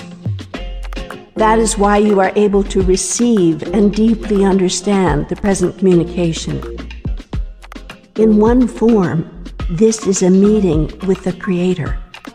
It has come upon you through your willingness, through your openness, through your forgiveness, and through your love. Your love of self, your love of others, and your love of life. And yes, your love of me. It is love of God that brings God to you. It is love of self that brings awareness of that part of self which is God, and therefore knows that God does not come to you, but through you. For God is never apart from you, but is always a part of you. The Creator is not separate from the created. The lover is not separate from the beloved. That is not the nature of love, and that is not the nature of God. Nor is it the nature of you. You are separate from nothing and no one, least of all God. You have known this from the beginning. You have understood this always. Now, at last, you are giving yourself permission to experience it, to have a true moment of grace, to be in communion with God.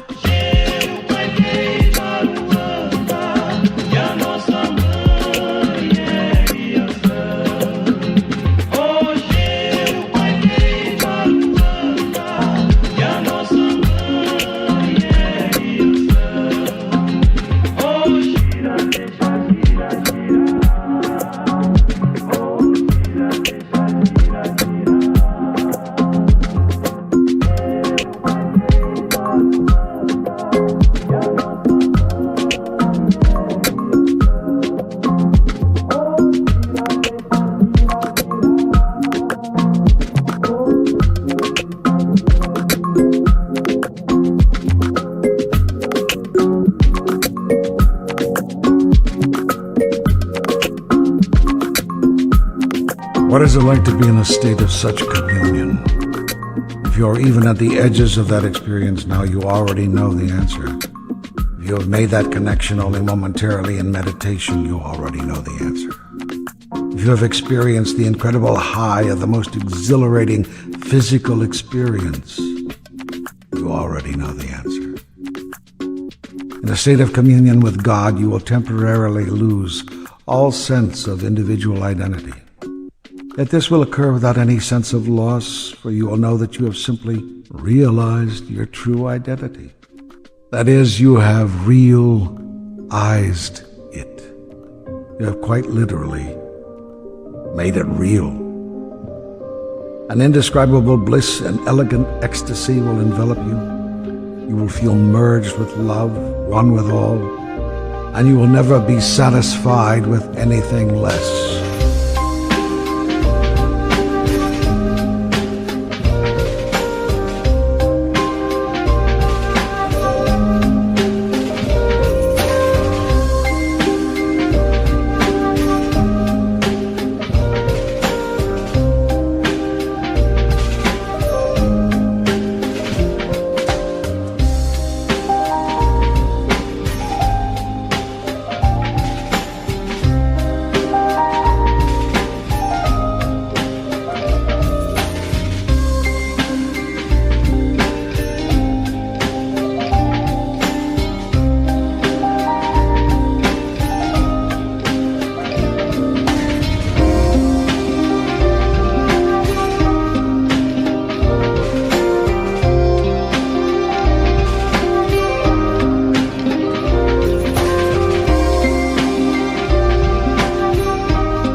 People who have had this experience return to the world and their lives in a new way.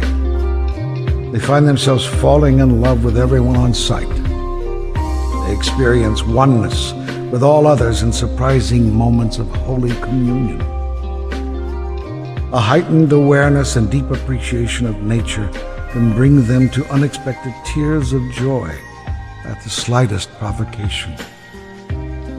And a new clarity about everything they are seeing in the world around them can render them transformed.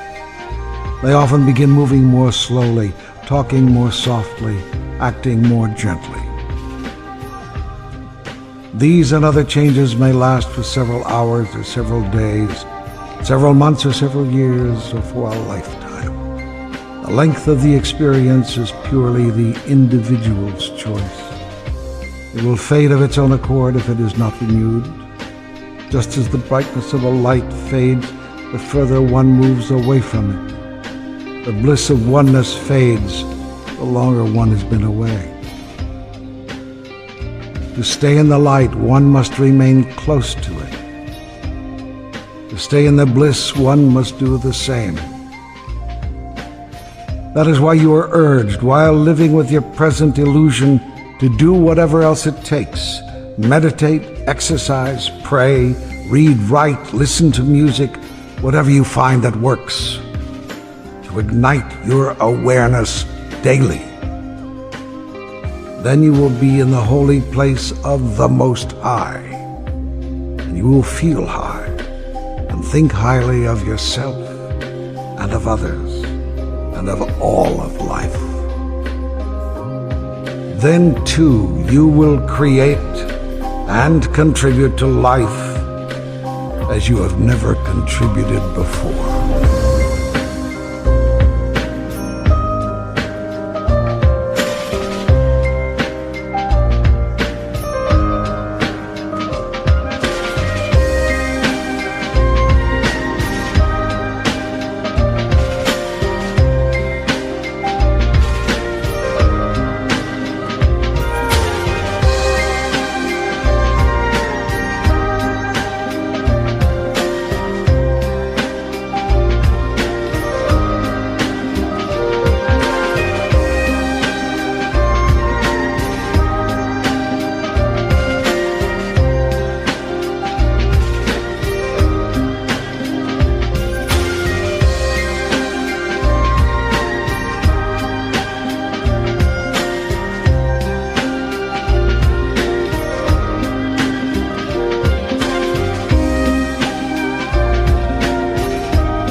After one experience of meeting the Creator within, you will remember the message of the Creator, because it is the message of your own heart.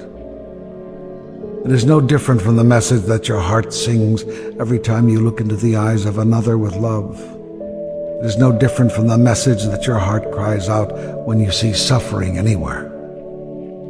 This is the message that you bring to the world and that you would leave with the world when you are your true self.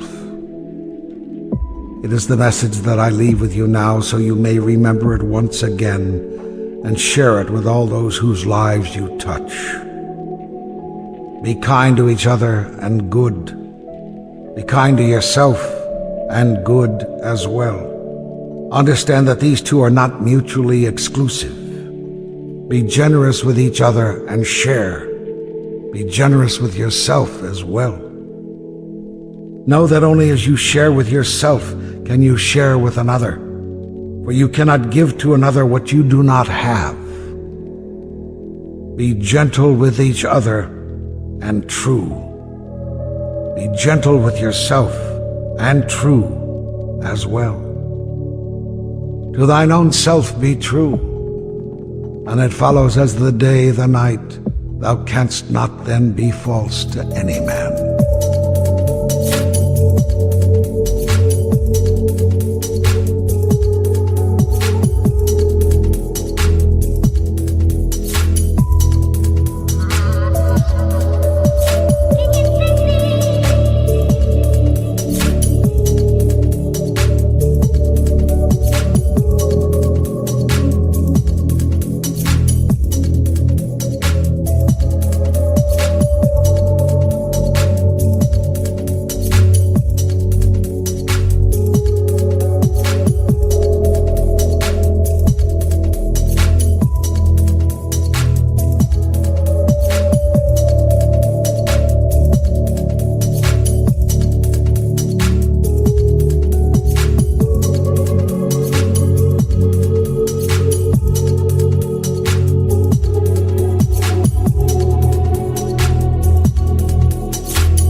Remember always that betrayal of yourself in order not to betray another is betrayal nonetheless.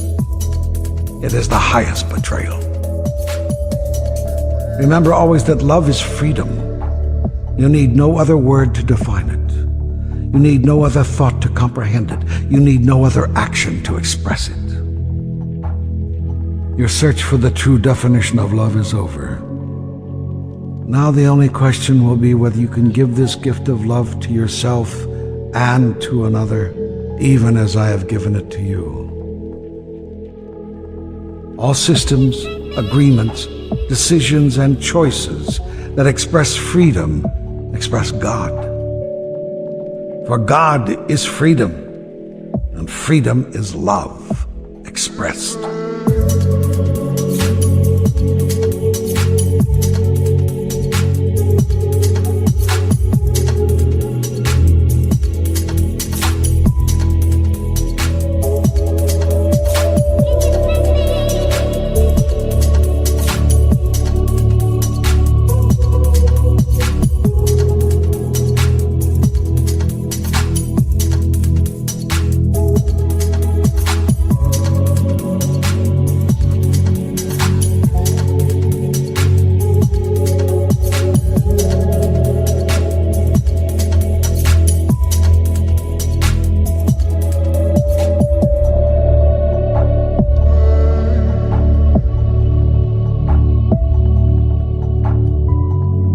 Remember always that yours is a world of illusion, that nothing you see is real, and that you may use the illusion to bring you a grand experience of the ultimate reality.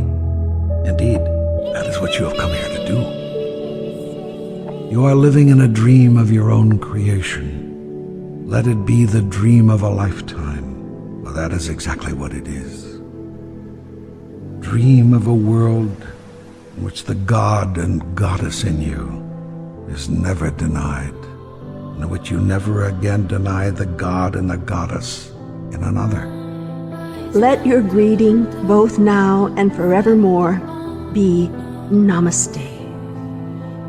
Dream of a world in which love is the answer to every question, the response to every situation, the experience in every moment.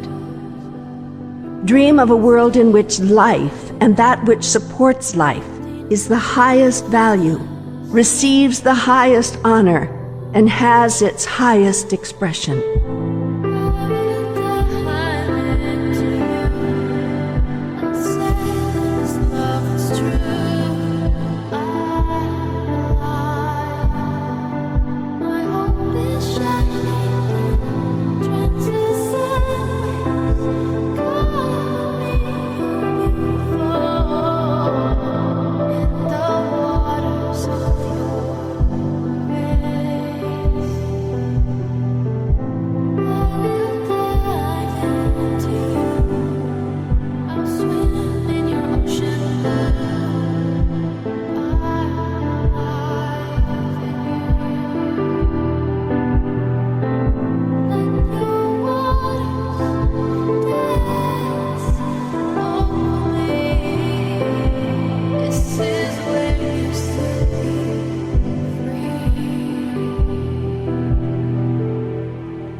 Dream of a world in which freedom becomes the highest expression of life, in which no one who claims to love another seeks to restrict another, and in which all are allowed to express the glory of their being in measure full and true. Dream of a world in which equal opportunity is granted to all, equal resources are available to all, and equal dignity is accorded to all, so that all may experience equally the unequaled wonder of life. Dream of a world in which judgment is never again visited by one upon another, in which conditions are never again laid down before love is offered, and in which fear is never again seen as a means of respect. Dream of a world in which differences do not produce divisions, individual expression does not produce separation, and the greatness of the whole is reflected in the greatness of its parts. Dream of a world in which there is always enough, in which the simple gift of sharing leads to that awareness and creates it, and in which every action supports it. Dream of a world in which suffering is never again ignored, in which intolerance is never again expressed, and in which hatred is never again experienced by anyone.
Dream of a world in which ego is relinquished, in which superiority is abolished, and in which ignorance is eliminated from everyone's reality, reduced to the illusion that it is.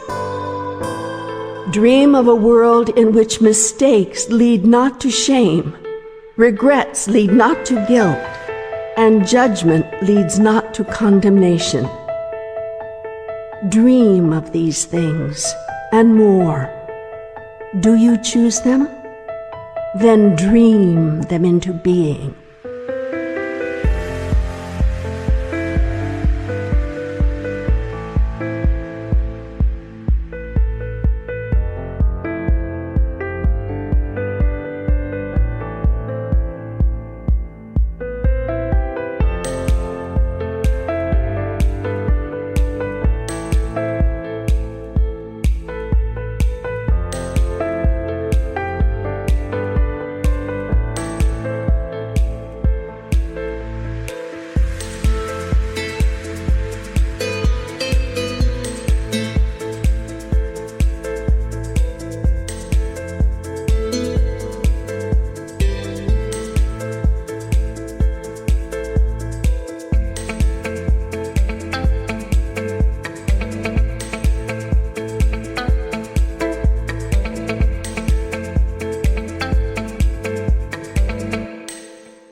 With the might of your dreams end the nightmare of your reality. You can choose this, or you can choose the illusion. I have said to you before, through the words of poets and leaders and philosophers, there are those who see things as they are and say why, and there are those who dream of things that never were and say, why not? What do you say?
For the words here to be made flesh, for them to become more than mere sounds but physical reality in your physical world, you must pay attention to the part of yourself that is physical in the world. Your communion with God, your meeting with the Creator within, begins with knowing your physical body, understanding your physical body, honoring your physical body, and using your physical body as a vehicle that is meant to serve you. In order to do this, you must first understand that you are not your physical body. You are that which controls your body, lives with your body, and acts in the physical world through your body, but you are not the body itself. If you imagine that you are your body, you will experience life as an expression of the body. When you understand that you are your soul, then you will experience life as an expression of the soul. When you acknowledge that your soul and God's are one, then you will experience life as an expression of the one Spirit. This will change everything.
To know your body, to understand your body, to experience your body in its fullest magnificence, seek to be with your body in a quality way. Love it. Care for it. Listen to it. It will tell you what is true. Remember, the truth is what is so right now. And this is something everybody knows. Therefore, listen to what your body is telling you. Remember how to listen. Look at what your body is showing you. Remember how to look. Do not only observe other people's body language, observe your own. Health is an announcement of agreement between your body, mind, and spirit. When you are not healthy, look to see which parts of you disagree. Perhaps it is time for you to rest your body, but your mind does not know how. Perhaps your mind is dwelling on negative, angry thoughts or worries about tomorrow, and your body cannot relax.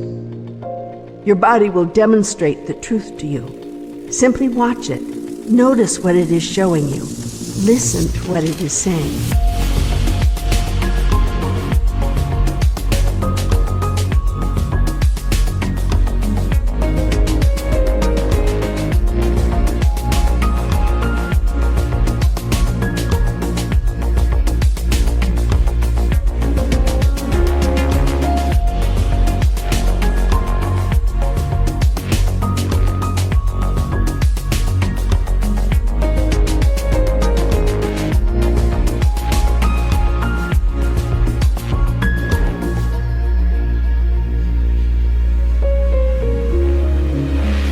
Honor your body. Keep it in good shape.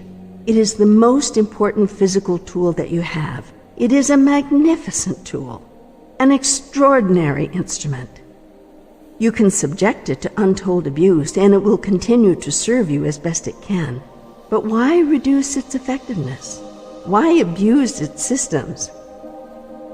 Even as I told you to meditate every day so that you may quiet your mind and experience your oneness with me, now I tell you to exercise each day. Exercise is the meditation of the body. It too allows you to feel oneness with all of life. You will never feel so alive and so much a part of life as when you exercise. Movement of the body will bring you a natural high. That high feeling has been aptly named. You are high when you are connected with the Creator, and you are connected with the Creator when your body is healthy and in tune with life. You are in a very high place. Your body is nothing more than an energy system. The energy that is life is coursing through your body. You can direct this energy. You can control it.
However you do it, by whatever means or program, keep your physical body in the shape that will most effectively support you, given what it is that you are trying to do. Know that what you are seeking to do in this life is to express and experience the grandest version of the greatest vision ever you held about who you are.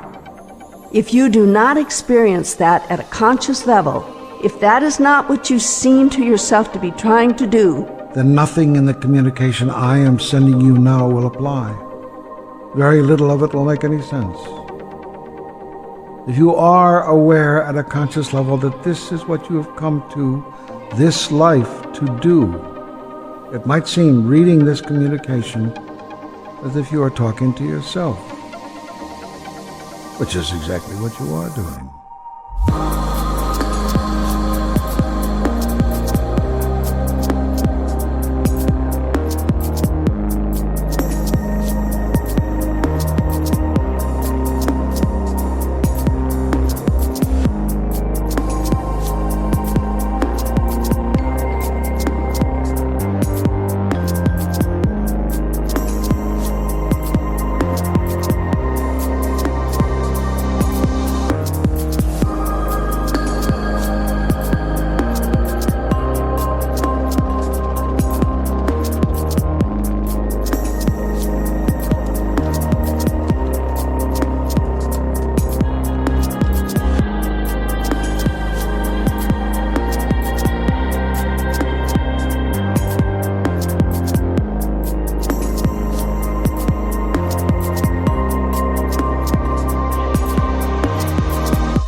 After taking better care of your body, the next step in achieving communion with God through meeting with the Creator within involves the controlling of your emotions.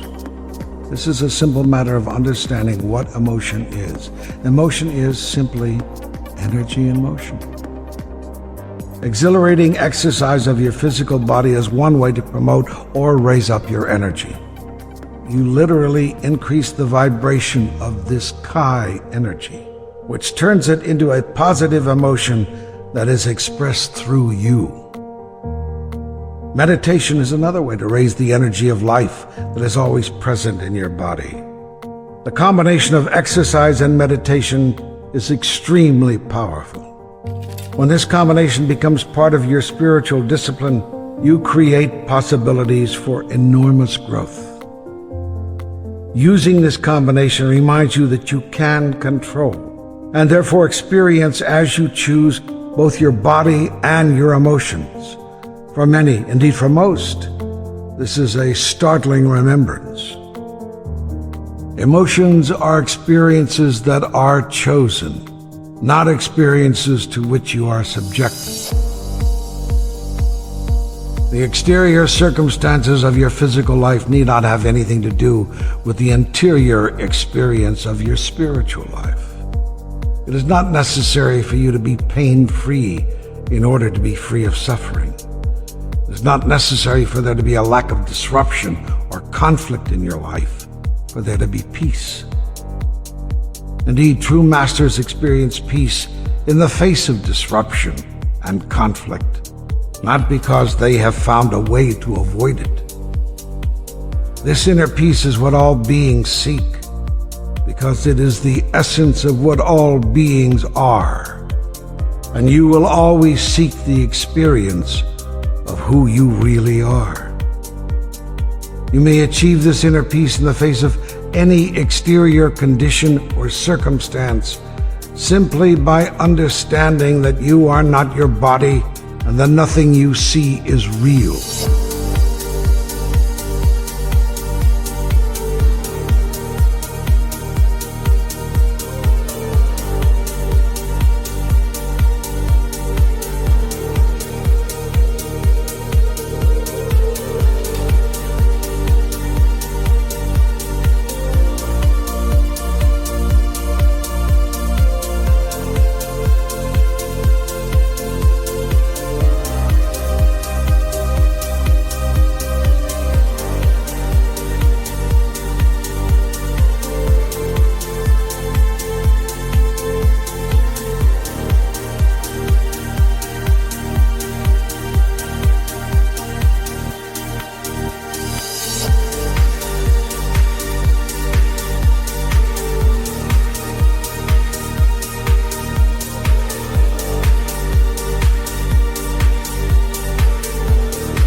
Remember that you are living the 10 illusions.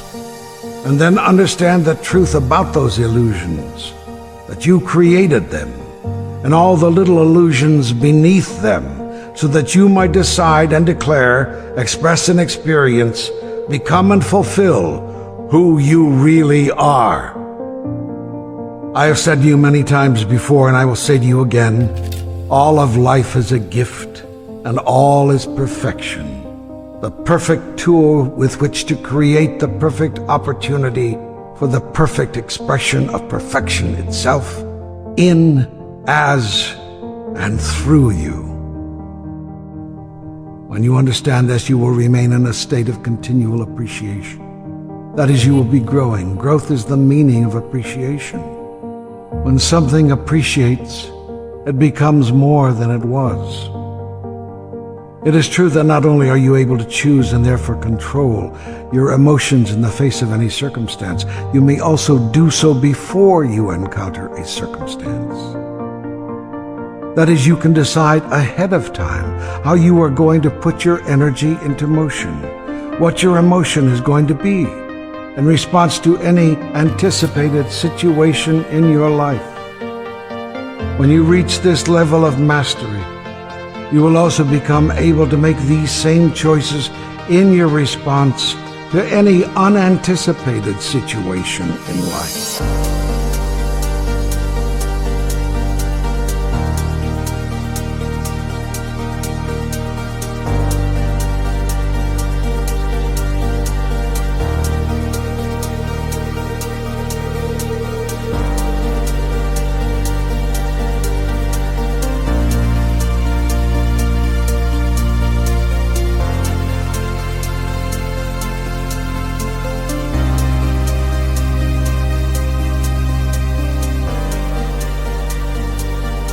Now is the time of your deciding.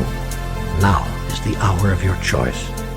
You have come, as has your species, to a crossroads. You will select, in the days and weeks, months and years immediately ahead, how you want life to be on your planet, or if you want life to be on your planet at all. You will choose either to continue living the illusion that you have created as if it were real, or you will choose instead to step away from the illusion, to see it as an illusion, and to use the illusion in order to experience heaven on earth and the ultimate reality of who you really are.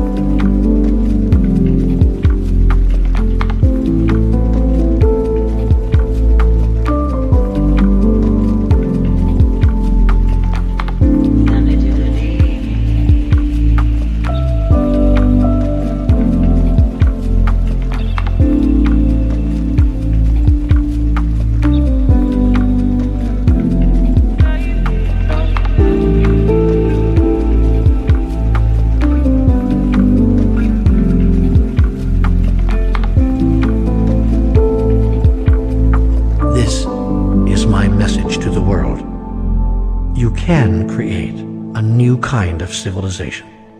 You can seek a newer world. Begin as you awaken, by seeing yourself as who you really are, by praising all that you have ever been and all that you have become. And begin by choosing, in this moment of grace, to become more than you have ever been or ever dreamed of being, to reach beyond your own reach, to remember that nothing is beyond reach.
was created for you, so that you might have a context within which to experience yourself as who you really are.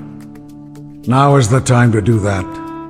The world you have created may soon be uncreated by the lot of you if you ignore that world much longer, allowing it to go its way while you go yours, involved only in your own day-to-day experiences and playing little part in seeking to co-create the larger experiences around you. Look at the world around you. Feel your passion. Let it tell you what part of the world around you that you wish to recreate anew. Then use the tools you have been given to begin that recreation. Use the tools of your own society, the tools of religion, education, politics, economics, and spirituality. You can make statements with these tools, statements of who you are.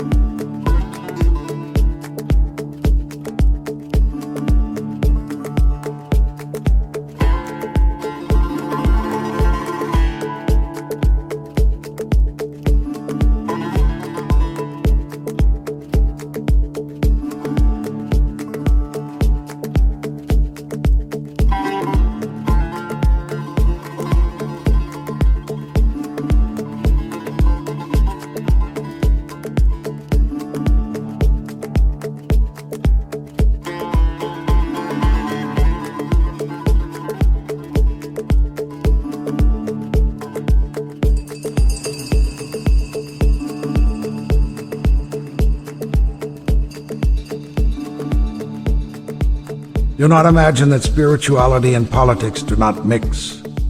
Politics is spirituality, demonstrated. Do not imagine that economics has nothing to do with spirituality. Your economy reveals your spirituality. Do not think that education and spirituality can or should be separate, for what you teach is who you are. And if that is not spirituality, then what is? And do not imagine that religion and spirituality are not one and the same. Spirituality is that which builds a bridge between the body, the mind, and the soul.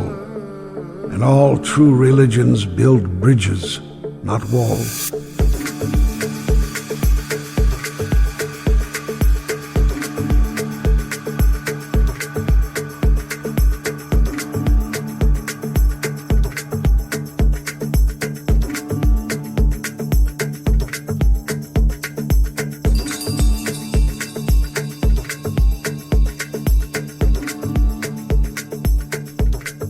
So be the builder of bridges.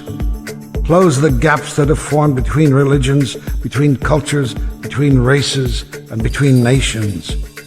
Join together what has been put asunder. Honor your home in the universe and be its good steward.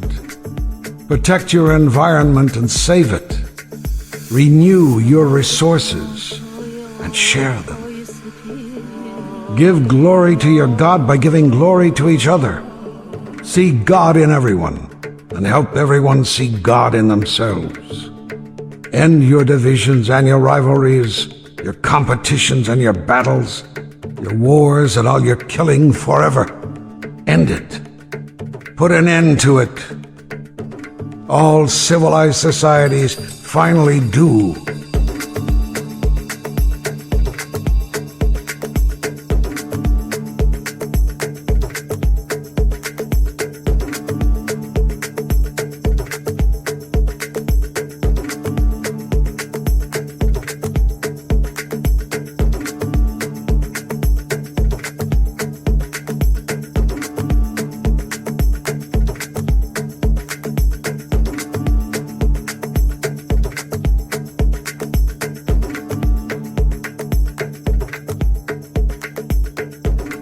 This is my message to you and more.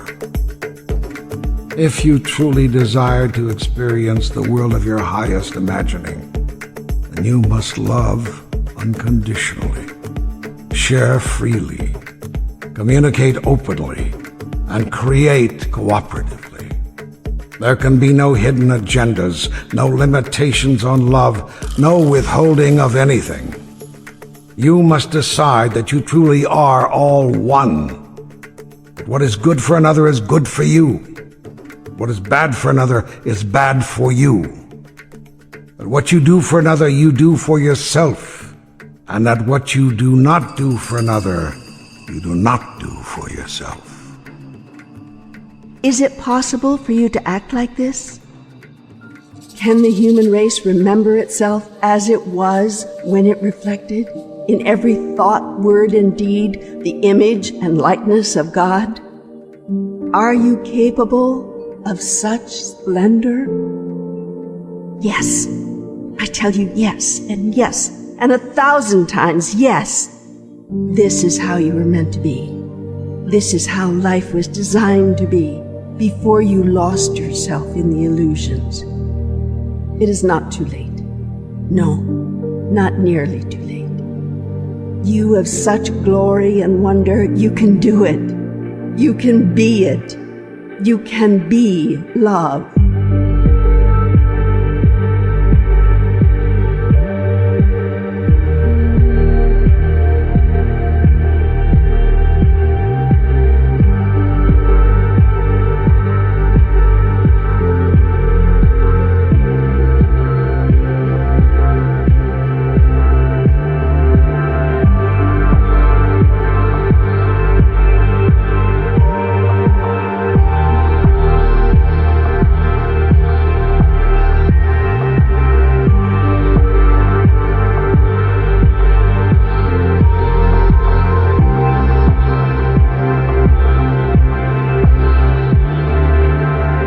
Know that through all, I am with you.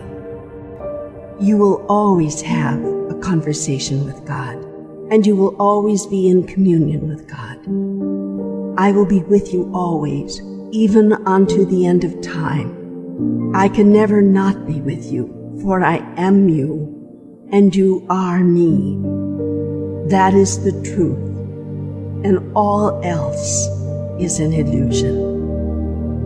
So journey on, my friend, journey on. The world waits to hear your message for its salvation. That message is your life lived.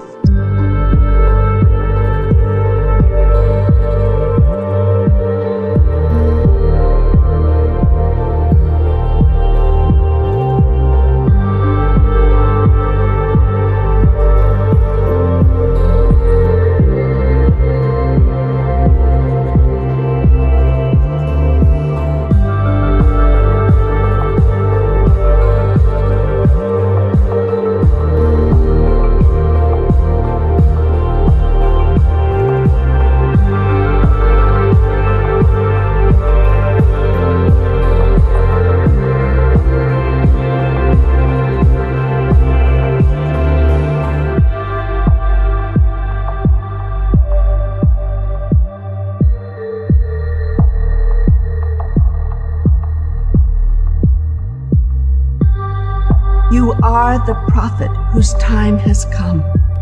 For what you demonstrate is true about your life today is an absolute prediction of what will be true about your life tomorrow.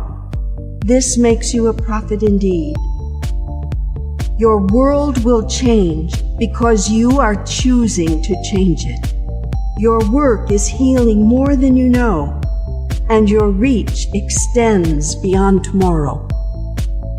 All of this is true because you choose to allow the wonder of your communion with me to be demonstrated in, as, and through you. Choose this often and bring peace to my world.